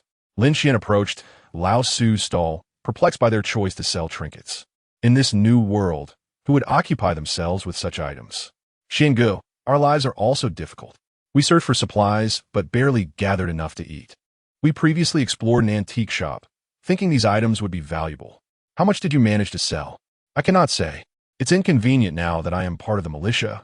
Here's a piece of advice. Head south. Beyond 2 kilometers, there are areas that have not been searched. If you can travel 5 kilometers, you will find a significantly sparser population. Lin Xuan shook his head before offering advice. South of Huanglin village, 5 kilometers away, the population thins considerably as it transitions into the true countryside of Jiang Xue. The villages, they're genuine rural communities, rich in resources. Lin Xuan knew that this area supplies a substantial portion of vegetables to Tianxiong district, and there must be agricultural bases there. Currently, fertilizers and nutrient-rich soil hold far greater value than trinkets. The bald elder Su expressed his gratitude repeatedly. The supplies near Huanglin village had been thoroughly searched, and they truly did not know where to go next. Lin Xuan, being a local, was undoubtedly more familiar with the area. Without lingering, Lin Xuan continued to stroll about, his hands never idle as he exercised his extraordinary ability, a coin repeatedly kneaded in his grasp, its form unrecognizable. The market operated from 8 in the morning until 6 in the evening, closing promptly at 6 due to the absence of streetlights. Electricity remained a precious commodity. In the absence of stable power generation, it was unthinkable to utilize electricity in such a place. As dusk fell, Lin Yunxing suddenly summoned someone to notify Lin Xuan to attend a meeting. Observing that the market was about to close, Lin Xuan set off. Commander He, is there an issue? The situation with the survivors cannot be explained in a moment. Let us see what President Lin has to say, He Wenming replied, shaking his head, as he too was unaware of the specifics when he received the news while en route. Upon arriving at the office, Lin Xuan awaited them, accompanied by Lin Yunfa. Lin Xuan instructed everyone to take a seat before announcing that the broadcast station had received a message. The safe zone in Baishui town, 8 kilometers from Huanglin village, had been breached by zombies. Over 3,000 individuals had attempted to break out, with the largest group of survivors heading towards Huanglin village. The higher-ups directed that we must go to their aid. 8 kilometers, such a distance, President Lin remarked. Nightfall is approaching. Are we to act under the cover of darkness? Indeed, if we wait until tomorrow, many more lives will be lost. Human lives are paramount. We must act tonight as per the stringent requirements of the higher-ups. President Lin, there is no room for negotiation on this matter. We are all party members. I shall refrain from further unnecessary dialogue. The leaders of the militia are present. Discuss who will lead the team. As the commander, I will go, one declared. I am the instructor. I will accompany you. The vice commander was equally fearless. Lin Xuan, pondering little, could only sigh internally, forgive me, my wife. Jiang Xue had repeatedly cautioned him not to rush to the front lines, yet in moments like this, how could he possibly retreat? Commander, he, as the militia's chief, you shall decide. I will accompany Vice Commander Lin. The instructor should remain behind. Your extraordinary ability holds little advantage in combat. Focus on gathering water in the safe zone. Understood, Commander he. President Lin, which route will they take for our rendezvous? After breaking out from Baishui town, they will follow the national highway. However, according to drone reconnaissance, they will only be able to travel a maximum of 3 kilometers before the road becomes congested with vehicles, forcing them to abandon their cars and proceed on foot. This news was relayed 30 minutes ago, and we have no knowledge of their current location or whether they brought radios or communication devices, rendering the situation exceedingly perilous. He Wenming and Lin Xuan proceeded to the militia's base to assemble troops, drawing 40 elite personnel. Lin Xuan and several evolved individuals were among them, representing the true elite of the militia. The 40 individuals, equipped with ample weapons and supplies, including food and medicine for contingencies, exited the safe zone in vehicles. Jiang Xue, you shall leave 5 individuals here to guard the vehicles. I have 2 tasks for you. First, establish a defensive line here. If we encounter a horde of zombies while retrieving the survivors, we must be prepared to engage. Second, locate vehicles capable of transporting people. The survivors from Baishui town will likely number in the hundreds. You must prepare to evacuate 500 individuals. Understood. Jiang Xue felt a chill run down his spine. 500 people would require at least 7 or 8 buses. Where could he find such vehicles as night descended? However, remaining behind was less perilous than advancing further into danger. Commander Tang, proceed with reconnaissance ahead. Commander Tang led 2 others in the front to scout. As a speed-type evolved individual, Tang had recently achieved his evolution, and his 100-meter speed clocked in at 9 seconds, breaking the pre-apocalypse human sprinting record, making him well-suited for scouting and clearing a path for the main force. If they encountered a large horde of zombies, he could also retreat safely. Fortunately, Commander, he had anticipated the time required. Otherwise, they would not have arrived within 2 hours. Their pace was exceedingly slow, constantly wary of zombie attacks while clearing the undead. Always engaged in noble endeavors. I feel busier now than before the apocalypse. I was once a slacker, coasting through life and earning millions yearly, living in comfort. Vice Commander Lin, your ease was built on the efforts of billions. My background is different. I was born in a rural area, and before I was 16, I had never tasted a hamburger or sipped cola. The party and the people have shaped me, and even if it costs my life, I fear not. My apologies. I cannot empathize with your sentiments. I have wronged you in the past. Please bear with me. Lin Xuan regarded He Wenming with solemn respect. He could sense that He Wenming was not jesting or boasting. In the face of danger, he would undoubtedly be the first to charge forward. Lin Xuan might not have the same courage, but he held great admiration for individuals like him. He Wenming smiled, equally admiring Lin Xuan. Although he had never heard of slackers or coasting, in action, Lin Xuan was not far behind. The militia had never flinched in the face of daunting tasks. Just as tonight, Lin Xuan was the first to volunteer. That's good. I have noted it down.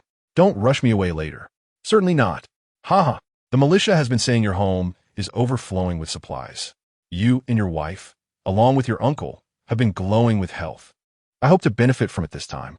He Wenming laughed heartily. Over the past 2 months, Lin Xian's family had not appeared to be lacking in provisions, living more comfortably than anyone could envy. Don't listen to their exaggerations. We are merely surviving. Our previous life was far better. Let go of the past. I haven't had hot pot in ages. Just thinking about it makes my mouth water. Next time you visit my home, I will treat you, though there will be no meat. The hot pot base will suffice, and I have plenty. The hot pot base is great. Vice Commander Lin, you lead the team. I will charge ahead with my men. As the two chatted while on the move, news soon arrived from Jiang Xue, reporting a large horde of zombies and requesting assistance. He Wenming led his men into the fray. Lin Xuan, unwilling to lag behind, disregarded the order of precedence and charged alongside his comrades, soon spotting a mass of dark figures. The individual night vision devices of the troops were of little use at that moment, appearing only as a green haze, as zombies and humans looked quite similar, rendering night vision largely unnecessary. He Wenming ignited some materials with his extraordinary ability and tossed them into the horde of zombies. Upon confirming that they were not living humans, the malicious soldiers commenced firing. Cold weapons were too slow. Firearms were far more efficient. Jiang Xue, disregard the battlefield. Scout ahead and locate the people from Baishui town. I found them. They're just ahead, no more than 300 meters away. Where? Lin Xuan and He Wenming shouted in unison. After overcoming the horde of zombies, they were eager for Jiang Xue to scout, only to hear he had already located them. Advancing, Lin Xuan and He Wenming quickly discerned flickering flames several hundred meters away, remarkably conspicuous in the darkness. Presumably, these flames were ignited by the survivors from Baishui town. Chapter 47. The corporeal beast in a house beside the provincial road. A dozen young men gazed at the rickety iron door, which trembled under the weight of a multitude of zombies outside. They did not dare to strike the undead, for any zombies killed would serve as stepping stones for others, ultimately breaching the walls and invading the courtyard. Chen Qi, hurry inside. Third uncle, are all the people hidden? All hidden. Voices emerged from the back room as the group swiftly exited the courtyard and entered the building, a roadside and designed for weary travelers. Most lacked proper identification, being locals who operated their own establishments. Once inside, they ascended to the 3rd floor, barricading the hallways on each level. Over 300 individuals crowded the 3rd and 4th floors, with many even standing on the rooftop. Uncle San, the iron door cannot withstand the onslaught of the zombies, especially the evolved ones. They are far too formidable. Outside, we can only delay. Before we attempt to break free, my son sent a message to our superiors, stating that there are troops in Huanglin village who will come to our aid. Uncle San, is there anyone left who dares to venture outside? Now, apart from placing our faith in our superiors, what else can we do? Alas, how do we end up in such a dire predicament? Uncle San, stop sighing. The zombies are breaking in. The door downstairs cannot hold them back. What shall we do? We must resist. Throw the bedboards and blankets from the room down and set them ablaze. Ah, Uncle San, won't we burn to death? Keep a distance, leave it to fate. If we are to die, it is preferable to be burned rather than devoured by these fiends. Uncle San's face grew grim. He would rather perish in flames than be consumed by such horrors. The thought of being gnawed upon by a horde of zombies, unable to die swiftly, forced to witness them devour him, ripping out his intestines and flesh, was a fate no one wished to endure. Everyone began to work together, tossing blankets, clothes, bedboards, and tables from the window. They took out lighters and set several pieces of clothing ablaze. Before long, a great fire erupted, igniting a dozen zombies, who screamed in agony yet remained ignorant of how to extinguish the flames.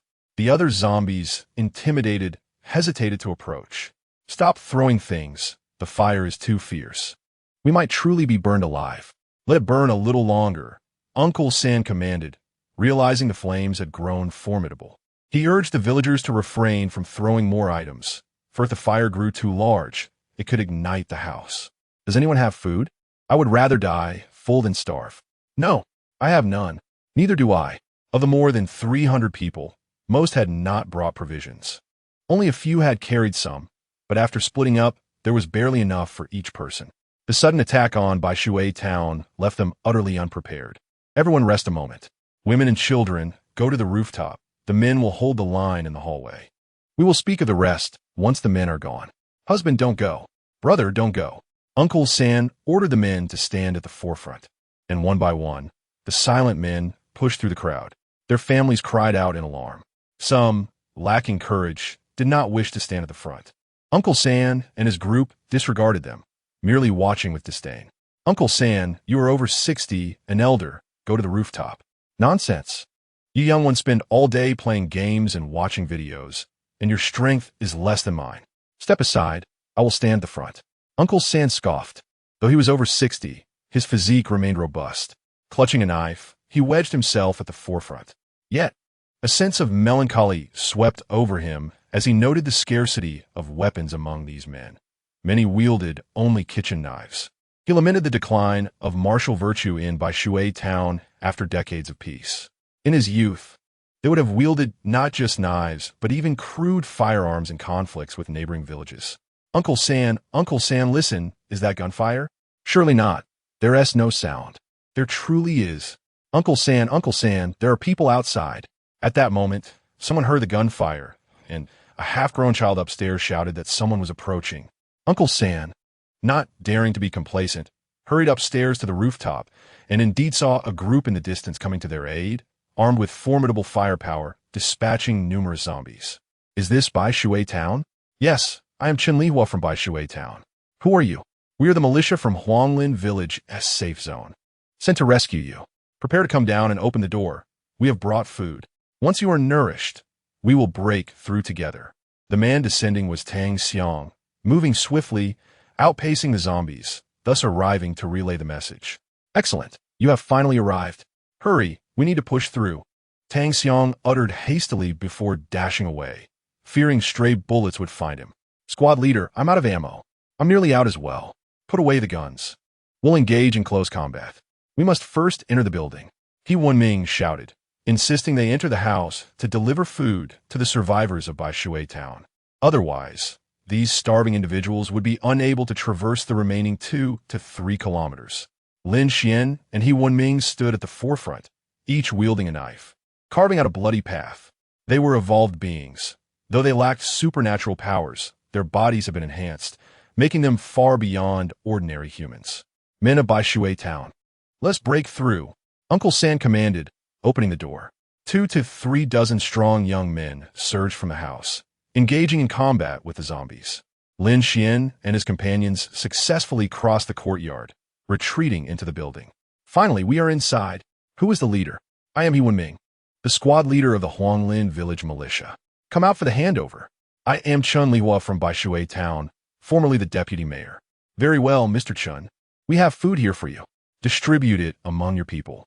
The remaining distance is approximately 3 kilometers, with about 2 kilometers requiring foot travel.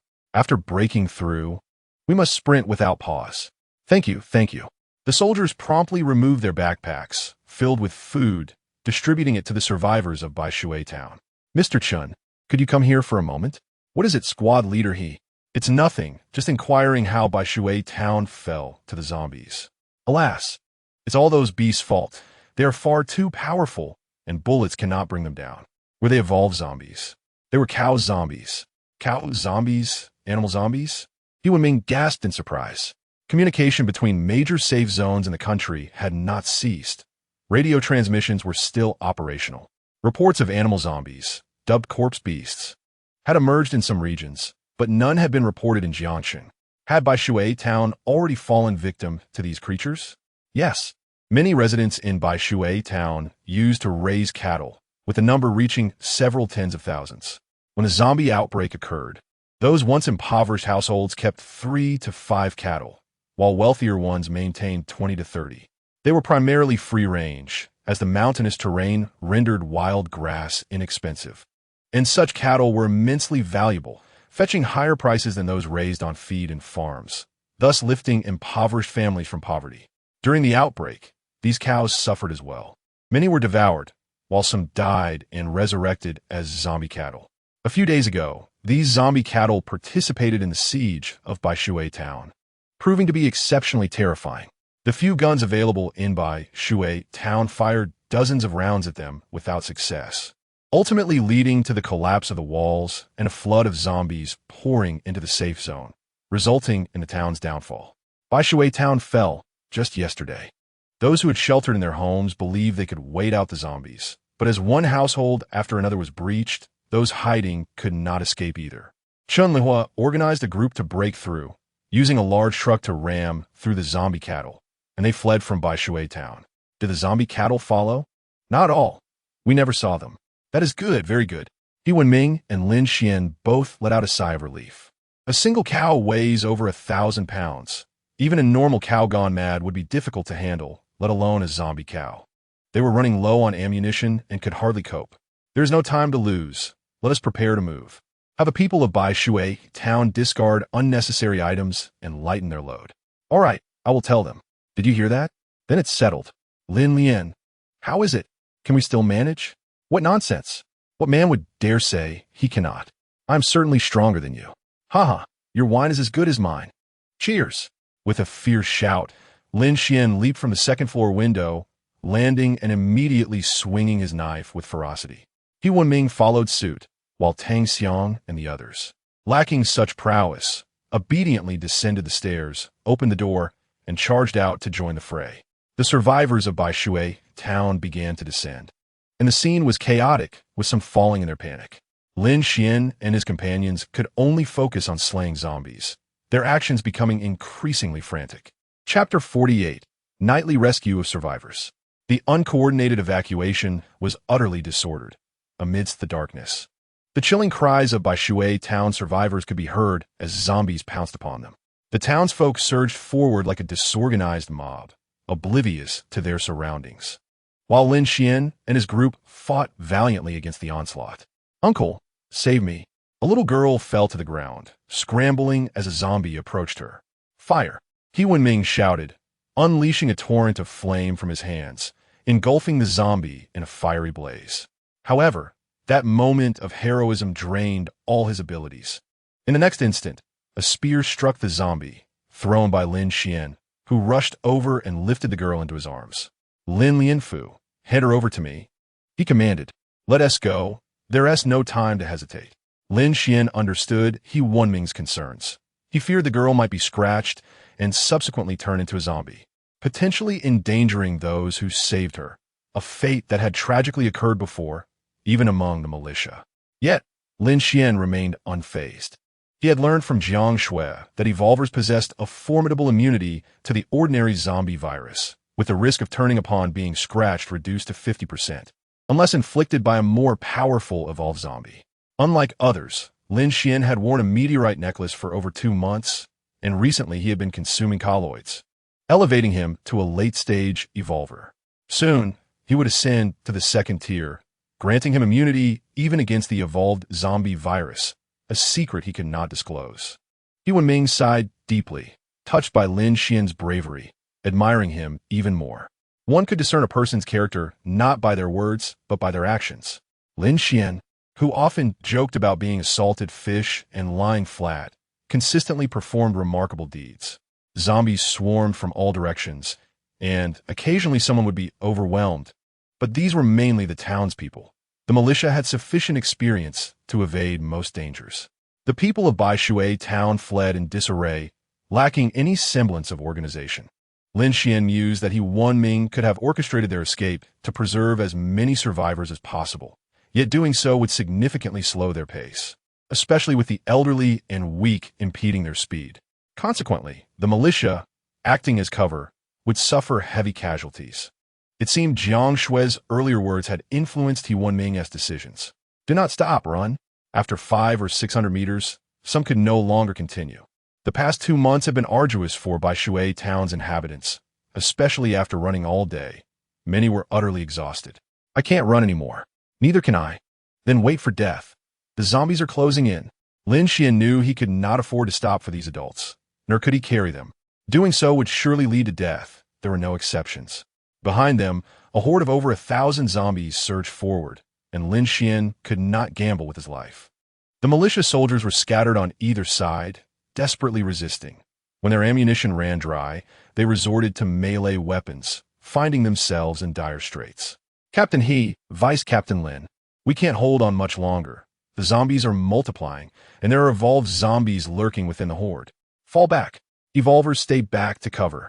What about the people of Baishui Town? Forget them. Those who refuse to leave deserve their fate. Lin Xuan shouted, increasingly anxious as more individuals slowed their pace. As his words echoed, many erupted in curses, yet more began to muster their strength and press on, realizing Lin Xuan was indeed serious. If they did not flee, they would be left behind. Lin Xuan entrusted the little girl to someone, then joined He Wenming, Lin Sheng, and Tang Xiang to confront the zombie horde. They were all officers within the militia, each a seasoned warrior. They were the only ones left capable of fighting back. Each take a colloid, hold it in your mouth. Don't bite through it. Swallow it when you're exhausted. What? Vice Captain Lin, you have so many colloids. Stop chatting. Do you want or not? Yes. I definitely want it. Xonye, all do to you. Don't. I have your sister-in-law as love, not interested. Xingu, does your sister-in-law have a younger sister? Lin Sheng shouted. Having completed numerous missions together, it was evident where these colloids originated, and now they envied Lin Xuan for having such a formidable wife. As they spoke, the zombie horde drew near. The group charged forward, and Lin Xuan revealed his resources, unwilling to lose his comrades. He firmly believed in their camaraderie. After 2 months of fighting side by side and saving each other countless times, it would be callous to doubt one another. 3 minutes. Hold out for 3 minutes. Watch out for the evolved zombies. Lin Xuan and He Wenming shouted, knowing they could not kill all the zombies. Only enduring for 3 more minutes. This was their final opportunity to buy time for the survivors of Baishui Town. I can't hold on. I see several venomous zombies. Run. Where are the venomous ones? Xingu, right to your left. Hurry. Moments later, perhaps within 1 or 2 minutes, Lin Sheng spotted several venomous zombies, one of which was dangerously close to Lin Xuan.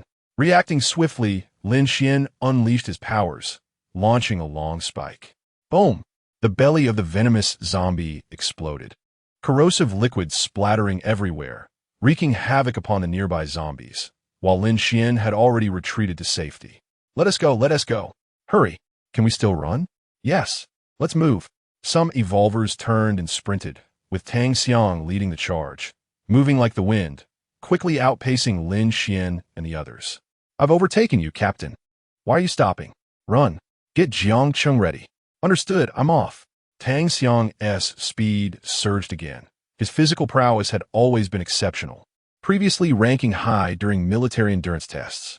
After undergoing evolution, he had become even more formidable.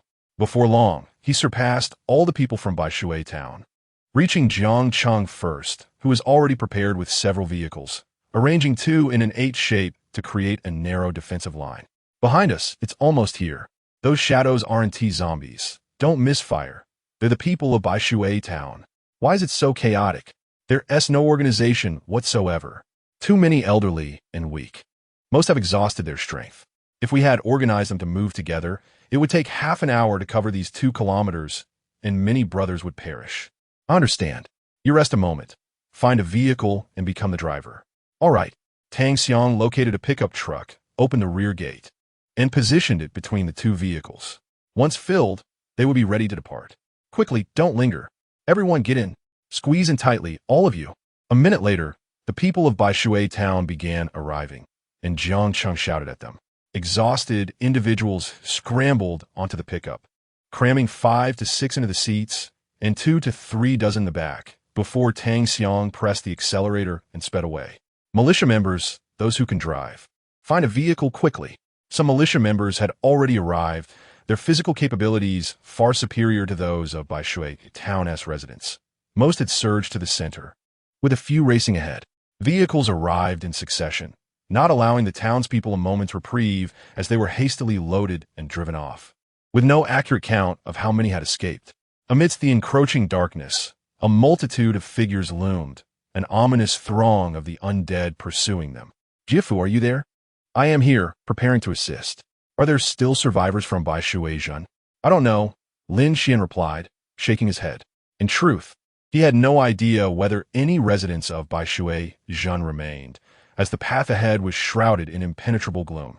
As Lin Xuan and his companions raced through the narrow, zigzagging passageway, Jiang Xue issued the command to open fire, aiming to disperse the foremost wave of zombies. Preparations for vehicles were underway, and everyone rushed toward them, not even pausing to seal off the entrance.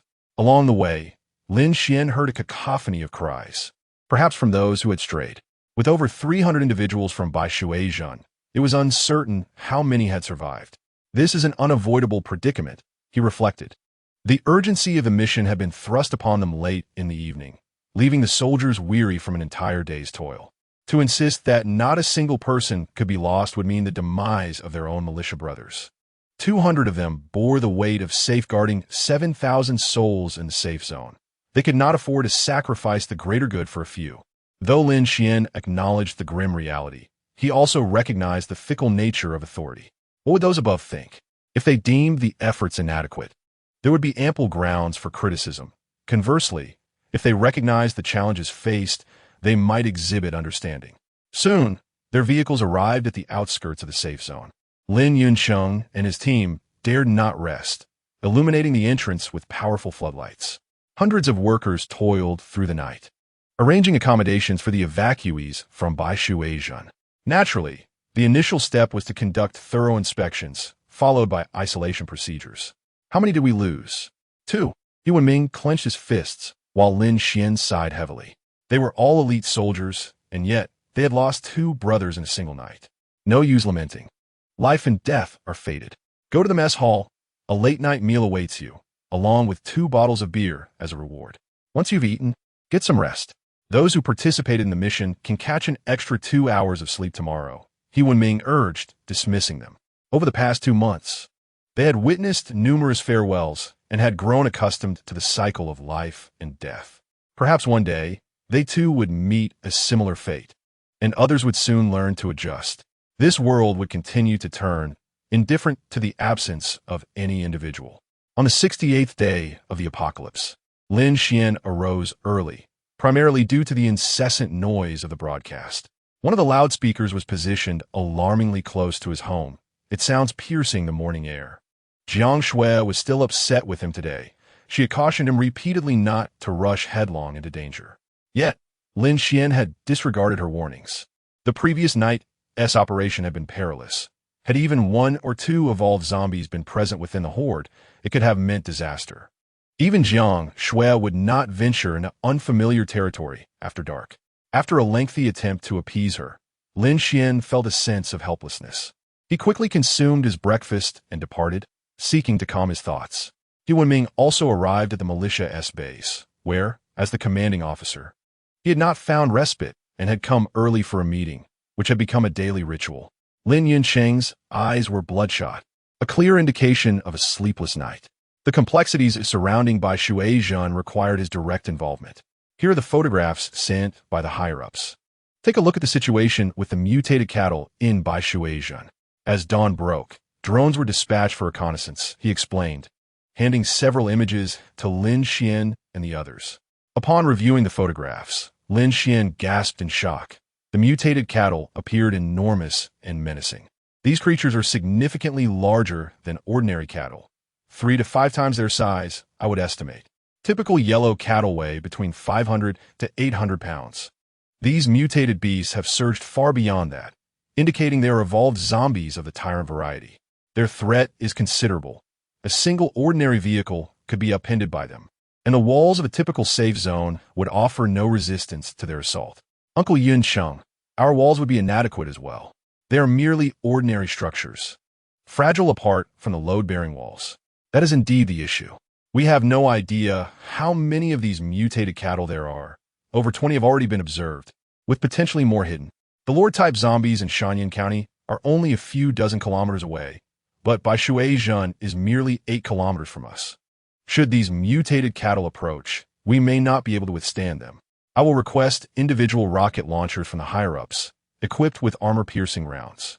That should suffice to eliminate them. Let's hope so. The number of corpse beasts is rising across the region, and we must remain vigilant. Are corpse beasts now the latest threat? Indeed. According to the research from above, corpse beasts present a greater danger to us than zombies. The mutation of large animals, easily exceeding 1,000 pounds, poses a considerable challenge, while smaller animals like cats and dogs exhibit swift agility, complicating our efforts to confront them. However, The most fearsome are the mutated rats, which swarm in numbers. Their small size and nimbleness make them adept at ambushes. The authorities have conducted several sweeps of the city's sewers and have discovered numerous mutated rats. Completely eradicating them will be a formidable task. Here in Huanglin Village, we have always had a notable rat population, especially behind the restaurants on the streets. It appears we must exercise caution. Today, I plan to issue a directive to initiate a pest control operation within the safe zone. We shall eliminate as many as we can. As for your militia's assignment, you're to investigate the presence of corpse beasts during the operation and seek out any potential evolved beasts. What are evolved beasts? Evolved animals, a concept proposed by the upper echelon scientists. There is a 10% chance that humans infected with zombie toxins will survive, and animals likely share this probability, potentially giving rise to evolved beasts. Thus, we must search for them. Very well. This world is becoming increasingly intriguing. Without modern technology, humanity seems ill-equipped for survival. Lin Xuan, the notiest. Do not take it to heart. Lin Xuan waved his hand dismissively. In truth, he was already aware of the existence of corpse beasts and evolved beasts from Jiang Xue. Currently, corpse beasts were still a rarity, but their numbers would gradually increase as wildlife could not escape the pursuit of zombies. In a few years, they might become the primary adversary of the safe zones. As for evolved beasts, their emergence was imminent. While still scarce, each would possess formidable capabilities, often asserting dominance in their territories. In the future, humanity would coexist with multiple species, and in this new era, humans might not hold the upper hand. By midday, the survivors from Baishuizhan, unharmed and free from quarantine, were being processed by Huanglin Village, which collected their identity information and made appropriate arrangements. A few individuals met the criteria for the militia and were swiftly integrated, undergoing brief training before being dispatched to the front lines, while others were assigned to various roles. For Lin Xuan, the absence of truly vulnerable individuals among the evacuees from Baishuizhan, aside from a few children, lightened his burden considerably, marking the sole piece of good news for him. The efficiency of the safe zone was remarkable. By noon, hundreds of individuals had begun the pest control efforts, aided by a dozen professionals from pest control companies. The militia had undertaken a mission to procure a substantial stock of pest control supplies. Lin Xuan led the militia southward, following the dispersal of the zombie horde along the highway from the previous night, intending to conduct a sweep. In the process, they encountered 5 or 6 survivors from Baishuizhan, all of whom had gone astray the night before. Tang Xiang, our primary objective for this mission is reconnaissance. Exercise utmost caution, especially concerning the mutated cattle. Do you understand? Do not foolishly engage them. Given that Huanglin Village was the only safe zone capable of accommodating them within a 10-kilometer radius, while others were overwhelmed with their own crises, the militia dispatched the swift and evolved Tang Xiang for reconnaissance. Understood, Lin Xuan. If you invite the squad leader for drinks tonight, do not forget to include me. It has been quite a while since I last enjoyed hot pot and drinks. Rest assured, there will be enough for you. Oh, Lin Xuan. Your words almost dissuade me from going. Tang Xiang exclaimed dramatically, yet he pedaled away on his bicycle.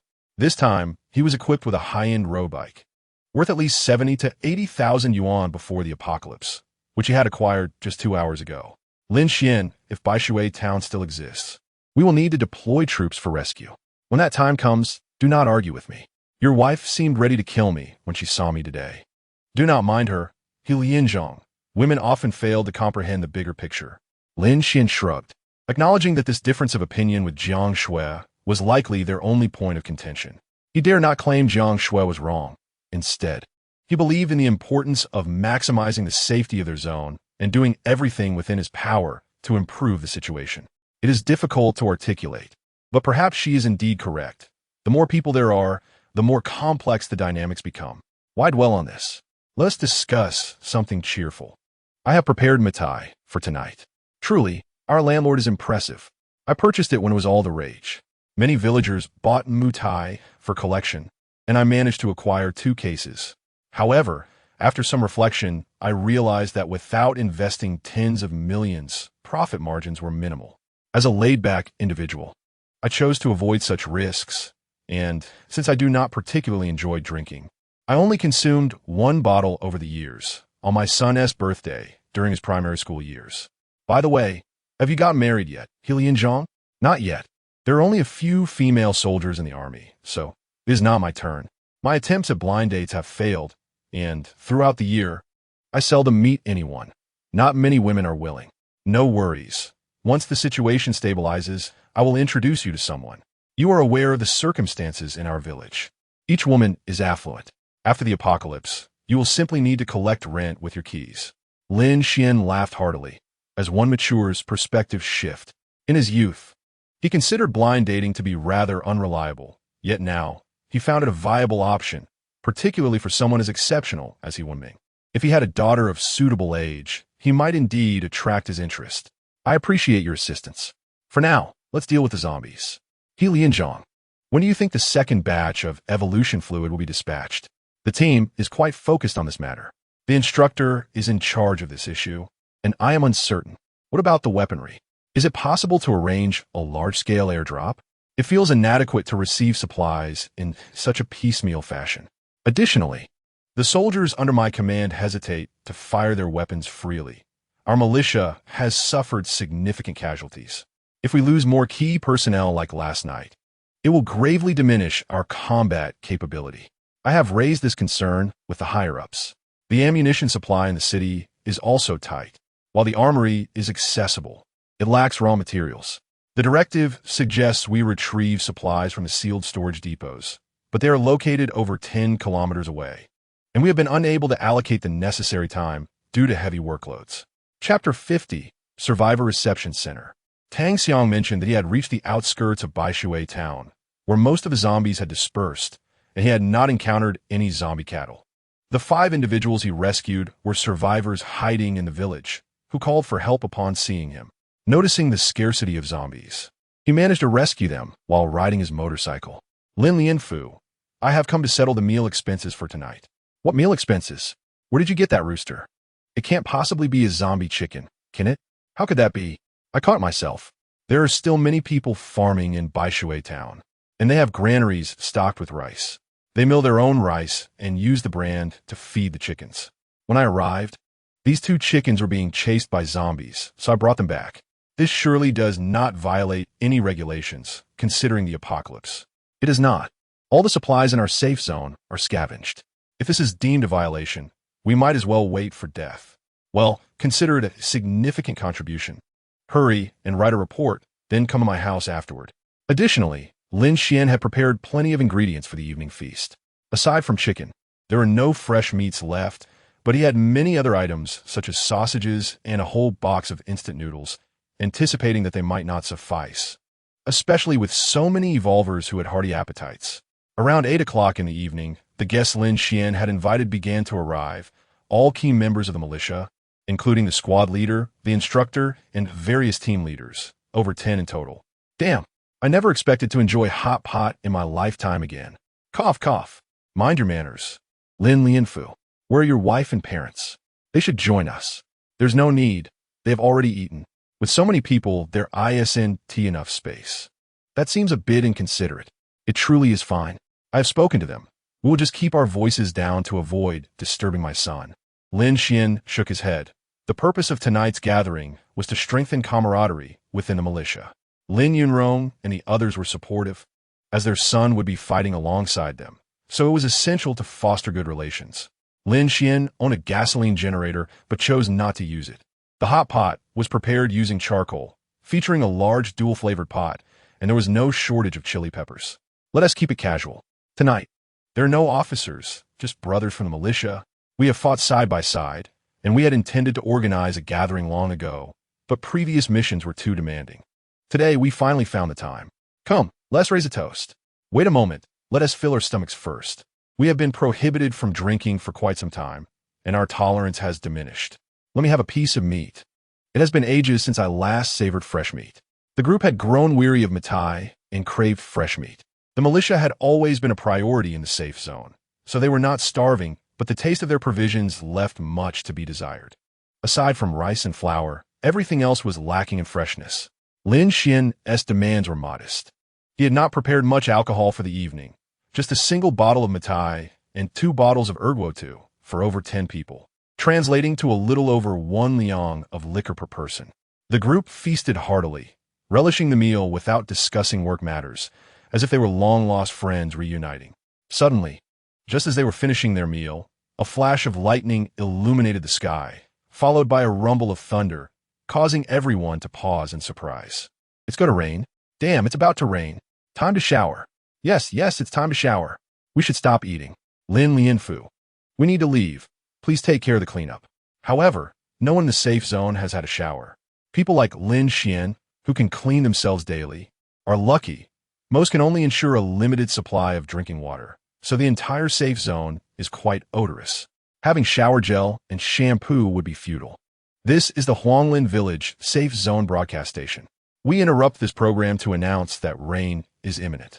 Survivors are advised to prepare water collection tools and store as much water as possible. Please remember, do not drink untreated water. Do not drink untreated water. Do not drink untreated water. This is of utmost importance. And I repeat, survivors, please take heed. Within minutes, the safe zone's broadcast echoed the message. Originally, Huanglin Village had 3 wells, later expanded to 5, totaling 8.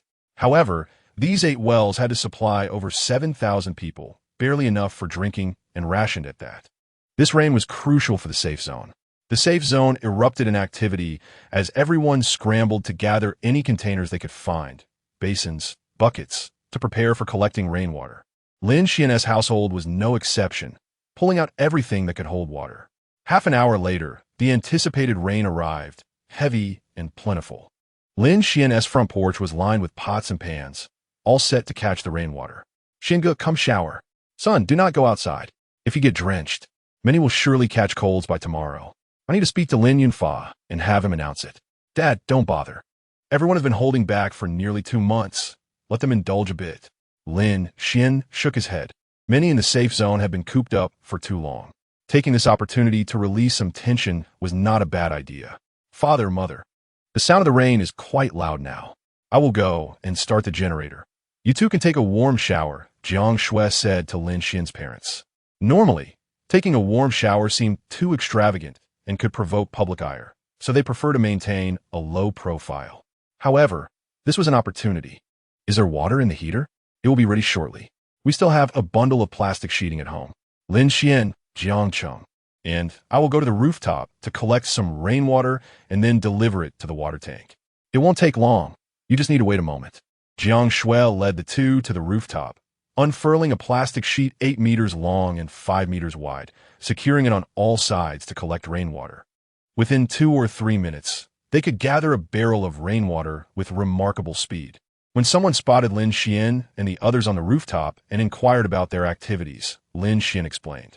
It didn't take long for others to react, and they quickly sought out plastic sheets, realizing this method was far more efficient than using buckets alone. After pouring more than 10 barrels of water into the tank, the water heater was ready to be activated. Now a warm shower would be a true indulgence. Dear, our water tank holds 2 tons. Even if we work through the night, we won't fill it, Lin Xuan remarked, continuing to pour water while checking the tank. To his surprise, despite pouring so much water, they had barely filled 1/10 of it. Moreover, Lin Xuan's rooftop had 2 tanks, one of which was an old cement structure. Jiang Cheng, what are you doing? Jiang Xue inquired. You and your brother-in-law should wash the old water tank. We need to store as much water as possible. Sister, why don't you come over here? Are you disregarding my wife's orders? Jiang Cheng protested. Lin Xuan, having had enough of his bargaining, seized him and dragged him downstairs to fetch a cloth. As the old tank had not been used in years and was undoubtedly filthy and in need of a thorough cleaning. Once they jumped into the tank, Jiang Xue surveyed the surroundings and suddenly activated her mental powers. In an astonishing moment, the raindrops in the sky above Lin Xuan's rooftop seemed to be controlled, pouring swiftly into the tank, faster than the flow from a fully open tap. I can't believe I am using my valuable mental energy to collect rainwater. Jiang Xue sighed inwardly. Mental energy was one of the most difficult abilities to replenish, and it seemed she would need to sleep the entire next day to recover fully. Meanwhile, on the rooftop of a building 3 blocks away from Lin Xuan's home, Zhang Wen was watching Jiang Xue's every move through binoculars. Jiang Xue had already noticed him, but chose to ignore his presence. Since their last conversation, Jiang Xue had refrained from making any rash moves, instead closely observing Jiang Xue's actions. Fortunately, they had maintained a boundary and did not pry into her privacy, allowing Jiang Xue to disregard them. It was a busy night. Many toiled until the early hours before finally succumbing to sleep. Jiang Xue managed to fill both water tanks completely. The old tank was larger, capable of holding 4 to 5 tons of water. Together, the two tanks would suffice for a family's consumption for at least 2 months. The incessant broadcasting resumed on the following morning, rousing Lin Xuan in a fit of anger. However, he soon received a notification from the committee stating that the militia's external mission had been canceled for the day, and they were tasked with internal sanitation and freshwater collection instead. Over 20 of the most skilled welders within the safety zone had been assembled to immediately begin constructing large water tanks, taking advantage of the rain while it lasted. Most survivors were engaged in the same endeavor, laundry. After accumulating a mountain of dirty clothes over the past month, many chose to wash them, despite the clothing's diminished value. Some even discarded their dirty garments, but the majority opted to keep them, now ready to be cleaned and saved for future use. The scene of thousands washing clothes together was quite grand. However, Lin Xuan detested hand washing. He instructed Jiang Xue to discreetly fetch gasoline from Chunsong and his group to power the generator, allowing them to use their washing machines and dryers for a touch of luxury. Chapter 51. The Great Winter in the military airport within the safety zone of Jingdu. Large military transport aircraft were continually taking off and landing, with some even bearing foreign insignias. These planes often delivered numerous supplies, including entire production lines. As thousands busied themselves with work, in a nearby building, 6 or 7 elderly individuals peered through binoculars at the bustling airport, each face beaming with joy. The comrades in the foreign ministry have achieved a great victory. All grievances have been avenged, exclaimed Elder Chun. Indeed, we have avenged years of animosity. Even if the apocalypse were to end, the West will no longer be able to strangle us. Someone nearby chimed in, noting that those military aircraft contain the West's most advanced military technology, including not just blueprints, but entire production lines, encompassing the coveted engine and chip technologies they longed for. It had been over 40 days since the research on the evolution liquid began. From the very first day, news had spread to various countries, for there were countless spies in Huaxia, and even within the upper echelons, there were traitors. Naturally, the information was also intentionally leaked. After numerous confrontations over 40 days, Huaxia emerged victorious. They agreed to share technology, but placed numerous demands in return. The first was for countries to provide 5,000 units of colloid, specifically requesting their most cutting-edge technologies. Countries that lacked the desired technologies were asked to supply additional colloid, return cultural relics, and assist in transporting scientific personnel, among other conditions. To prevent any nation from reselling the acquired technologies, they decided that the transfer of technology would occur simultaneously, ensuring no country received preferential treatment, thereby compelling them to accept the terms with reluctance and allowing Huaxia to reap substantial benefits all at once. The reason for their compliance was likely due to the dire situation within their own borders. Indeed, according to our information, there are signs of breaches in the major safety zones of various countries. Take the United States as an example. Aside from the safety zones established by military bases, 3 large safety zones with populations exceeding 1 million have been compromised. Their capacity to handle evolved zombies is severely lacking. They can only resort to bombings. However, once evolved zombies breach a safety zone, bombings lead to significant collateral damage, inciting the fury of survivors who are still embroiled in internal strife. Another reason is that their evolved zombies are of a high level, causing immense destruction. I have also noticed this. We were the first country to identify evolved zombies and the first to implement targeted measures against them. Yet, they missed their opportunity, allowing evolved zombies to grow rapidly. Several countries now face zombie hordes numbering in the tens of millions, as satellite images reveal a terrifying density. The elderly conversed about the international situation, while Huaxia faced challenges. Conditions abroad were far worse. The number of nations facing annihilation had surpassed 30, with over 100 countries on the brink of collapse. Especially developing countries with large populations and weak military forces struggling to withstand the initial onslaught. Each tends to their own doorstep. At present, we can hardly concern ourselves with the affairs of others. Once we have managed our own matters, we shall turn our attention to those beyond. I now face a dilemma and seek your insights. Xinlao, you mentioned that we emerged as significant victors this time, having secured over 80,000 units of gel, among which more than 10,000 have already solidified into crystalline forms of high-grade gel. Currently, various provinces and cities across the nation are vying for this batch, inundating me with calls of lamentation, which has left me in quite the quandary. Given this situation, we ought to distribute the gel. Over 80,000 units are sufficient for more than 30 provinces to share. Yet, they're making exorbitant demands, with figures of 30 to 50,000 being bandied about as if they were bags of rice. How could they even consider such quantities? Indeed, I propose that we reserve 10,000 units for Jingdu, while the remaining provinces and cities can be allocated based on their actual needs, giving a bit more to those in greater need. Should they fall short, they must fend for themselves, as the threat from evolved zombies is not yet overwhelming. Making them manageable. My primary concern lies not with the major security zones, but with the grassroots ones. They're not only spiraling out of control, but are also under siege from zombies. On average, 3 grassroots security zones housing over 1,000 individuals are breached daily. And this is merely what has been recorded. We are utterly oblivious to the conditions of those smaller zones with only dozens or hundreds of inhabitants. Xinlao furrowed his brow and remarked that the large security zones in various provinces were established by former military forces and under the protection of aircraft and artillery. Their overall safety is relatively assured. However, the grassroots zones are perilously vulnerable, frequently falling victim to attacks. Huanglin Village stands as a unique case, markedly different from other security zones. Currently, grassroots zones grapple with 2 significant issues.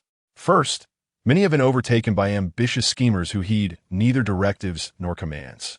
They demand our evolution liquids and weaponry without any intention of following our lead, having already spiraled into chaos, as evidenced by the situation in Huanglin Village. What has transpired in Huanglin Village? It is not quite the same. Huanglin Village is an urban village that has fully taken control of its area, capable of accommodating 50 to 60,000 individuals. Yet, after more than 10 days, not a single security zone has voluntarily allied with them. Only when besieged by zombies do they seek assistance. It is indeed lamentable that those in charge of these security zones seem indifferent to the suffering of the common folk. The second issue pertains to strength. While we possess the means to bolster their capabilities, we fear that such power may fall into the hands of malefactors, potentially wielded against our own people.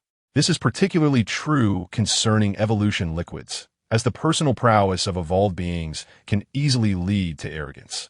Xinlao, I believe we should extend greater support to grassroots zones like Huanglin Village, which adhere to party directives and follow our commands, thereby enhancing their strength. They can then assist other security zones, ensuring our people are not trampled by these schemers. If proven that the leaders of these zones are acting recklessly, we must mobilize forces to dismantle them and safeguard our citizens. The apocalypse does not grant anyone the liberty to act with impunity. I concur. Presently, most of our official security zones lack the capability to reclaim lost territories, so we shall entrust this task to the grassroots zones. However, we must also take precautions to prevent any mishaps within those zones and deploy personnel to maintain control. Very well. Let us resolve this matter and devise a feasible plan for prompt implementation. Indeed, Xinlao, I shall organize a team to discuss this immediately. As for the distribution of the gel, allocate an additional 1,000 units to Jiang Province and ensure that Huanglin Village receives no less than 300 portions of evolution liquid. The investigation team has verified her identity. While she may be reluctant to acknowledge it, we shall not forget her contributions and must protect her. Xinlao added, with some reservations, that although she may not be willing to concede, rest assured, she shall receive her due recognition and reward without fail. The torrential rain ceased on the afternoon of the 69th day of the apocalypse. As the clouds dispersed and sunlight poured forth, Huanglin Village became remarkably tranquil, with the air unusually crisp. Were it not for the looming specter of the apocalypse, it would be an idyllic, languorous afternoon. Following the rain, the committee refrained from assigning tasks, opting instead to continue cleaning the accumulated refuse and eradicating pests. Thousands worked in unison, leaving the pests in dire straits. In the evening, Lin Xuan prepared a large bowl of chicken offal noodles for his family, using the leftover ingredients from yesterday. At the dining table, conversation flowed as they dined. Uncle Yunsheng has become increasingly unreliable. What has he said this time? It's utterly nonsensical. Dear, what is your take on this? Indeed, it is quite absurd. This apocalypse is not a challenge that can be resolved swiftly. The zombie threat continues to evolve dramatically. The infamous apex zombies from the previous era have yet to reveal themselves. Even if we were to eradicate all human zombies, what of it? The zombie virus persists, having spread into the deep mountains and among animals, propagating uncontrollably.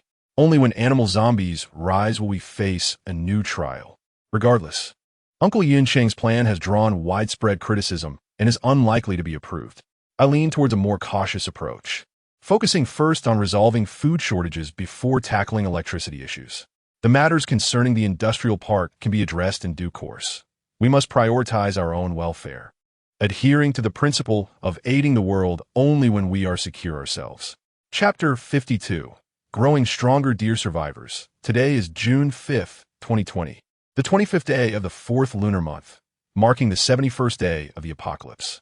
A new day has dawned, and Lin Xuan and his companions gathered at the committee office for their routine morning meeting.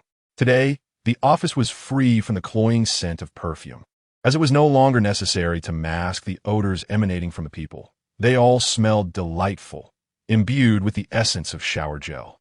Quickly open the windows. Do you wish to suffocate? Lin Yunsheng entered the office, greeted by an overwhelming and complex aroma of shower gel that nearly left him gasping. President Lin, let us hasten. After our morning meeting, our militia unit still has today's tasks to assign. Calm down. Today's meeting will be lengthy, with numerous matters to discuss. Is something significant afoot? Indeed, there's good news. Following approval from higher authorities, our Huanglin village has received the second batch of evolution liquid, and not just one batch. A total of 5 batches has been sanctioned, amounting to no less than 300 doses. The second batch consists of 60 doses. Wow, that's an incredible amount. Is that true? I can hardly believe it. Trainer, is this genuine? Absolutely. I have received confirmation, and the list is still under my purview. Fei Ying nodded, having received this information even before Lin Yunsheng, but choosing to remain silent.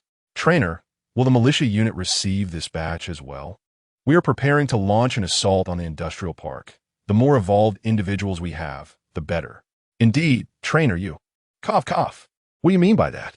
Does our government department not require evolved individuals? Lin Yunsheng expressed his dissatisfaction, feeling disrespected by the apparent division of resources in front of them. Allow me to clarify. The second batch of evolution liquid will still be prioritized for the militia unit, but the remaining 4 batches will be distributed reasonably. Ultimately, the number of evolved individuals in President Lin's Civil Affairs Department should reach around 30%. Fei Ying added that an excessively powerful military presence is not necessarily a positive scenario. A balance is needed, as instructed from above. We will discuss the evolution liquid matter gradually. Now, let's address the second issue. The situation in Baishui town has garnered attention from higher authorities, and they have decided to elevate the status of Huanglin Village as Security Zone, renaming it Jiangxue Tianxiong Security Zone. And several leaders will be airlifted here to establish a security committee that surpasses our current level. What does that imply? I do not comprehend. Neither do I. More than half of those present were previously uninitiated or held low-level civil service positions, rendering them unable to grasp the meaning of this sudden development. Lin Huizhong, please elucidate this matter. We are all perplexed by its meaning. To put it simply, it signifies that the various safe zones within Tianxiong District are acting independently, paying lip service to higher orders. For instance, Chun Village has been repeatedly instructed to merge with our Huanglin Village, yet they continue to provide various excuses to avoid compliance, even obstructing the survivors from Chun Village from joining us. The higher authorities can no longer tolerate this situation. Therefore, it has been decided to establish a command center in Huanglin Village which will be akin to the former district government, holding a status superior to that of our Huanglin village safe zone. They will also form a separate leadership team to provide us with guidance. This leadership team is intended for the entire Tianxiong district, signifying its role in directing all safe zones. In the future, when the apocalypse concludes, they will evolve into a legitimate district government. Lin Xuan. Will this not lead to conflicts in command? There will be no such issues. Everyone will heed the party's directives. Your responsibilities will remain to me, while I am accountable to the district committee. It is that straightforward. They will not issue direct orders to you. That is reassuring. Uncle Lin Xuan, since a high-ranking leader is coming, will there be any tangible benefits?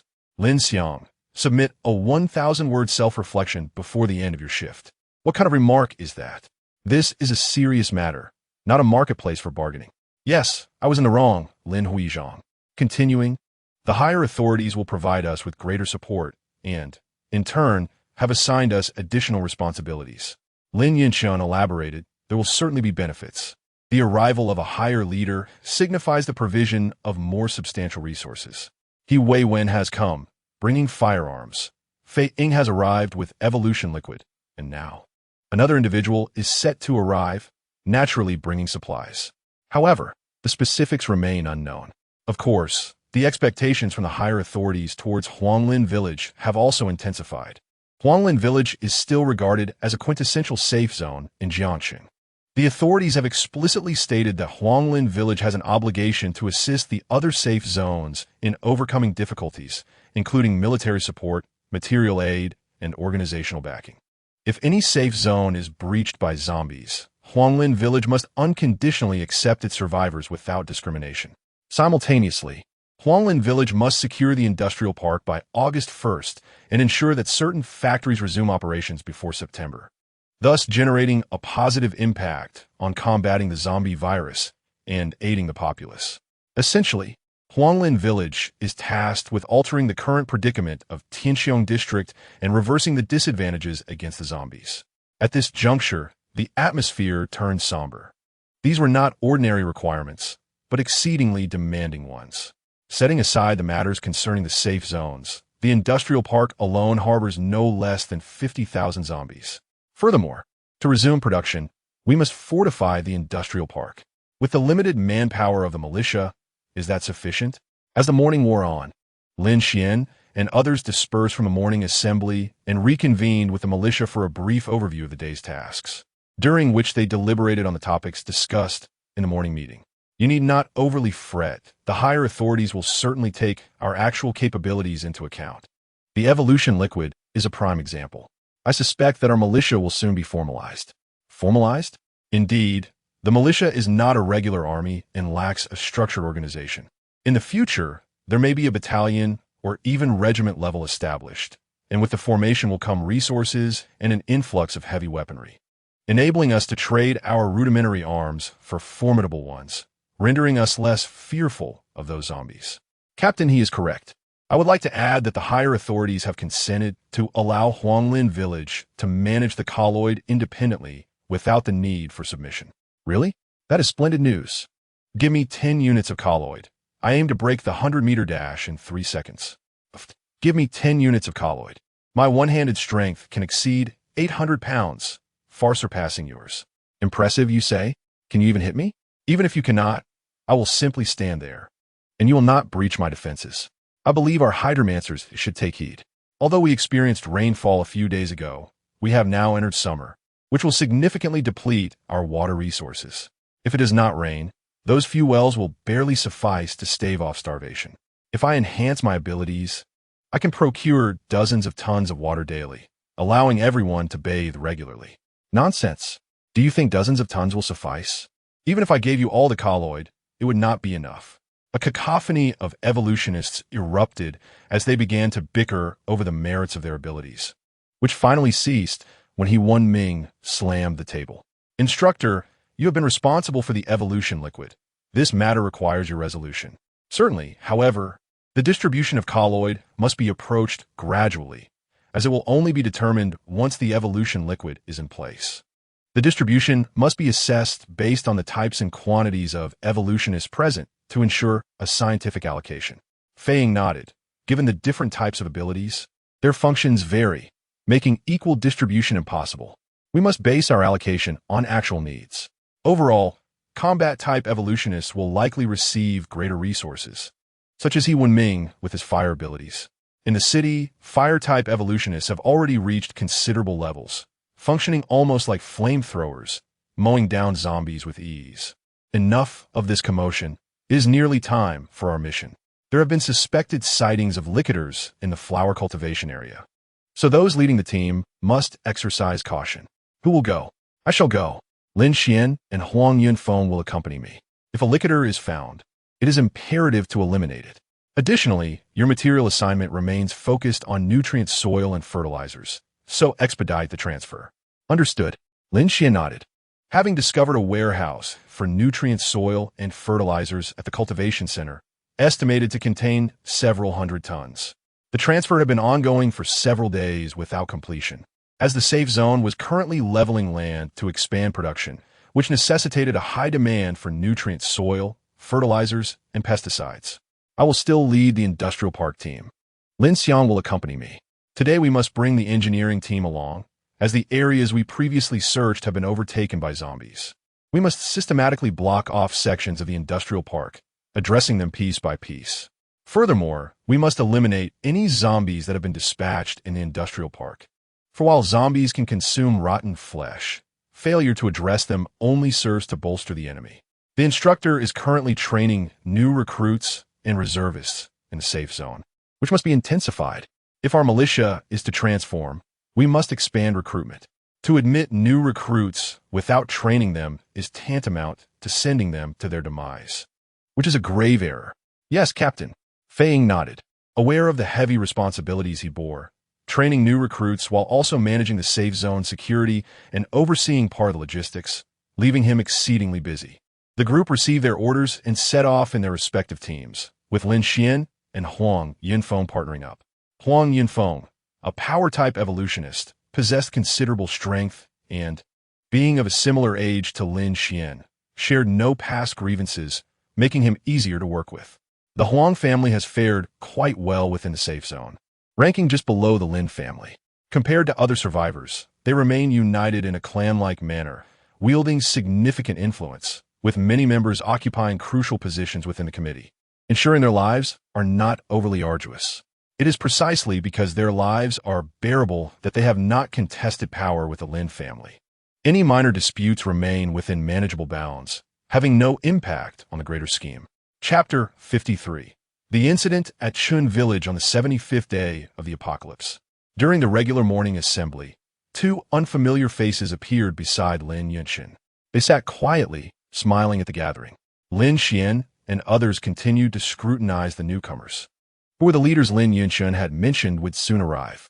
The man in formal attire was named Lin Gui, the former deputy director of Tianxiong district prior to the apocalypse, now its director.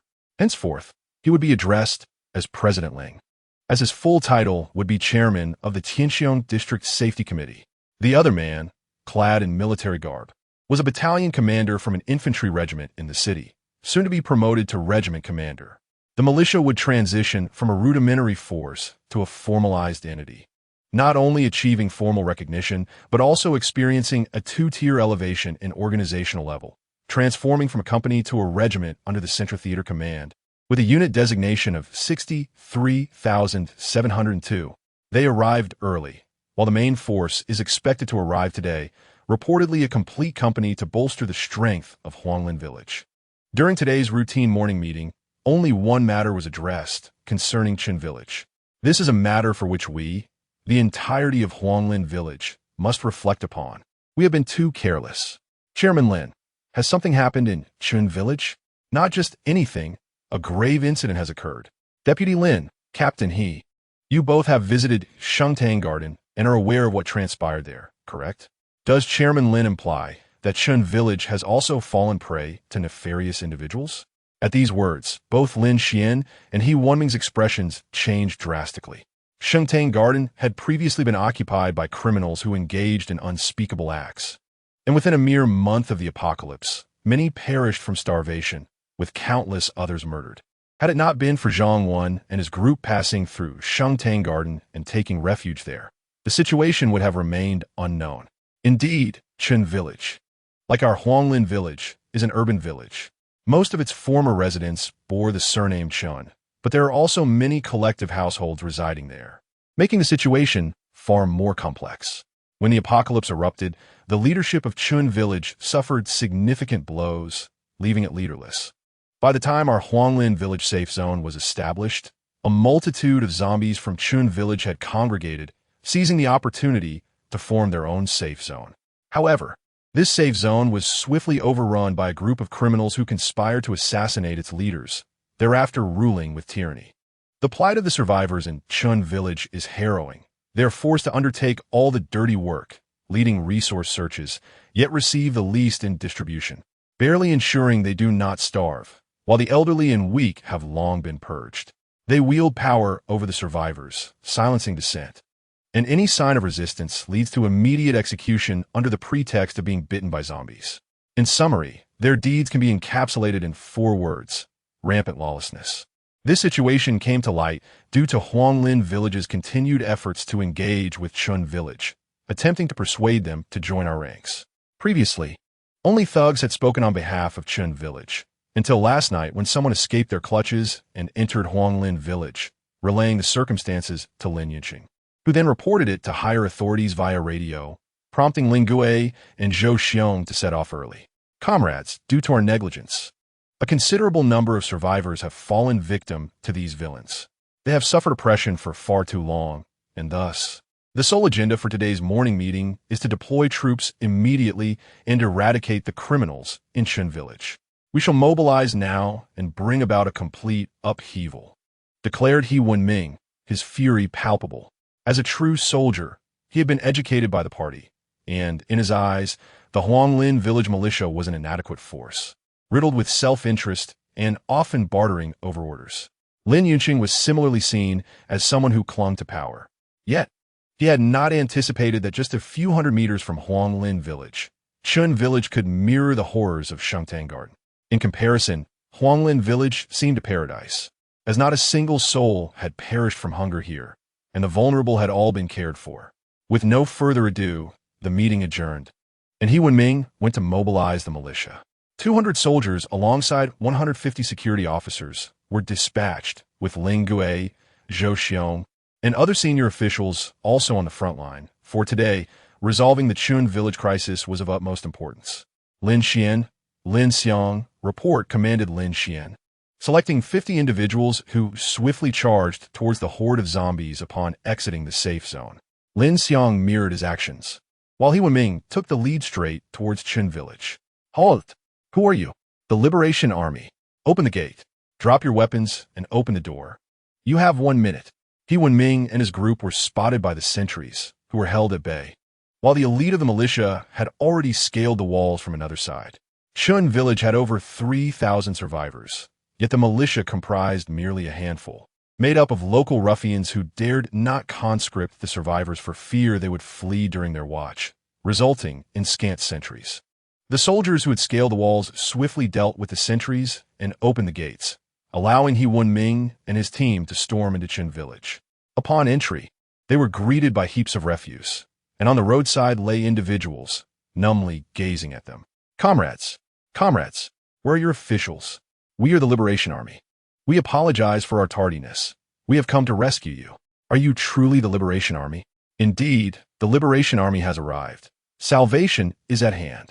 The previously apathetic individuals suddenly erupted with excitement, and many leaned out of windows, shouting joyously, while countless others wept openly. Captain He, do not delay. I will handle this. You go capture the criminals. Not a single one must escape.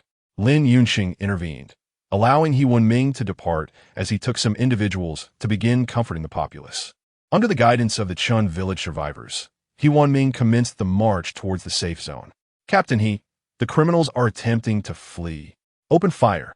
Shoot to kill. Tang Xiong took initiative, having spotted the militia from Huanglin Village fleeing through another exit, promptly reporting back. The militia of Huanglin Village surged forward, swiftly dispatching most of the adversaries with a single charge, while a few were captured. However, They soon learned that some criminals had barricaded themselves in the original village committee, taking a group of survivors hostage and preparing for a desperate stand. He Wenming immediately surrounded the village committee. Surround them first. Do not engage in negotiations. Should they attempt to break through, eliminate them. Seek out their storage. We must transfer the supplies and personnel back to Huanglin village. He Wenming commanded. Recognizing these individuals as die-hard extremists, a gunfight could lead to innocent casualties, so he ordered the immediate transfer of supplies and survivors. The supplies were located near the village committee. Inquiries revealed that there were around 30 to 40 hostages, all women. Damn it! He Wenming cursed under his breath. Comprehending the grim reality, Lin Xuan and Lin Xuan received word that the villains had not fled, but had instead launched a counteroffensive, beginning to clear out the zombies within Chun village, ultimately leading Lin Xuan and a few other survivors to the exterior of the village committee. Captain E, what's the situation?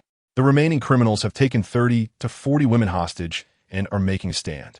I will lead a charge inside. No, we must ensure the safety of the hostages. I have already dispatched sharpshooters to the rooftops. He Wenming shook his head. Regrettably, they were merely regular infantry, not special forces.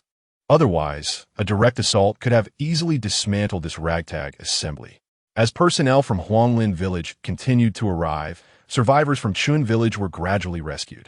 These survivors appeared utterly destitute and emaciated, resembling refugees from a famine, many too weak to even stand.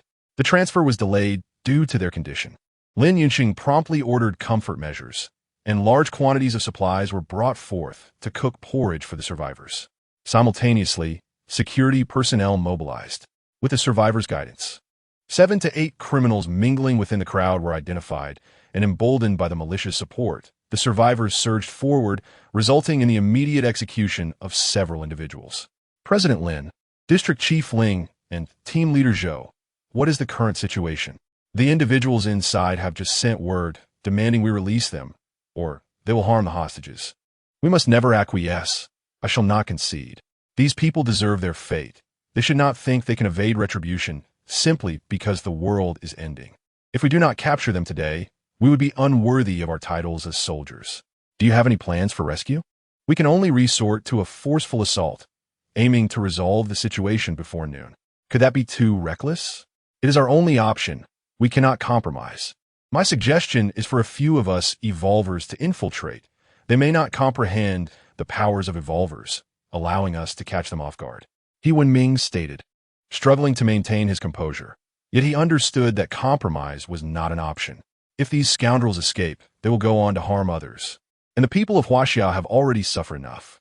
In this apocalyptic era, they should not endure further torment from these wretches. Zhou Xiong and the others remained silent. In agreement with He Wenming's sentiment, we must capture these individuals and bring them to justice.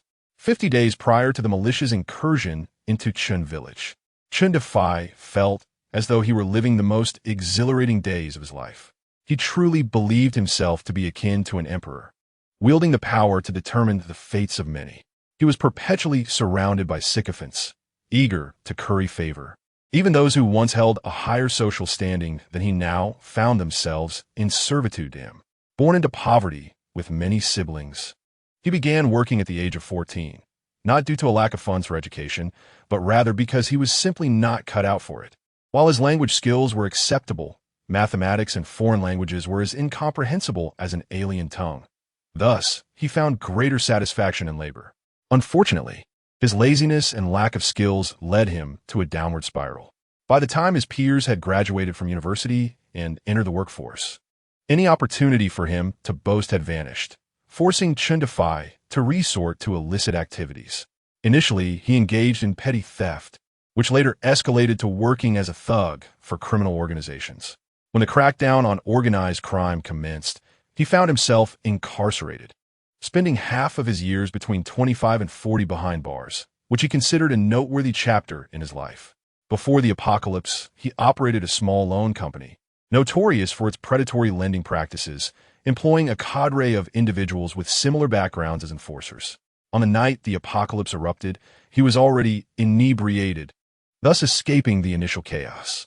Upon awakening, he discovered a transformed world, an apocalyptic reality. Rather than feeling fear, he experienced exhilaration and delight. Although Chen Defy had little interest in academics, he adored reading novels, especially those featuring underdogs rising to prominence, including apocalyptic tales where protagonists from the lower echelons of society emerged as key figures. The development of Chun Village unfolded as he had envisioned. The former leadership was decimated, and survivors found themselves trapped in buildings.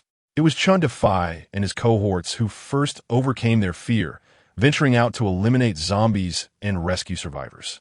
Within mere days of the apocalypse, Huanglin Village, adjacent to Chun Village, established the first safe zone, inspiring the residents of Chun Village to rally together, culminating in the formation of a preliminary safe zone. However, Chun Village's safe zone faced numerous challenges. Its survivors were a mixed bag, lacking a strong leader. The newly appointed leadership not only failed to unite the people, but also misappropriated resources, inciting widespread discontent among survivors. In contrast, Chun Defy's group initially excelled, exhibiting bravery and eloquence, quickly garnering the support of many survivors.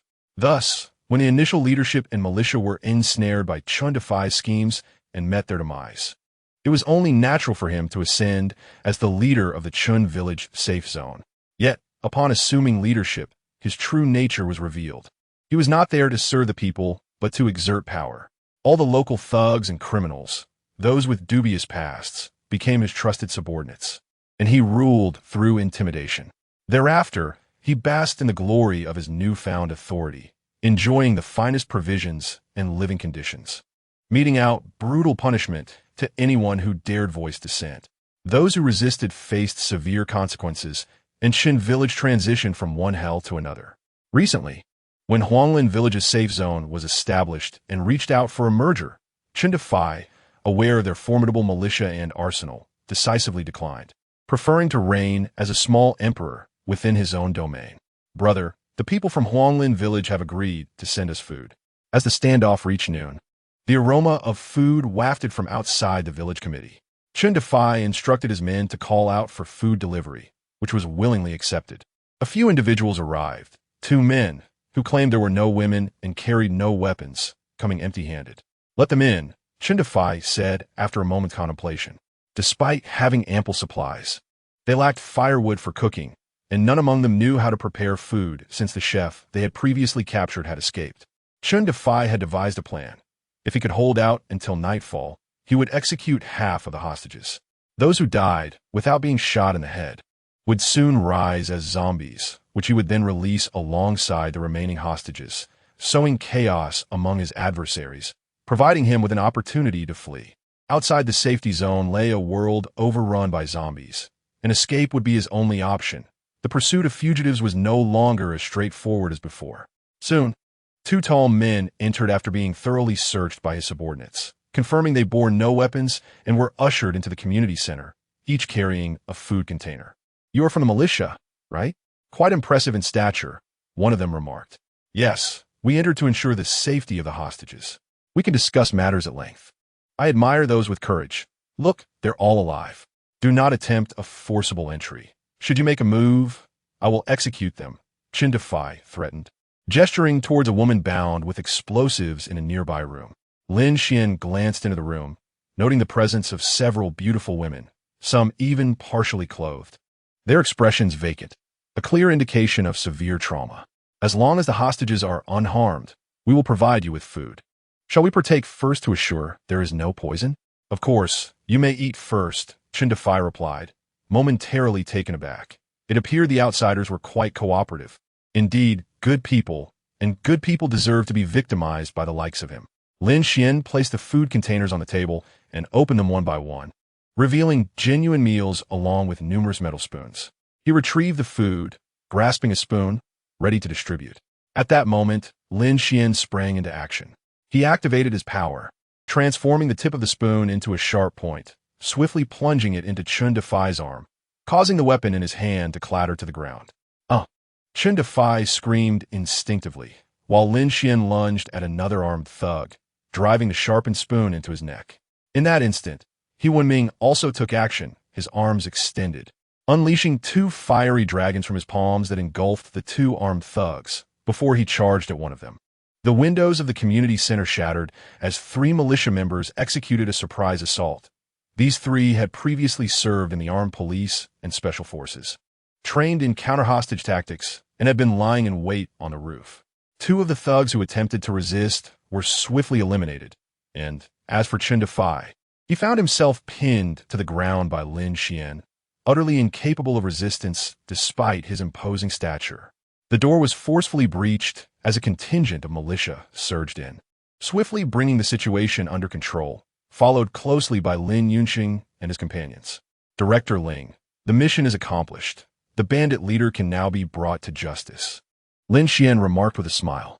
Before entering, Ling had specifically instructed Lin Xuan and his partner to seize Chen Dafan alive, intending to hold a public trial for him in Huanglin village, capturing video footage to circulate nationwide, thereby deterring criminals and demonstrating that the people's government remains capable of imposing justice, even in dire times.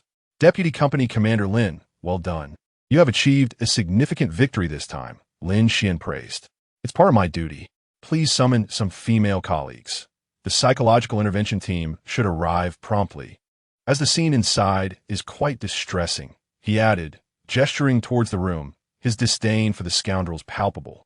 I truly wish to see them suffer 1,000 deaths. Wait, are you using special abilities? Are you evolvers? Chen Dafan suddenly shouted before being taken away. He had long been aware of the existence of evolvers and had even coerced survivors into ingesting gel, all of whom had perished. His curiosity about evolvers was evident. Yes. Is there a problem? No. I concede defeat to the evolvers, he retorted, foolishly believing he had fallen victim to them. You are mistaken. It is the people who have brought you down. We evolvers are nurtured by the populace. Had you chosen to lead survivors in the fight against zombies, you too could have become an evolver. Regrettably, you have erred, Lin Xuan replied, already cognizant that support for civilian safety zones was being established. Not only had Huanglin village received aid in the form of evolution serum, but other safety zones were also following suit, though Huanglin village was prioritized over Chen village. The explosives strapped to the hostages were swiftly disarmed. The perpetrators lacked any substantial skill, merely cobbling together volatile materials. What a pity to waste such food, He Wenming lamented as he observed the spilled provisions, recognizing the scarcity of sustenance in the apocalypse. He crouched to salvage what remained uncontaminated, reflecting on the value of food in these dire times. As for the individuals in Huanglin village, he was pleased with their resolve. Although he had heard whispers of minor issues within their ranks prior to his arrival, he discovered they retained their integrity. Upon hearing of the events in Chen village, they were filled with righteous indignation and proceeded with unwavering determination. Chapter 55. Public Trial on the 76th Day of the Apocalypse. The survivors of the Huanglin village safety zone, with only a few on duty, flocked to the vicinity of the former street office, where a small square offered ample space. The square brimmed with people, and nearby residential buildings were equally packed. At the forefront stood 100 representatives from Chen village, while overhead, a communication drone hovered, capable of providing temporary internet access for 3 hours, though most phones had long since run out of battery. Amidst the crowd, Lin Bin's propaganda team was setting up cameras for the public trial, which would be live-streamed to various large safety zones, ensuring the events were broadcast far and wide. Good. Let us commence, announced a man, leading the accused Chen Dafan.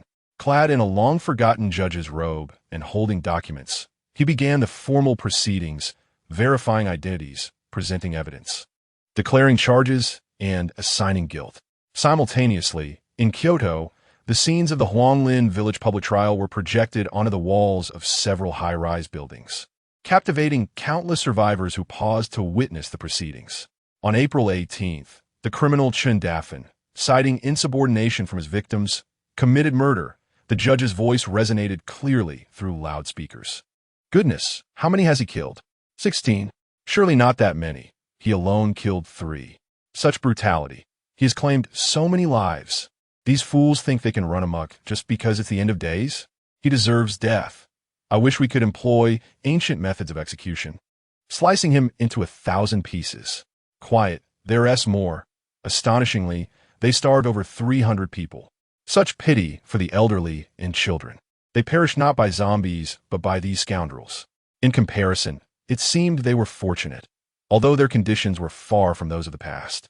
At least their leaders were responsible, ensuring that those unable to work still receive care. Amidst the crowd, whispers of outrage filled the air as the extent of Chun Dafen's crimes became clear, igniting a fervor among the onlookers. After 2 full hours of reading the charges, the verdict was pronounced without hesitation. Death sentences were handed down to the accused. Following the pronouncement, the judge addressed the camera, appealing to the Supreme Procuratorate in Kyoto, which promptly granted the request for immediate execution. The execution squad advanced. Identity confirmed, reported an officer. Proceed with execution. Raise arms. Fire. A volley rang out as a line of militia aimed at the back of the criminals' heads, pulling the triggers in unison. The condemned fell, not one surviving to see another day.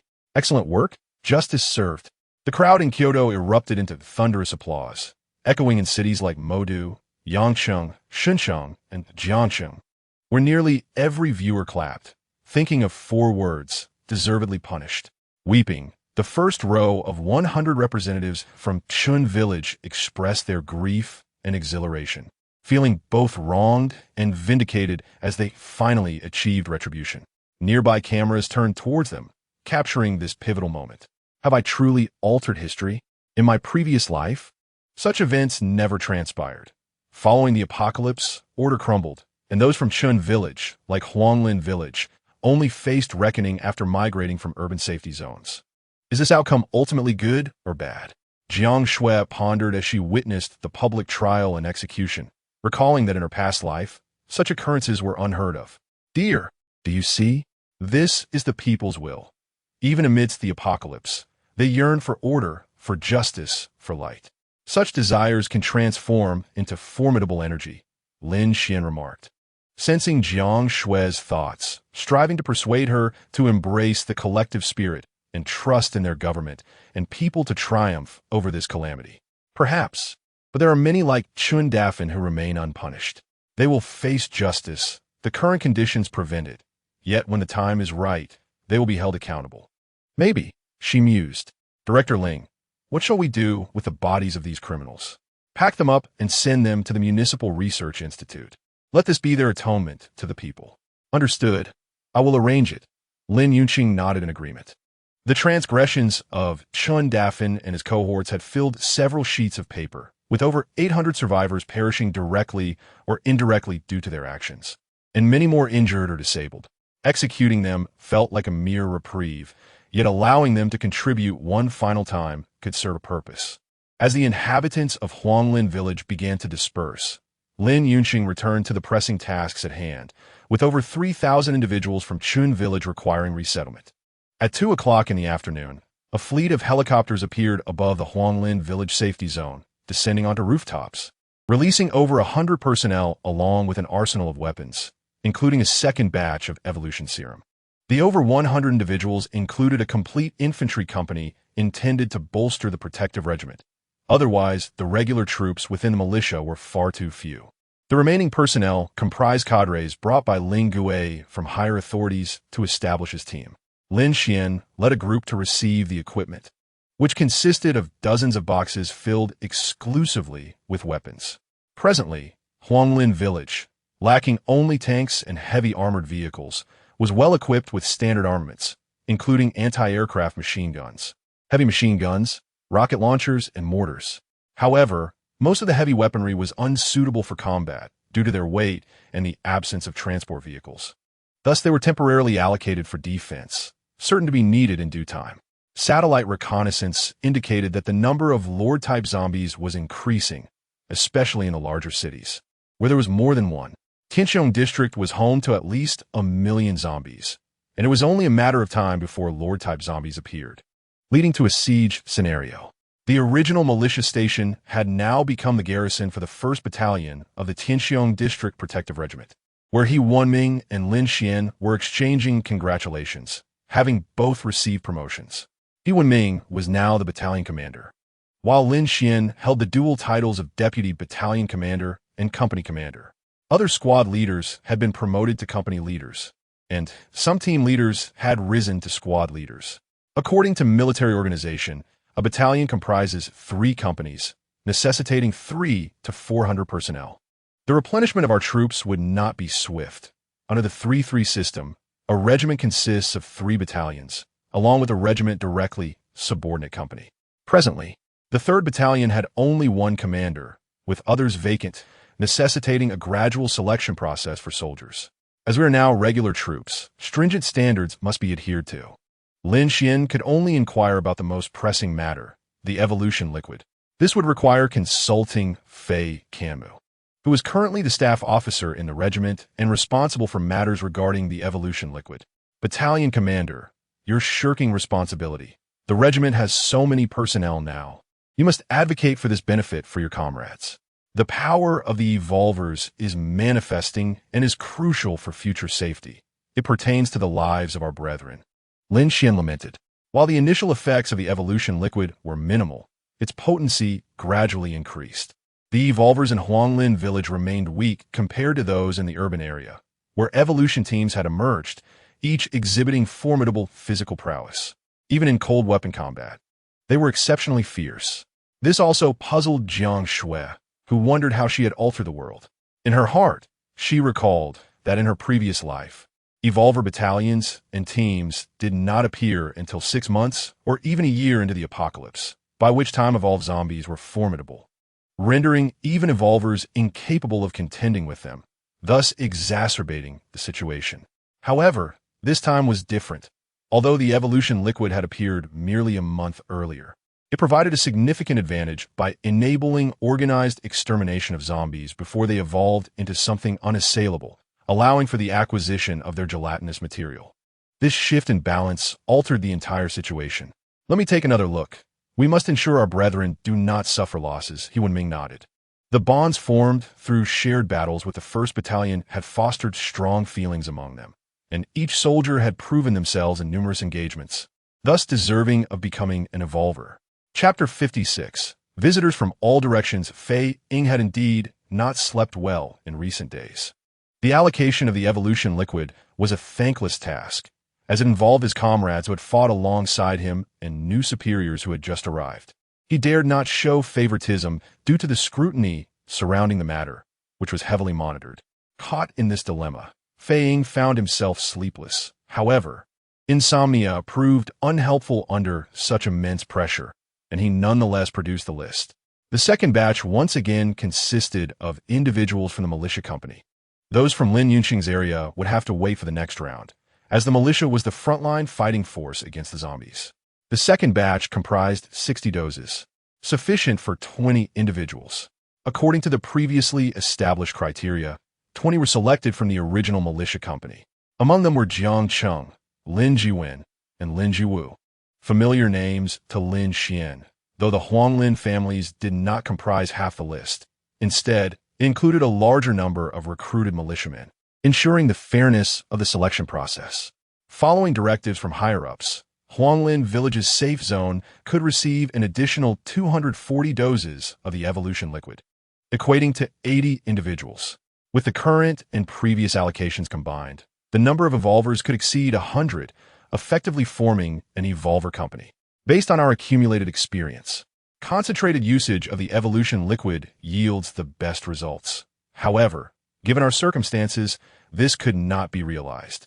Yet, we still aim to establish a company with a significant number of evolvers, exceeding 30, all of whom would be offensive-type evolvers, forming a spearhead unit tasked with critical missions. Battalion Commander you are more familiar with the situation. Which company do you think would be best suited for this role? During the meeting, Regiment Commander Zhou Xiong addressed He Wenming. In urban areas, companies composed entirely of offensive-type evolvers demonstrated exceptional strength. Without even considering their abilities, their physical prowess rivaled that of former special forces. The concentrated deployment of such units proved remarkably effective, and he wished to implement a similar strategy, but reality posed limitations. If all evolvers were extracted, what would become of the other companies? Commander Zhou, I believe the first company under the command of Lin Xuan would be suitable. He is politically reliable, exceptionally skilled, and possesses a steady demeanor, making him well equipped for this important responsibility. He Wenming endorsed Lin Xuan. believing him entirely capable of the task. In his 30s, Lin Xuan's character had stabilized, earning him commendations for his conduct and work ethic, acknowledged by all in the company. Furthermore, Lin Xuan's physical fitness was notably robust, having repeatedly proven himself in battle, and his abilities aligned perfectly with the requirements. What do you all think? Agreed. I also support Lin Xuan as the primary leader. Lin Xuan, what is your own opinion? I guarantee the mission will be accomplished. Lin Xuan sighed inwardly. In the face of such enthusiasm, it was difficult to decline, nor could he refuse. At this juncture, he could only advance step by step, especially as Jiang Xue had painted a perilous future. He felt compelled to ascend, wielding greater combat power. Lin Xuan perceived that, in comparison to the organization, Jiang Xue's individual prowess paled in significance. Despite her diligent efforts yielding only a few gelatinous samples, the higher-ups could procure 300 doses in one go, highlighting the disparity. Zhou Xiong nodded before assigning a new task to clear the roads. Many residential areas in Tianxiong district were situated along the highways, and if the roads were opened, communication could be established between various safe zones, facilitating exchanges and intimidating any nefarious elements within those areas. This was an imperative directive from above. Lin Xuan, Commander Lin, more survivors have arrived. On the road south of Huanglin village, a soldier reported to Lin Xuan, who had been clearing the path and encountered newcomers seeking refuge. How many is this today? The third occurrence. The first two combined count to 26 individuals. Over the past 3 days, we have received more than 200 survivors. Indeed, Huanglin village is truly welcoming visitors from all directions, Lin Xuan remarked. The incident on June 10th, when Chen Dafeng was executed, had rapidly spread after manipulation by higher authorities, particularly in Jiangxue, where they had taken the initiative to inform others and deployed communication drones to establish networks, allowing many individuals in safe zones to view the replays. This event stirred ripples across various safe zones, resulting in numerous leaders resigning or even fleeing in fear of retribution from Huanglin village.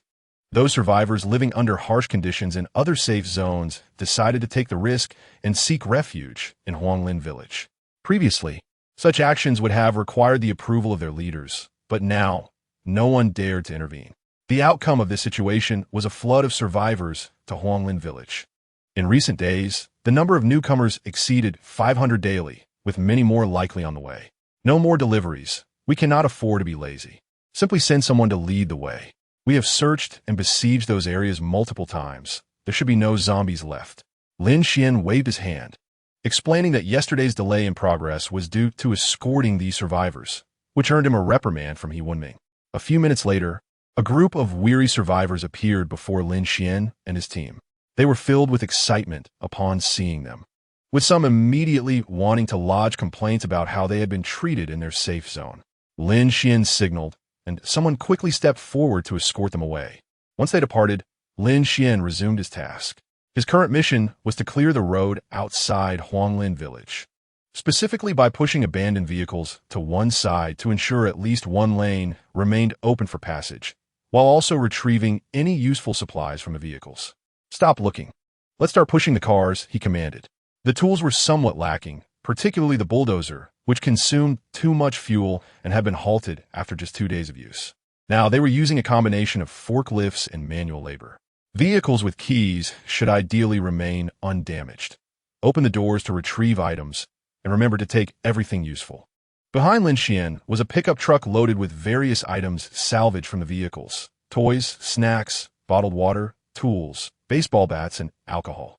About 70% of these items were to be turned in, while 30% could be distributed among the team, leading to a minor prosperity for the squad compared to the destitute survivors. He Wenming informed Zhou Xiong that after decades of societal development, the era of selfless dedication without regard for personal gain was over. Many soldiers in the squad had families to care for, and a relentless focus on sacrifice without considering individual needs would inevitably breed resentment among the troops and complicate recruitment efforts. Zhou Xiong found this reasoning sound and decided to conduct personal research, engaging with the soldiers directly. Almost everyone shared similar sentiments. They chose to serve, embracing dedication. But they rejected the notion of selfless sacrifice, wanting to ensure their own minimal benefits as well, for their families depended on them. They could not risk their lives outside while neglecting their loved ones. After his investigation, Zhou Xiong agreed to maintain this policy. Indeed, this was not a time solely for sacrifice. Merely standing up to fight the zombies was already a significant act of devotion. Around 5 in the afternoon, Lin Xuan prepared to wrap up the day's work when he spotted a group approaching, led by his wife, Jiang Xue. The security team of the safe zone was fully engaged, launching assaults around them, not only decimating zombies, but also conducting extensive supply searches. This made it increasingly difficult for civilian search teams, including Jiang Xue's, who now struggled to find evolved zombies even during the night. Consequently, some daring civilian search teams ventured ahead of the security team, beginning to scour further afield for supplies, led by Jiang Xue's group. "All right, Xiange, you go ahead," she said. Lin Xuan entrusted the situation to Lin Xuan and jogged over to Jiang Xue. "Xiange, hello. Let me carry that for you," he offered, reaching for her heavy backpack, which was stuffed to the brim and probably weighed around 70 to 80 pounds. "Don't touch me. Get away." "Come on, dear. Give me a break," he replied, trying to lighten the mood. "Lin Xuan, please behave yourself." Jiang Xue rolled her eyes. She was already furious about Lin Xian's late-night venture to fetch survivors from Baishui town, and with Zhou Xiong planning to establish a team of evolved soldiers. Lin Xian had accepted another task, pushing her to the edge of frustration. If he paid heed to a woman's angry words, he would have wasted over a decade of marriage. He disregarded her protests, snatched the backpack, and slung it over his shoulders, with Jiang Xue not genuinely stopping him. "Dear, I found something amazing today. A complete set of cosmetics from your favorite brand, plus 2 bags that were rumored to be quite expensive, selling for nearly 100,000 before the apocalypse. And what does that matter now? Does it weigh a pound of rice? Those designer bags are less practical than a canvas sack," she retorted. "True, but I enjoy giving them to you. Isn't it strange? I don't want them. That's not an option. I traded for these and spent resources on them. Throwing them away would be a waste, wouldn't it? Oomph. Don't think you can bribe me with such trivial items." Jiang Xue scoffed, her words sharp, yet her heart revealed her true feelings, much to Lin Xian's delight. Chapter 57. The Armory on the 90th day of the apocalypse, marking 3 months, the survivor count in Huanglin village surpassed 20,000 and continued to rise, with some traveling from over 10 kilometers away to seek refuge. This surge was largely due to Lin Xuan's directive for an overall relocation after assessing nearby safe zones. Huanglin village was estimated to accommodate around 50,000 people, and with over 20,000 already settled, it had ample capacity.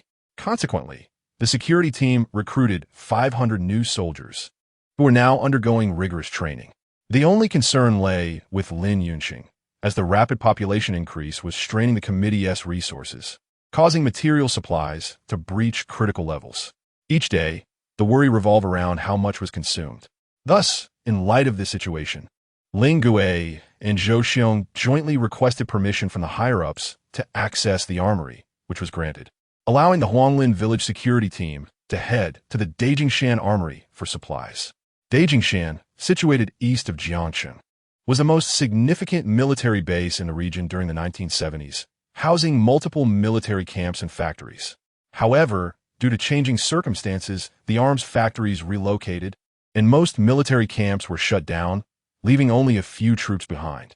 When the apocalypse erupted, the station forces at Jingshan were deployed to the city, leaving a single platoon of infantry and corresponding radar personnel to guard the radar station atop the mountain. Our mission this time is to dispatch troops to Jingshan, unlock the armory, retrieve weapons and supplies, and ensure the radar station soldiers receive adequate provisions. Zhou Xiong succinctly outlined the operation during the meeting, pointing to Jingshan on the map. Who would have imagined that Jingshan Park harbored such a facility? I was aware of the radar station, but did not realize there was an armory as well, Lin Xuan mused. Jingshan was approximately 5 kilometers from Huanglin village. Not too far, and it was well known for being transformed into a forest park.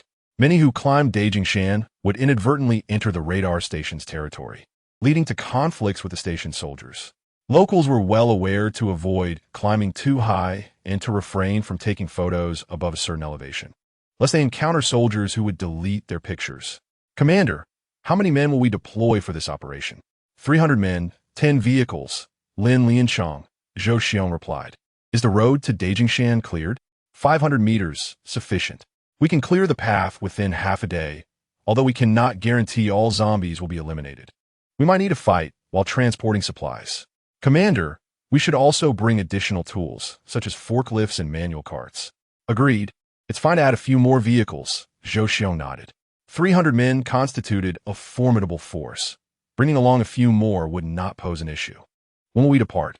Tomorrow, but I need a team of scouts to conduct reconnaissance at Jiangshan today, primarily to check for any high-level evolved zombies. I'll go.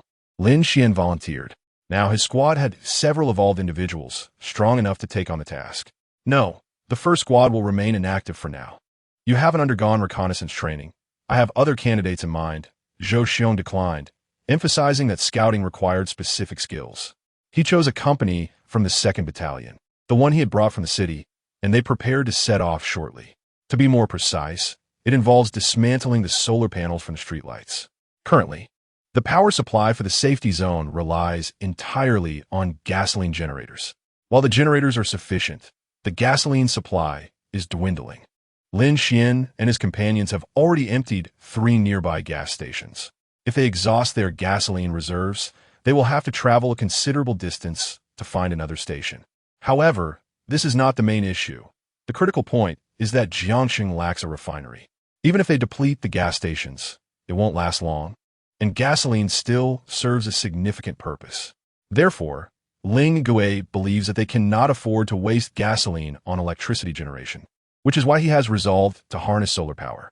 According to the engineer's estimates, 1 square meter of solar panels can produce approximately 1.5 kilowatt-hours of electricity per day under ideal conditions, influenced by sunlight exposure. On rainy or overcast days, the output will naturally be less, while sunny summer days will yield more. In summary, if they lay down several thousand square meters of solar panels in Huanglin Village, it would sufficiently meet the daily power needs of the safety zone's offices and possibly even support the hospital and other essential facilities. As for the electricity requirements of ordinary survivors and industrial operations, those will likely have to wait for subsequent plans. Squad leader in my hometown, there was a solar power promotion project a few years ago, providing subsidies and low-interest loans for installing solar panels on rooftops. The generated electricity was sold to the national grid, and during the summer, after repaying the loans, families could still have a surplus of 1,000 to 2,000 yuan a month. Many households installed them, including mine, though we have yet to finish repaying the loan. Congratulations. Then, you can forget about repaying that loan, he replied jokingly. I wish I could just dismantle the solar panels from my hometown. Isn't that absurd? Your home is in Yangcheng, over 800 kilometers away from Huanglin Village. Dismantling what? Just focus on climbing the streetlights. I'm afraid of heights. On the roadside, numerous utility poles had people climbing them. Lin Xuan was engaged in a casual conversation with a squad leader when he learned that solar energy applications in Huaxia had become quite advanced. Not to mention the extensive installations in the northwest, even in some rural areas further south, there were related promotional projects. He wondered if there were similar initiatives in the rural areas surrounding Jiangxing. If so, they would need to excavate solar panels, as each household could potentially have dozens to hundreds of square meters, far exceeding what the streetlights could provide. The next morning, most members of the escort team assembled. Under the watchful eyes of the survivors in the safety zone, they exited the compound. Outside the gates, 15 trucks and 40 motorcycles were ready. The latter intended for escort duties, patrolling the flanks to deal with scattered zombies and unexpected incidents. The leading truck had its cargo area removed, with a machine gun mounted atop the cab. For this operation, they were well equipped with weapons, even bringing along mortars. The main road of the 3rd phase of the industrial park was completely blocked at all intersections, with visible zombies lurking deeper within, and their numbers increased the further they ventured. Upon clearing the 3rd phase, they encountered zombies at every intersection. However, as long as they were not evolved zombies, they would not pose a threat. Squad leader, there are many zombies in the last 500 meters that haven't been cleared, a soldier reported. Disembark and clear the zombies on the road. Do not engage in prolonged combat. Tackle the evolved ones as necessary, Zhou Xiong commanded.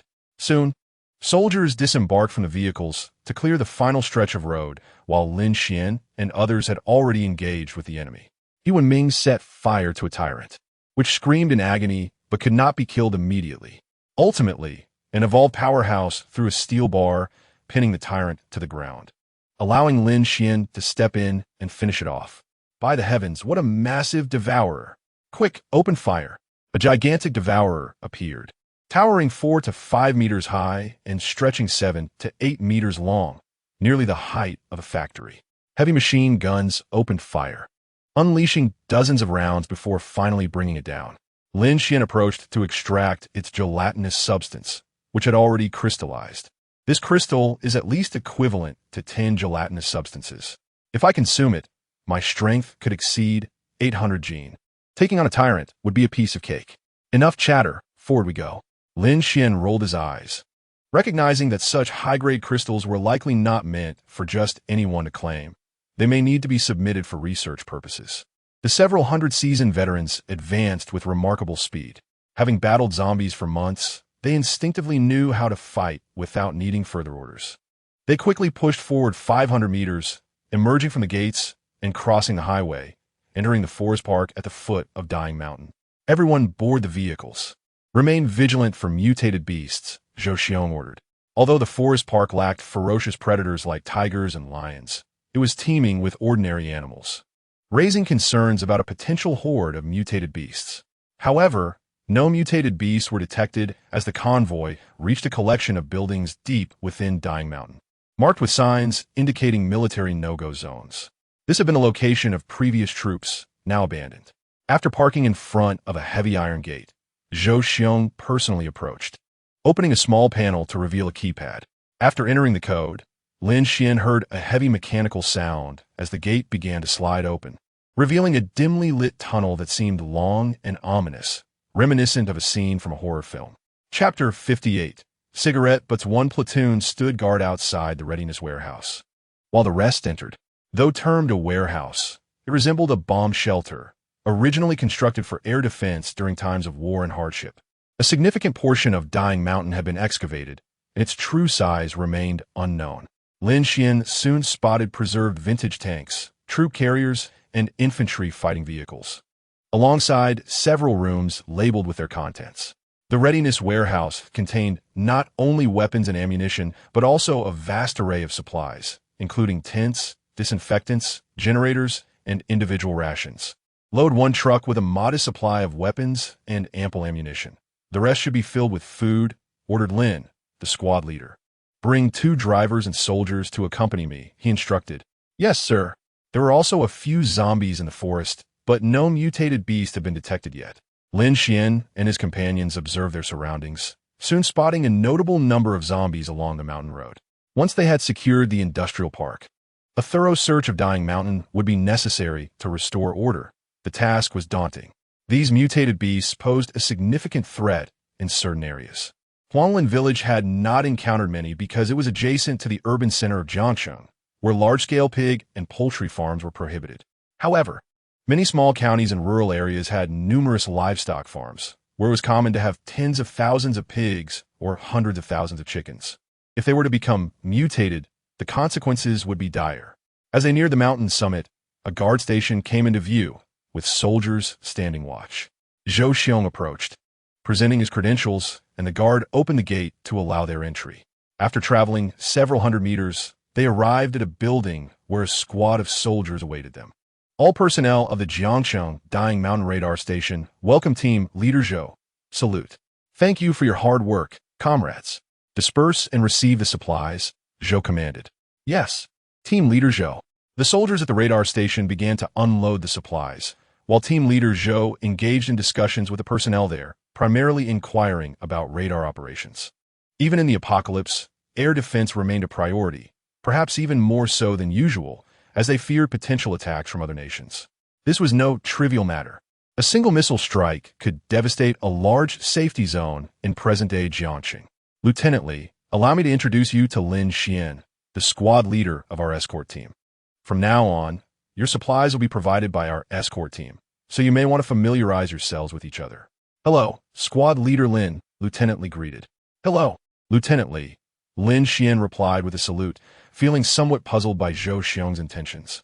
The supplies were swiftly transported, and team leader Zhou produced 12 doses of evolution serum.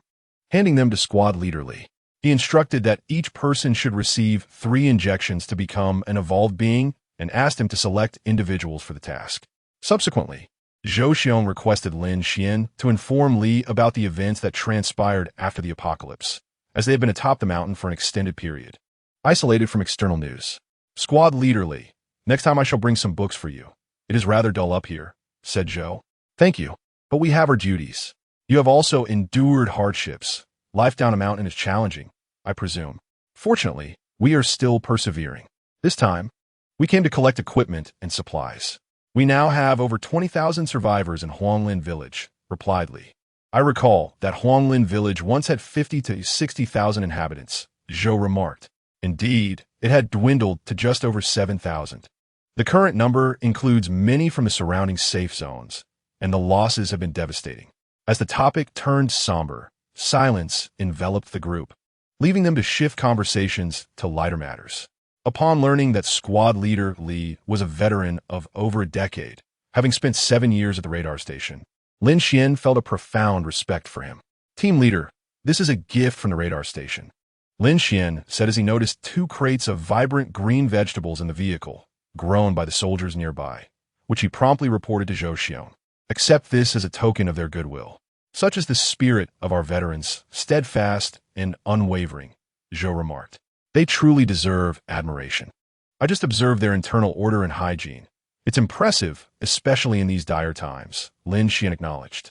Thus, our escort team must emulate their example. We have an influx of new recruits, yet discipline must remain paramount, Zhou added. Lin Xuan nodded in agreement, acknowledging that the military demands high standards, and he, as a newcomer, recognized his own shortcomings in discipline compared to the veterans. Gazing at the 2 crates of vegetables, Lin Xuan felt a sense of joy. 2 months prior, the vegetables planted in Huanglin Village had been harvested, but the yield was meager. For 20,000 individuals, even half a meal was insufficient. The safe zone currently faced a severe vitamin deficiency, relying solely on vitamin tablets for sustenance. Many had not consumed leafy greens in over a month, and the escort team was in a similar predicament, rendering vegetables a precious commodity. Upon returning to the supply depot, He Wenming approached with a grave expression. Captain, what's going on? Zhou inquired. Captain, look at this, he replied, showing a cigarette, but someone has been smoking in the depot. Zhou's demeanor shifted. The supply depot housed an extensive arsenal, and smoking was strictly forbidden. Who would be reckless enough to do that? It's not one of ours. And the cigarette, but is fresh, he explained. What do you mean? Zhou asked. I checked the main door. There are no signs of forced entry, he replied. I understand. Keep this matter confidential. I will investigate, Zhou said coldly. He grasped the implication. Someone had infiltrated the supply depot, and it was not regular military personnel, as they would never smoke inside. This was a serious issue in the apocalypse. Strict control over firearms was paramount to prevent them from falling into the hands of criminals like Chun Dafen, who would not use them against zombies but against fellow survivors. Zhou knew it would be challenging to trace the culprit, even if they extracted information from the cigarette, but they could not initiate a thorough investigation. He set aside the matter for the moment and ordered the soldiers to expedite the transport of supplies. We must fill all 15 vehicles to capacity. The more we can carry, the better. Today, all tasks in the safe zone are suspended. Meanwhile, 5 individuals rested on a stone in Jiangshui Park. A burly man pulled out a cigarette to light when a hand caught him. Cigarette fiend, still smoking? Don't you fear for your life? One of them chided. Hey, Songgu, there's no one around. Let me have just one. If I die, so be it. It's the apocalypse. The man replied nonchalantly. No way. If the boss sees, I'll be in for it. Don't drag me down with you. Chen Song shook his head. The burly man was good in every aspect, except for his overwhelming addiction to cigarettes, consuming 2 packs a day. A moment without smoking felt like a life-or-death situation. Mention of the boss made the smoker put away the cigarette. The boss was extremely strict, and being part of her core team guaranteed strength and security. If one were to be ousted, life would be worse than death. Songgu, I won't smoke anymore. By the way, where did the boss go? Do you need our help? The smoker asked. No need. Even together, we're no match for the boss. The tasks she undertakes are beyond our capability to assist. Song-gu replied, just how powerful is the boss? The other day in Baishui town, there was a zombie bull weighing at least 4,000 to 5,000 pounds. Like a mountain, yet the boss dispatched it with ease, the smoker queried, as their small team often discussed the extent of the boss's prowess. No one knows. She is incredibly formidable. It is a blessing to follow someone like her. How many can compare to us in the safe zone? Song-gu mused. True. I've never lived like this before the apocalypse. My relatives used to call me useless for not making money. Now they all come to curry favor with me. The smoker chuckled. Be careful. Let us not reveal our secret, Song-gu cautioned. Of course not. I ignore them now. It's a case of you didn't care for me then, but now you cannot reach me, the smoker replied, feeling a sense of pride in the apocalypse. As he could procure supplies that others could not, all thanks to his formidable leader. As they conversed, a figure emerged from the dense forest. 2 wild chickens hanging from its waist. Wow, boss, are we having wild chickens for dinner? One of them exclaimed. Get lost. These are for my son. Don't even think about it, Jiang Xue replied. All right, let us gather our things and move, she instructed. And the 5 men picked up large backpacks filled with weapons and ammunition sourced from the supply depot. The supply depot had once served as an air raid shelter. Featuring numerous entrances, later, it was converted into a storage facility, with most entrances sealed off, leaving only an emergency passage. Jiang Xue had previously navigated this route, making the retrieval of weapons easier. Chun Song, keep the events at the supply depot to yourself. Don't breathe a word and refrain from coming here again. The escort team has arrived today, and we cannot take action from now on, Jiang Xue instructed. What will we do then? He asked. The equipment we've taken is sufficient for us. In due time, you can utilize your abilities. The evolution serum has begun to spread in many areas, Jiang Xue assured. Is that true? We haven't received any news in Huanglin village. The control is too stringent, Chen Song complained. The escort team had many evolved beings, becoming the envy of over 20,000 residents in the safe zone. However, they too were hesitant to use their abilities, as Huanglin village imposed strict regulations on the evolution serum. If exposed, it would lead to troublesome explanations. Chapter 59. The gathering of zombies. The operation at the supply depot yielded significant gains for Huanglin village. Out of the 15 vehicles, 13 were laden with weaponry, sufficient to equip all new recruits, and the remaining 2 carried food, entirely compressed rations with production dates ranging from 6 months to 3 years ago. However, military supplies have a long shelf life, often lasting 5 to 10 years, providing peace of mind for consumption. The 300 soldiers carried 50 pounds of compressed rations each, filling several rooms in the safe zone. Even though the soldiers found the rations unpalatable, they were kept as emergency provisions. Food equates to morale. As long as these compressed rations remained, many felt a sense of security, regardless of whether they were consumed. Progress on solar power generation was swift. Engineers in the safe zone had resolved technical difficulties. This technology had been promoted for many years, but the engineers were merely out of practice, needing only some time to reacquaint themselves with it. In the safety zone, everything is steadily improving. The potatoes and sweet potatoes planted are thriving, and some vegetables are beginning to be harvested. Although we cannot supply everyone, many can enjoy fresh produce. Survivors continue to flock to Huanglin village, and after a brief respite, many have joined the fight against the zombies, either enlisting in the Guard Corps or forming civilian resource search teams to seek supplies. The market within the safety zone has expanded several-fold, growing from 24 shops to over 100. Each day, throngs of people wander through, purchasing or simply savoring the vibrant atmosphere. Such an orderly market often reflects the existence of a civilization. However, just as everyone believed this trend would continue to improve, reality dealt a heavy blow to Lin Xuan and his companions. The higher-ups, through satellite surveillance, detected 2 concentrations of zombies in the Tianxiong district and relayed this information to Huanglin village. These images were sent to us overnight.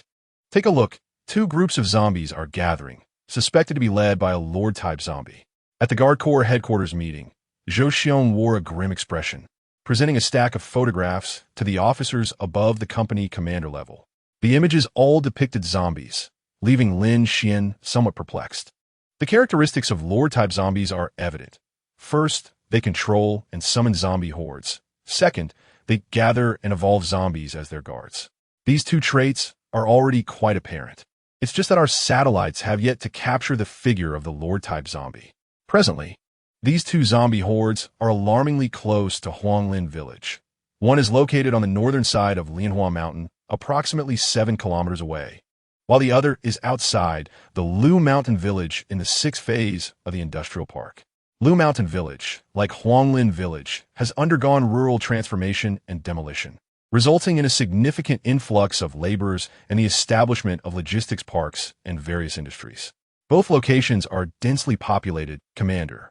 Indeed, the new and old neighborhoods surrounding Lianhua Mountain number in the hundreds, with older areas housing hundreds of people and new developments accommodating tens of thousands. Previously, Captain He had executed missions at the prosperous Tang Garden located there, now facing the brunt of the zombie horde. The 6th phase of the industrial park also boasts a substantial population, with 3 towns exceeding 100,000 residents, not including laborers. Preliminary estimates suggest that the number of survivors around Lianhua Mountain is no fewer than 50,000, with an additional 20 to 30,000 near the 6th phase of the industrial park. Our orders from above, besides protecting Huanglin village, entail devising strategies to safeguard these safety zones and rescue as many survivors as possible. Commander, please issue your orders. The Guard Corps has no cowards among us. Yes, Commander. Just give the command. To discuss the core thoughts, we have deliberated on several strategies for response. The first point is paramount. We must ensure our own safety. The safety zone in Huanglin village is not particularly robust. Our walls are merely remnants of former houses. They can withstand ordinary zombies, but pose significant challenges against evolved ones. Thus, the first step is to reinforce the walls in conjunction with the Safety Zone Committee and establish external defenses, including trenches, barbed wire, and barricades, all of which are highly effective. The second point involves assisting other safety zones. We must expedite the relocation of those with weak defensive capabilities, gathering survivors whenever possible.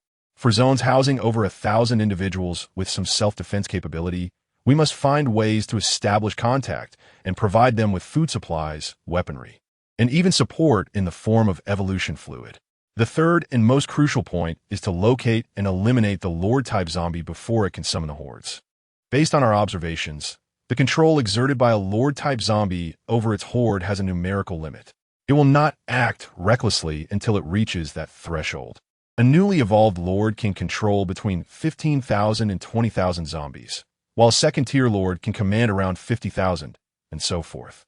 Currently, the highest-level Lord zombies discovered in Huaxia can control over 100,000 zombies. Commander, what support can we expect from above? I fear our strength alone may be insufficient. As of now, aside from evolution fluid, the higher-ups are unable to provide much assistance. Due to shortages in aviation fuel, it is impossible to evacuate survivors by helicopter. What about weaponry, such as heavy artillery or missiles? That, too, poses challenges. The zombie hordes and safety zones are intertwined, making it difficult for artillery to operate effectively. Missiles could be useful due to their precision guidance, but unfortunately, our stockpile is dwindling. Jiang Xue has already pointed out that technological weaponry would be exhausted within a year. It has only been a little over 3 months, and our inventory is already strained. Lin Xuan reflected that the greatest challenge in reality is the failure to establish contiguous safety zones. Numerous safety zones have been fragmented, and raw materials cannot be transformed into productive forces. If even 1 or 2 provinces had not fallen, reversing the tide against the zombies would not be insurmountable. Captain of the 3rd Battalion, how is the training of the new recruits progressing? Zhou Xiong inquired. As the heavy responsibilities of the 1st and 2nd Battalions left the training of new soldiers largely to the 3rd Battalion, which utilized a batch of personnel from Zhongwen. The recruits have only undergone 12 days of basic training, while the retired soldiers are beginning to regain their former abilities. Among the 800 recruits, the best are over 200 retired soldiers or individuals with police and special forces experience. Even after years of retirement, within 10 days of recovery training, they have become quite competent, while the pure new recruits remain lacking, as normal training for them typically spans 3 months. Starting today, I will double the resources allocated to you. Train the new recruits vigorously. As long as no fatalities occur, it will suffice. The retired soldiers will be immediately reassigned to the battalion to participate in simpler missions. Commander, they have just recovered. Participating in missions may result in casualties. This is unavoidable. The actual situation does not permit us to be overly cautious. Moreover, how many in the 1st Battalion have received training? They will face zombies upon deployment. Yet they have persevered. Zhou Xiong regarded Lin Xuan and the others with admiration. Initially, their militia had few genuine soldiers. Most were civilians. Yet they endured and have grown to match the elite soldiers under his command. Yes, Commander. After today's training, we will begin reallocating troops. What about my 3rd Battalion? The 3rd Battalion is not urgent. First, reinforce the 1st and 2nd Battalions. The 3rd Battalion currently has no combat missions. Zhou Xiong pursed his lips. After training for so long, it seemed all their efforts would benefit others. Yet he had discovered many promising recruits among the new soldiers. The 1st and 2nd Battalions will continue their operational tasks today, promptly searching for supplies. I will apply to Director Ling to facilitate the transfer of survivors from the surrounding safety zones. If you encounter any on the way, provide assistance. The siege of zombies is indeed a terrifying prospect, particularly during prolonged encirclement, which poses a severe test for safety zones. They must contend not only with external pressures from zombies, but also with internal conflicts. If internal discord erupts, it could lead to the immediate collapse of the zone. Therefore, it is imperative to ensure an adequate supply of resources. Should resources fall short, tensions will escalate. No one wishes for the safety zone to be breached. So there's a natural urgency to search for supplies. Chapter 60. Preparing for battle within the safety zone, a row of shops has been converted into warehouses, consolidating half of the zone's supplies in this area. At this moment, Lin Yunxing and Lin Yunbing are inspecting the warehouses. Lin Yunbing oversees logistics, ensuring that all supplies pass through his hands, thus maintaining precise oversight of the data. However, in terms of food, our current storage is only sufficient for approximately 20 days of consumption, calculated based on the average data from the last 2 weeks. In reality, the pressure may be even greater, as an increasing number of survivors are seeking refuge with us, most of whom have brought little to no supplies. We must support them for at least 3 days, and if zombies besiege us and fighting ensues, our resource consumption will double. This implies that in a conflict, we may not endure even half a month. We simply have too many people to sustain. There are over 1,000 in the Guard Regiment alone, more than 500 personnel from various departments, and over 600 who lack survival capabilities. Furthermore, if the civilian search teams are unable to venture out, we will also need to feed them when they run out of food. This is exceedingly difficult. It seems I must visit the combat readiness warehouse to procure more food. Even compressed rations will suffice as long as they sustain life. I must ensure we have at least a month's worth of supplies to find peace and sleep. Yunsheng, do you think we could request another batch of evolution fluid from the higher-ups? It is unlikely we will receive any, as although there is a surplus of evolution fluid at the top, they are under immense pressure. The urban area is home to 3 safe zones, housing 3 to 4 million people, and it is not just for our Huanglin village. If you genuinely wish to acquire it, you might consider exploring civilian avenues. Can civilians obtain it? Certainly. There are others capable of producing evolution fluid beyond just our Jiangxing. Moreover, even in Jiangxing, there are undoubtedly some opportunists. I have received word that a batch of evolution fluid has been seized in the urban area, processed clandestinely. Is that true? What purpose would I have to deceive you? No matter how challenging it is to create evolution fluid, it is still a product of human ingenuity, and it must go through distribution. The rumors are simply too chaotic. Do not fall for them. If you truly wish to pursue this, seek out Lin Xuan's wife, Jiang Xue. Does she have connections? Indeed, she is the civilian who has ventured the farthest in search of supplies, and she possesses special abilities. Where did her abilities originate? It seems necessary to find time to have a thorough conversation with her. Lin Yun nodded. Jiang Xue is indeed very mysterious. Zhang Wen and his group have yet to depart, their gaze fixated on Jiang Xue, indicating that she harbors significant secrets. Meanwhile, in the 3rd phase of the industrial park, after repeated searches, the number of zombies has dwindled, leading to an influx of civilian search teams. The news of zombie gatherings has spread. Although the official safe zone maintains strict control, complete regulation is impossible. Now, search teams are mobilizing from all directions, having already noticed the anomalies. Furthermore, the urban area has directly communicated with the 6th phase and Lin Xuan mountain safe zones, prompting a mass exodus of survivors towards Huanglin village. After the news spread, a brief episode of panic ensued, but calm quickly returned as Zhou Xiong deployed more heavy weapons, which serve as a source of confidence. Squad leader. The remaining items are all snacks like spicy strips and potato chips. A squad leader approached Lin Xuan, reporting on their search of a warehouse belonging to an e-commerce company. Although it dealt in food, a significant portion consisted of spicy strips. Load them onto the vehicle as long as there is space. Spicy strips are still edible. All right, load them. Additionally, the neighboring warehouse contains small appliances. The search teams are not interested. Should we take those as well? Yes, we should. I have said, load the vehicle until it is full. Small appliances are also useful and might yield parts. The solar panels spanning several thousand square meters in the safe zone are yet to be installed, and when power is restored, it will likely prioritize essential departments, while civilian electricity will be postponed. Yes, squad leader, you go ahead. We are in a better position than the 2nd Battalion. They need to find gasoline. But aside from gas stations, where can they find any? They will have to search vehicles. The squad leader is quite clever. Don't flatter me. Keep your eyes peeled and avoid conflicts with the survivors. Sometimes it is best to yield. Lin Xuan, accompanied by 2 squads of soldiers, drove to the 4th phase, which had not been thoroughly searched and was heavily infested with zombies.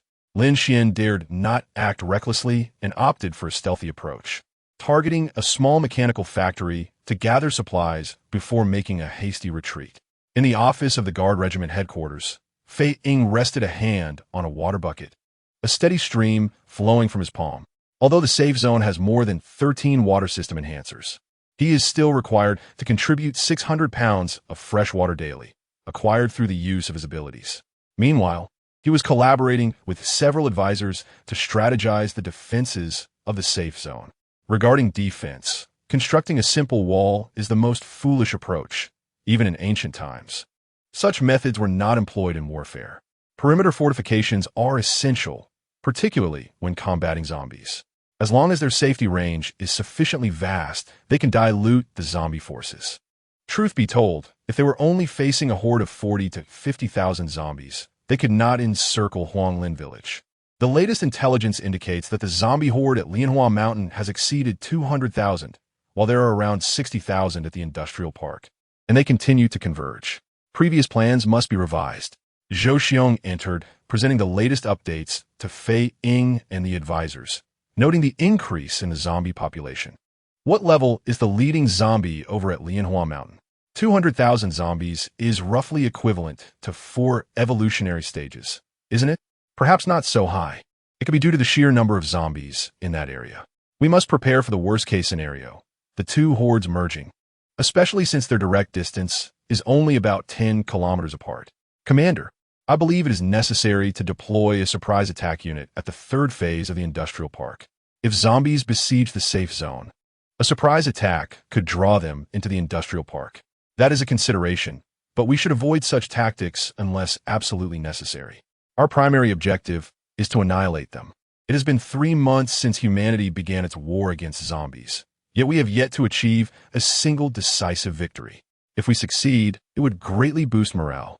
It is difficult. You are aware of the situation in Huanglin village. The abundance of buildings severely limits the effectiveness of our firearms. Otherwise, how could they contend with us?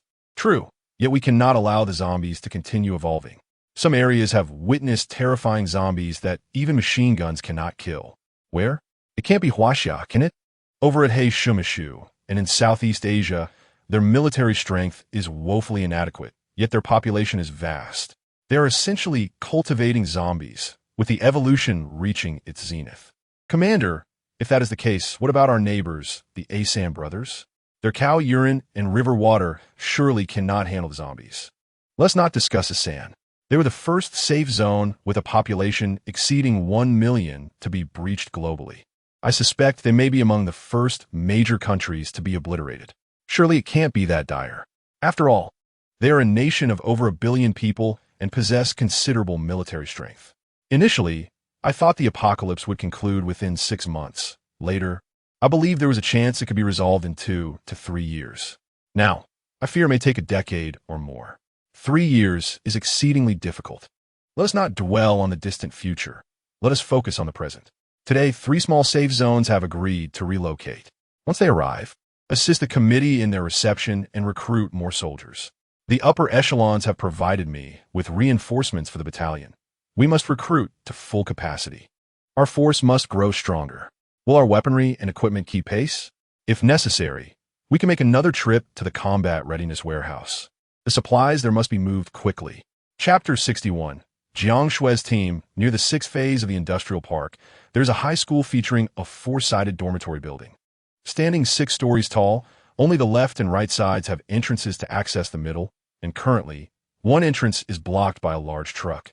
At this moment, Chun Song is leading 4 individuals in the 3rd floor corridor, each armed with a light machine gun, awaiting further developments. Monkey, next time, do not let the boss take on the task of luring the enemy. Aren't you supposed to be a speed-type enhancer? How embarrassing. Smoke addict, he addressed a tall, slender individual opposite him. It is said that this person, known for his long legs, was a sprinter before his evolution, and his special ability is speed, hence the nickname Monkey. There is no way around it. I am only at the 2nd tier, unable to outrun the speed-type zombies of the 3rd tier. It is quite embarrassing that I cannot even match the pace of our leader, Lin Xuan, who possesses fire-based abilities. Can you really compare yourself to him? The frustration of Ho Zi was palpable. It seemed only natural to him that he could not surpass their leader, a figure they revered as a deity. However, Lin Xuan had no business ridiculing others. Apologies, but I have reached the late stage of the 2nd tier, and I might not be inferior to our leader, at least in terms of fire abilities. Our leader is at least at the 3rd tier. Enough chatter. Have we all had our fill? Chun Song's expression turned severe. His subordinates were far too lively after an excessive meal. As soon as he spoke, a hush fell over the group. In their hierarchy, Jiang Xue was the leader, while Chun Song held the 2nd position, often managing matters in Jiang Xue's stead. Akuan, has the leader arrived? Yes, I see him. Damn, the leader is formidable. With at least thousands of zombies trailing behind, forming a cloud of dust that obscures our view. Akuan, you can come down now. Wasteland, it will soon be your turn. Do not block the entrance, or I will have to deal with you myself. Chun Song directed toward his silent figure, who merely nodded before continuing to add stones to the net, which had already formed a massive stone barrier. Suddenly, a figure appeared at the center of the 4-story dormitory building. Jiang Xue, clad in a black leather coat that accentuated her graceful silhouette, hardly resembling a woman in her 30s who had borne children. Nevertheless, Chun Song and the others dared not entertain any frivolous thoughts. Bang! A speed-type zombie materialized, moving with such velocity that it left only an afterimage in its wake. Yet it fell just a meter away from Jiang Xue. Crashing into a wall, a barrier formed from concentrated mental energy. What followed was a scene of sheer terror for the zombie. It realized it could not move, helplessly watching as Jiang Xue approached and swiftly decapitated it. Just like that, a 3rd-tier speed-type zombie, capable of breaching a safe zone housing over 1,000 people, was effortlessly slain by Jiang Xue. Should a large safe zone witness this, they would undoubtedly be left in shock. For such zombies, typically required a coordinated effort from evolutionist teams or heavy firepower to eliminate. After collecting the crystal, a horde of zombies approached, led by 30 to 40 evolved zombies. Jiang Xue brandished her blade, engaging them strategically. 3 minutes later, as more and more zombies appeared, she decisively retreated, making a graceful leap to the 2nd floor, then using leverage to vault to the 3rd. Leader, shall we commence? Wait another half-minute. Chun Song nodded, signaling Wasteland, who, after half a minute, severed the knot of the net. With a thundering crash, several tons of stones plummeted, crushing a dozen zombies and barricading the entrance. Wasteland continued to add stones, propping himself against the 3rd-floor wall until the blockade reached a height of 2 to 3 meters before he ceased. Open fire.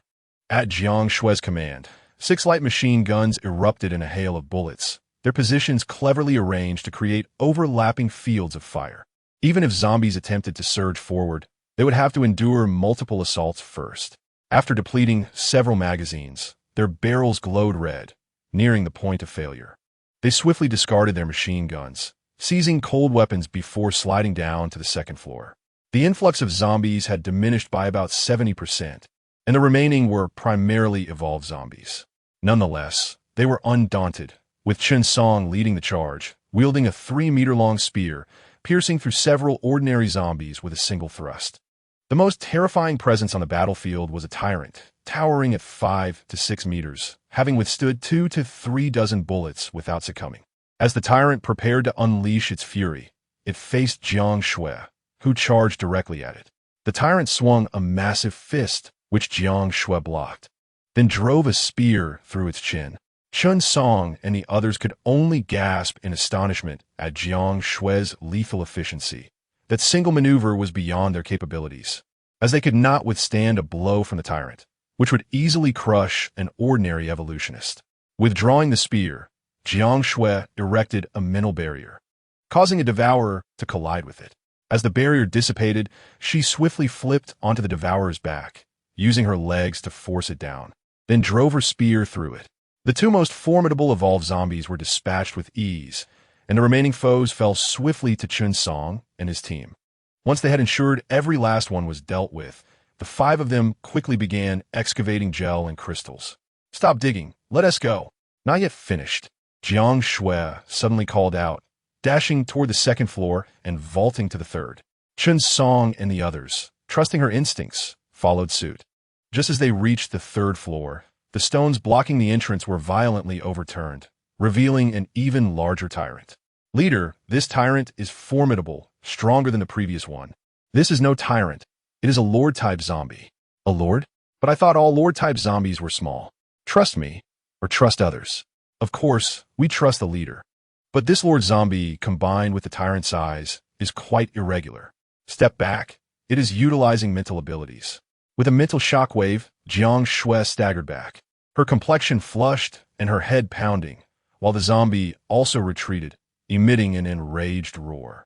"Leader, are you all right?" "I'm fine. We must leave." "Are we not going to kill it?" "We cannot. There are more threats behind it." Jiang Xue shook her head, then kicked open the dormitory door and leaped over the balcony. Their motorcycles were ready, and the 6 of them swiftly made their escape. After traveling several hundred meters, pursuers emerged, a pack of zombie dogs, with the lead dog nearly the size of a water buffalo, resembling an off-road vehicle, yet retaining remarkable agility. "Zombie beasts, so many. Leader, what do we do?" Chen Song quickly reached for his walkie-talkie to contact his subordinates. Jiang Xue's team was not limited to just the 5 of them. There were an additional 10 members, albeit not evolutionists, merely armed with firearms. 3 minutes later, the motorcycle sped through a street where someone signaled them to stop. They quickly dismounted, consuming gel to restore their abilities, and ascended the building. Hot, hot, hot, hot. A heavy machine gun opened fire, targeting the largest zombie dog, nearly blowing it apart and forcing it to halt. "Come here, you beast!" Chen Song roared, but the pack of zombie dogs hesitated, unwilling to advance further. "They will retreat." "Leader, with such a large pack of zombie dogs, the guard team may suffer losses. Their equipment is superior to ours. It will be fine." "But what about my brother-in-law's side?" "It will be fine. If the leader says it will be fine, then it will be." Jiang Xue waved her hand, and the 10 individuals quickly retreated. They had arrived in 3 vehicles, fully laden with supplies. Jiang Xue's team was the most formidable civilian resource retrieval squad in Huanglin Village, returning from each mission with a bountiful harvest. Their supplies were sufficient to sustain their team and families for a year, so their current outings primarily focused on scavenging gel and crystals, with other resources merely being a bonus. All firearms were stored in hidden compartments within the vehicles. Jiang Xue enforced strict regulations within her team. In a safe zone, no one was permitted to touch firearms or even mention them, and they were expected to abide by the law, prioritizing restraint in the face of conflict. Ultimately, Jiang Xue harbored a singular notion: to remain low-key. Based on her experiences from a past life, she understood that discretion was vital for longevity. Those who flaunted their prowess during the early days of the apocalypse seldom survived beyond 5 years. Chun Song and the others shared this philosophy wholeheartedly. The vehicle arrived smoothly at the entrance of the Anxuan district in Huanglin village. They were required to undergo a thorough check for any injuries before being isolated for an hour. During this hour, the guards would also inventory their supplies, demanding a tribute of 30%. This regulation was quite a loss for their formidable team. However, Jiang Xue voiced no objections, leading Chun Song and the others to refrain from expressing dissent. Chapter 62. The Full Moon. The zombie hordes in the Tianxiong district were growing increasingly formidable, and the atmosphere in Huanglin village was becoming ever more tense. Yet, at this moment, Jiang Xue was organizing a full moon banquet for the son of her subordinate, Monkey, inviting Lin Xuan to join the festivities. Lin Xuan learned through Jiang Xue's thoughts that the purpose of this banquet was to assess the local civilian forces within the safe zone, thereby granting him a clearer understanding of the prevailing situation. Naturally, Lin Xuan did not decline the invitation. After nightfall, he requested leave from He Wenming, as it was the turn of the higher-ranking officers of the guard regiment to stand watch, and he needed to find someone to take his place. Chun Song and his subordinates were all residing in the same building, with their 6 families comfortably accommodated despite the absence of courtyard. They had a basement available for parking. Lin Xuan and Jiang Xue arrived at the banquet with gifts in hand, accompanied by Lin Zifeng. Monkey's residence was on the 2nd floor, and upon ascending, Lin Xuan was pleasantly surprised to find the interior quite nice, as 2 single rooms and a suite had been combined into a space of approximately 100 square meters. Monkey, I didn't expect you to be living quite well. You've even managed to acquire a genuine leather sofa. Lin Xuan remarked. Sister-in-law, if you want to change your sofa, I can arrange a set for you. They aren't worth much anymore, Monkey replied with a grin. Before the apocalypse, this sofa would have fetched several tens of thousands, but now, it could be exchanged for 50 jin of rice. In the aftermath of the apocalypse, the prices of luxury goods had plummeted, while the value of food supplies had skyrocketed, becoming a universal equivalent. Chun Song and his core team had become the affluent class within the safe zone, amassing more supplies than they could store, thus indulging in some material comforts. Their tables and chairs were remnants of a more opulent time. Never mind, I prefer to reminisce, Lin Xuan said, shaking his head. He had little desire for material indulgence and was content with the average. Jiang Xue's core team comprised families, some with elderly members present. Monkey and Chun Song's children were the youngest, one just over 2 months, the other a full month old. The other children were of a similar age to Lin Zifeng, totaling 8 children, whose boisterous antics soon led Lin Xuan to usher them upstairs to play, as the upper floor was also part of the wasteland. Sister-in-law, we didn't bring much, just a small token. Lin Xuan presented a gold longevity lock to Monkey's wife, having previously gifted one to Chun Song's family as well. Brother Xuan, your presence is gift enough. We cannot accept this, she insisted. Please, there is no need for such formalities, Lin Xuan said, waving his hand dismissively. He truly detested such exchanges. During his childhood, he accepted red envelopes from relatives without hesitation, viewing it as a simple matter of social reciprocity. To his surprise, the one bustling about in the kitchen was bald old Sue. It was unexpected to find this ruffian possessed culinary skills, and he was quite pleased, relishing the opportunity to learn from master. Jiang Xue's team comprised 2 factions, one led by Chun Song S5, a combat-oriented group of skilled fighters, and the other represented by bald old Sue, who rarely ventured out for supplies or to combat zombies, but instead assisted Jiang Xue with various tasks, including the efficient allocation of resources akin to running a shop. Overall, Chun Song's group was indispensable due to their unmatched combat prowess, while bald old Sue's team was easily replaceable, which made bald old Sue exceedingly courteous to Chun Song and his comrades, striving to ingratiate himself for fear of being cast aside.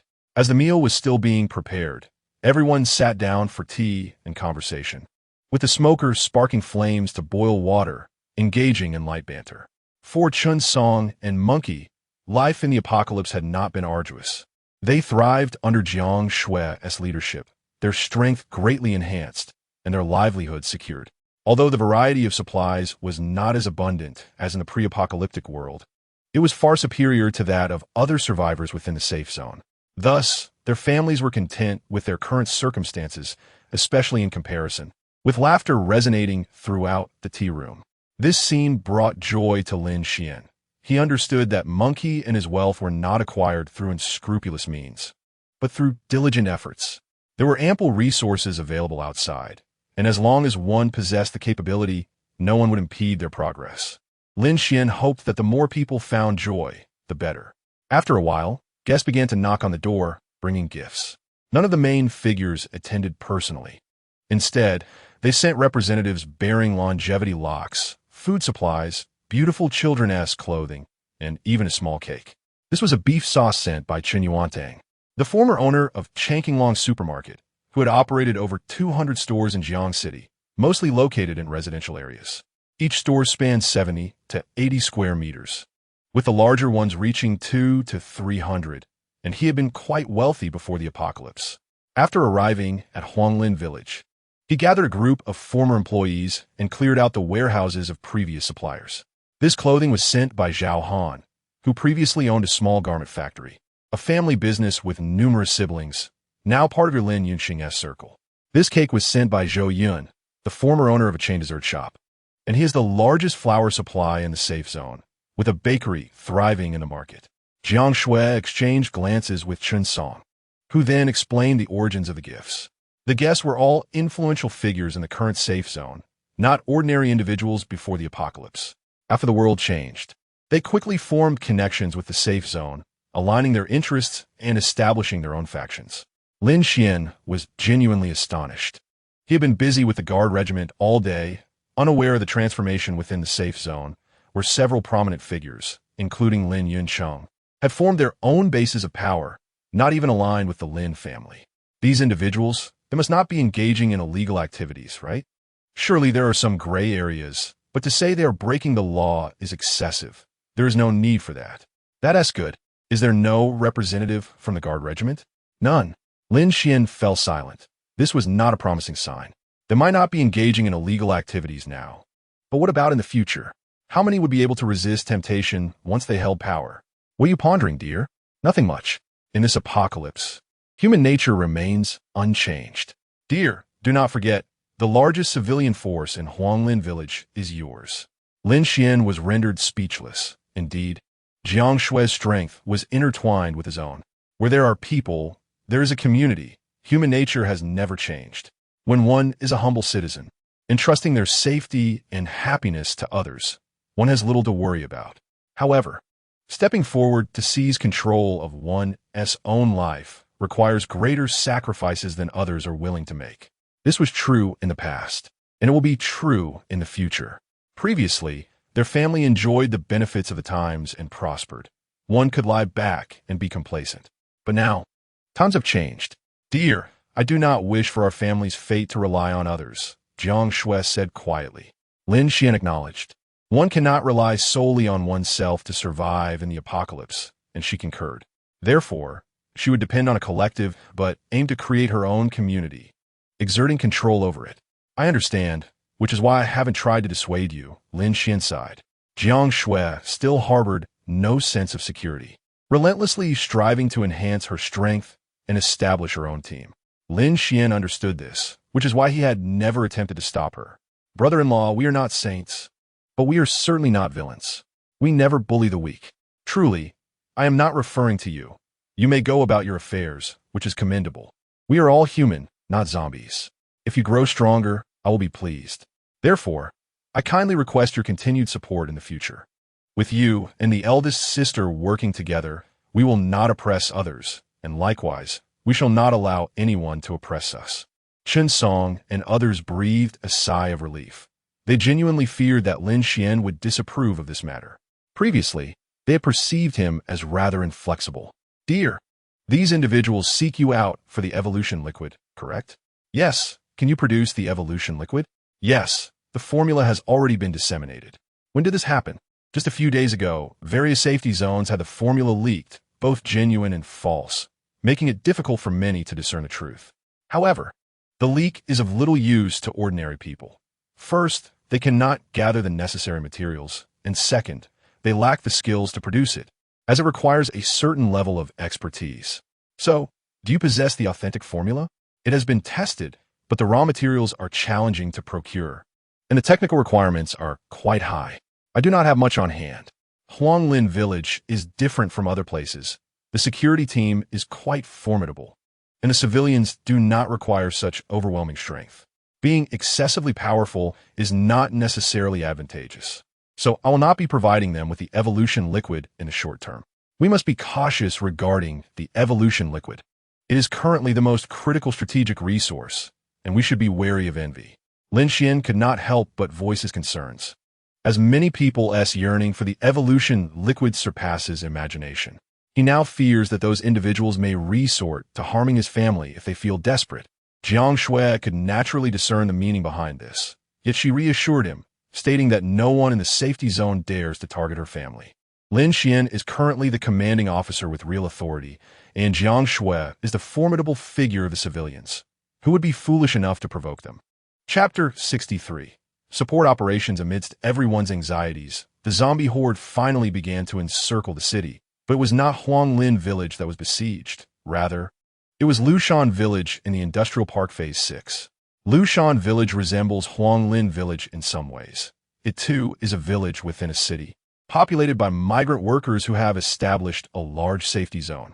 Subsequently, with governmental backing, a battalion was parachuted in, and several evolvers were supported. With the emergence of Lord-type zombies, the safety zones near Lushan Village rapidly merged, causing the number of survivors in Lushan Village to surge to nearly 20,000. However, the circumstances of Lushan Village are far worse compared to Huanglin Village. Since the apocalypse began, Huanglin Village has remained steadfast, with Lin Xuan and the leadership firmly in control, suppressing the Huang clan. Moreover, Lin Xuan and his associates have managed affairs fairly, resulting in a robust strength, as evidenced by the civilian resource search teams. In contrast, Lushan Village, led by the Liu clan, faced unfair governance after seizing power, leading to chaos for 2 months until higher authorities intervened and parachuted in leadership to stabilize the situation, albeit at the cost of losing the initiative. Currently, Lushan Village's resource reserves are meager, weaponry is insufficient, morale is fractured, and the strength of the evolvers is lacking.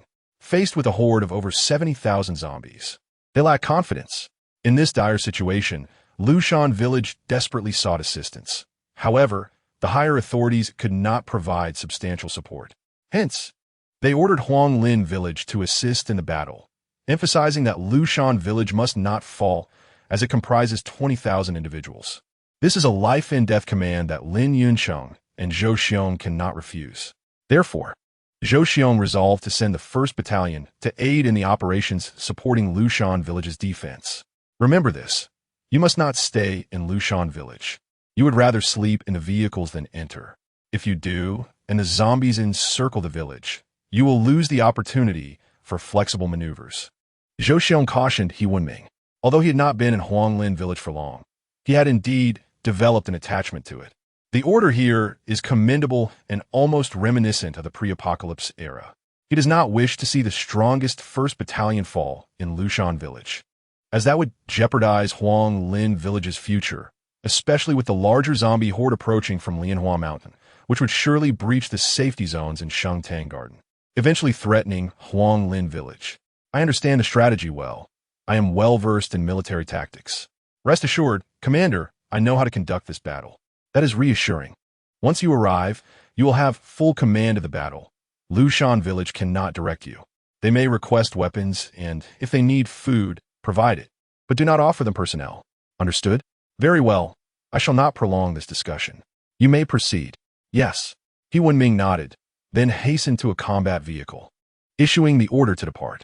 This infantry fighting vehicle was retrieved from the armory. They had made 2 trips in recent days, and over half of the supplies have been moved. Although there are older and more powerful tanks available, they are impractical since the roads here cannot support them.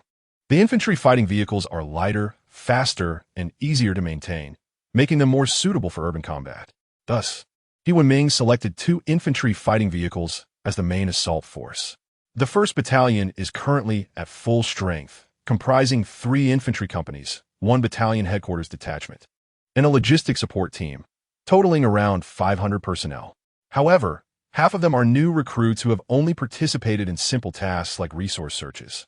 The most experienced troops belong to Lin Xuan's company, with 2/3 of the veterans having engaged in combat for over 2 months, including nearly 40 evolvers. Sufficient to form an evolver squad. A well-maintained highway connects Huanglin Village and Lushan Village, with a high level of road surface quality due to frequent large truck traffic in the past. Now, vehicles along the roadside have been pushed aside, allowing all vehicles to pass. This time, the 1st Battalion brought 2 infantry fighting vehicles, 8 pickup trucks, and 20 ordinary trucks. The ordinary trucks are mainly for transporting troops and supplies, while the modified pickup trucks are equipped with tripods and mounted with anti-aircraft or light and heavy machine guns, providing decent mobility. Half an hour later, the 1st Battalion arrived outside the Industrial Park Phase 6. The east gate of Phase 6 leads directly to Lushan Village, where a row of abandoned shops line the street as all occupants had taken refuge inside. Communications officer sent a telegram to Lushan Village, informing them of our arrival and instructing them to prepare to receive supplies. Yes, Battalion Commander. Soon, the communications officer dispatched a telegram to Lushan Village, and shortly after, the gates of the Lushan Village safety zone swung open, with over 100 individuals rushing out. The 1st Battalion immediately engaged the encircling zombies, unleashing the firepower of the laser cannons mounted on the infantry fighting vehicles, cutting through the horde, capable of shattering even the evolved zombies. Old He, it's you. I thought it was Captain Zhou coming. He has been promoted to commander now. Ah, everyone seems to be rising in rank. This cannot be a good sign. Old Wang, stop lamenting. Is it true that the main force of Lushan Village consists of just over 100 people? He Wenming gazed at the Lushan Village personnel, who were nervously transporting supplies, feeling a sense of concern. Lushan Village, with its 20,000 inhabitants, could not possibly be in such dire straits. You have accurately discerned the situation. The organizational structure of the party here is particularly weak. Moreover, after several internal conflicts, Lushan Cun harbors significant distrust towards us, rendering the recruitment of soldiers a challenging endeavor. Aside from the existing 120 personnel, only 2 infantry battalions remain, their strength inferior to that of the previous militia. How do you intend to defend against the onslaught of 60 to 70,000 zombies, led by a Lord-type zombie with formidable aggression? The only option is to hold our ground steadfastly. With the acquisition of this new weaponry, our situation should improve somewhat. Lao He, what do you say? Could you assist me in defending a position? I cannot comply. I must remain outside. Why not? There is no reason. That is simply the order. Additionally, our mobility in external combat is far more advantageous, as it allows us to distract the zombies. You're familiar with military strategy. That is true. How about reserving 1 infantry fighting vehicle for me? Get lost. If I give you one, Commander Zhou will have my head. You were supposed to retrieve the tank earlier, yet you did not show up. I just couldn't manage it. Old Wang chuckled bitterly. Operating a tank is not something anyone can do. It requires specialized tank personnel, yet he has none available. All that could be airdropped are infantry battalions. Then there is nothing more to discuss. Let it be clear that food supplies are in their final batch. To allocate these resources to you, Commander Zhou and the committee quarreled for 2 days, even escalating matters to higher authorities. We shall address the weaponry later. There is no alternative. This is an apocalyptic scenario. 5 tons of supplies are incredibly precious. Before the apocalypse, such quantities were hardly regarded. Any landlord from Huanglin Cun could easily amass that amount. The battle raged on, and once Lushan Cun had transported the food supplies and weaponry, He Wenming ordered a retreat. They withdrew to a high school outside the secure zone, a location that boasted an excellent vantage point conducive to their operations. Captain He, our company commander requests your presence. Understood. He Wenming entrusted the defense to Tang Xiang and followed the soldiers. Upon entering a quadrilateral structure, He Wenming was immediately met with a foul stench. The ground was littered with zombies. I am uncertain. Upon arrival, numerous zombies were feasting on the corpses of their own kind.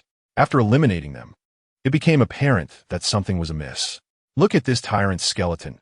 It must exceed 6 meters in height. This undoubtedly indicates 3 stages of evolution. The key point is that we have discovered a significant quantity of machine gun ammunition. This cannot be the work of Old Wang. It seems someone has laid an ambush here, though I cannot ascertain which faction it belongs to. I have no idea, Lin Xuan replied, pondering if it could be Jiang Xue's doing, though they likely lack such weaponry, particularly machine guns, as the quantity would not suffice for such a volume of ammunition. Regardless, let's dispose of the zombie corpses and fortify our defenses here. We are already in the process of clearing them out. Our base will be established here, likely an old student dormitory. Very well, I leave it to your arrangement. He Wenming nodded. This quadrilateral structure was advantageous, with 3 sides interconnected and only 2 entrances, making an ideal fortress with some blockade. 500 personnel mobilized swiftly, and the base was quickly established. Their vehicles were positioned outside, with infantry fighting vehicles serving as a pivotal point to form a defensive line. They also deployed barricades and barbed wire to impede the zombies. New recruits. Come forth, it is time to slay the zombies. An officer called out, and the new recruits had no trouble using firearms to eliminate zombies at a distance. Yet they lacked experience in close-quarters combat. Thus, a few zombies were deliberately released for them to hone their skills. Company commander, come quickly. We have identified a horde of corpse beasts. Where? Not long after, a soldier on lookout spotted the horde, and Lin Xuan climbed up to take a look, wary of the danger. Corpse beasts pose a far greater threat than ordinary zombies, akin to humans who struggle against unarmed cats or dogs. While human zombies remain unaware of the use of tools, save for the tyrants who might hurl objects, the menace posed by corpse beasts is significantly greater. So many corpse hounds. Lin Xuan felt a surge of fear upon seeing at least 100 of these creatures, with the leader being enormous, comparable to a vehicle. Commander, what should we do about these corpse hounds? We may not be able to defeat them. Do not worry, you will not engage. Inform the battalion commander to deploy the mortar unit and fire a barrage. Lin Xuan shook his head. Their current equipment was advantageous against such a swarm of zombies. As long as they maintained control of the direction and avoided striking Lushan Siyuan, they would be fine. He Wenming soon ascended the building, observing the corpse hounds and promptly agreeing to the mortar bombardment, with the mortar positions being set up on the rooftop. Be cautious. Ensure you do not hit Lushan Siyuan, for I cannot bear the consequences. He Wenming cautioned the artillery crew, who were inexperienced, as only a few had received basic mortar training. The rest were novices. Boom, boom, boom. 3 mortars fired simultaneously, the shells landing amidst the horde of zombies and sending them flying. Lin Xuan and He Wenming breathed a sigh of relief, grateful that no friendly forces were harmed. Chapter 64. The siege on the 103rd day of the apocalypse. The siege of Lushan Siyuan erupted. The Lord-type zombie commanded approximately 60 to 70,000 zombies, likely reaching its control limit. Consequently, it initiated an assault. Under the command of the Lord-type zombie, thousands of zombies launched an attack on Lushan Siyuan's defenses. Zombies, impervious to pain and oblivious to the concept of siege, pose a significant threat as they do not die unless struck at critical points. In an instant, gunfire erupted from Lushan Siyuan as the frontline zombies fell in rows. However, the actual fatalities were few, as many simply collapsed due to limb injuries rather than true death. Old Wang's strategy was flawed. He continued to engage as though battling living foes. Communications officer He Wenming stated that the Huaxia forces generally suffer from a fear of inadequate firepower, thus favoring overwhelming firepower. This approach is effective in conventional warfare against humans, as the enemy will seek cover and utilize tactical maneuvers.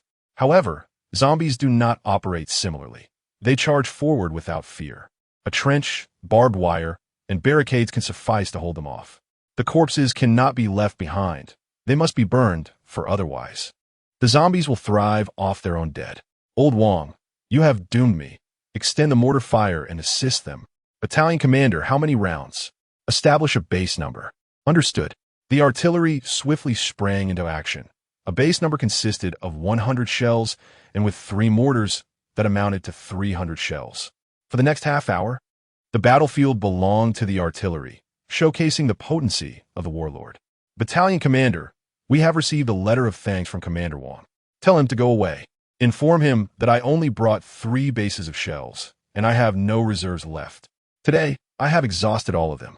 Battalion commander, The zombies are charging towards us.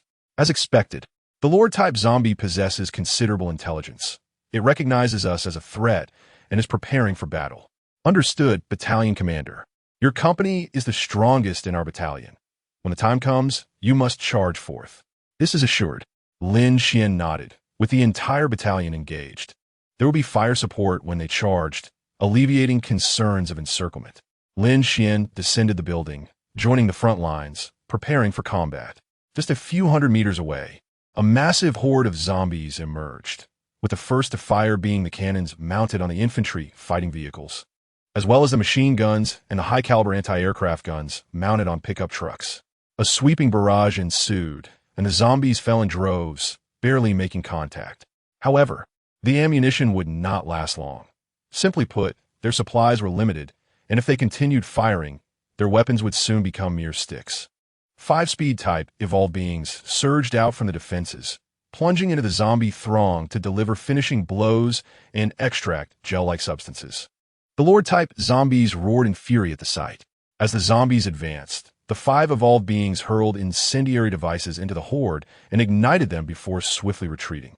How much colloid has been excavated? 3-5-3-4-2. Squad leader, the zombies are coming again. Let them through. When they reached the barbed wire, heavy weapons unleashed a barrage on the enemy's rear. Soldiers fired their weapons, each person expending an entire magazine. Afterward, the evolutionaries followed me into battle. Soon, the horde of zombies surged forward. Machine guns and cannons began firing at the rear of the zombie crowd, while ordinary soldiers opened fire on the zombies that were within 20 meters. After emptying a magazine, Lin Xuan and the other evolutionaries charged forward to finish off the severely wounded zombies. Squad leader, evolved zombies are breaking in. I saw them. You all fall back. Lin Xuan shouted. Then, with a flick of his hand, several steel plates appeared. These plates quickly transformed into a metallic liquid, enveloping Lin Xuan's body, adhering to him like skin, forming a suit of metallic armor. This exemplified the power of a third-tier metal evolutionist. The classification of evolutionists has become quite ambiguous. He Wenming and the others were uncertain about Lin Xuan's exact level of advancement. They only knew that Lin Xuan's evolution level was the highest among all evolutionists in Huanglin village, bar none. This was closely tied to Jiang Xue. Besides acquiring some colloid from the squad, Jiang Xue could provide him with much more. The resource distribution from the guard squad also allowed Bald Old Su and others to exchange for colloid. Thus, Lin Xuan had never been short of colloid all this time. He recalled that in less than 20 days, he had become a second-tier evolutionist, and he had only remained at that tier for just over a month, showing an incredibly rapid rate of advancement. It is noteworthy that the amount of colloid required for each individual's advancement varies, depending on their physical constitution. The less colloid needed, the smaller their potential, indicating they may not progress beyond the 3rd or 4th tier. Conversely, the greater the colloid requirement, the greater the potential, although it is also possible to stagnate indefinitely if one has reached their limit. From Jiang Xue's reflections, Lin Xuan learned that in the 2nd year of the apocalypse, 7th tier and even 8th tier top evolutionists emerged, each serving as the backbone of their safe zones. However, Jiang Xue suspected that many powerful figures were likely at higher levels, but remained low-key, unbeknownst to others. Moreover, the strength of evolutionists is not solely determined by their tier. For instance, healing-type evolutionists possess little combat capability, while lightning-type evolutionists are exceptionally sharp and effectively counter water-type evolutionists. Combat effectiveness must be assessed based on an individual's overall qualities. As Lin Xuan transformed the metal into liquid, covering his entire body, his defensive capabilities significantly increased. While this level of protection could not withstand heavy machine gun bullets, it could certainly resist most zombie bites, as lower-tier evolved zombies were no match for him. A sudden chill swept through, and Lin Xuan felt a scratch on his neck. It was a zombie cat, small in size and incredibly swift, having evaded the barrage of bullets. Lin Xuan conjured a spear, and with a flick, thrust it towards a zombie cat. Unfortunately, he missed, wasting the skills he had honed over several months. In the past few months, Lin Xuan had practiced martial arts focusing on 2 disciplines, swordsmanship and marksmanship.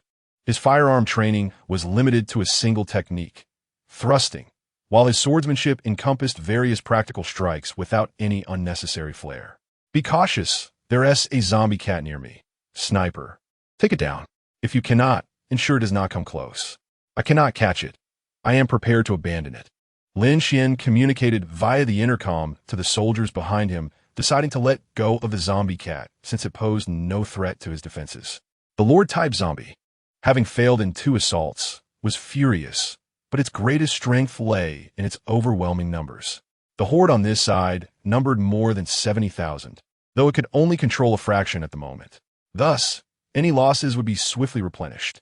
Upon returning to the front line, Lin Xuan sought out He Wenming, who had been observing the battlefield. He had not participated in the later skirmishes in the urban area and was still somewhat unfamiliar with the situation. I heard there are avian corpse beasts appearing in some areas. Is that true? Yes, avian zombie beasts are more dangerous, especially the sparrows, as they are numerous and small. Eluding radar detection, our air defense systems cannot automate their responses. During their first appearance, they caused over 3,000 casualties in our first safe zone. Are there no countermeasures? The radar is still being improved. If we can scan them and guide air defense weapons to shoot automatically, the threat would be significantly reduced. Additionally, we need to locate their nests and bombard them. That seems rather unreliable. ISNT ammunition cheap? If ammunition could eliminate zombies, we would have one long ago. My confidence derives from our soldiers. As they grow more assured on the battlefield, our strength increases. Perhaps, may I ask a personal question? What is your evolution level? Can you craft me a set of that metallic armor? Certainly, but it is impossible for me to remove mine at will. I can use your body as a mold to forge a suit of armor that fits you perfectly, connecting it with lines. You would wear it during combat. How heavy will it be? He Wenming pondered. If such armor existed, it would indeed be beneficial, offering substantial protection against various mishaps, such as falls, which could be perilous on the battlefield, leading to zombie bites that could infect with necrotic toxins. This could be controlled, if you can manage a bit more weight. I will make it thicker, Lin Xuan replied. The power of a third-tier evolutionist was now apparent, and he no longer felt the need to conceal it, allowing him to openly create metallic battle suits for them. Chapter 65. The metallic battle suit. Lin Xuan's words resonated deeply with He Wenming. Evolutionists in Huanglin village had not yet suffered casualties, but in the urban area, evolutionists had already experienced significant losses. Evolutionists were not invincible, and thus He Wenming hoped this tactic could effectively protect his soldiers. He Wenming summoned 7 strength-type evolutionists and instructed Lin Xuan to conduct an experiment. Lin Xuan chose Lin Xuan for the trial, as he was indeed his cousin. A pile of steel material appeared around Lin Xuan. He placed his hands on the steel, which began to transform dramatically into a pool of metallic liquid without any heat, a truly remarkable phenomenon. Lin Xuan allowed the metallic liquid to flow onto his other hand before it enveloped Lin Xuan's body. Lin Xuan, what do you feel? It's ticklish. Feels like Brother Xuan is touching me. Get lost. Who will want to touch you? My wife likes it. Go away. Lin Xuan was both amused and exasperated. Yet the atmosphere lightened considerably. Lin Xuan concentrated, allowing the metallic liquid to spread along Lin Xuan's body, covering him up to his ankles. I will now retract my ability. You assess your capacity. Okay, how does it feel? Very light. Those 2 steel plates weighed 80 pounds. You are a strength-type evolutionist. Others would surely struggle to bear that. I will not add any more thickness to this one. Consider it an experimental model. Wear it for 2 days and see if it affects your movement. If not, we can proceed with wider distribution. All right. Lin Xuan then procured some leather straps, using his powers to pierce holes in the battle suit, splitting it in 2 so that Lin Xuan could don it independently without needing Lin Xuan to meld it. Squad leader, make me a set too. I want one. Let us discuss this tomorrow. My powers are nearing their limits. The consumption is too great. Lin Xuan shook his head. The creation of this metallic battle suit was highly draining on his abilities and required intense concentration, far more demanding than it appeared. Lin Xuan was already feeling fatigued. Captain, the guard squad is fully staffed with 1,500 personnel. Lin Xuan's expression darkened. 1,500 sets of metallic battle suits? He would be exhausted and still unable to complete it. Take your time. Let our battalion prepare a set of equipment first. At the pace of 1 set per day. It would take nearly 2 years, so you can afford to wait. Lin Xuan waved his hand dismissively. His limit was about 3 sets a day. However, he could not exhaust his abilities in such a perilous location, making 1 set per day a reasonable approach. Engaging in combat with zombies was most perilous at night. Even within large safe zones, they had to be exceedingly cautious after dark. Precious electricity had to be allocated to floodlights to illuminate the battlefield, preventing those small, swift zombies from launching surprise attacks. The zombies primarily targeted not them, as their numbers were too few to attract interest. Instead, they were heading toward Lin Xuan village. Surely they haven't succeeded in breaching it? Not quite. There were 2 assaults in 3 hours, resulting in the loss of 7 lives, including 2 evolvers. This was merely the first day, and the number of zombies within a 5-kilometer radius was no less than 300,000. To exhaust this number would take at least half a month, assuming ammunition remained ample. Indeed, it is exceedingly challenging. I have issued an order for a mortar shell to be fired every 15 minutes, hoping to mitigate the zombie horde's advance. This is merely a temporary fix. Then, pray tell, what would be a fundamental solution? None. This is dire. We must hope for reinforcement from higher-ups to locate the Lord-type zombie and engage in bombardment. Should fortune favor us, we may slay it, causing the zombie horde to disperse. Lin Xuan remained silent. As a military unit, relying on luck was unreliable. What was truly needed was hard power. He longed to be one of those 7th or 8th tier evolvers mentioned by Jiang Xue, allowing him to rampage through the zombie ranks and eliminate the Lord-type zombie directly.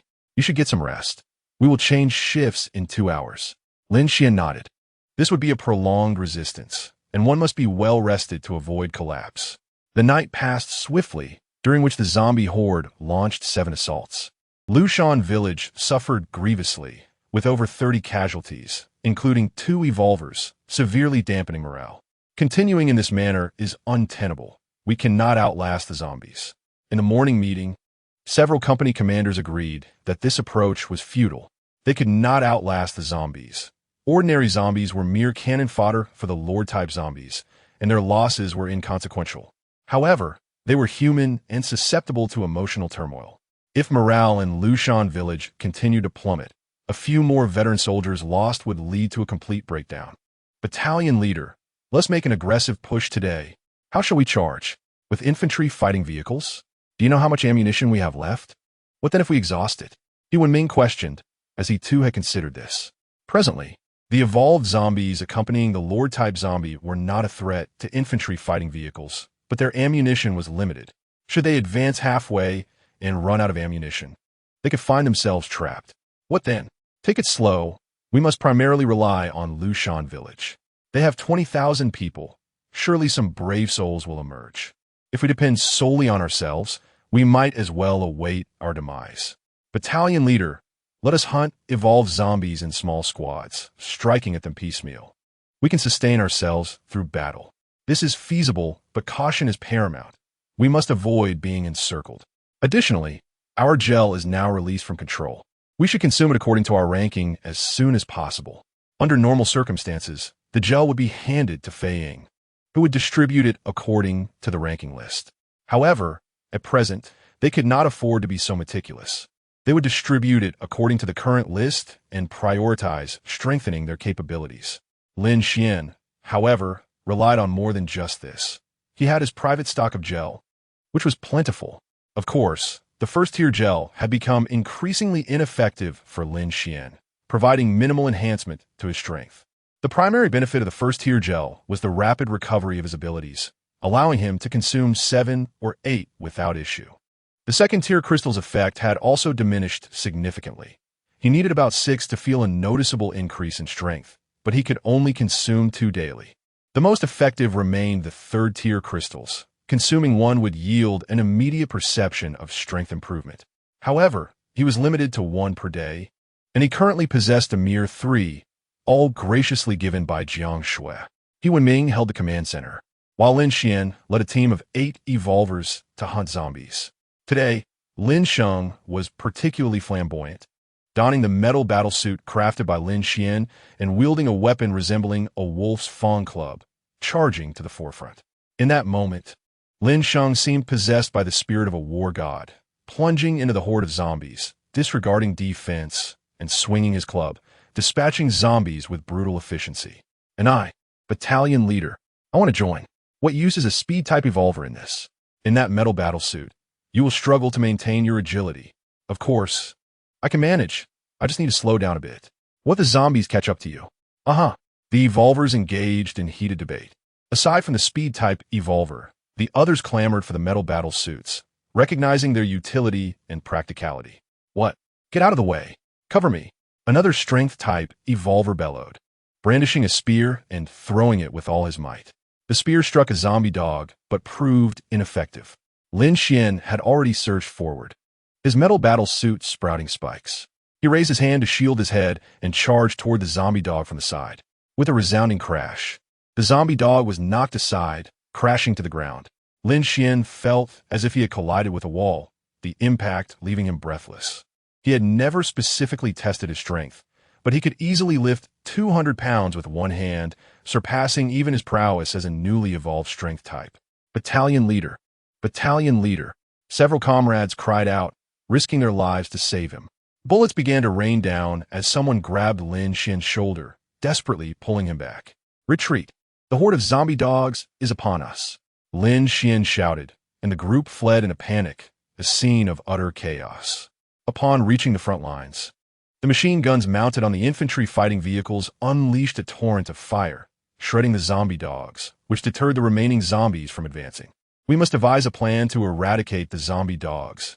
Otherwise, our losses will be catastrophic. Battalion leader, are you unharmed? I am fine, but I feel some concussion. I need to rest. Lin Xuan waved his hand, lacking any visible wounds, but the collision had indeed left him feeling dazed. He required a good sleep. Chapter 66. Misfortunes never come alone. Lin Xuan slept for an entire day, awakening to find it was already noon the following day. He felt rejuvenated. The collision had been severe, but his unique physique allowed for swift recovery. Why is it raining so heavily? Lin Xuan arrived at the command center and inquired of Yuan Ming, who had only just awakened. The months of June and July are typically marked by fierce winds and heavy rain. Sadly, the timing could not be worse. What is the situation? It is untenable. Last night, zombies charged into Lushan village amidst the rain, resulting in over 70 fatalities. The key issue is the panic it has incited. Many residents of Lushan village are clamoring to leave. Have they lost their minds? With zombies besieging the village, where will they go? To Huanglin village, it seems. The higher-ups have consented to gradually facilitate the relocation of survivors from Lushan village. This is madness. 2,000 people. Do you grasp the magnitude of that? A single vehicle holds 40 people. That would require 500 trips. Where will we find so many vehicles and personnel to escort them? Do you think the zombies will merely stand by and watch? Complaining to me is futile. We must await orders from team leader Zhou. Yuan Ming shook his head, having not anticipated such a turn of events. It had only been 2 days.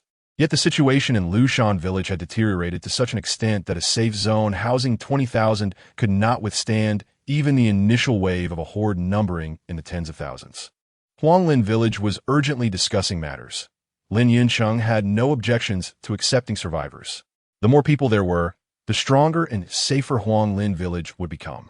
However, traversing several kilometers to retrieve tens of thousands of individuals exceeded their capabilities, which also angered Lin Yuncheng, who felt that the residents of Lushan village were utterly inadequate. However, Commander Zhou is a soldier, whose duty is to obey orders. Once a command has been issued by superiors, he must fulfill this mission even at the cost of his life. Zhou Xiong has arranged for 5 buses, instructing that all the seats be dismantled and the windows reinforced with wire mesh, ensuring completion before 3 o'clock in the afternoon. Today, the first batch of individuals will be evacuated, and the 1st Battalion must prepare to provide protection. Look, this is Commander Zhou's command. Preparations are underway. 5 buses at once should accommodate 70 to 80 people. We will dispatch troops for escort and transfer them in batches. Yuan Ming presented the order to Lin Xuan. explaining that a single evacuation would be impossible and that Huanglin village would not be able to receive them all at once. Hence, a gradual approach is necessary. If 20,000 individuals were to arrive at Huanglin village, it would lead to tremendous upheaval. Just the supplies alone could cost lives. The higher-ups regard the people of Lin Xuan village as human beings, while they seem to disregard the residents of Huanglin village. Lin Xuan scoffed, his anger boiling within him. He felt a selfish urge to refuse, knowing the limited supplies Huanglin village had on hand. In less than a month, the situation would become dire. Otherwise, Lin Xuan would not have quarreled with Zhou Xiong over 5 tons of supplies. If an additional 20,000 people arrived, the available resources would dwindle to less than a fortnight.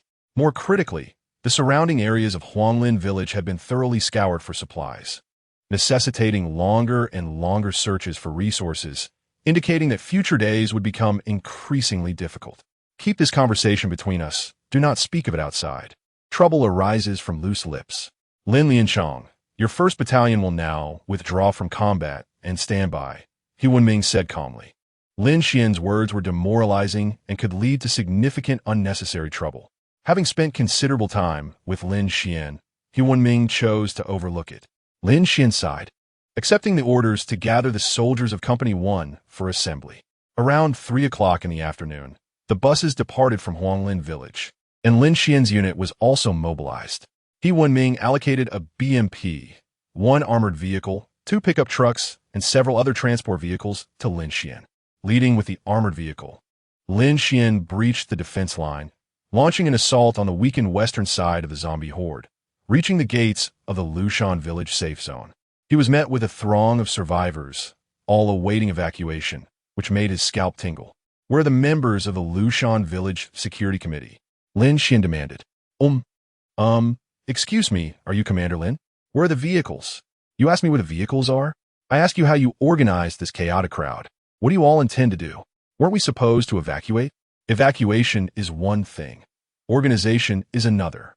We only have 5 buses this time, at most 400 people. Additionally, those belongings cannot fit. Each person is allowed only 1 bag. No large suitcases. Lin Xuan was at a loss. The sheer volume of luggage was overwhelming, with some individuals bringing 10 bags among 2 or 3 people. Are we moving houses? This is no joke. Commander Lin, these are all the survivors' possessions. Is your life more important or your possessions? My brothers are risking their lives against the zombies to save you, not to become fodder. Be quiet. Silence. Lin Xuan bellowed from atop the armored vehicle, yet no one heeded him. In frustration, he fired a shot into the sky, which gradually silenced the crowd. Listen, this is a matter of survival, not relocation. Everyone, line up. Those who do not comply, get out. Who are you to command us? Good question. I am the overall commander of the Lin Xuan village evacuation operation. If you refuse to listen to me, you will be the last to evacuate. On what grounds? Simply because I say so.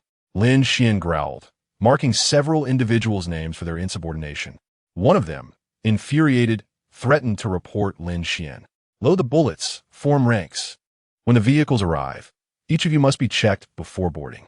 Anyone who dares to rush will be shot. Commander, follow the orders. If something goes wrong, I will take responsibility, Lin Xuan said sternly, his face darkened. Even a child knows to line up. The more chaotic it becomes, the slower the process. Individuals from Lin Xuan village, come here. Commander Lin.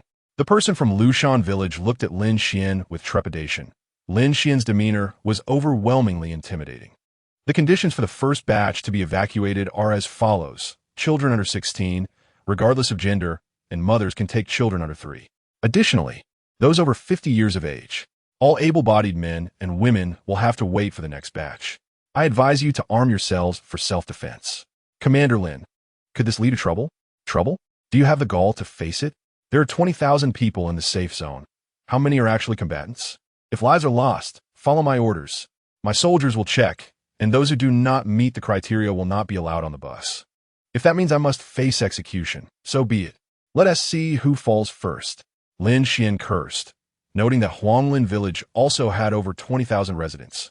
Just the escort unit alone had recruited over 1,000 people, and civilian supply search teams sent out thousands daily. In a pinch, another 1,000 able-bodied individuals would not be a problem. This meant that Huanglin village, with its 20,000 residents, could at least muster around 4,000 combatants, while Lushan village had fewer than 500, with the main force being merely 200 led by Captain Wang. The organization was in disarray, and Lin Xuan was baffled as to why, despite similar conditions, results differed so drastically. As soon as Lin Xuan laid out his conditions, the survivors erupted in outrage, some even attempting to confront the soldiers. Without hesitation, Lin Xuan ordered gunfire, though not aimed at anyone, merely to the sky. At that moment, Lin Yunjin arrived with the buses. Such a significant operation required the presence of a prominent figure, and Lin Yunjin was one of Huanglin village's 3 leaders. Lin Xuan, have you lost your mind? How dare you speak like that and fire at the survivors? Lin Yunjin was furious upon hearing about Lin Xuan's actions, deeming his approach excessively crude, likely to lead to severe consequences. Uncle Yunjin, if I lack the ability, then you should take charge. Look for yourself. Well, Lin Yunjin surveyed the chaotic crowd, momentarily at a loss for words. Swiftly cutting through the confusion was indeed the right course. But such actions could jeopardize those executing them and create animosity. Once you've made enemies, it becomes easier to do so again. Uncle Yunjin, I'll play the villain. You prepare to be the good guy. Lin Xuan chuckled coldly, then charged forward, pushing aside those trying to reason with Lin Sheng and the others. Let the elderly and children go first, then the women. If you do not identify as a man, step forward. I'll make way for you. Lin Xuan shouted, and many men quietly stepped aside. Commander, hurry. We cannot hold out much longer. We've wasted too much time. The zombies have already taken notice. A large horde is approaching, and over 100 from Company 1 are on the brink of collapse. The men parted, urgency in the air. Quickly, abandon your belongings. You won't starve in Huanglin village. Move. The zombies are coming. Uncle Yunjin, don't hesitate. Once the vehicles are full, depart. I will send escorts with you. Lin Xuan designated a squad to ensure the fully loaded buses departed first. If they lingered, they would be trapped. Okay, I understand. Hurry, hurry. Lin Xuan's voice was nearly hoarse from shouting. Yet the pace remained sluggish, as many still clung to their belongings, lacking a sense of urgency to escape. Lin Xuan began to question whether they were truly aware of the apocalypse around them. Finally, the 5 buses were filled and set off, while Lin Xuan and his unit held the rear, fending off the zombie horde. He Wenming ordered mortar fire, enabling Lin Xuan and his troops to escape. Upon returning to the school stronghold, He Wenming learned of Lin Xuan's brutal tactics and wore a grim expression. Do you realize the consequences of your actions? Understood. It matters not. If someone had truly threatened you at that moment, would you have fired? Why not? Why refrain from shooting a scoundrel who could kill hundreds? If confinement is the solution, then so be it. I am blameless. In such times, engaging them in gentle discourse is nonsensical. It appears that Fei Ying's political lessons have been in vain. Chapter 67. Evacuation in the Huanglin Village Safe Zone. Ling Gui, Zhou Xiong. Fei Ying convened a small meeting to discuss the incident where Lin Xuan had fired shots to intimidate the survivors that afternoon. This matter regarding Lin Xuan is not trivial. Our military has not yet opened fire on civilians, even if it was aimed at the sky rather than at people. In the past, this would have been a significant issue. Commander Zhou, what are your thoughts? Director Ling, we are in apocalyptic times. I have thoroughly assessed the situation. Indeed, the organization at Lushan village was chaotic, with thousands crowding at the entrance, each dragging their families. Without effective organization, they would have struggled to board the vehicles in even an hour. Does Commander Zhou suggest we suppress this incident? Indeed, I require justification. Although Lin Xuan is one of yours, complaints have already reached the higher-ups. Until a decision is made by them, I must be prepared. The rationale is simple. Extraordinary circumstances call for extraordinary measures. If action must be taken, it should first address the issues in Lushan village. Why has the situation devolved into chaos? Why has a safe zone of 20,000 people failed to hold for 3 days before a retreat was necessary? That justification is insufficient. The situation in Lushan village will be handled. However, it bears no relation to this incident. Then let us propose another. Lin Xuan is our foremost warrior in the guard squad, possessing exceptional evolutionary prowess and remarkable combat skills. We cannot allow the morale to falter over a minor issue. Minor issue, Commander Zhou. Is it truly so trivial? The rationale is clear. The Lin family wields excessive influence within Huanglin village. Lin Yuncheng, Lin Yunbing, and Lin Yun Xin constitute the triumvirate of the civil administration. Lin Xuan and Lin Xiang are powerful squad leaders in the guard unit, with numerous Lin family members occupying middle management positions. Not only the Huang family, but even the appointed officials from above rely on the Lin family's existence. Such overwhelming dominance is detrimental in the eyes of the higher-ups. Thus, Lin Xuan seeks to leverage this situation to reign in the Lin family and secure Lin Xian's position on the committee, replacing him with one of his own to seize control of the situation. Director Lin Xian is not to be touched. Zhou Xiong suddenly grasped the implications.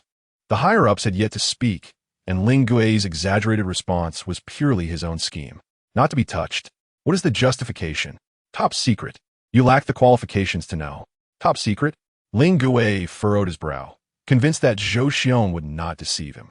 Yet, how could Lin Xian, a mere demolitions worker, be involved in matters of such secrecy? I cannot disclose more, but I can assure you that Lin Xian and his family are untouchable. I can clearly state that as long as Lin Xian does not commit heinous crimes such as murder or treason, he will remain unscathed. Understood. Let Lin Xian draft a self-reflection, and we shall let the matter pass. Lin Xuan nodded, visibly moved.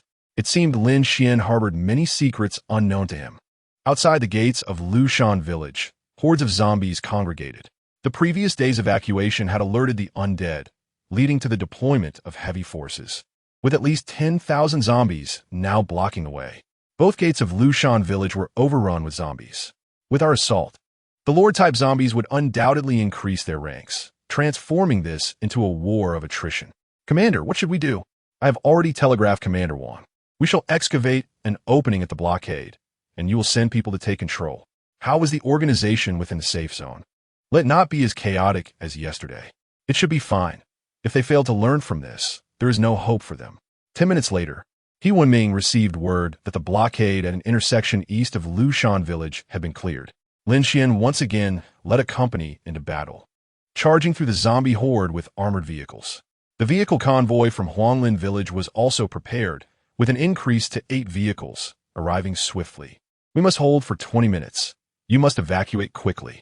Uncle Yinxin, this area is under your command. Be cautious, Lin Xian. I understand. Lin Xian nodded, leaving only a squad of soldiers to maintain order while the rest engaged in combat. The zombies came at them relentlessly, and they could only resist with their lives.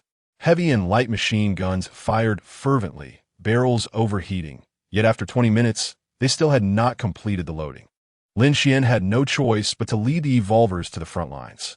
Squad leader, the vehicles have departed. Quickly, we must retreat. Lin Xian fought fiercely, oblivious to the situation until someone informed him that Lin Yunxin had taken the vehicles away. Only then did he issue the order to withdraw, losing 5 men in the process. Ammunition is running low. We need reinforcements. Otherwise, we shall face hand-to-hand combat by tomorrow. Our revolvers are fine, but those new recruits will suffer at least a 50% casualty rate. I am aware the ammunition at Lushan village is also nearly depleted.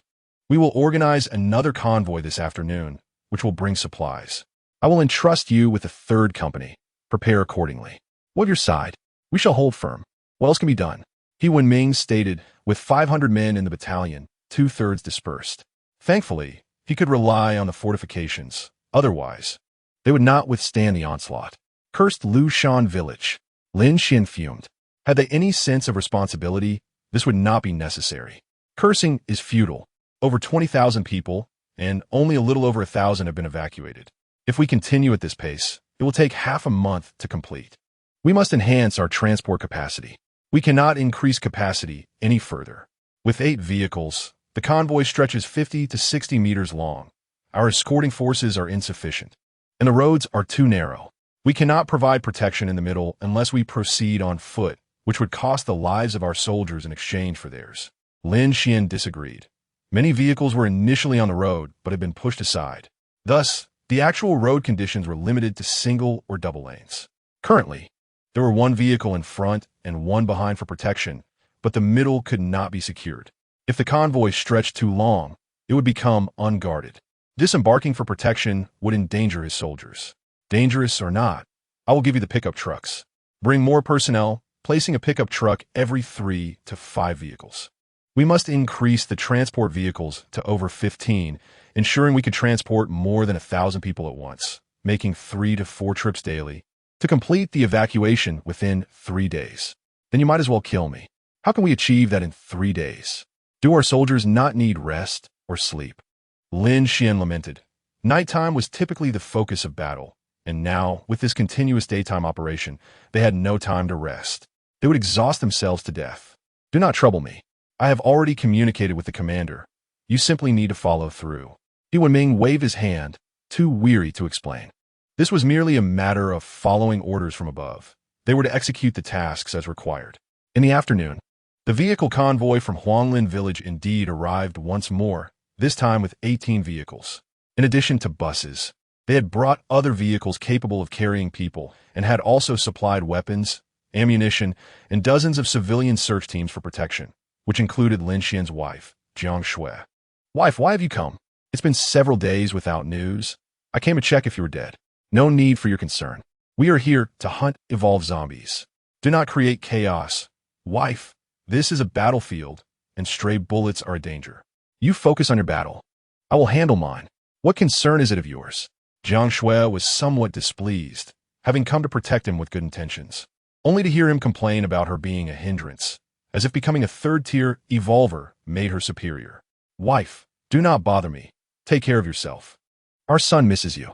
Once Jiang Xue finished speaking, she led her team into Lushan village. They intended to use it as a base before seizing the opportunity to engage in battle. Upon hearing that his son missed him, Lin Xuan felt a pang of emotion. It had indeed been 10 years since he had been away from his son for more than 3 days. Follow me.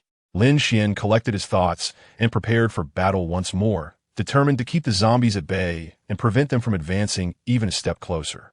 Tomorrow, take a good rest, allowing the deputy company commander to lead the team, He Wenming said to Lin Xuan. He had observed the immense pressure Lin Xuan had been under these past few days. The task of covering the convoy's retreat was far from simple. A moment of carelessness could allow the zombies to draw near, potentially causing panic among the survivors, leading to fatalities among those in the vehicles. Thus far, nothing untoward had occurred. Today, a brother-in-arms had fallen, one who had been with them since the establishment of the safe zone. Why should we strive to be good people? Would it not be better to act selfishly? What concern do we have for Lin Xuan? Are they human and we not? Just because I donned a military uniform, it seems everyone is only looking out for themselves. What future do we have? What hope remains? To quote Lin Xuan, throughout history, we have had those who toiled diligently, those who championed the people's cause, and those who sacrificed themselves for justice. These are the backbone of our nation. Now we are.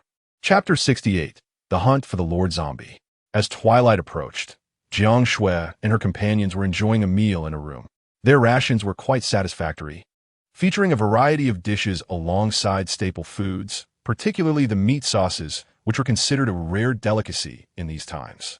The sky was darkening, and the nighttime assault by the zombies was imminent. The troops from Lin Xuan were also dining at this hour. The forces of Lin Xuan were indeed weak. Despite the current dire situation, I still heard some expressing fear of the battlefield.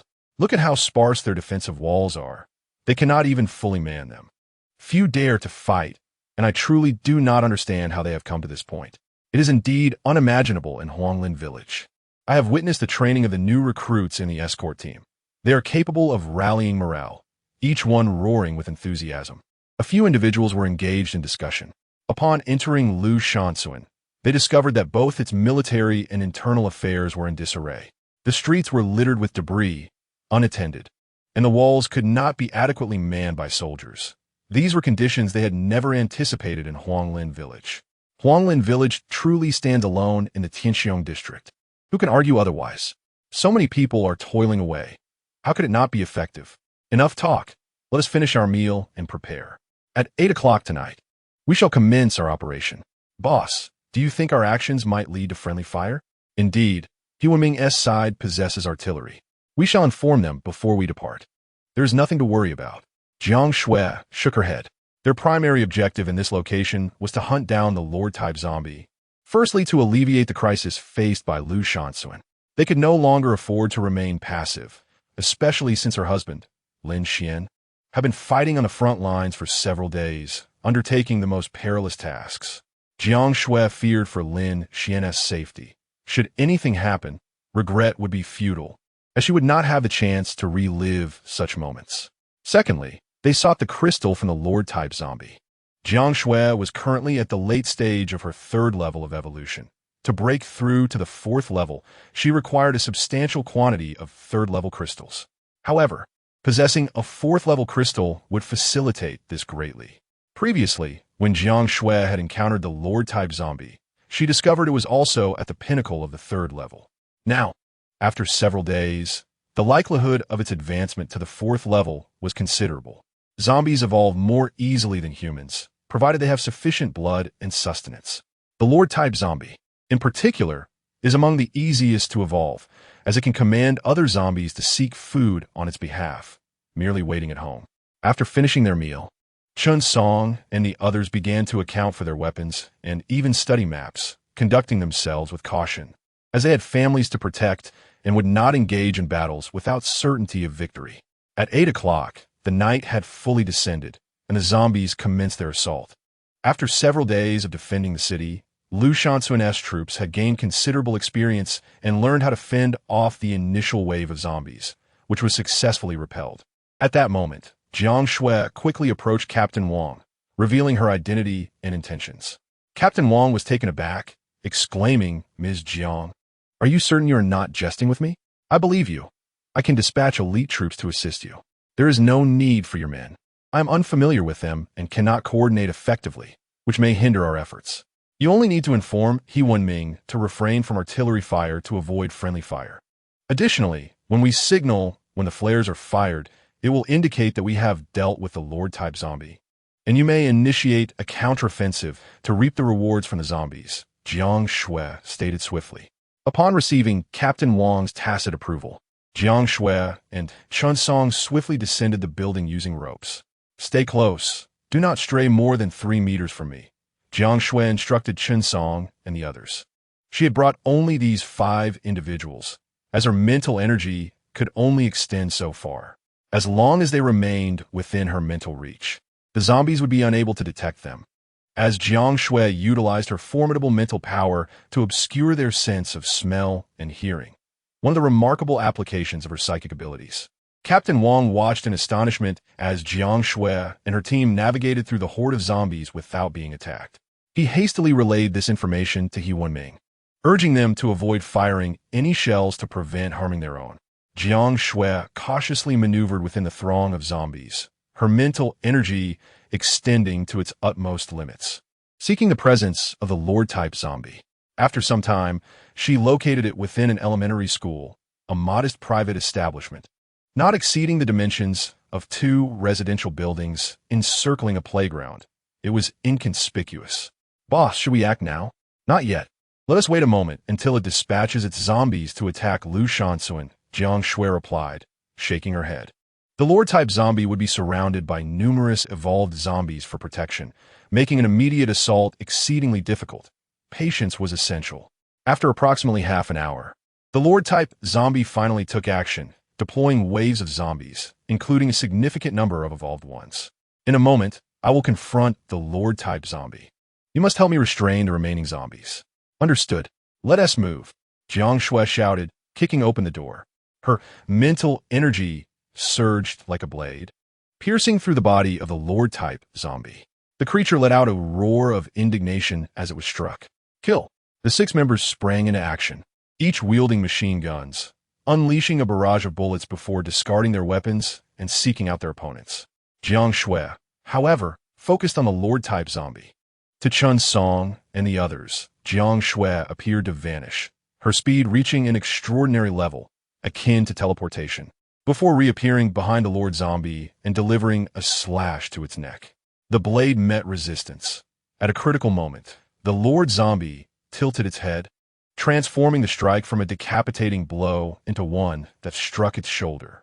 Though it inflicted a grievous wound, it was not particularly problematic for the creature. The Lord Zombie reached out, swiftly retreating to grasp Jiang Xue. She did not evade. A metallic liquid enveloped her body, allowing the creature to seize her shoulder.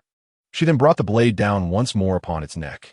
With a resounding crash, the blade shattered upon impact, eliciting a furious roar from the Lord Zombie.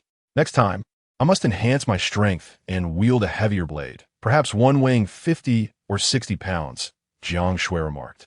She currently possessed 4 types of abilities: psychic power, speed, metal manipulation, and healing. Among these, her psychic power was the most formidable. The others were merely at a standard level. Yet now, she felt that these abilities might not suffice.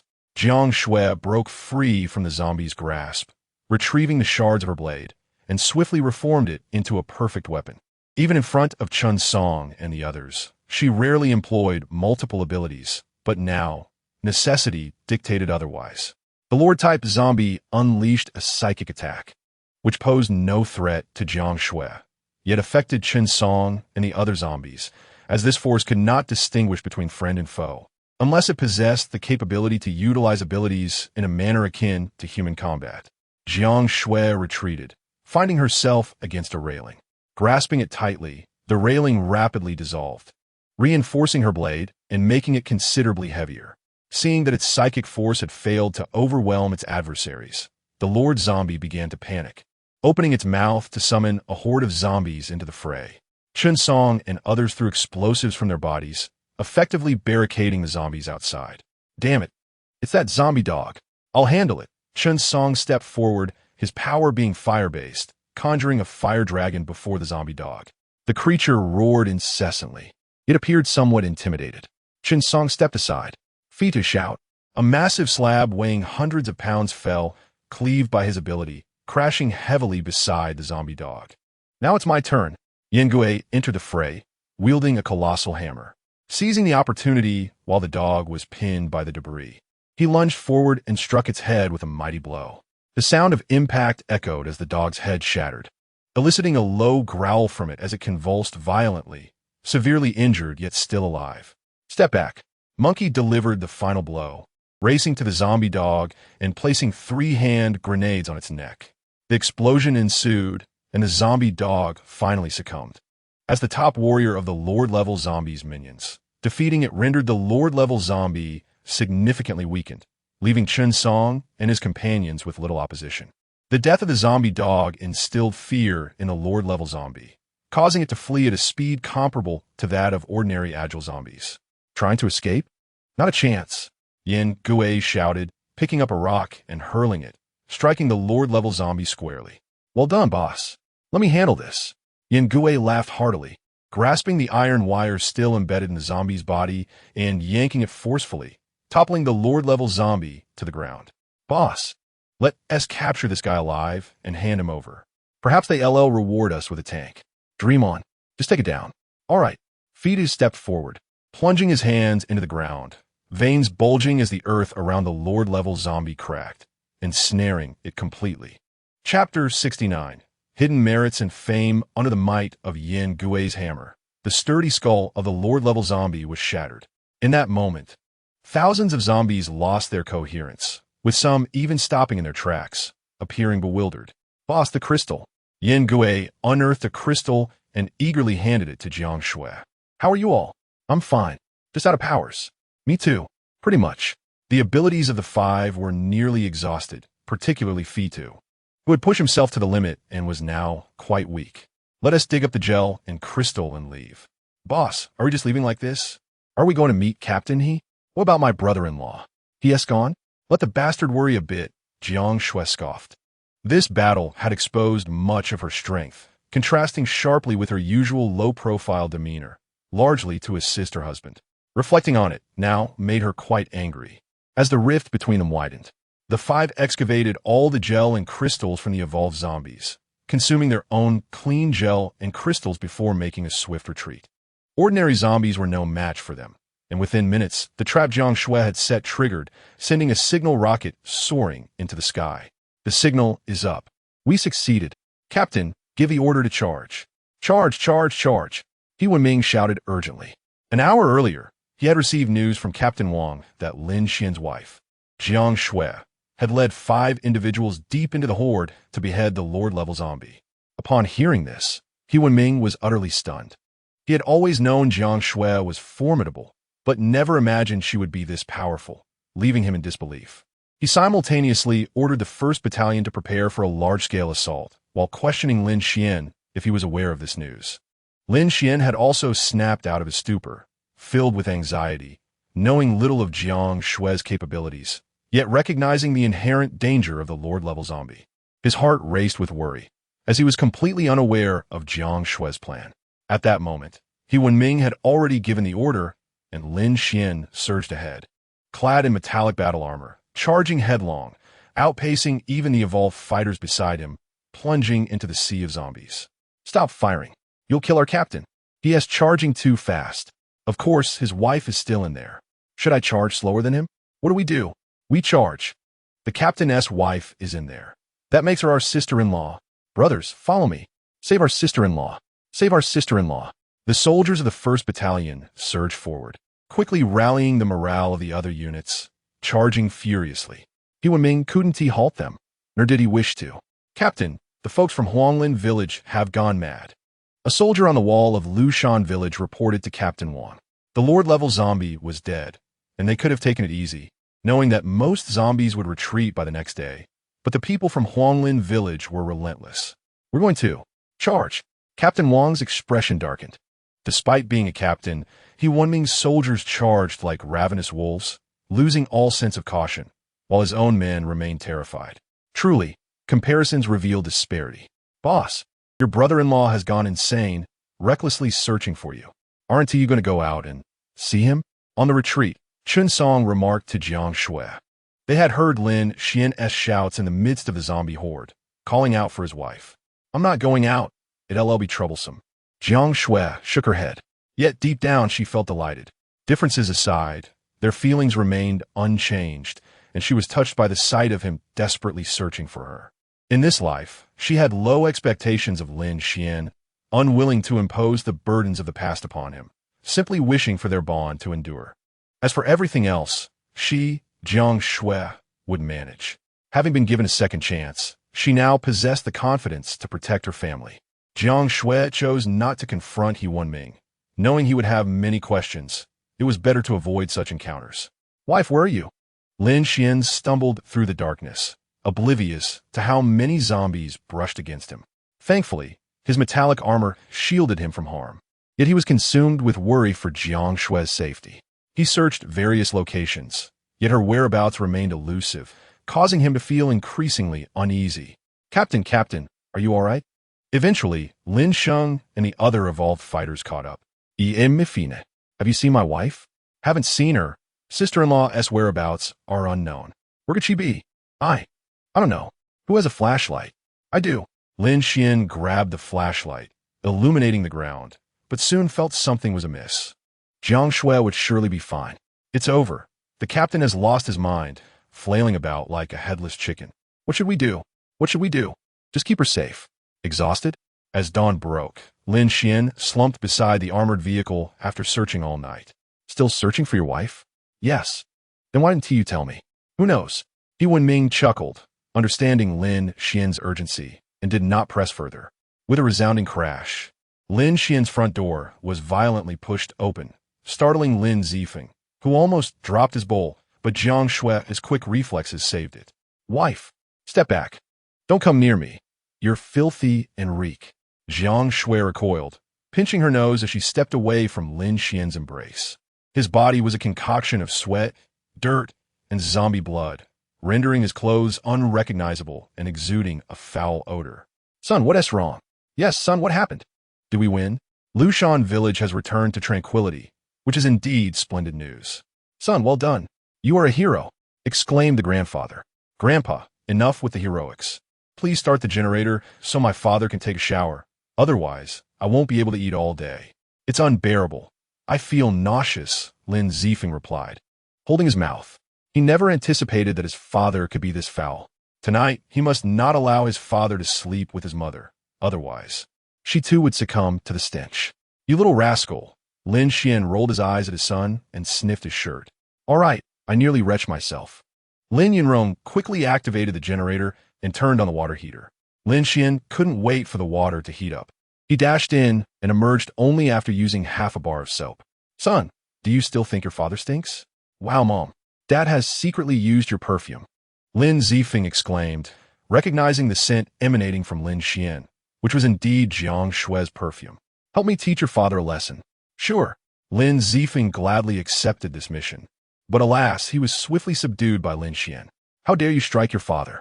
Have you lost your mind? Lin Xuan's mother prepared breakfast anew. And as Lin Xuan sat down to eat, Lin Yunrong inquired about the recent events in Lushan village, which had been rife with troubling news. Notably, many people had evacuated to Huanglin village, and countless rumors had circulated, leaving Lin Yunrong anxious for her son who was battling on the front lines. Lin Xuan, however, refrained from disclosing the truth, merely mentioning that the zombies were no match for the people's army. They fell in droves at the sound of gunfire. This news brought Lin Yunrong great relief. Jiang Xue's father, discerning something different in Lin Xuan's words, glanced at his daughter but chose to remain silent. He was old and weary of meddling. All he wished for was the well-being of his son, daughter, and son-in-law. The threat from the horde of zombies near Huanglin village had been neutralized, and Lin Yunqing announced this news at noon, resulting in a resurgence of joy within Huanglin village.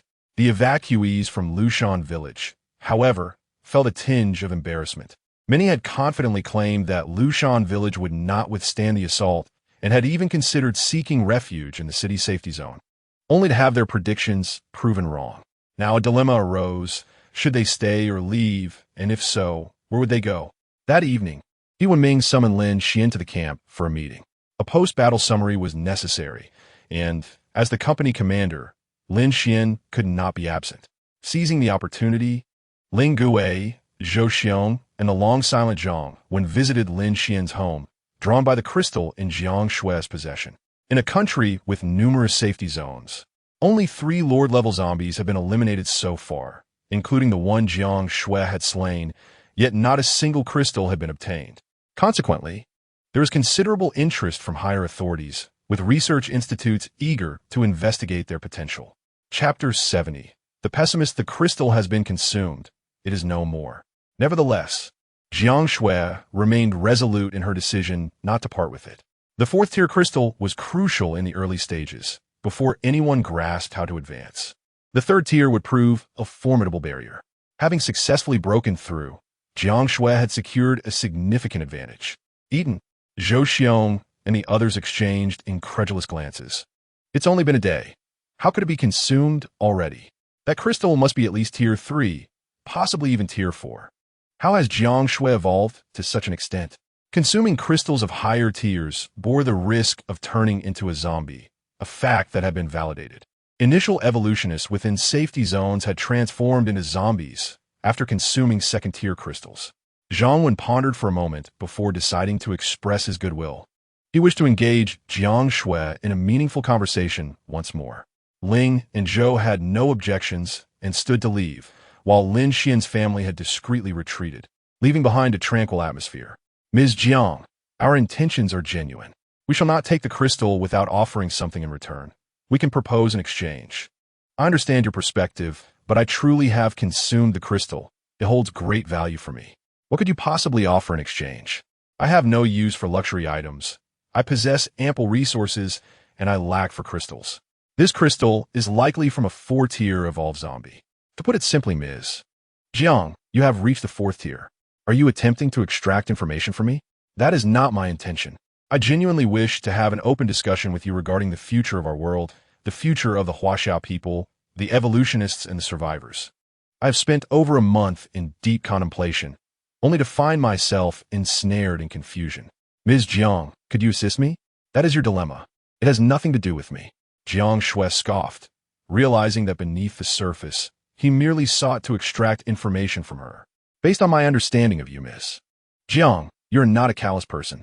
I need not elaborate on the relationship between nation and family.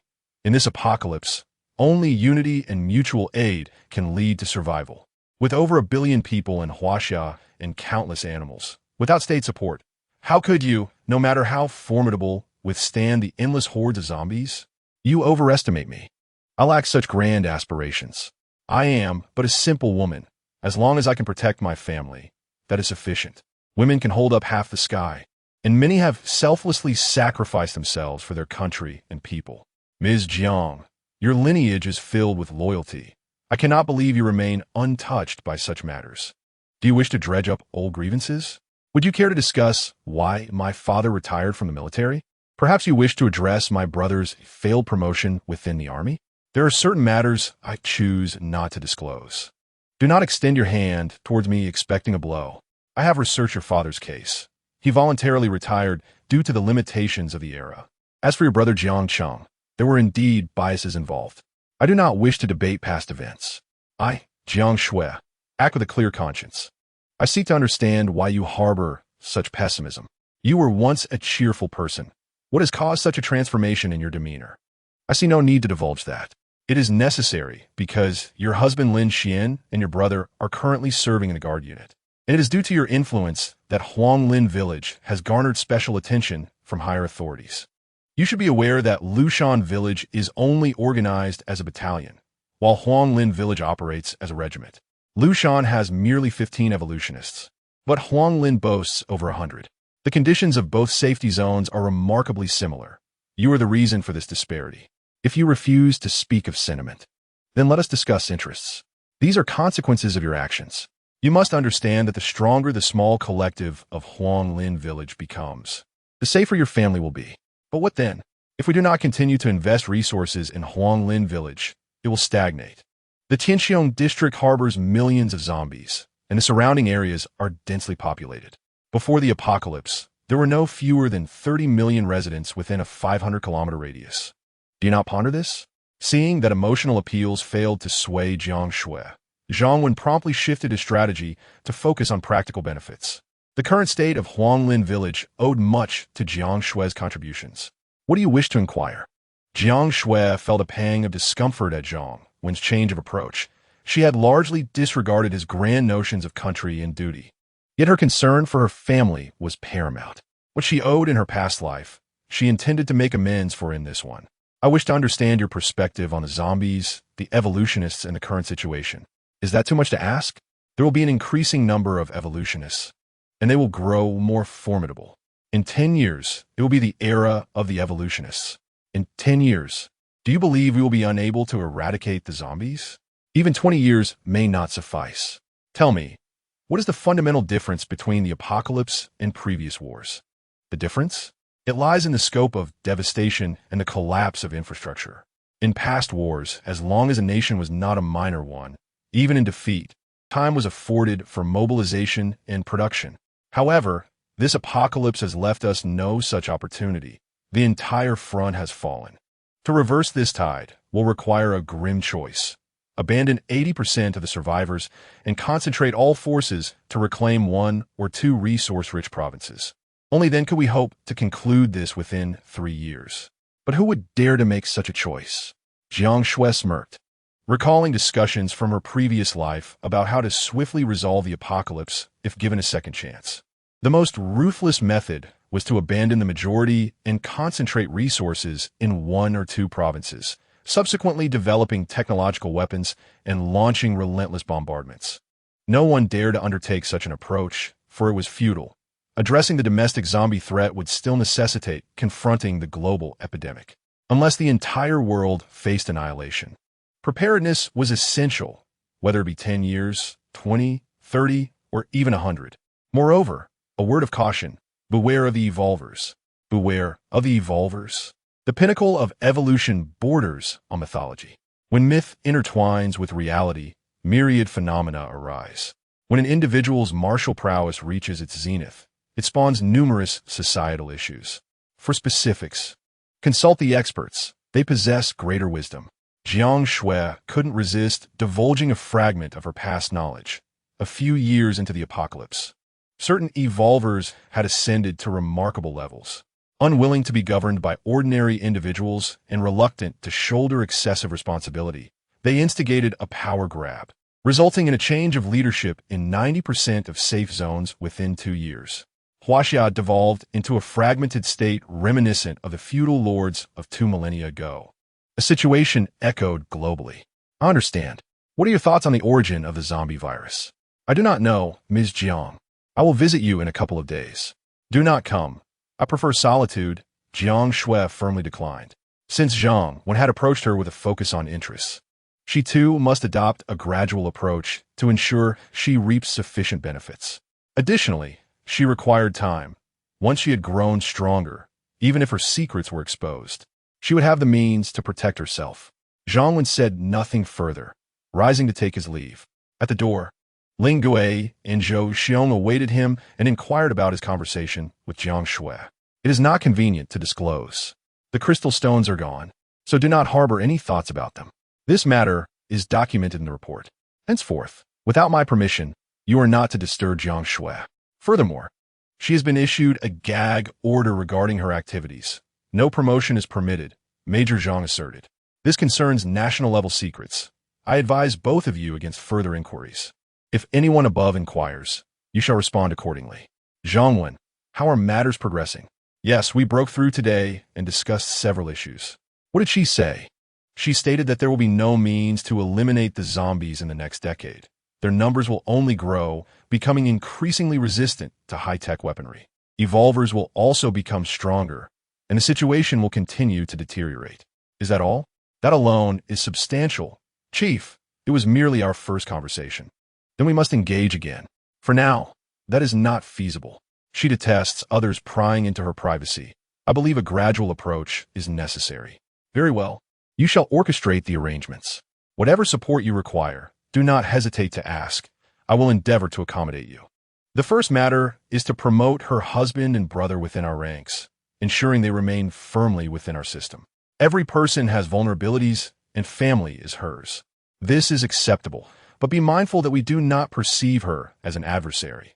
Rather, our goal is to cultivate her into an ally. Understood? Understood. I will evoke her patriotic fervor. I am certain she possesses knowledge that is more significant and terrifying than we can fathom.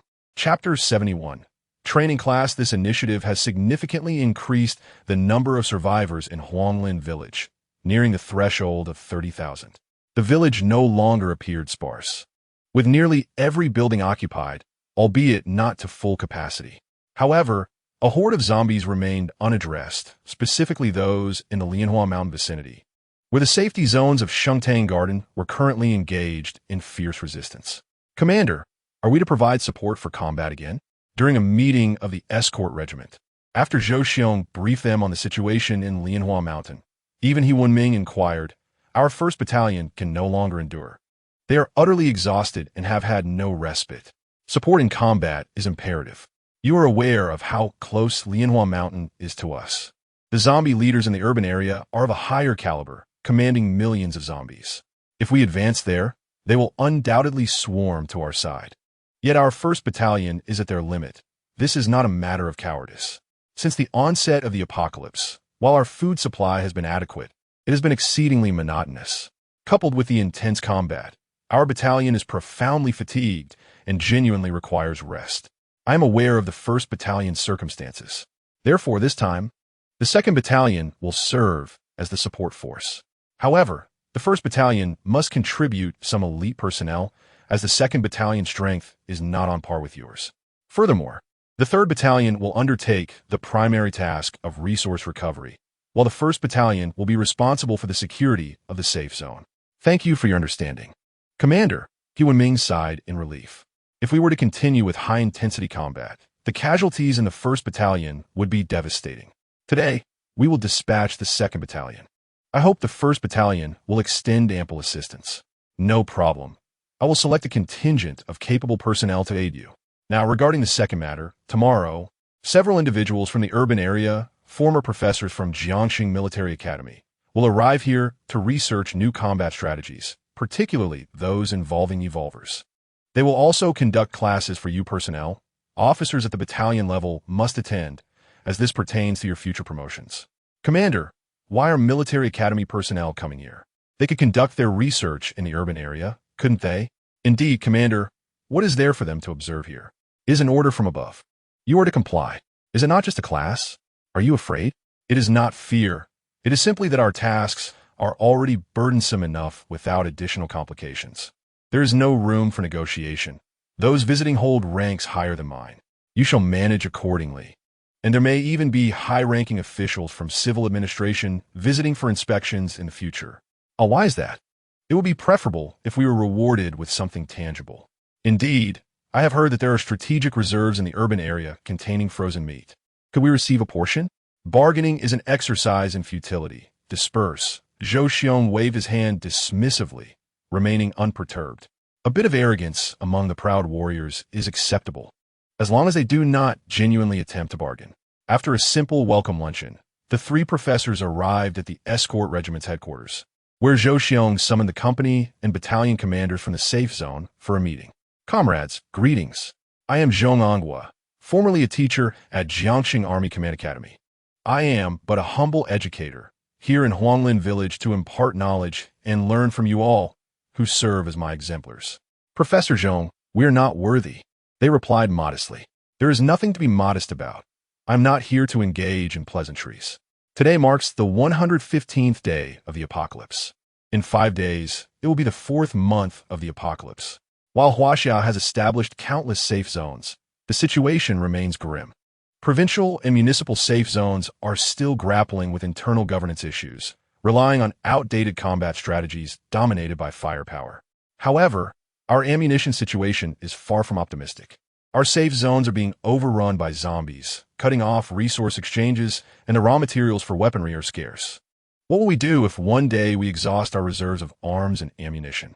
Thus, warfare must always prioritize human elements. Now that we possess evolvers, particularly those active on the front lines in Huanglin Village, we have yet to suffer a single loss, which is a lesson we should heed. Professor Zhong is correct. Let's give him a round of applause. Clap, clap, clap. Lin Xuan and the others enthusiastically clapped. Professor Zhong's demeanor was approachable, his tone warm and down-to-earth, which endeared him to Lin Xuan's group. Subsequently, Professor Zhong outlined the curriculum, stating that classes would be held both day and night. Daytime sessions would focus on military tactics, command arts, and weaponry for Lin Xuan and the other officers, while evening discussions would revolve around the application of evolvers' abilities, particularly in conjunction with weaponry. After more than a decade away from the classroom, Lin Xuan found himself once again in the role of a student. He privately lamented that it had been 12 years since his university graduation and that his son was already 10 years old, making the prospect of returning to school quite daunting. The following day, classes commenced. The 1st Battalion was now tasked with securing the safety zone, a relatively relaxed duty, while Lin Xuan and his companions were all sent to attend lectures. The trio, led by Professor Zhong Anghua, possessed a high level of expertise and conveyed their knowledge in an accessible manner, which was particularly captivating for Lin Xuan, who had never attended a military academy. That evening, Zhong Anghua approached Lin Xuan to inquire about the abilities of the evolutionists. Captain Lin, I have heard it said that your powers are the strongest in Huanglin Village. Professor Zhong, do not heed their exaggerations. I am not the strongest. In terms of abilities, Captain, he may surpass me. His fire-based powers are immensely destructive. Lin Xuan modestly replied, You are too humble. You can liquefy metal and envelop yourself completely. Captain, he cannot do that. Could you elaborate on how you achieve this? It comes naturally, Lin Xuan said. Abilities typically require training. How do you practice? With this, he produced a coin. A coin? Yes. These 2 coins were given to me by my wife.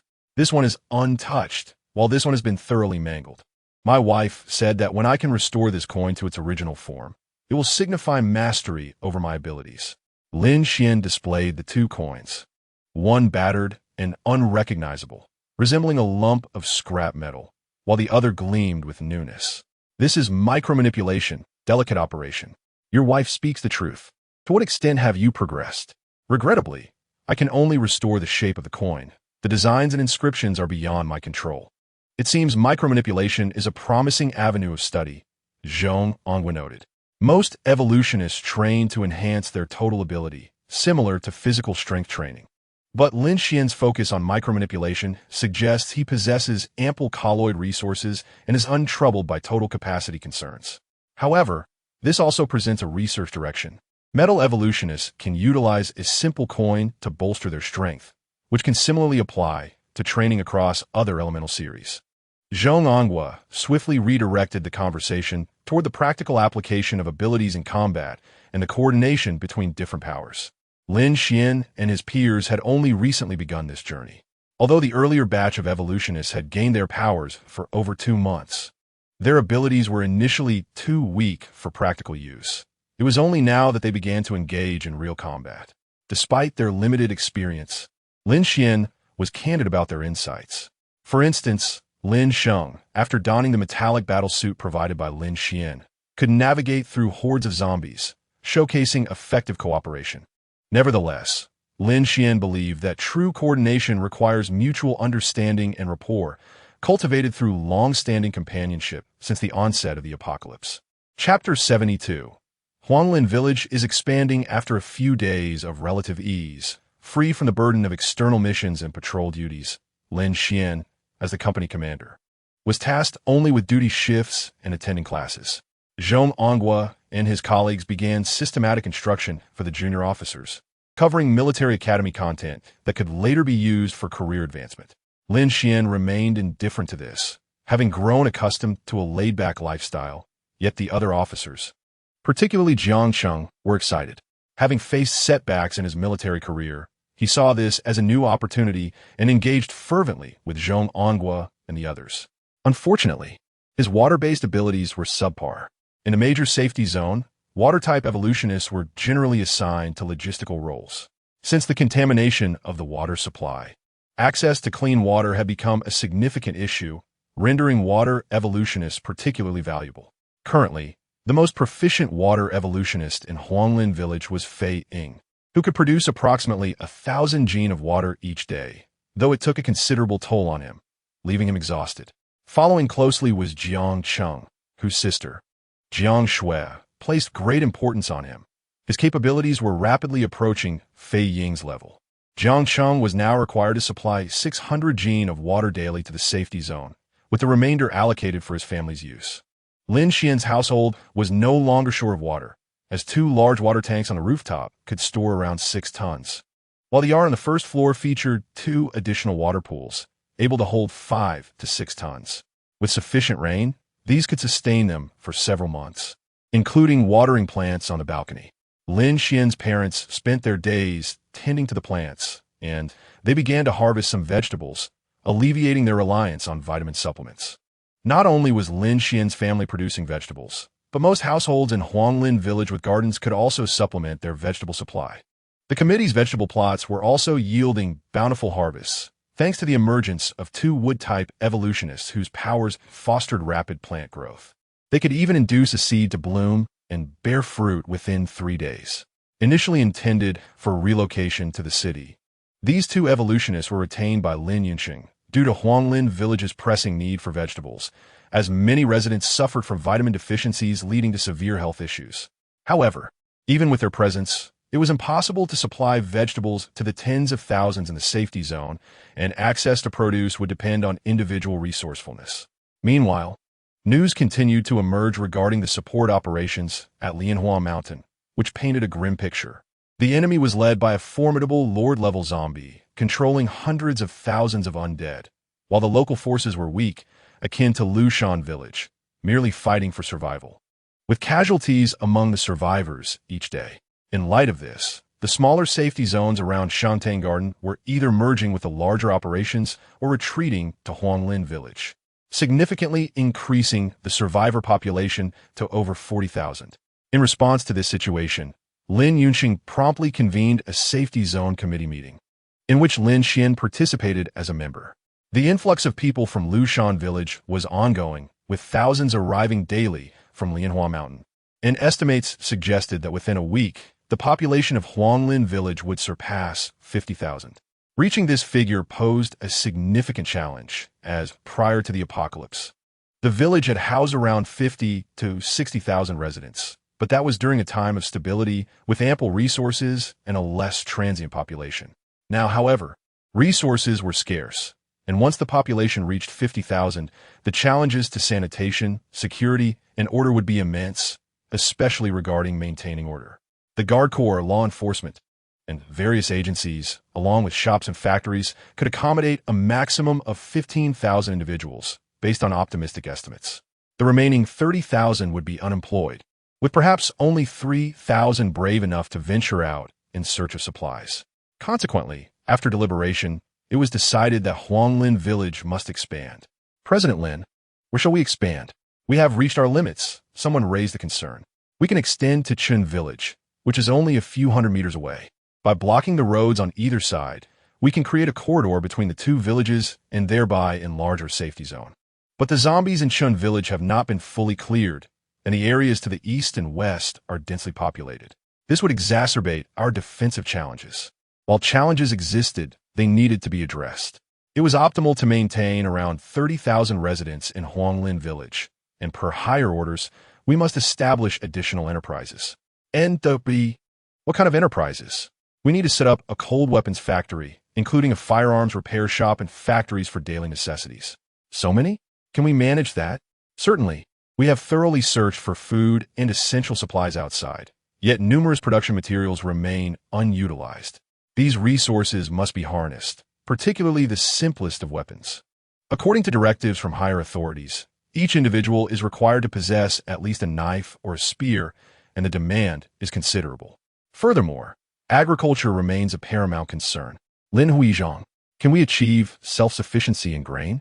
A community cannot thrive without food, a sentiment we all understand. Research is still ongoing regarding this matter. To the west of Huanglin village, there are several abandoned factories that can be converted into greenhouse facilities. Sunlight can be simulated using ultraviolet lamps, but we must also address our power supply.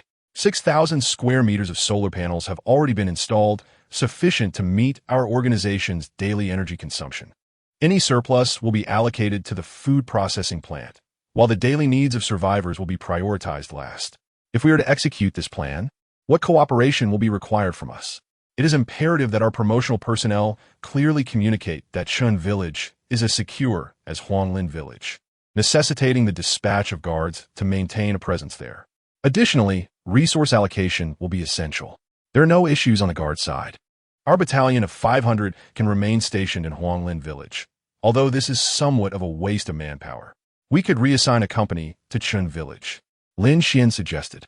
Huanglin village already has several hundred security personnel, and with the addition of their 500, our strength is formidable.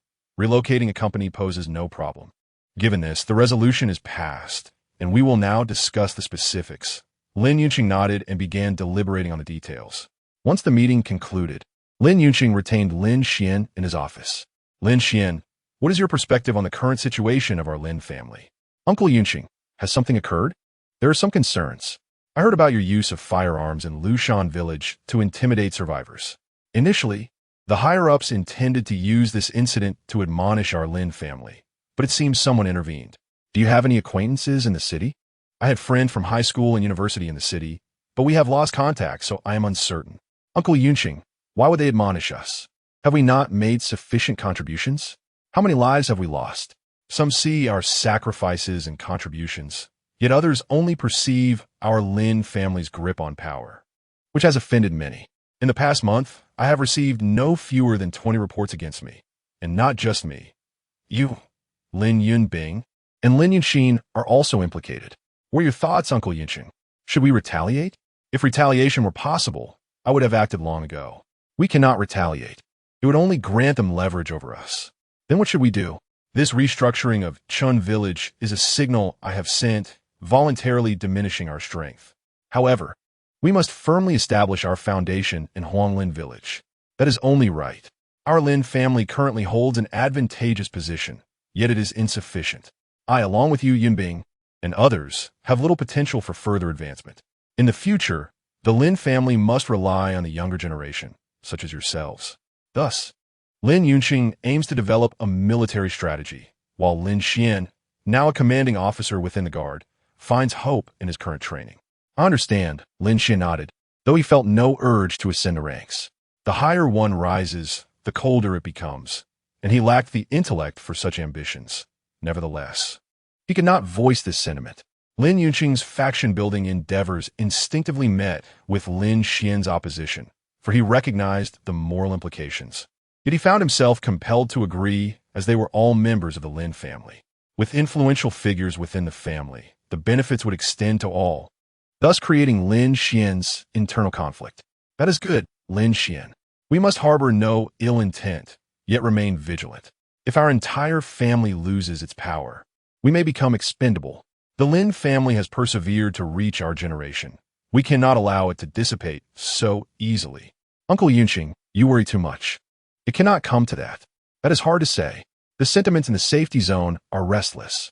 Were it not for our firm hand, chaos would have already erupted. Should disorder arise, we locals would suffer first. Thus, he preemptively cautioned Lin Xuan, urging him to abandon the notion of idly lying back. For one must strive against the current. Stagnation is tantamount to regression. The Lin family must advance, as retreat is not an option. Chapter 73.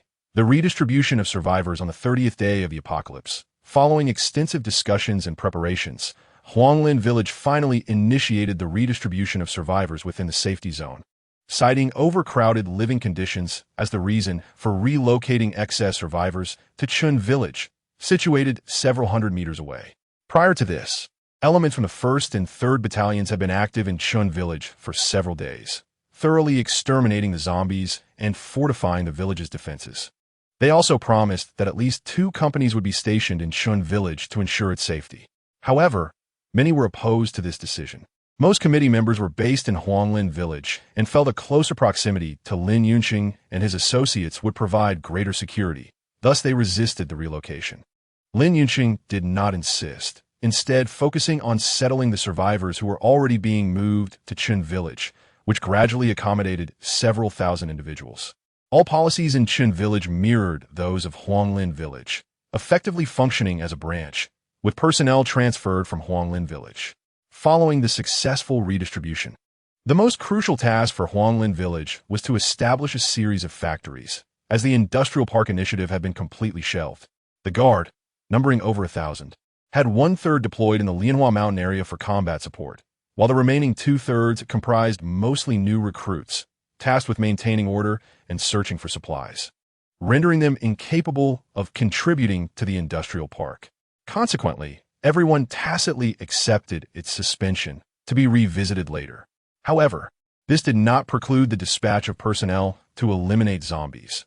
Both the Guard and civilian search teams were active in the industrial park, motivated by the dual objectives of securing resources and mitigating the zombie threat. Many civilians were quietly stockpiling essential materials, understanding their strategic significance.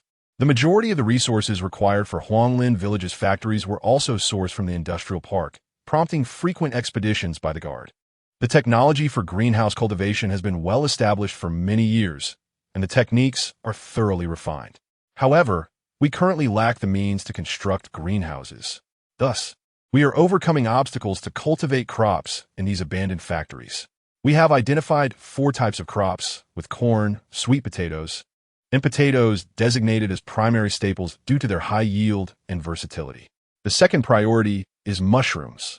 In theory, we could grow wheat and rice, though the technical challenges are greater, while mushrooms represent the most mature technology.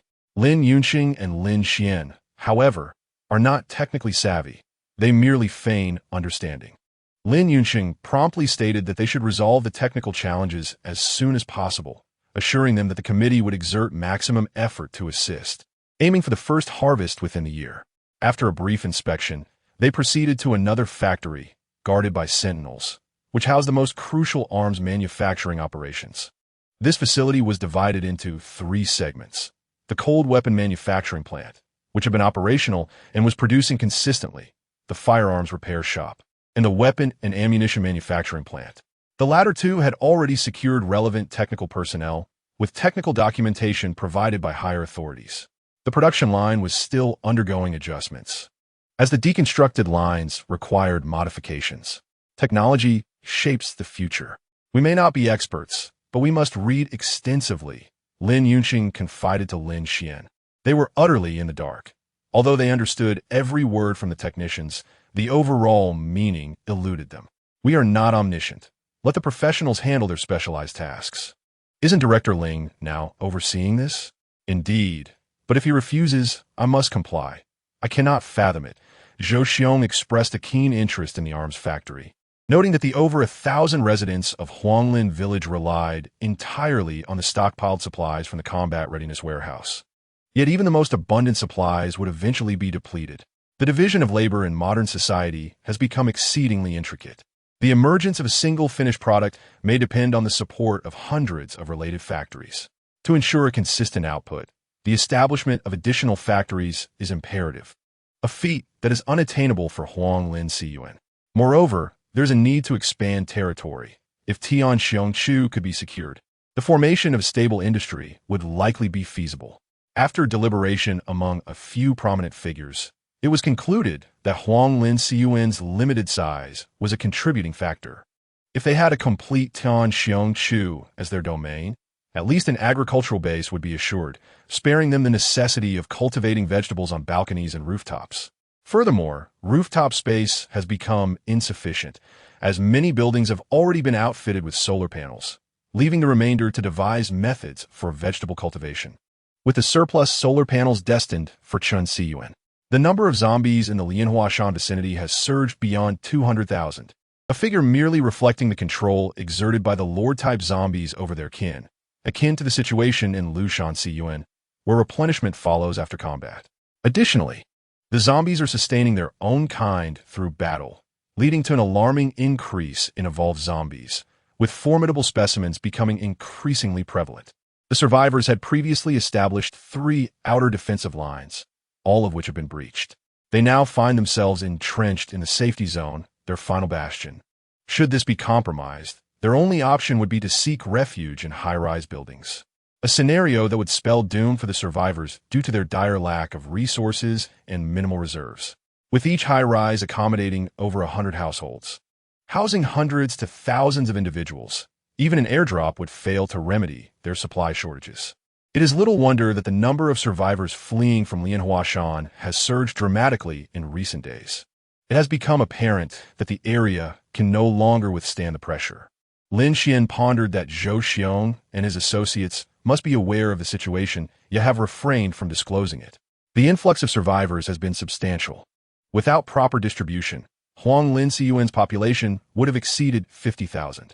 Captain He, I am inclined to provide further support to Lin Xuan. What do you think? Captain, logically, I should not refuse nor negotiate. However, have you considered Lin Xuan? With its current 50,000 inhabitants, the Guard Battalion serves as a stabilizing force. If we were to lose our battalion, Lin Xuan would be doomed. We cannot allow ourselves to lose sight of the bigger picture while witnessing survivors perish. I cannot condone such a fate, nor would our superiors. The capacity of Lin Xuan is also limited, particularly regarding food supplies. A surplus of laborers unable to generate wealth risks leading to the village's bankruptcy. Lin Xuan felt compelled to voice his concerns for Lin Xuan as the population swells. So too does the pressure, for the safety zone can only absorb just over 10,000 as laborers, while the remainder can only serve as resource-seeking teams, which can only number in the thousands at best. Lin Xuan increasingly resembles those large safety zones, small in territory, populous, and heavily burdened, where an influx of people fails to translate into strength and instead becomes a liability, rendering the situation perilous. Zhou Xiong nodded, fully aware of the safety zone's dwindling resource reserves. Since the large-scale acceptance of survivors, the stockpile has diminished from over a month's worth to merely 10 days. Should Lin Xuan be besieged for half a month, starvation would inevitably ensue. They require time to venture further afield in search of supplies to sustain the war effort. The 1st Battalion has nearly completed its rest period. Starting today, the entire battalion will rotate out to search for supplies, thereby augmenting resource reserves. Additionally, the new recruits from the 1st and 3rd Battalions will begin to support the 2nd Battalion, allowing for their own recuperation. As for the metal battle suits, procure more. Submit 2 sets per day. Captain, isn't that request a bit excessive? Excessive? Not at all. I would prefer to have you submit 100 sets daily to equip the ordinary soldiers. Very well, 2 sets a day, starting with the 1st Battalion. Yes, expedite the process. They're your comrades in life and death. Understood, Captain. Dismissed. Execute your orders. Zhou Xiong waved his hand. Lin Xuan inquired, is the training course still ongoing? The answer was that it would be held in the evenings, as daytime was reserved for executing missions. Once again, Lin Xuan led a contingent from the 1st Battalion out of the safety zone, as they were the primary force, bearing significant responsibilities. Moreover, the Guard Battalion was no longer acting independently, but in conjunction with the resource-seeking team organized by the safety zone, thus enhancing efficiency and yield. After several days, news arrived from the 2nd Battalion that they could no longer withstand the pressure and were requesting assistance from Lin Xuan and superiors. Ultimately, the response from the higher-ups was swift, deploying a squadron of fighter jets to unleash a barrage on the zombies at the rear, along with several helicopters targeting the Lord-type zombies, significantly weakening the zombie horde and providing a much-needed respite for Lin Xuan. However, this was insufficient. Zhou Xiong resolved to send supplies and ammunition, appointing Lin Xuan as the logistics commander responsible for their transport. While ammunition was straightforward, the matter of supplies led to a fierce dispute between Zhou Xiong and Lin Xuan, given the latter's dwindling stock. Their disagreement escalated to the point of involving superiors, who ultimately reduced Zhou Xiong's exaggerated request for 30 tons of supplies to 10 tons to be delivered in batches. The superiors also promised an additional batch of evolution fluid to bolster Lin Xuan's capabilities. When Lin Xuan arrived to transport supplies, Lin Xuan expressed his dismay, lamenting the difficulty of amassing such a meager stockpile. Last time it was 5 tons, and now it's 10 tons. Do they regard Lin Xuan as the landlord? I understand, Uncle Xuan. I will not take further risks this time. The last incident in Lushan Xuan was infuriating, resulting in the loss of several comrades. Exactly. Preserving our strength is crucial. Our contributions have been substantial, and there is no one who can criticize us. Lin Xuan nodded, recognizing that both he and the Lin family had made considerable contributions. Amidst continuous battles, few could compare. They needed to prioritize their own interests. With supplies loaded, Lin Xuan set off, equipped with an infantry fighting vehicle provided by Zhou Xiong, taking the lead. Naturally, speed-oriented evolved individuals scouted ahead to clear any stray zombies, ensuring the convoy's safe passage. On the previous journey, survivors had been abundant along the route, nearly leading to their demise. This time, however, none were in sight, likely having retreated to Qinsiyuan.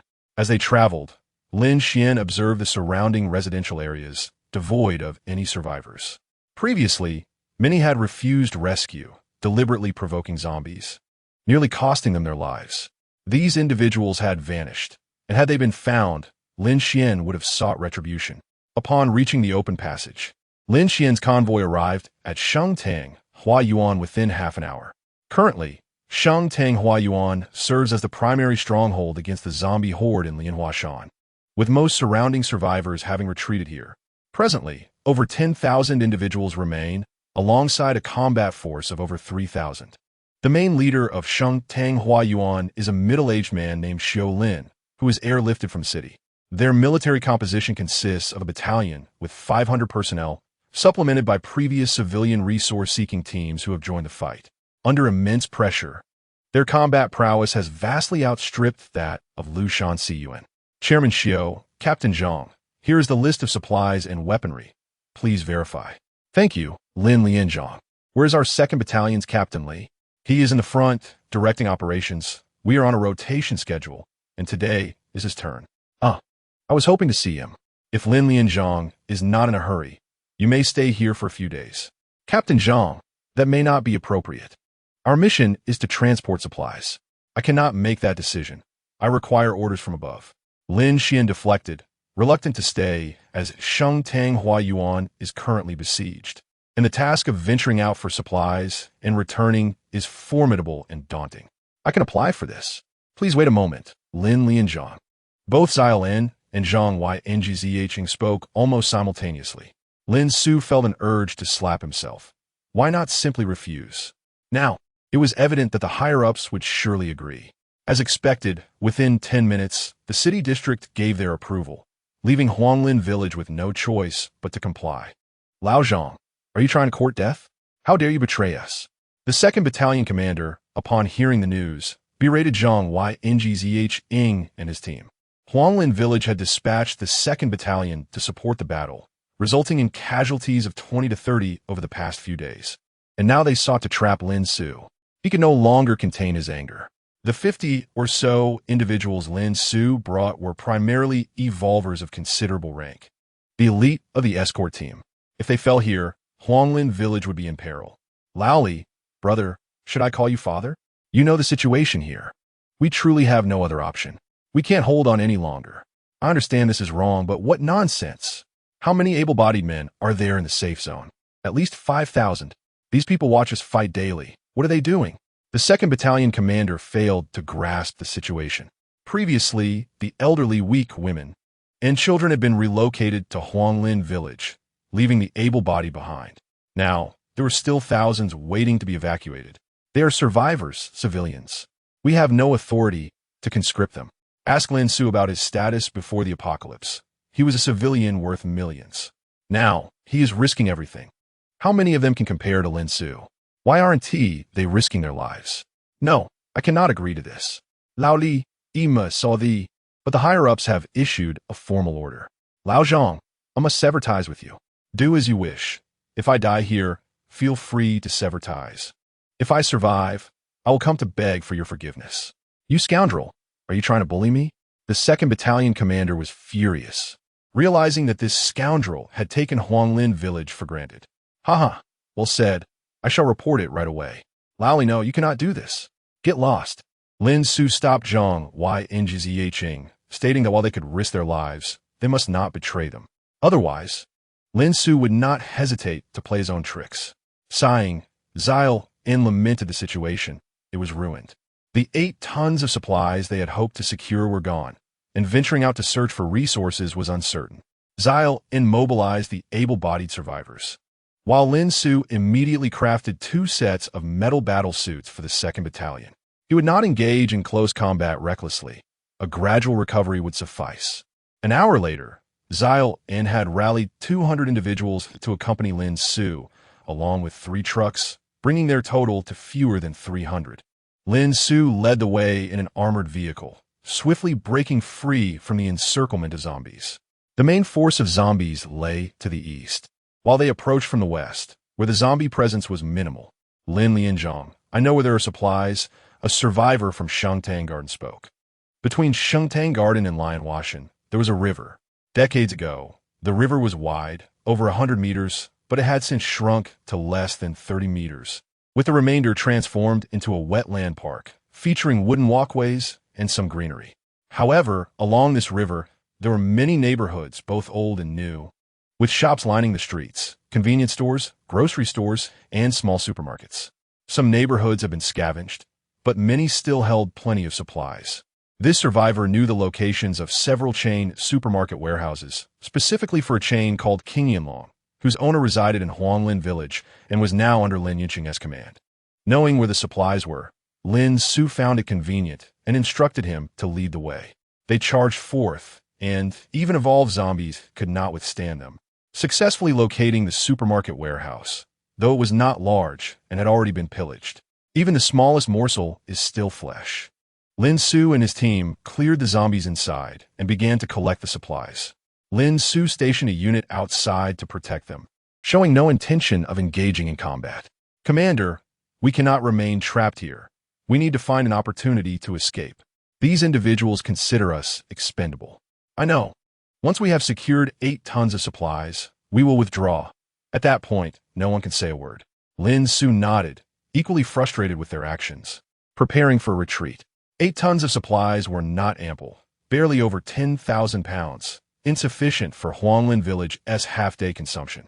Furthermore, these supplies were not limited to rice and flour. Anything edible would suffice, including snacks, which could easily be gathered as a convenience store typically held over 1,000 pounds of food. Chapter 75. Apology when the strongest unit of the escort team took action. It was indeed remarkable. As evening fell, Lin Xuan led the unit, providing cover for the search team from Shengtang Garden as they penetrated the safe zone. The two were left dumbfounded by the rebuke they received. They had indeed erred, but it had been for the collective good, devoid of any selfish motives. Logically, the higher-ups should have turned a blind eye. Lin Xuan, We apologize for today's events. We were wrong, exceedingly so, and I hope to earn your forgiveness. As soon as Lin Xuan entered the safe zone, Zile N and Jiang Xue pulled him aside, solemnly expressing their apologies. Lin Xuan was somewhat bewildered. What was Zile N doing? Earlier, he had desperately tried to ensnare him, and now he was apologizing? The higher-ups have already reprimanded us. According to their orders, Lin Xuan can now freely enter and exit Shengtang Garden. Understood. You have also faced grievances. It is getting dark. We shall not leave tonight, but stay and discuss matters further. Lin Xuan decided to stay, positioned near the front line. Currently, the front line was merely the neighborhood walls, as the outer positions have been overrun by zombies, with a pile of zombie corpses burning fiercely outside.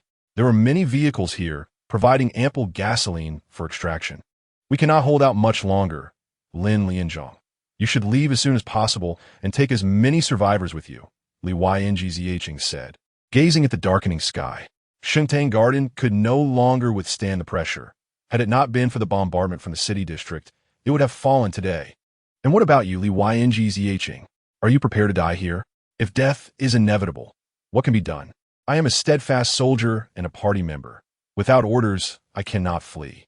Your words evoke a desire to remain. Do not act impulsively. Do not let momentary bravery guide you. If you manage to evacuate all the survivors, we can also withdraw. Should you perish here, there will be no way to explain to the regiment commander, who has high hopes for you. Is that so? I do not feel it. I am well acquainted with the regiment commander. When he was a squad leader, I was his team leader. We worked together for many years, and I know his character. Huanglin Village is your highest evolved level. He hopes you can bear significant responsibility, Li Yingzheng remarked, recognizing the growing importance of evolvers. He was aware of Lin Xuan's prowess on the battlefield. Very well, let it be so. My abilities have recovered. Send someone over, and I will craft another set of metal battlesuits for you. Will this affect you? No, I can manage. I will not engage in battle tonight. Lin Xuan noted that, confident that his abilities were sufficient to complete 2 sets of metal battlesuits without compromising his strength. After forging the metal battlesuits, Lin Xuan retired for the night. The next day, a soldier from the 1st unit approached Lin Xuan, stating, "Commander, let us embark on another mission today. I wish to visit a hospital." A hospital? Yes. My mother has diabetes, and her insulin has long been depleted. I'm deeply concerned for her. I wish to go to the hospital. I noticed that the supermarket warehouse we searched yesterday is not far from a large hospital called Renmin Hospital. I am aware of that location. It is a branch of Tianxiong District Renmin Hospital. You must be fully aware that the hospital is likely swarming with zombies. Commander, I understand the danger. Therefore, I am requesting to act independently, not wanting to risk my comrades. Get lost. Are you seeking a beating? Is this how we operate in my unit? The captain declared that there was no need for further discussion. After finishing breakfast, they would set off. Not only did his mother require medication, but Huanglin Village also had urgent needs. He took charge of the situation. Most prescription drugs could not be obtained from pharmacies and were only available in hospitals, especially sensitive medications like anesthetics. Therefore, Lin Xuan deemed a trip to the hospital necessary. The doctor was quickly located. The branch hospital was merely 3 or 4 kilometers away in a straight line, typically a 10-minute drive. Consequently, many residents in the nearby community were doctors from that hospital, valuable talents steadfastly serving on the front lines to treat the injured. Among the 3, only 2 agreed to accompany him, while 1 outright refused, stating that his battlefield was at Shengtang Huayuan, and without orders, he would not leave. However, he requested Lin Xuan to take his family with him, to which Lin Xuan consented. After breakfast, 70 individuals, led by an infantry fighting vehicle, set out with 3 vehicles, easily navigating through the horde of zombies, eventually arriving at the gates of the People's Hospital. Captain, something feels off. It's too quiet. Yes, let us call the doctor and inquire if he knows the reason. Understood. Evolvers, follow me. The rest of you maintain a perimeter outside the hospital and set up positions. Lin Xuan nodded and selected 20 skilled evolvers, many of whom were already clad in the metallic armor he had crafted.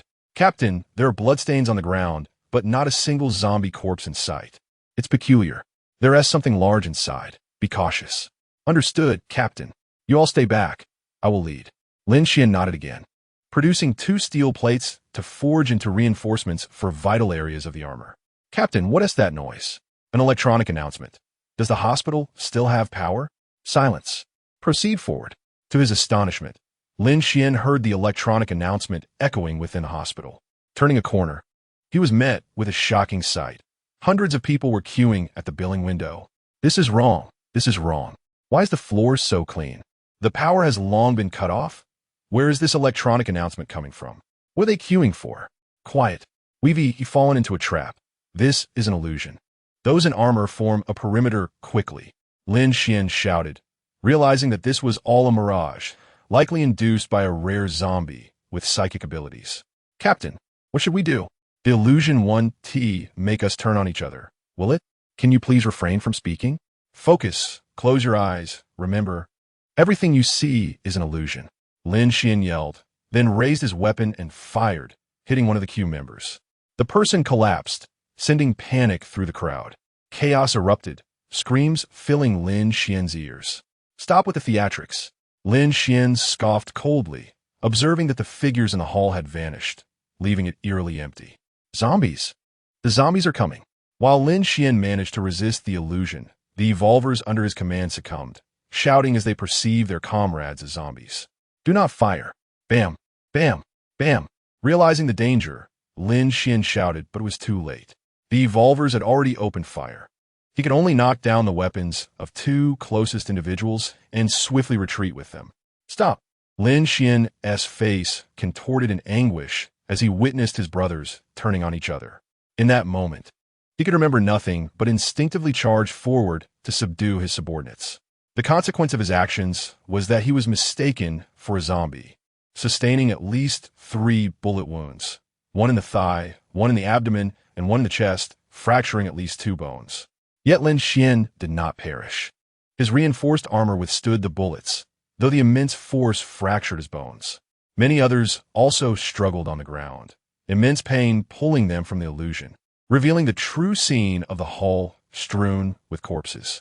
In the hospital lobby, corpses lay scattered, indistinguishable as either human or zombie, exuding a foul stench, creating an extremely horrifying scene. Amidst this terror, an elderly man in a hospital uniform continued to sweep the floor.